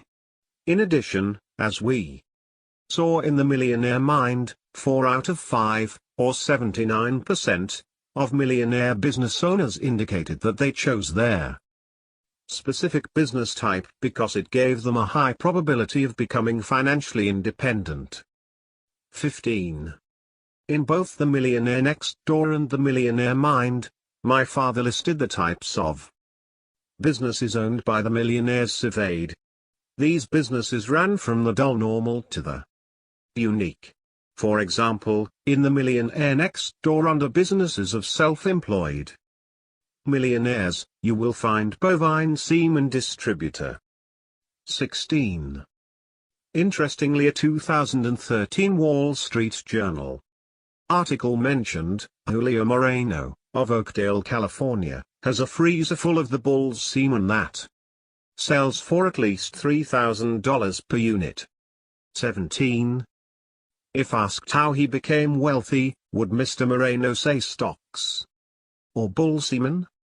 Of course, the failure rate for small businesses is roughly 80%. 18, and, as also mentioned in their Millionaire Next Door, there are certain types of sole proprietorships and small businesses that are extremely low on the success ratio.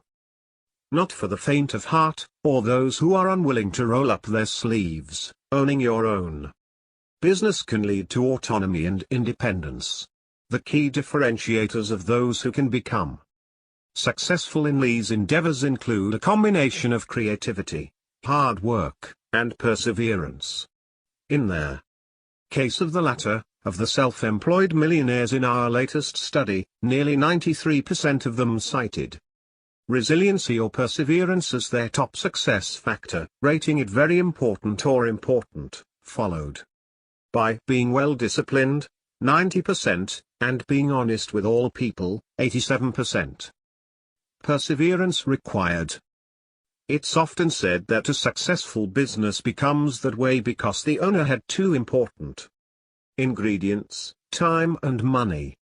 Often an individual must have the financial wherewithal to survive without a steady paycheck for many months and even years before his business takes off. Who do you work for? Who is really in charge when you have large chunks of your equity held by others? Do you really own it anymore? The glamour and glitz of venture capital companies and startups like the ones portrayed on the television series Shark Tank are intriguing. And maybe those lights are calling you. But being funded via debt is still working for others in some way. Consider this story regarding funding that my father wrote related to small business owners and ownership. In 2014, Davis is a millionaire business owner. Earlier in his career he was asked, "Where do you do your business banking?" He responded, "I bank at the Bank of Abuse." It seems that Davis encountered an ever-occurring change in loan officers who were constantly condescending and aloof. And no matter how often he repaid his business loans, he was required to update his financial data frequently. During this time Davis was dependent on credit to keep his business going. But more recently he made sacrifices and did a better job using the company's profits to further its growth. This was done shortly after Davis heard a speech given by Gene, an extraordinary millionaire next door type high-profiled in the Millionaire Mind. Gene's revelations and contributions to my research placed him in the top 10 of all the millionaires I have interviewed. His main vocation was owner of a salvage business. He became extremely wealthy by purchasing or salvaging distressed real estate from a variety of financial institutions. But Gene was also a mentor to aspiring entrepreneurs. His fire and brimstone sermon warned against the heavy use of credit. Part of his sermon, which I understand was highly persuasive, details an experience that Gene had while cutting a deal with a large commercial bank. Immediately after the deal was signed, the senior credit officer of the institution signaled to Gene and walked him over to the large window in the officer's top floor office. They could see for miles, thousands of commercial buildings all around. The officer pointed to all the buildings and said the words that made a lasting impression on Gene: "We, their lenders, own it all of it. The business out there, you, borrowers, just run these businesses for us. You guys run them for us, the financial institutions." Gene told me how angry he was and couldn't see straight after hearing those words.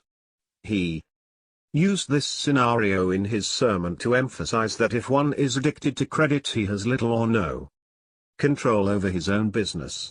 Bankers don't respect you. Why should they?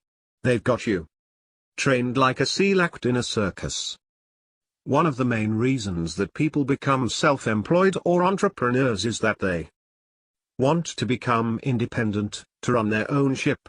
Going solo takes a lot of courage and initiative. Yet according to the senior bank executive above, business owners don't really own their own businesses. They are controlled by lenders. Certainly, credit has a place in the world of business ownership. But over time business owners should strive to be less and less dependent on financial institutions for their existence. We suggest, as research has shown and the millionaire business owners in our studies have suggested, that perseverance is the third necessary ingredient. success in any meaningful endeavor, but particularly in creating a business, is more akin to a long-term journey than a leisurely night out. That long journey requires time, resources, and the ability to manage the inevitable pits of despair and highs of running a business and presenting one's ideas to the marketplace. In fact, for many, success only emerged after they were able to negotiate their way through a series of gauntlets of adversity. A 2014 article in the Wall Street Journal outlined how adversity can be overcome to create a successful business. 19. The article profiled the trials and tribulations of Kevin Hartford. After his once successful consulting business went belly up, Mr. Hartford began searching for a white-collar corporate job. During years of searching he never found one. He maintained that prospective employers were turned off because of his stuttering problem. The article reported, for several years he did odd jobs, delivering packages, gluing together medical supplies, sorting mail, and mowing lawns. He and a partner took over a struggling small business that made metal parts. Today the business is thriving. Sales in 2013 were $6 million. Mr. Hartford overcame adversity including an early business failure and a speech disability. And according to the article, it cites Labor Department data. Workers with a disability are nearly twice as likely to be self-employed than those without disabilities. Many self-made millionaires who own businesses report that they selected self-employment because it allowed them to capitalize fully on the abilities and aptitudes that they possessed. That is, 83% of millionaires in the Millionaire Mind.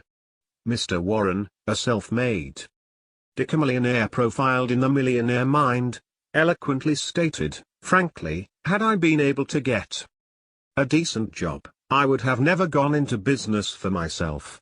I was forced into self-employment. I didn't opt for self-employment. If I had the credentials to be an executive employee, I would have accepted mediocrity." Making your own destiny? Consider this case study, first presented in the Millionaire Mind.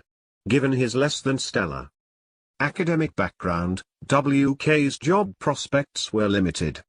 Consequently, he realized that he would have to become his own employer. In that way, he would be evaluating his own job application. Today he is quite successful as a self-employed mortgage broker. According to WK, age 43, not one of his $1.7 million net worth clients ever asked him about his SAT scores or class. In other words, his reputation for his work was the reason he was sought out, rather than a score or grade or fact about his family. People who seek mortgages want mortgages. They are not interested in the fact that he was raised by a single mom who immigrated to America at age 16 carrying a plastic bag. She worked 80 hours a week while raising 5 children. As he puts it, she did a great job in raising her kids. The greatest lessons I have learned from her: hard work, live within your means, and treat people right. With my SAT scores in the 800s, combined, I'm telling you that anyone can make it. My theory is most people don't get it. They live for the wrong reasons: the big house, their fanciest cars, and consume as much as possible. My number one goal is to be the best dad. WK is yet another member of what my father called the 900 Club, as described in their Millionaire Mind. 20. Only those millionaires who scored below 1,000 on their SATs are admitted. Life is a marathon. How well you do in this race involves much more than grade point averages. Standardized testing cannot be substituted for actually running the race. People like WK never allowed academic odds makers to dictate their performance in life. They recognize that creativity, hard work, discipline and certain social skills including leadership were more significant than grades and aptitude test results. These are the people who confound their teachers and other fans of aptitude and intelligence testing. So what if your resume, academic credentials, or what's on your job application are not outstanding? Be determined to move to the other side of the negotiating table. Change roles. Become the actor in the human resource drama that evaluates the applicant's credentials. Still required, sacrifice and hard work. Research from Tufts and Stanford's Young Entrepreneurs Study found 4 common traits in founders: innovative thinking, drive and control, business focus, and having business-focused mentors in their lives. 21 The study's authors stress that entrepreneurs are made, not born, and that parents, mentors, and teachers can support these traits, but that as a country we are often missing the opportunity to do so. Every time we as parents complete the long-term project, fulfill orders for cookie or popcorn sales, or bring forgotten items to school, we're demonstrating that our children have security, yes, but that also something or someone will be there to catch them when they fall to prevent failure. This denies them the chance for learning self-reliance and perseverance in the face of adversity. Entrepreneurial lessons from the Rolling Stones. Coming of age in the 1960s, my father was a huge fan of the rock that came out of that era. Whether it was Led Zeppelin, the Rolling Stones, or Derek and the Dominoes. While he loved the music, it was often the stories behind the artists that he found even more compelling. He especially loved the Rolling Stones and often commented on the history of Mick Jagger and Keith Richards as they navigated becoming essentially small business owners, which my father described in 2011. Are you contemplating a career as a small business owner? If so, you may wish to read Keith Richards's book, Life. 22. I believe that the Rolling Stones band is the single most productive small business in the free world. Often public corporations brag about their average revenue per employee, in the hundreds of thousands of dollars. For the 4 full-time employees of their Rolling Stones, it is in the hundreds of millions. Let's cut away the bad boy personas including bad hair, bad behavior, bad outfits. These personas sell records and concert tickets. Yet there is an explanation for how this group has produced major hit after major hit and generated billions of dollars in revenue, an explanation that goes beyond having extraordinary creative intellect and talent. Consider this: after completing their first grueling 1,000-gig tour, Mick Jagger and Keith Richards made one of the best business decisions of their short careers. They hired a manager, Andrew Oldham, for the Rolling Stones. Mr. Oldham informed them that musicians, no matter how talented, are a dime a dozen, and unless they begin to write their own songs they will soon be out of business. He even locked them in a kitchen and told them not to come out without a song. Jagger and Richards became cultivators of wealth by composing their own songs starting in their early 20s. These new songs acted as the base generator for all other revenues, including the tours by the Rolling Stones. The royalties earned from these songs are a perpetual source of income for the composers and eventually their heirs.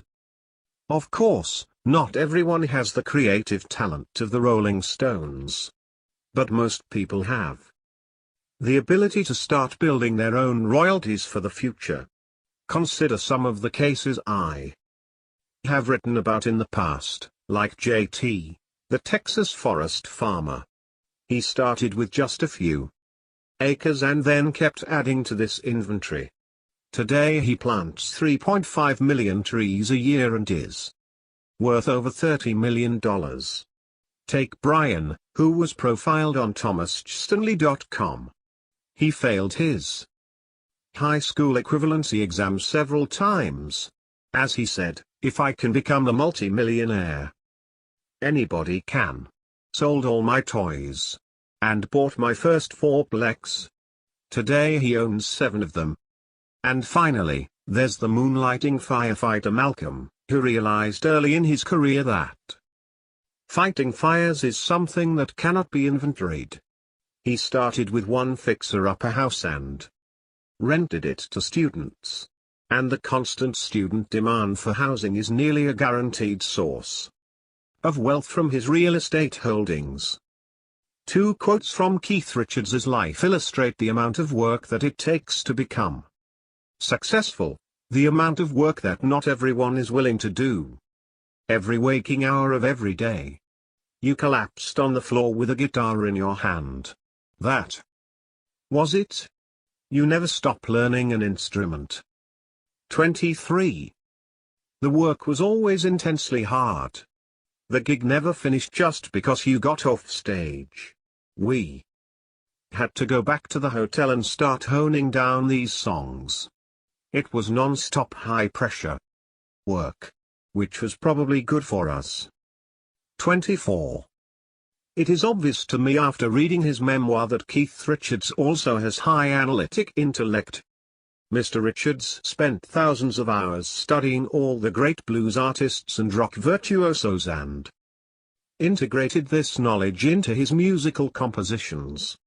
He even kept a diary of audience response to each new musical riff introduced by the Stones for future adjustments. In other words, he was collecting and analyzing market research information. His passion was to elicit the same deep emotional response that he felt from the Stones' music from his audiences. Like the Rolling Stones, almost all self-employed people are tested. Multiple early setbacks and seemingly lack of market response must be overcome. Richards especially had tremendous tenacity, focus, passion, physical stamina, and toughness. He writes, "For 3 years we played every day. Well over 1,000 gigs. Barely a break. 10 days off in that whole period." In one half of the 1,000 gigs in which the Stones performed prior to coming to the US, they netted nothing. How would you feel if only 2 people turned up in the audience? But they continued their musical mission despite their precarious financial situation, inhuman living conditions, and predatory advisors and managers. Richards explains why. "My idea has never been to make money. Originally it was, do we make enough to pay for guitar strings? Later, do we make enough to put on the kind of show we want to? Initially, the money was most of it plowed back into what we want to do." No doubt Mr. Richards helped sell millions of guitars to kids who thought they could easily match his success. But they quickly found out that it is much easier to buy a guitar and play their part by visual cues than it is to practice for thousands and thousands of hours while working for nothing. Determination for careers. As in the case of managing our financial lives, the way in which we approach work is influenced by our early experiences. Millionaires often share that having supportive caregivers or mentors made their difference in the way in which they became successful in their careers or built their businesses. And early experiences, particularly challenging ones or failures, can sharpen the way in which we approach the next opportunity and the next. And what if you find yourself trapped today? What does it take to begin again, to be able to leave a job for another, or to create one's own business? How have many made the transition from one career to the next, or from employment to self-employment? In the same way we approach managing our personal finances, building work-related resources in the forms of experience and reputation are critical. Continuing to seek out opportunities regardless of Employment status, including moonlighting, builds knowledge and experience capital that can then be used to make a move or create your own opportunities. But perhaps more important is ensuring continued financial margin to make career changes when needed or wanted. In the past 20+ years, the world of work has changed, more so than my father suspected when we began work on this book several years ago. True, the concept of lifetime employment and pensions to take care of us in retirement had long disappeared. And the types of industries in which millionaires find themselves is expanding, continuing to view employers as a guarantee of safety and security is naive and can dampen your ability to build wealth on your own. The traditional notions of work are slowly disappearing, and the millionaires next door of tomorrow are embracing new concepts of generating revenue, both in terms of how they approach employment and how they generate experience and knowledge to make the next move. Chapter 7. Investing resources. Risk comes from not knowing what you are doing. Warren Buffett. Economic success is dependent upon effectively managing resources. Those who can transform their income into wealth allocate their time, energy, and money in ways that are conducive to long-term financial success. This finding hasn't changed in 20 years, and we suspect it won't change anytime soon. Economically successful Americans do not do this by following the crowd, and by this we mean the crowds that shop on Black Friday in person, the crowds that spend any and all free time ingesting and fuming over politics, or the crowds that spend more than 2 hours a day on social media. As we've seen throughout the years, and continuing today, most millionaire next-door types are contrarians. They think and act differently than others when it comes to how they make purchases, how or whether they allow others to influence their spending and living habits, and indeed, how they invest. They are savers and investors in a population of hyper-consumers.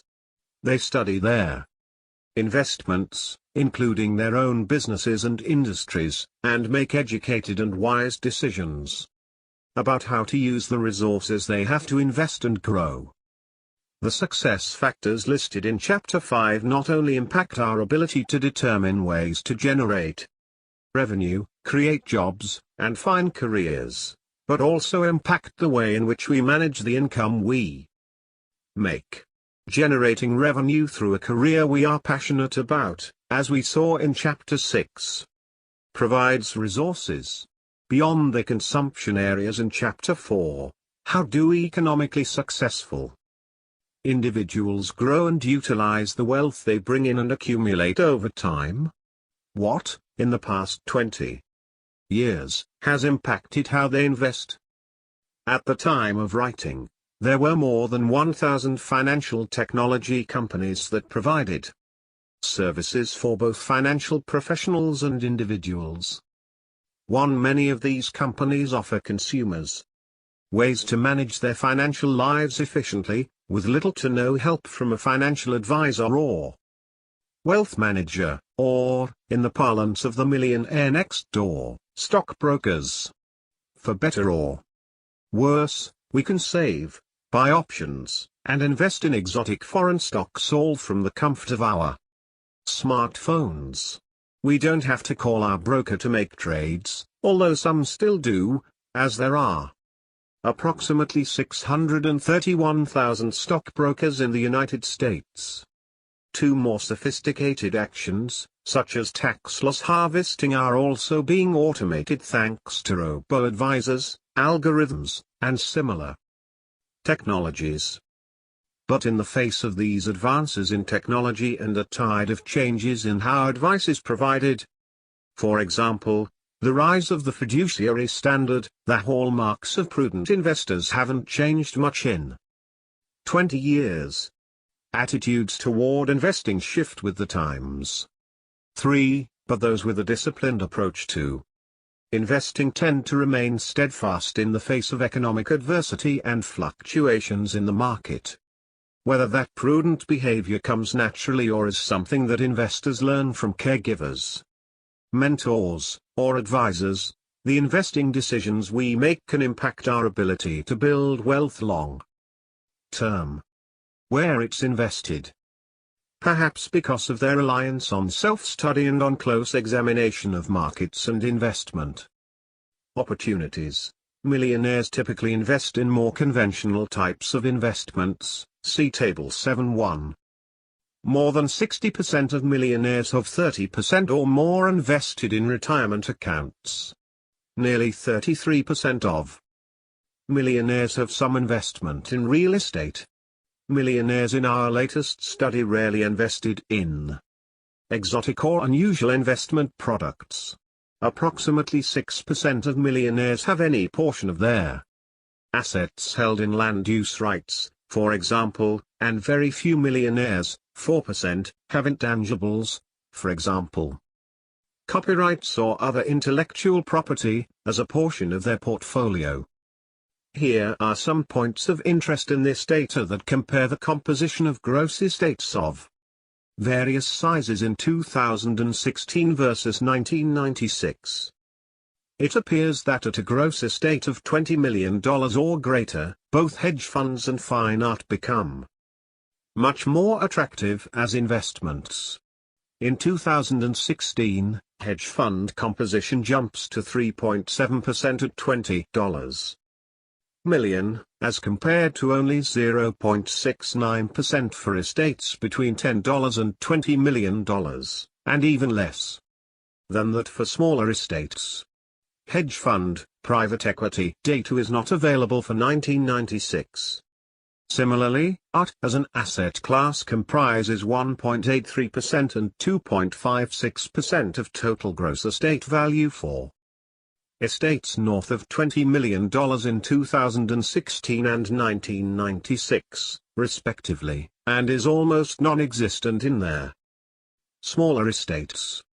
These data points seem to support the notion that at a certain point of extremely high net worth, that is, $20 million or above, more exotic and complex investments become unavoidably attractive. In both the 2016 and 1996 datasets, the closely held stock composition of the estate jumps dramatically at an estate size of $20 million or more. Family-run businesses would fall into this category. Indeed, it's the exotic investments, hedge funds, and private equity that are at the bottom of their list, so to speak. One of the myths of the wealthy, a myth perpetuated by the media and lack of awareness, is that those with any wealth have exotic investments. Based on the IRS estate tax data highlighted above, it appears that this exotic investment phenomenon sets in at around a net worth of $20 million or more. That is, after you have made your fortune and can afford to pay more in fees for less return. Most individuals who are the millionaire next door types do not put money into these types of exotic investments. In his 2016 letter to Berkshire Hathaway shareholders, Warren Buffett explained this behavioral phenomenon to perfection. 4. Over the years, I've often been asked for investment advice, and in the process of answering I've learned a good deal about human behavior. My regular recommendation has been a low-cost S&P 500 index fund. To their credit, my friends who possess only modest means have usually followed my suggestion.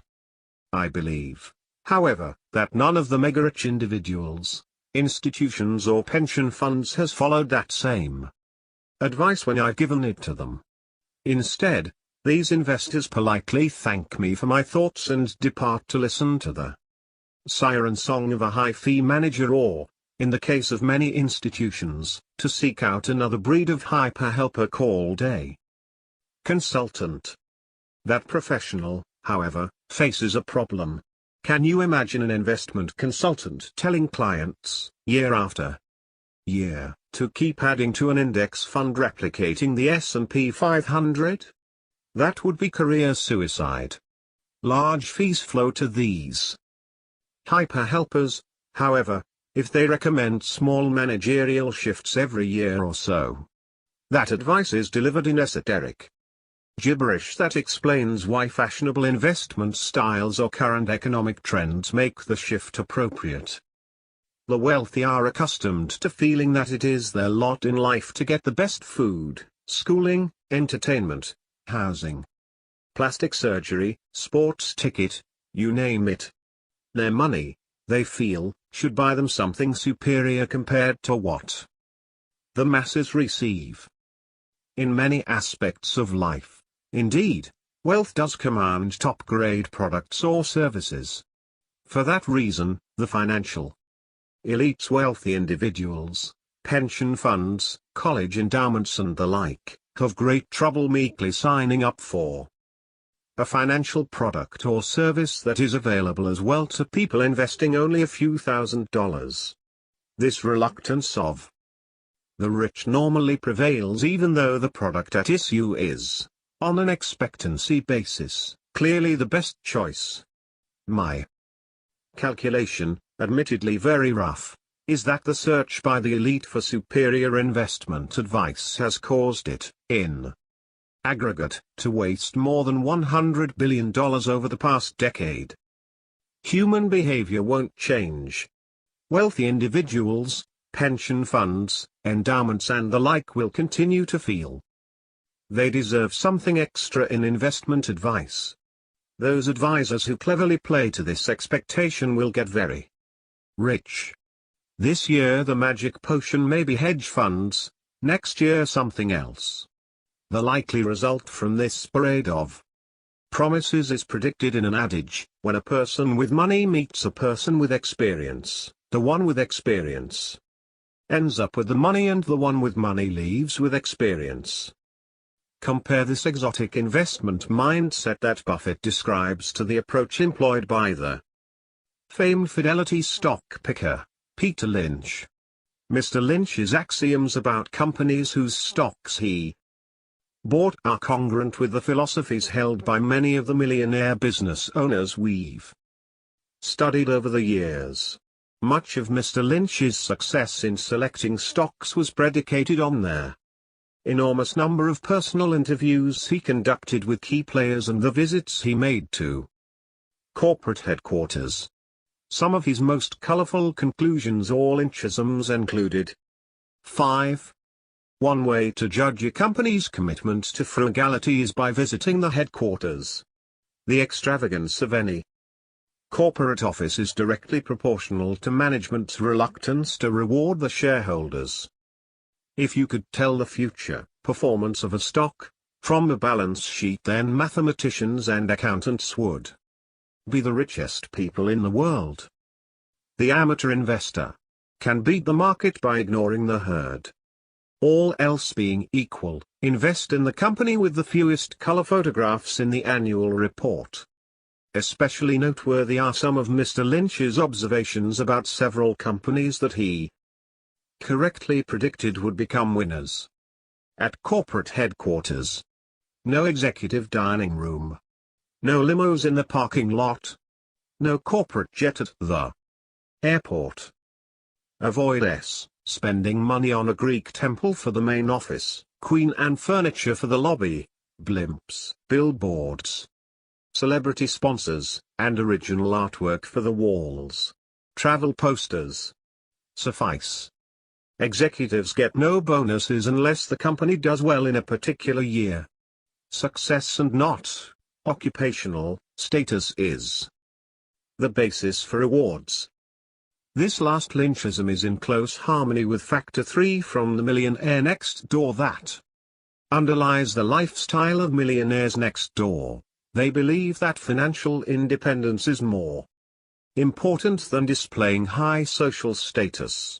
But more often than not, the income statement affluent equate exotic or expensive with better, maybe consciously or subconsciously, because putting money into these types of investments implies a certain status. the income statement affluent types may presume that they need these exotic and expensive investments because they are consistent with their income levels, their other status purchases, expensive houses and cars, and their economic status. But the hard data shows that most of them would fare better by implementing a simple and solid investment plan that was diversified, covered the market, and kept costs low. But that may be too much like buying a Toyota instead of a Lexus. A recent prominent example of the exotic investment philosophy trap is the performance of university endowment funds. The missteps of the Harvard University Endowment, the largest of its kind, have been well publicized. In fiscal 2016, the endowment fund returned a loss of 2% during a period when the S&P 500 index was flat, no gain or loss. And while Harvard may be the most famous endowment falling victim to what Ben Carlson at A Wealth of Common Sense blog has dubbed an ego premium, it is certainly not alone. In 2017, Mr. Carlson wrote a piece that compared the annualized returns of a simple three-fund portfolio of Vanguard funds, that he calls the Bogle model, to the average annualized returns of the nation's college endowment funds. The 10-year returns of the Bogle model portfolio, 6.0%, ranked in the top 10% of the endowment returns, an annual return of 5.4% scored in the top decile. So to translate this data, if you sat at your computer and invested your portfolio in 3 of the most widely held Vanguard funds, or ETFs with a blended cost of somewhere around 10% per year, you would have fared better than 90% or more of the college endowment funds out there. And understand how these endowment funds operate. As Mr. Carlson wrote, these funds are invested in venture capital, private equity, infrastructure, private real estate, timber, the best hedge funds money can buy. They have access to the best stock and bond fund managers. They use leverage, they invest in complicated derivatives, they use the biggest and most connected consultants, and the vast majority of these funds still fail to beat a low-cost Vanguard index fund portfolio. 6. In sum, these status-seeking, exotic investment income statement affluent types end up paying more for less. But why? These are smart people. And yet they are willing to pay an ego premium even in the face of evidence that these investments often deliver less in value than a cheaper alternative.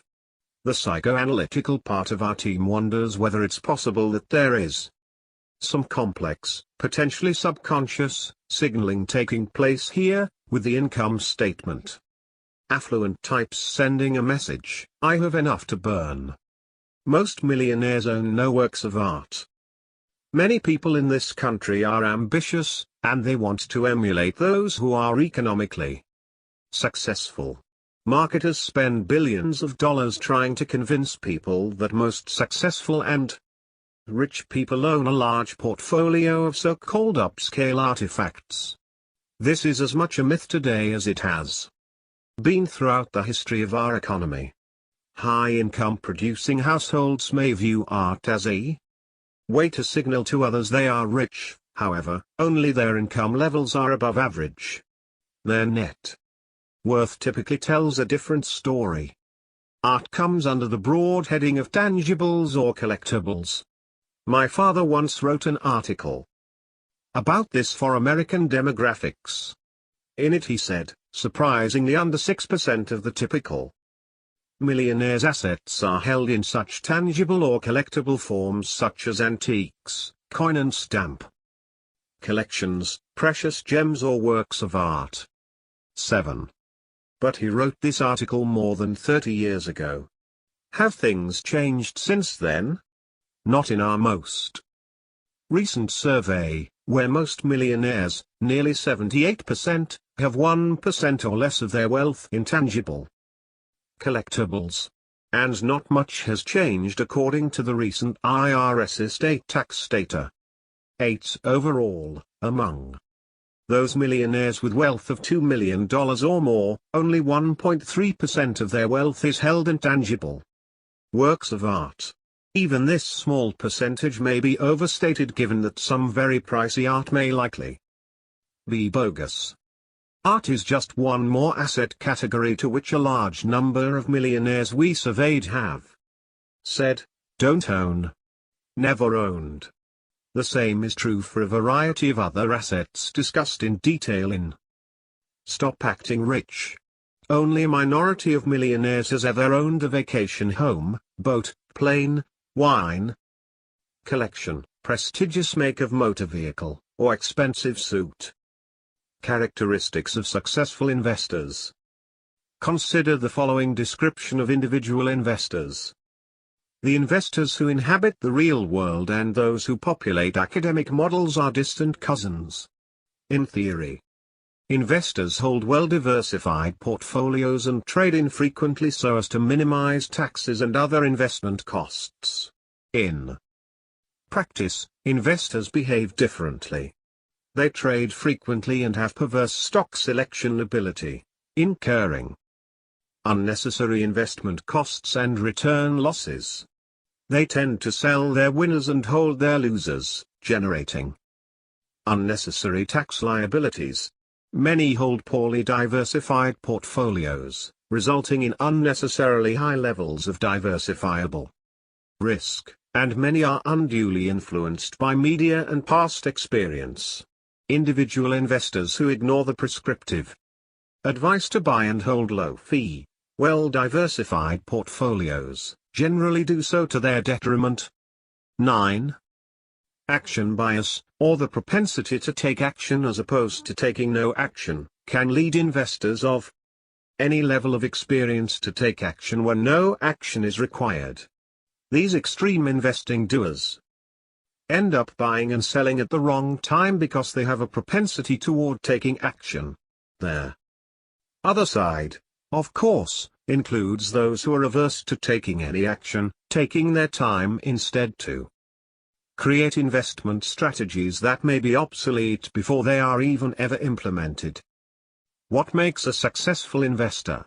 One who is able to invest when the market is down and be comfortable with investments that have higher associated risks with them. Like the behaviors that distinguish high-potential household CFOs from those who are less able to build wealth, there are a few characteristics and behaviors that separate successful investors from others regardless of their economic times or governmental factors. We know that courage and a willingness to take risks are highly related to net worth. 10 millionaires throughout the past decades have shared that courage allowed them to weather storms not only in their own careers or businesses, but also in their investments. The courage to invest takes some level of confidence to make an investment-related decision as well as the personality to want to engage in investing in the first place. And we also know that financial knowledge and risk tolerance are related.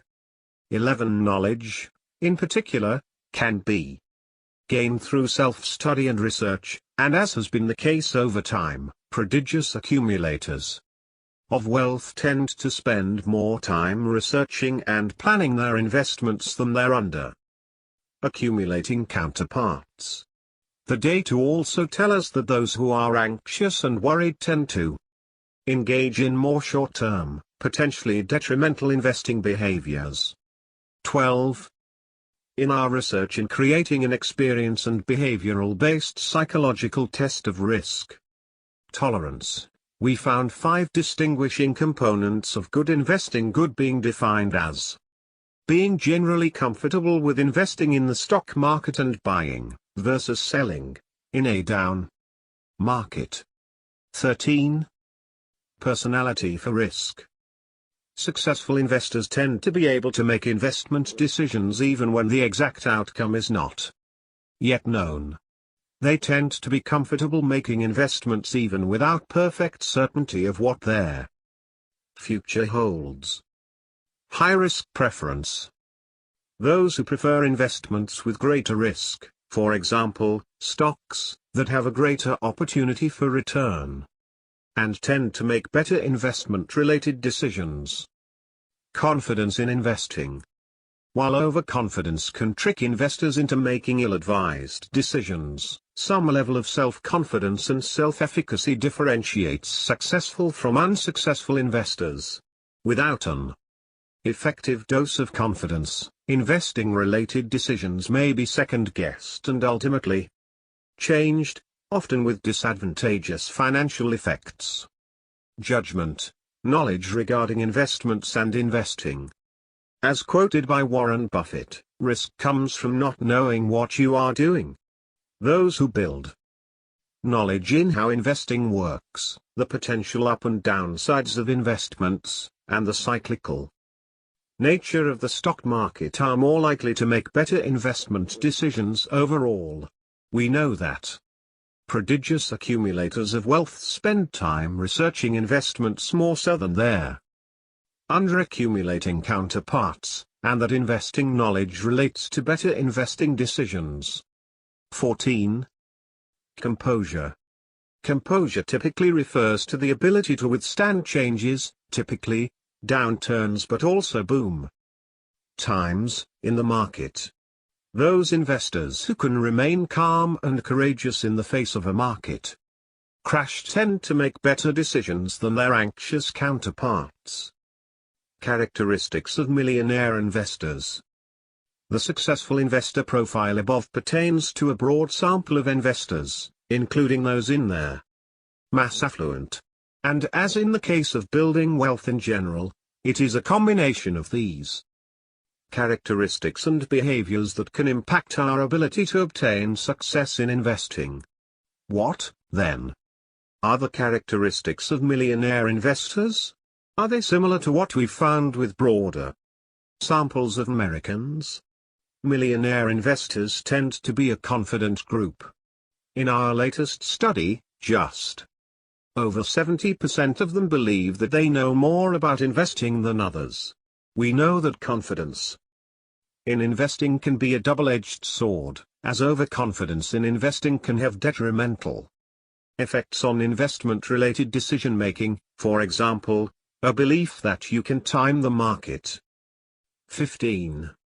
In some ways, though, the investment-related decisions, and decisions about how to use resources in general, come back to the success factor of discipline.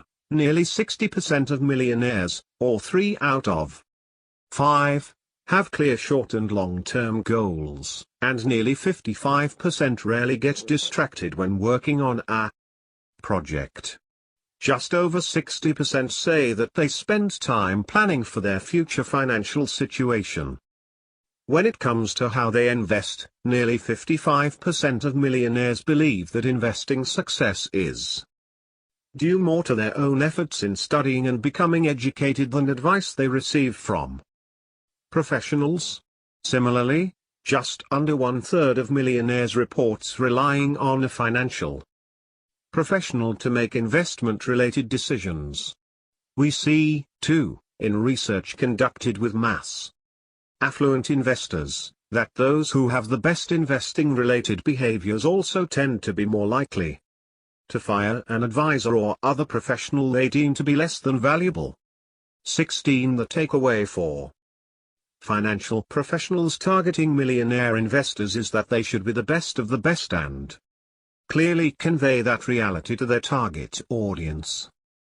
Millionaire investors spend time building knowledge and expertise in managing investments. They spend on average 10.5 hours per month studying and planning for future investments, and we see differences in prodigious accumulators of wealth versus under-accumulators of wealth in those hours. Specifically, 11.3 hours per month for prodigious accumulators compared to 8.7 hours per month for under-accumulators. They spend time researching investments and where to place their money, even if that means investing their money in their own businesses. We know that their literacy in financial matters means that they are more tolerant of taking investment-related risks. 17. Future outlook and financial knowledge typically relate to taking greater financial risk. 18. So the time they spend in managing and researching investments helps in decision-making. Investors who have a bias towards taking action, any action, in the face of new, seemingly relevant information, tend to perform worse over the long haul. Millionaire investors do take some action in managing their investments. On average, in 2016, millionaires made 17 investment-related transactions throughout the year. About 1 in 5 millionaires holds his investments for less than 3 years. The importance here is in whether the decision to take action was prudent and well thought out, or if it was rash, and the result of action bias. Appropriate financial decision-making is a complex mix of knowledge, including financial literacy, future orientation, and remaining calming the maelstrom of environmental factors. We tend to make better decisions about our finances when we have both a long-term and future-oriented outlook, when we have the knowledge required to make appropriate financial decisions, and when we're calm. These factors have been found both in their laboratory and in the field. Risks required. What other characteristic defines millionaire investors? They are willing to take risks and are future-oriented. Consider the opposite, as one millionaire next door from Florida told us, "My spouse has a fear of investing. Only wants a low-interest savings account.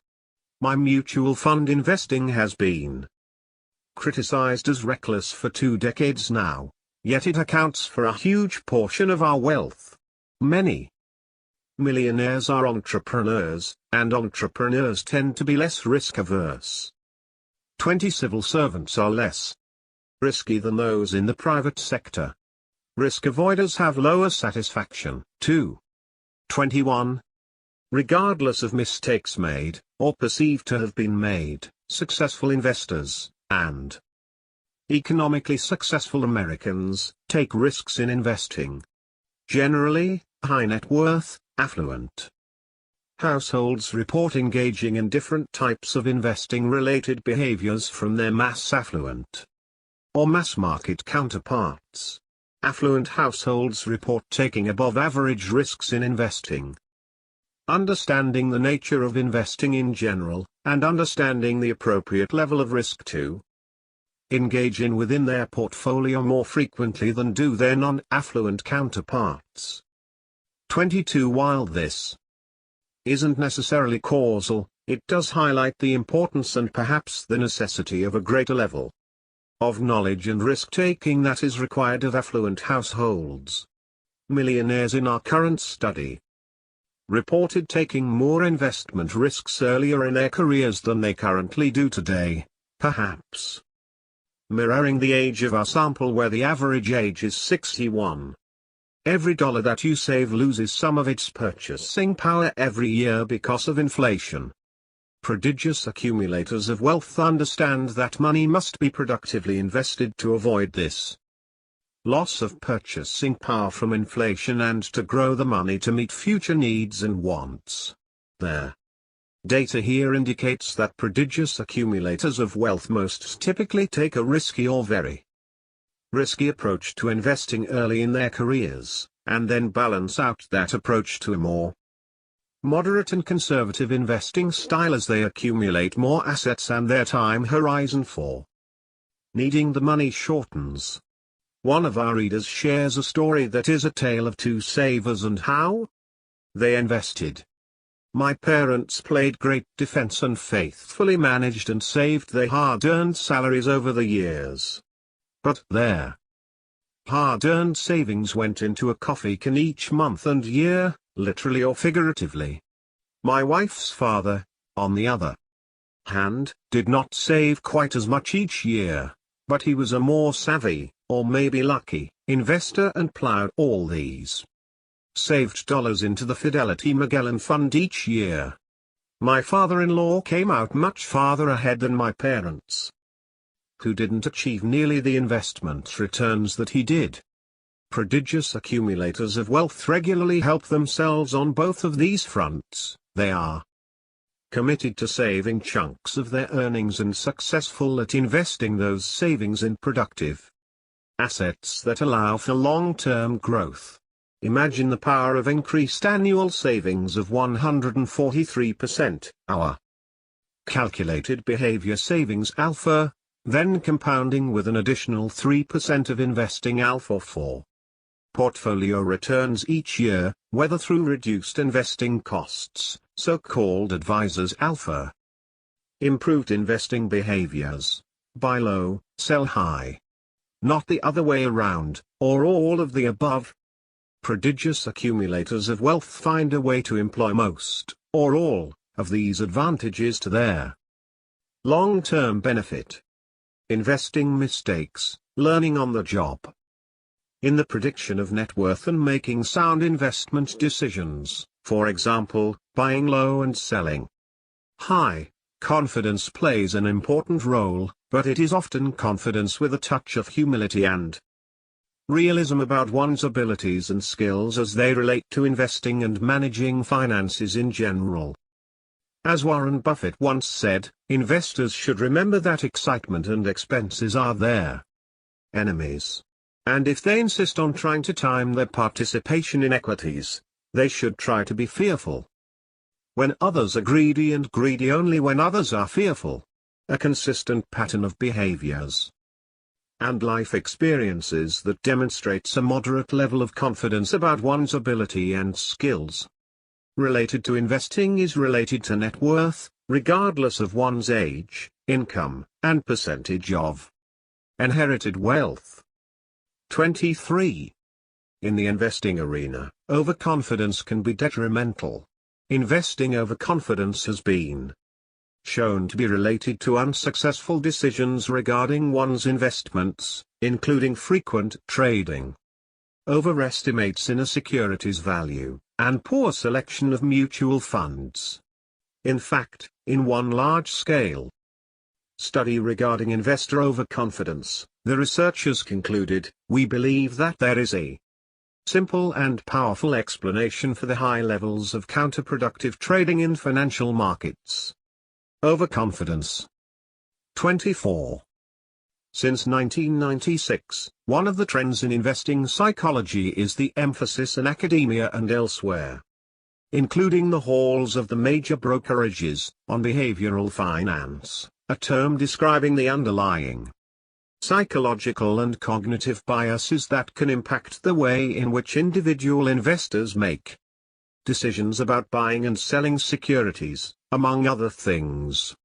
Richard Thaler, who won the 2017 Nobel Prize for his work in behavioral economics, demonstrated empirically what savvy investors knew, that biases in investing, and relying on emotions, can negatively impact one's ability to make sound financially related decisions.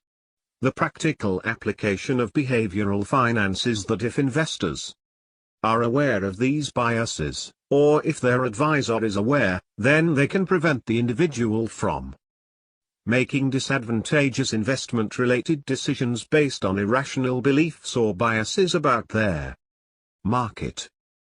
Successful investors become more risk-tolerant and have better attitudes toward financial risks, because they have experiences, good and bad, with investing. 25. And they undoubtedly have made some mistakes along the way. Typically what makes a better investor is dedication to learning over time. The typical mistakes of millionaire investors, reported by more than one half of our Millionaire sample, included market timing mistakes, specifically selling too late or too early, or waiting on highs and lows of the market to sell or buy. Those mistakes, of course, are easy to see in hindsight. millionaires have shared that some of their most fantastic mistakes in investing led to their current perspective and behaviors on how to make money grow. Overconfidence was often the culprit.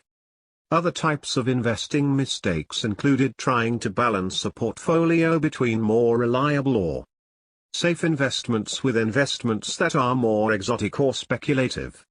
Improving on these behaviors takes either self-study and discipline or the advice and counsel of advisors who are dedicated to their clients' best interests, rather than their own.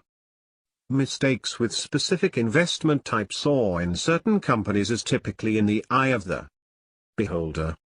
There isn't a secret stock or set of investments that millionaires listed as the best or worst. As we've been asked multiple times over the years for a best and worst list of stocks as rated or ranked by millionaire investors, we decided to ask this question in our latest survey, as most wise investors and millionaires have shared with us. Indeed, those best and worst stocks are in the eye of the stockholder. A discussion of individual stocks, while perhaps headline-worthy, is not worthwhile, with the exception of some themes garnered from the lists. Hot internet stocks were often listed as the worst stock ever invested in.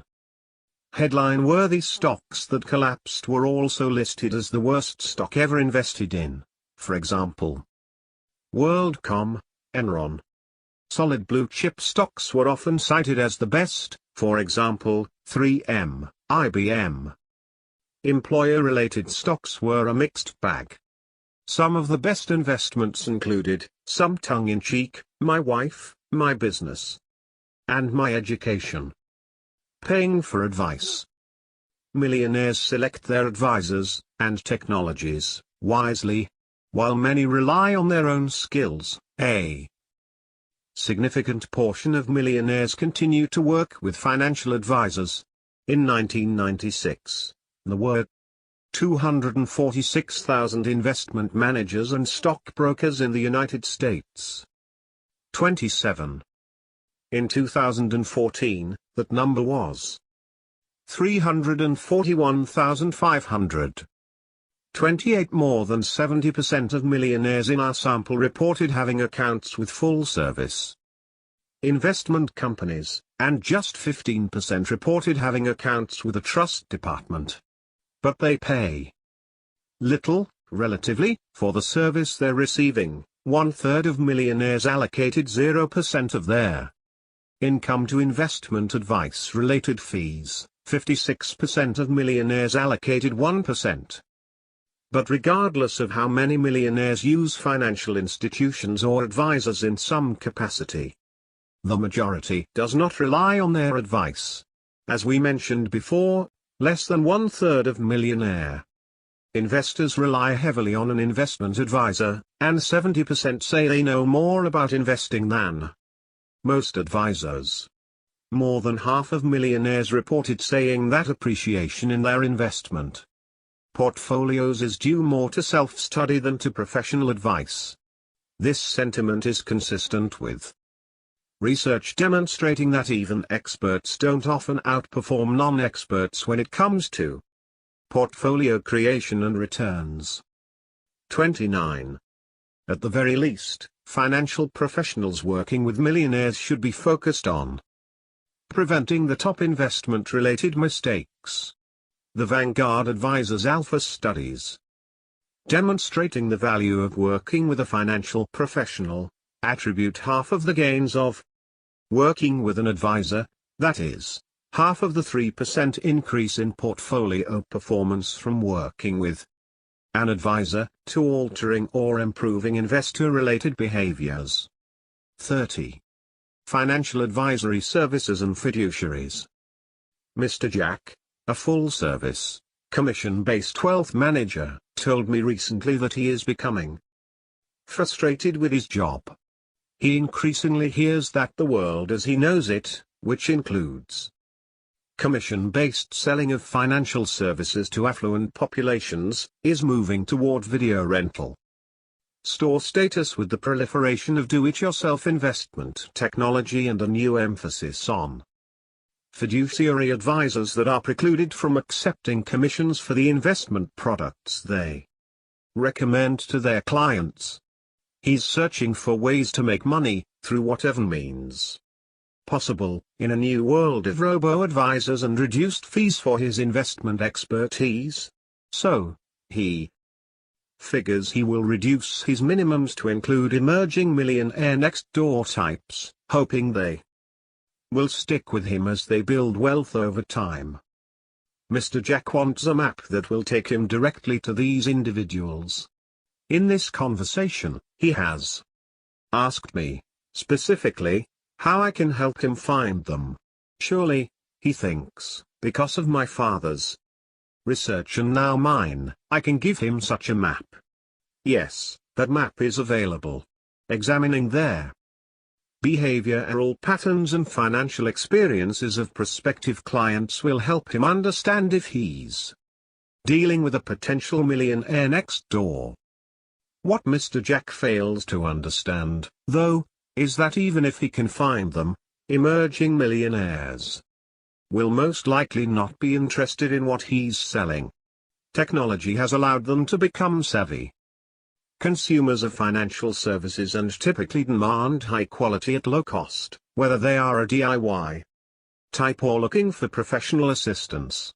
And those who desire to work with a financial professional now have a myriad of options, including a new generation of fee-only financial planners who operate under a fiduciary oath that previously had only been found in trust departments. In this environment, Mr. Jack will have to put on quite a show to demonstrate his value to individuals who are self-made, emerging millionaires next door. The trouble for Mr. Jack's business is it does not include the key value of working directly with a financial professional, guidance on behaviors related to all things financial. Mr. Jack is uninterested in any type of deep commitment to help his clients become more confident in their financial or investment-related decisions. But the real value to be provided by financial advisors today is in helping their clients evolve from under-accumulator to prodigious accumulator status. That comes from changing financial behaviors more so than altering portfolio compositions. So, unfortunately for Mr. Jack, whether he knows it or not, what he's really looking for is a client who believes he's the millionaire next door, but behaves as most pseudo-affluent do by overpaying for nearly every consumer good, equating income with wealth, and spending in anticipation of being rich. The clients that would fit him best are not interested in hearing anything related to behavioral change or employing any self-reflection. They want Mr. Jack to beat the market. These are Mr. Jack's ideal clients, and they will gladly pay Mr. Jack additional fees on investment-related transactions for the privilege of working with him. The millionaire next door finds you. Let's contrast Mr. Jack's approach to searching for prospective millionaires next door with that of Miss Jenkins, a fee-only financial advisor who operates under a fiduciary standard. Her advice and counsel must be in her client's best interest and cannot be conflicted as a result of a potential commission for a particular product. At the end of the day, while Mr. Jack is selling products, Miss Jenkins is demonstrating to her target market that she is focused on working with individuals to increase their chances of being successful long-term. Instead of selling to the millionaire next door, success for her is measured by being a trusted advisor and guiding her clients toward better decisions and behaviors related to investments. She states clearly what she can or cannot do for clients, and those she can or cannot help. Her transparency helps her find and attract those people who want to do what is sometimes the hard work of becoming more aware and disciplined about wealth. She educates prospective clients and visitors through her writings on blogs and in articles, demonstrating her expertise and approach. She coaches her clients to become savvy investors. For this valued service, Millionaire Next Door types seek her out. Everything from her branding, "I can't help you if you want to beat the market," to the way she charges clients for her advice highlights the behaviors she wants her clients to adopt.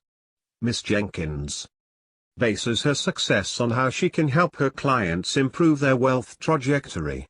By comparison, Mr. Jack views his success as the next commission check coming in from the high-load mutual fund he just sold to an unwitting target. The financial professionals who will attract the next millionaire next door realize that it requires certain behaviors, not cars, accessories, or even job titles, to build wealth. Those who want to succeed in the long-term game of wealth building will seek out advisors who view themselves more as coaches in the long-term game of economic success. Selling financial products. In 1996, a key focus of any financial professional was that of an investment manager, like Mr. Jack. Someone who could buy and sell securities on your behalf, meanwhile taking a hefty commission for doing so. Presumably the investment manager would also be suggesting rebalancing, taking advantage of tax loss harvesting, and making other strategic decisions that benefited the client or investor. Millionaires in the 1980s and 1990s required someone else to trade on their behalf. Building wealth revisited.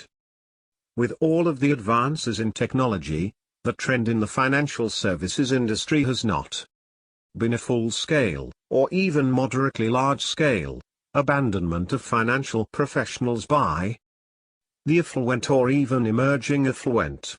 What has been interesting over time is the trend by some to indulge in consumer products but neglect advice and services on the investing and retirement planning side. This was highlighted by my father in 2014. For purposes of building wealth. Once you are in a high-income bracket, $100,000 or more, it matters less how much more you make than what you do with what you already have. The balance sheet affluent by definition are in the top 25% of the net worth distribution. The balance sheet affluent tend to put every dollar they can into investments, not into consumption. The balance sheet affluent spend an average of 100 hours a year researching and planning their investments. Their counterparts, the income statement affluents or, who are in the bottom 25% of the wealth distribution, spend about 50 hours a year in such activities. What is interesting is the significant correlation between time spent in studying, planning and net worth. My studies show that the balance sheet affluent have 6 to 10 times more net worth than do the income statement affluent. The balance sheet affluent also use that time more effectively by seeking professional advice in order to help them make important decisions themselves. They usually assemble a team of advisors from lawyers and accountants to brokers and bankers, trust officers, and are willing to pay handsomely for good advice. It's a startling irony that there's an inverse relationship between the willingness to pay for luxury items and the willingness to buy investment advice. The income statement affluents spend heavily on cars, boats, and houses and tend to skimp on investment advice. The balance sheet affluent however skimp on the luxuries and are usually more willing to pay top dollar for good legal and financial advice.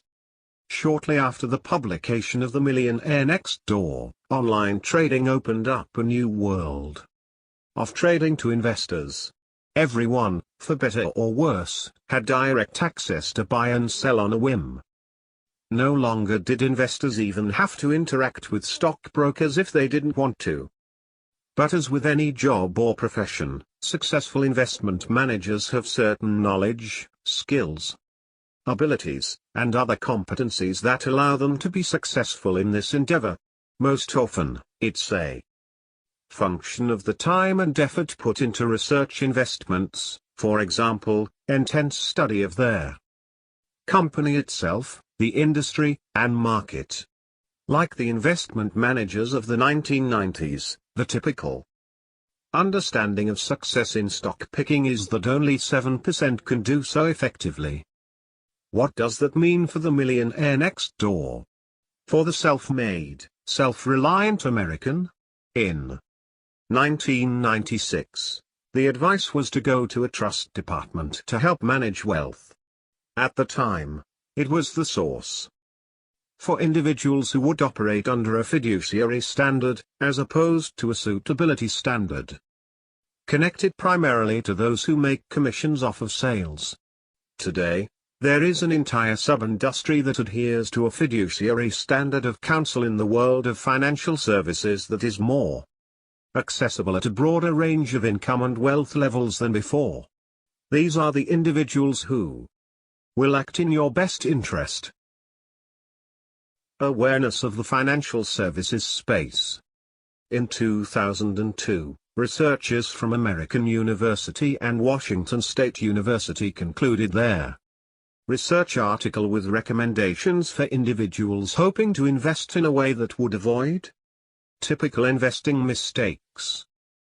31 these included behaviors that were already apparent to those seeking economic independence. Understand biases in investing. Many of the biases and behaviors reported by millionaires fall into common investing bias categories. Identify investment objectives and constraints in investing. What are the goals, and how can they be reached given the risks? Develop quantitative decision-making guidelines. Guidelines that avoid emotion.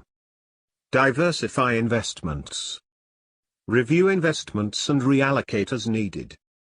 Today, many of the recommendations can be achieved through technologies, in other words, setting and forgetting investments via an automated investment service, aka robo-advisors, thus taking much of the emotional aspect out of the investing process.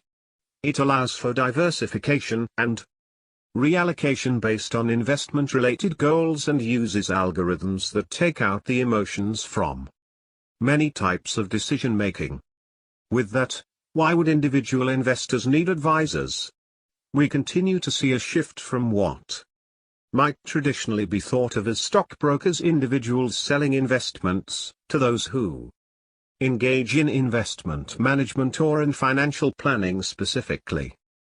Consistent with the data and findings reported here and in my father's prior books, he suspected that financial advice would move more in the direction of behavioral management and away from portfolio management. Because of the vanguard effect, asset management is in the process of being commoditized. After all, if your portfolio can achieve returns that are better than 90% of the well-yield, big-dollar college endowment funds at the cost of a couple of hours at your personal computer, and 10 basis points a year, why pay more for less? But what our data also shows is that there are large gains to be had for the individual in the arena of behavioral management. Over the decades, we have certainly encountered a large number of individuals for whom our behavioral data produced a dull reaction. Even for this group our work was valuable because they all had someone close to them who didn't get it, and the data served as an unbiased third party to echo their arguments in support of a frugal lifestyle. But the majority of the feedback we received from readers fell into the camp for which these behavioral insights were a true eureka moment. Some of these people shared stories of being able to change their behaviors on a dime and move in the prodigious accumulator of wealth direction almost immediately. But most described the process as a difficult one that did not come naturally, and that required a lot of work to overcome years of contrary programming. Indeed, in many cases they were seeking support and guidance on this journey. Our data indicates that financial advisors are spending more and more time discussing non-financial matters with their clients. As technical platforms, the robo-advisors continue to penetrate the market for purely technical assistance in the areas such as portfolio selection, rebalancing, and tax loss harvesting.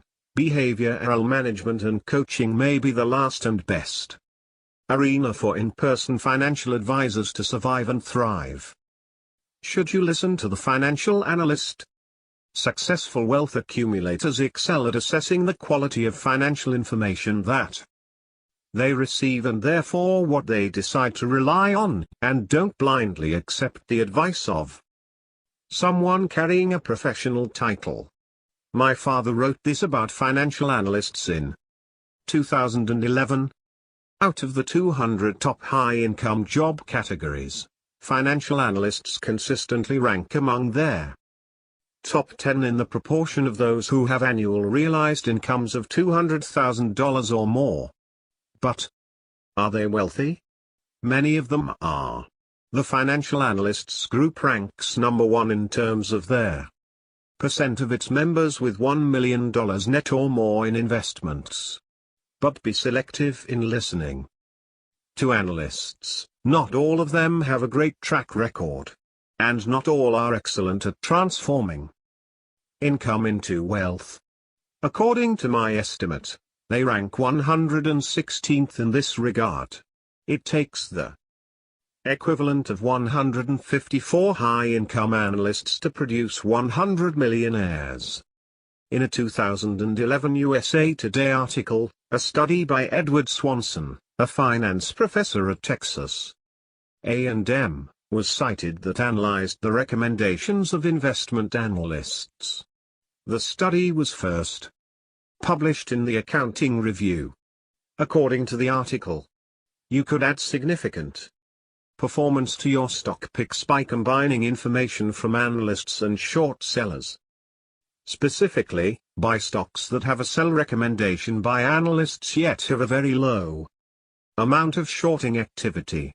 Sell stocks that have a buy recommendation by analysts yet have lots of shorting activity. 32. What is the meaning of lots of shorting activity? It means simply that there are a lot of sophisticated investment dollars wagered in anticipation of the stock declining. Clearly, this doesn't say much for analyst research, or maybe honesty and integrity. And it does give a great deal of credit to short sellers, not what they say but what they do. 33. In fairness, some financial analysts have an excellent batting average. Many of those who do are mentioned in the Wall Street Journal's annual profile of top analysts. Part of being a wise investor is to determine the reliability of the various sources of available information. Unfortunately, not all advisors are focused on the best interests of their clients. As Mr. Dennis P., a 60-year-old advisor working for one of the major financial services institutions in this country puts it, I want clients who lack confidence. He operates in the full service, full commission, broker-dealer model of financial advice. His clients tend to be the new executive type, high-income producing, status-seeking professionals who have little time to bother with researching their investments or those that provide investment-related advice. They enjoy hot stock tips and game-like investment strategies. They have little time to manage their own investments, tend to be into playing the game of investing and want the latest hot stock, and enjoy the prestige of using a name-brand financial services firm. It's easy to say I work with X, insert name of a name brand brokerage, and feel good around other equally time-strapped, income statement affluent social climbers. The cost of this convenient privilege is a cool 2% of assets Mr. P manages each year for doing very little. Perhaps our Mr. Jack needs a different strategy, one targeting this group. While executive-level leaders may be the majority of his clients, Mr. P also has in his book clients who lack self-esteem or self-efficacy when it comes to investing. This advisor prefers that his clients be totally dependent upon his counsel and expertise.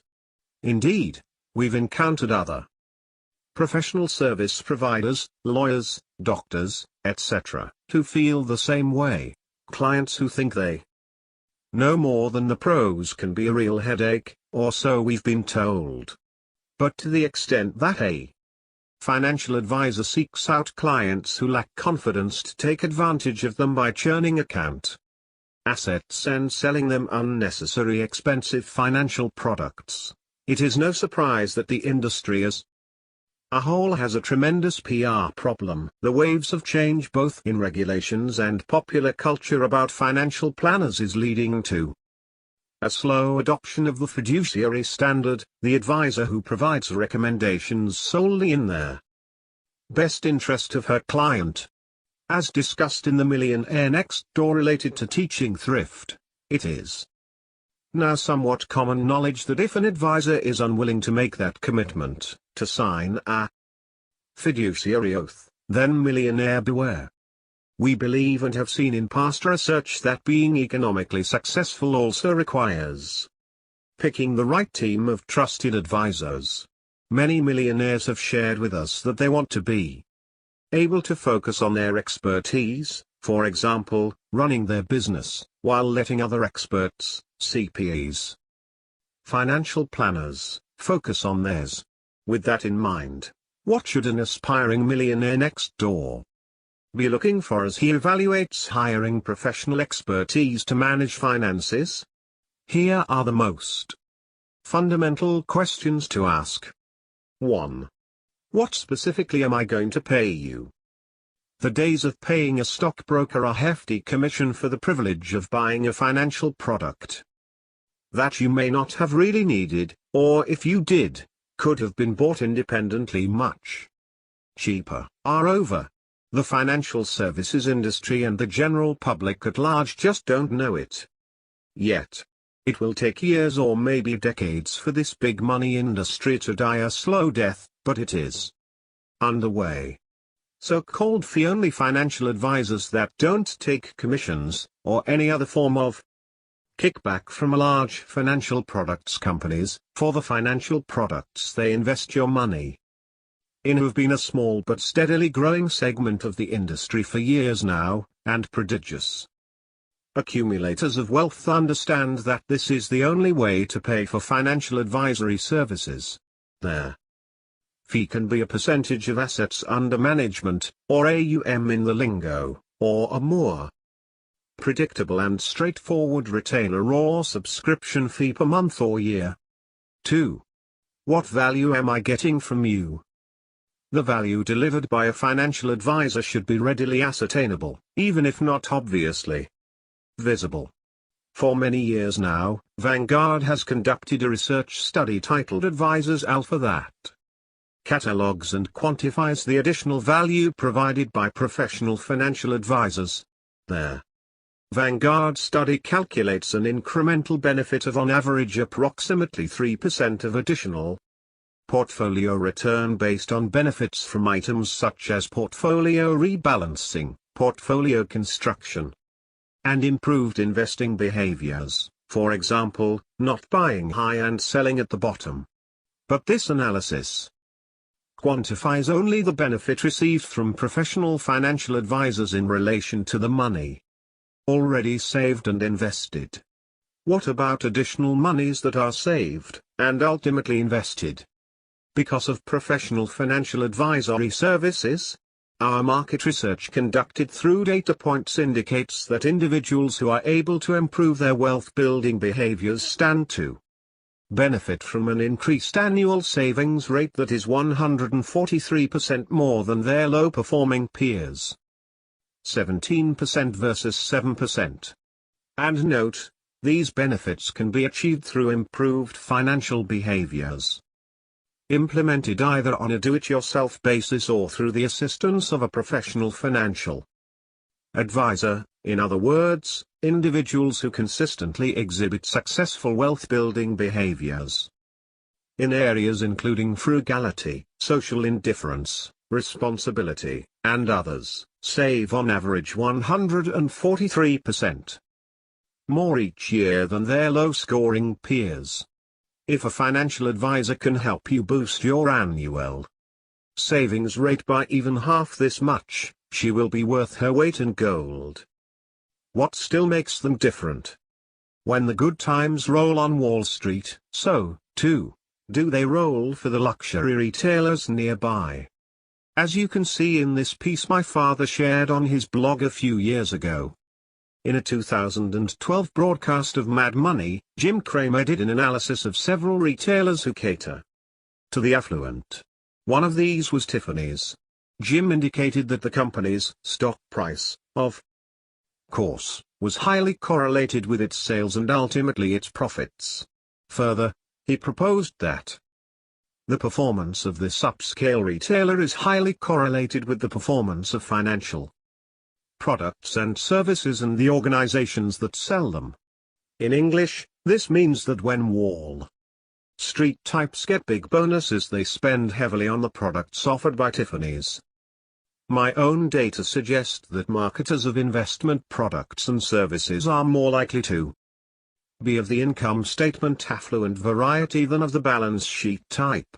When incomes are high among this population of consumers, you are likely to find a series of newspaper articles which detail their prolific consumption habits. Conversely, when payouts are reduced, conspicuous consumption is reduced and upscale retailers worry about their future.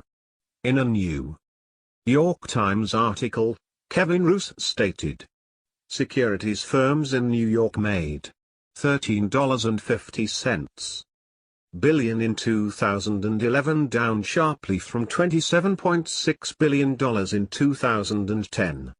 Feeling the pinch of lower Wall Street pay, luxury goods stores in New York stand to suffer. 34. What impact will this have on Tiffany's sales? You know the answer. The income statement affluent. When they encounter a significant upswing in income, they are inclined to go into hyperconsumption mode. Contrast the Wall Street affluent with a different segment. Recently, farmers in this country encountered a major upswing in their incomes. Net income for U.S. farmers was a record $98.1 billion in 2011, up 24% over their prior year. Most farmers are balance sheet affluent types. They tend to allocate windfall profits to capital improvements and quality stocks and bonds rather than to trophies of diamonds and silver. New silos and tractors are the status symbols in farm country. As reported in the Wall Street Journal, there is a tight relationship between John Deere's stock and corn's price per bushel. When farm income is high, farmers are motivated to invest in Deere's big green and yellow machines, tractors, etc. 35.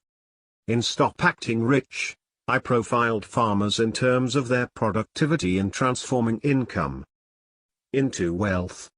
They rank 8th along this dimension among the top 200 high-income occupational groups in America. What about the other group, marketers of investment services? My acid test in this context is the proportion of millionaires produced as a function of high income generators within this segment. They rank well below farmers, in between high income physicians and lawyers. But in terms of the proportion generating high incomes, $200,000 or more, they rank in the top 10. 3. Are you acting in my best interest? That is, can I trust you? This should really be the first question in any professional services relationship, and financial advisors are no different. We are always looking to assess this issue in the people we do business with and seek counsel from, and in the arena of managing our money it is critically important. 4 decades now, financial advisors operating under the stockbroker model of selling products for commission have made this question a difficult one to answer. But the fee-only financial advisors referenced above of today are typically operating under a fiduciary standard the same way that attorneys have operated under state bar rules, that demands and requires that they act in the best interest of their clients at all times. This is one of those areas where a new rule is unveiled and it's hard to imagine that it hasn't always been the rule. Advising on more than finances. Our financial responsibilities and behaviors are intertwined with the rest of our lives. That's partially why those in the financial service industry who are focusing on a holistic approach to working with individuals are finding success. We bring to the financial management job, as we discussed earlier, all the other characteristics, experiences, challenges, family relationships that permeate the rest of our lives. What does this mean for the financial services industry? The expertise needed is a true blend of financial planning, psychology, counseling, and life planning. Family, health, and marital issues, as well as grief and religion, are just a few of the non-financial topics that financial advisors work through with their clients. A few years ago, a large-scale study of advisors yielded a wealth of information on the evolving role of financial advisors as coaches. 36. The research, which included approximately 1,400 advisors associated with either the Financial Planning Association or the Certified Financial Planner Board of Standards, highlighted the topics, challenges, and critical incidents faced by advisors related to non-financial issues.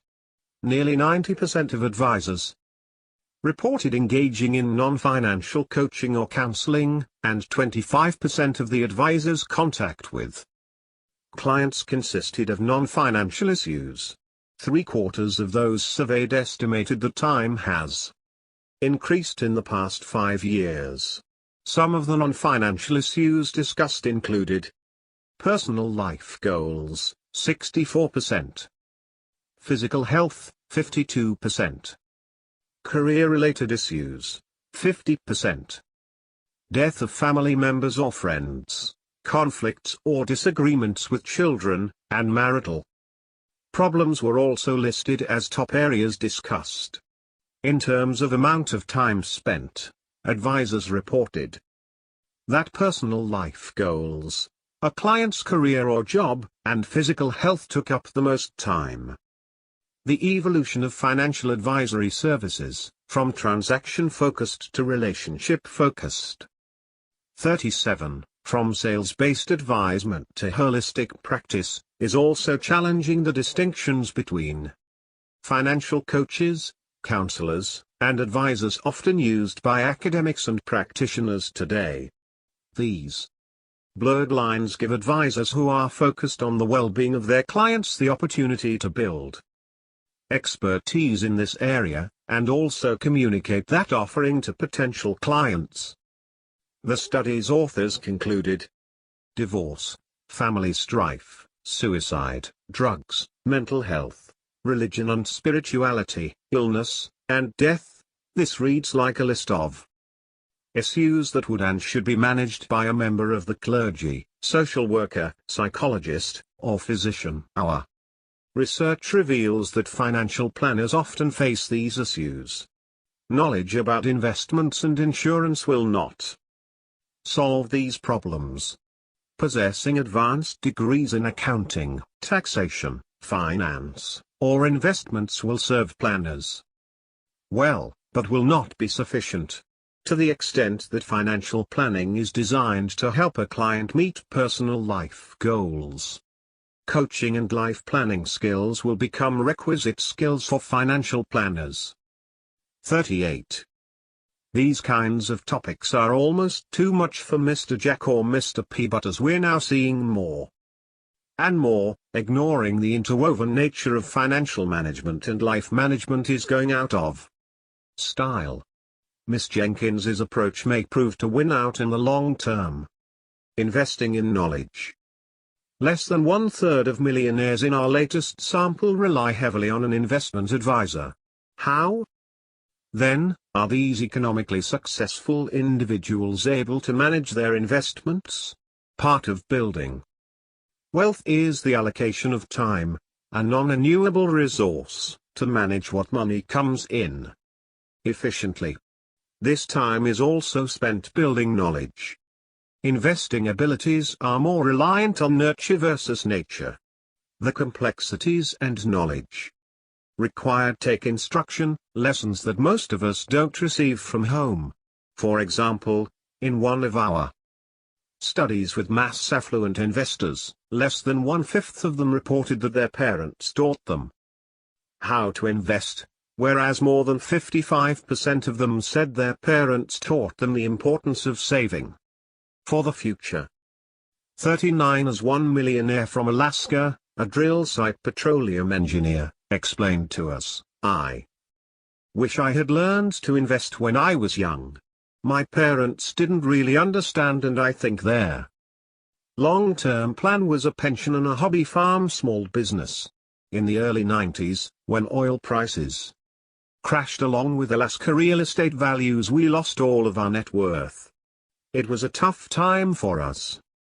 But that experience is a huge influence on our investing and financial management today. All that we have today has been grown since then. Whereas most millionaire investors in our most recent sample agreed that they spent a considerable amount of time on their investments, we also see a consistent pattern among our accumulator of wealth groups. Specifically, Ps consistently spend more time studying investments and planning for future investment decisions than Ors, although the differences between these two groups have decreased since 1996. In the 1996 survey data, Ors reported spending 55% of the time that Ps spent each month studying and planning for future investment decisions. In the 2016 data, Ors reported spending nearly 77% of the time that Ps put in. The reason for this change is not clear, but we suspect that it is at least partially due to the increased availability of quality investment-related news and commentary online. In 1996, to access this type of objective information, an investor would have needed to subscribe to, often expensive, publications like private newsletters or periodicals such as Barron's. In 2016 those sources are still available, for a price, but there is also a universe of quality, free sources of information in the form of websites, blogs, podcasts, etc. Investing has thus been democratized not only through the proliferation of index funds and their dramatic reduction of fees, but also through the spread of free content and information. Time spent managing investments and planning for future investment-related decisions is positively related to net worth, regardless of, or, in statistical speak, controlling for, age and income. Is it any wonder, then, that those who are economically successful, that is, successful at transforming income into wealth, spend more time than their under-accumulating peers on investing research? Conclusion. Believe in yourself. Have faith in your abilities. Without a humble but reasonable confidence in your own powers, you cannot be successful or happy. Norman Vincent Peale. If there is a playbook for who will become the next millionaire next door, it's not to be found in a specific zip code, in the driver's seat of a particular automobile, on with a certain watch or type of portfolio. Instead, the formula to help find, or more importantly, to become, the next millionaire next or belongs in the patterns of wealth-related behaviors and experiences that make up our daily lives. Unless you want to simply allow demographics to set your course, you'll have to rely on what you do day in and day out. That is why self-made millionaires are wealthy. They allocate their time, energy, and money in ways that allow them to build wealth. They are disciplined savers, spenders, and investors in a world of professional consumers, and they are aware of both their own strengths and the market, economic, and close-to-home conditions that might trip them up in the future. Today and in the future, those who wish to build wealth without an excessively high income or substantial windfall will have to change both lifestyle and behaviors.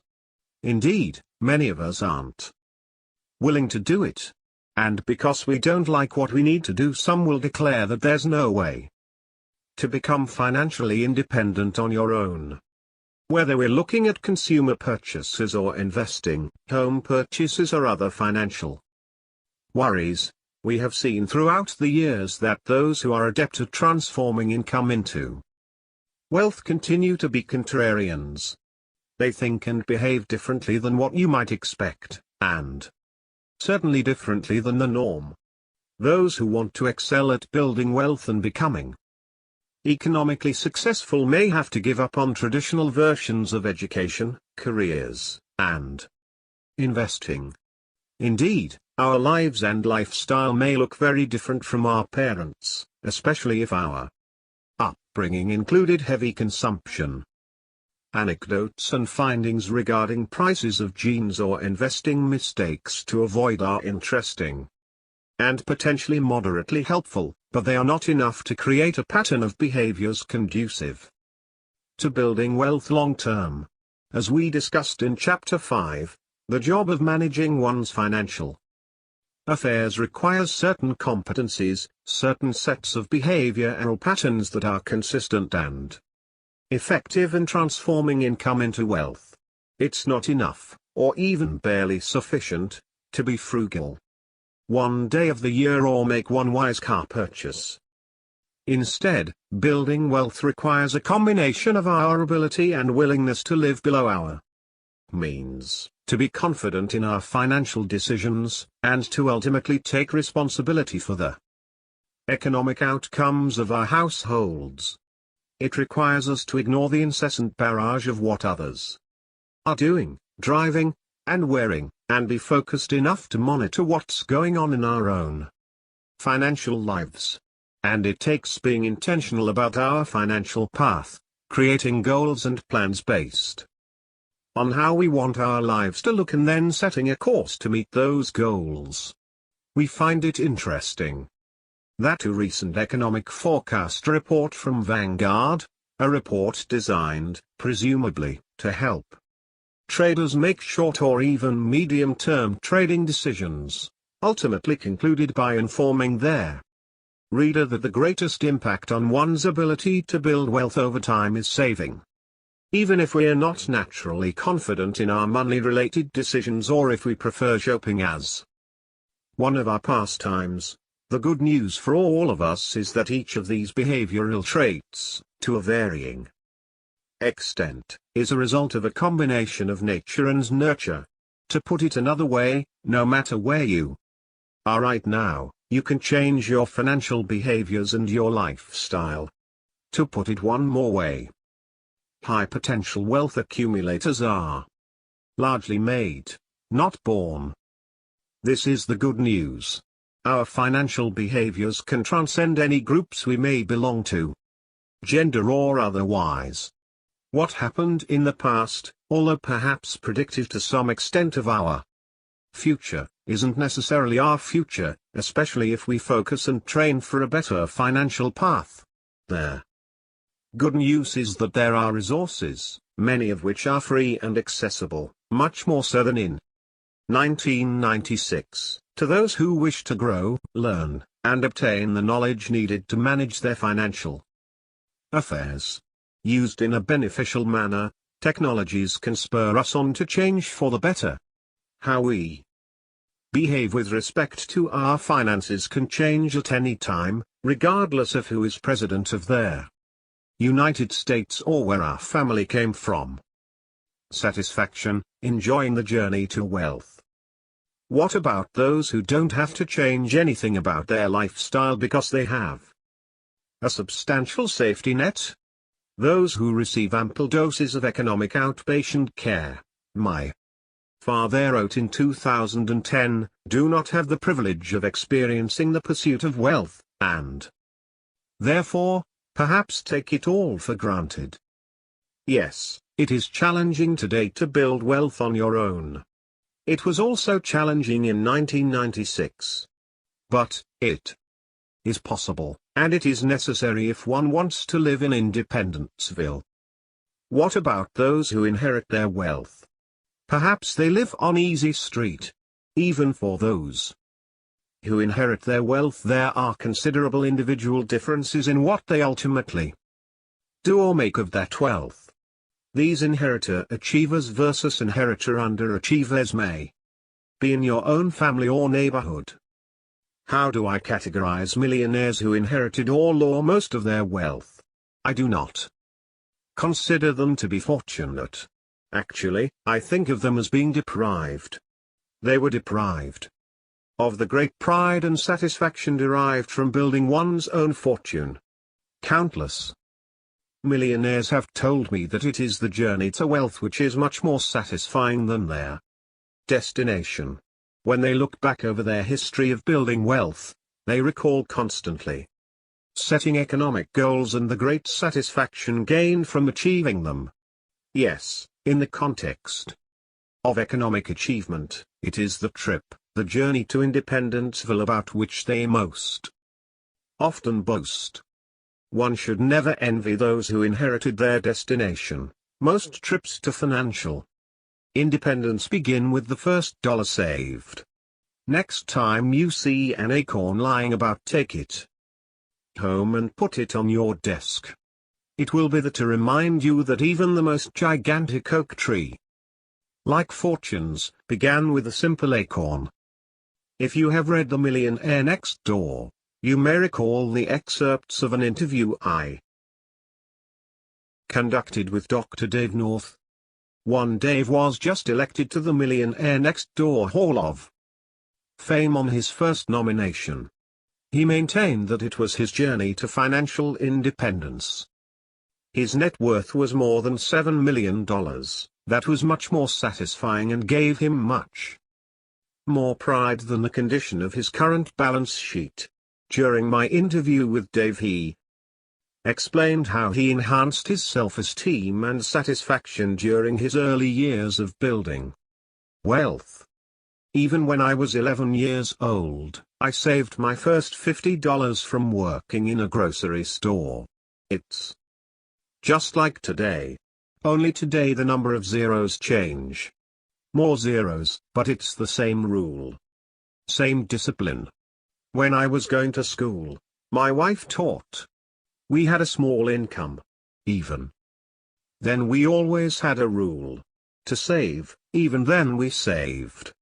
You can't invest without something. The first thing is to save. You must take advantage of investment opportunities. You should have something to take advantage of excellent opportunities.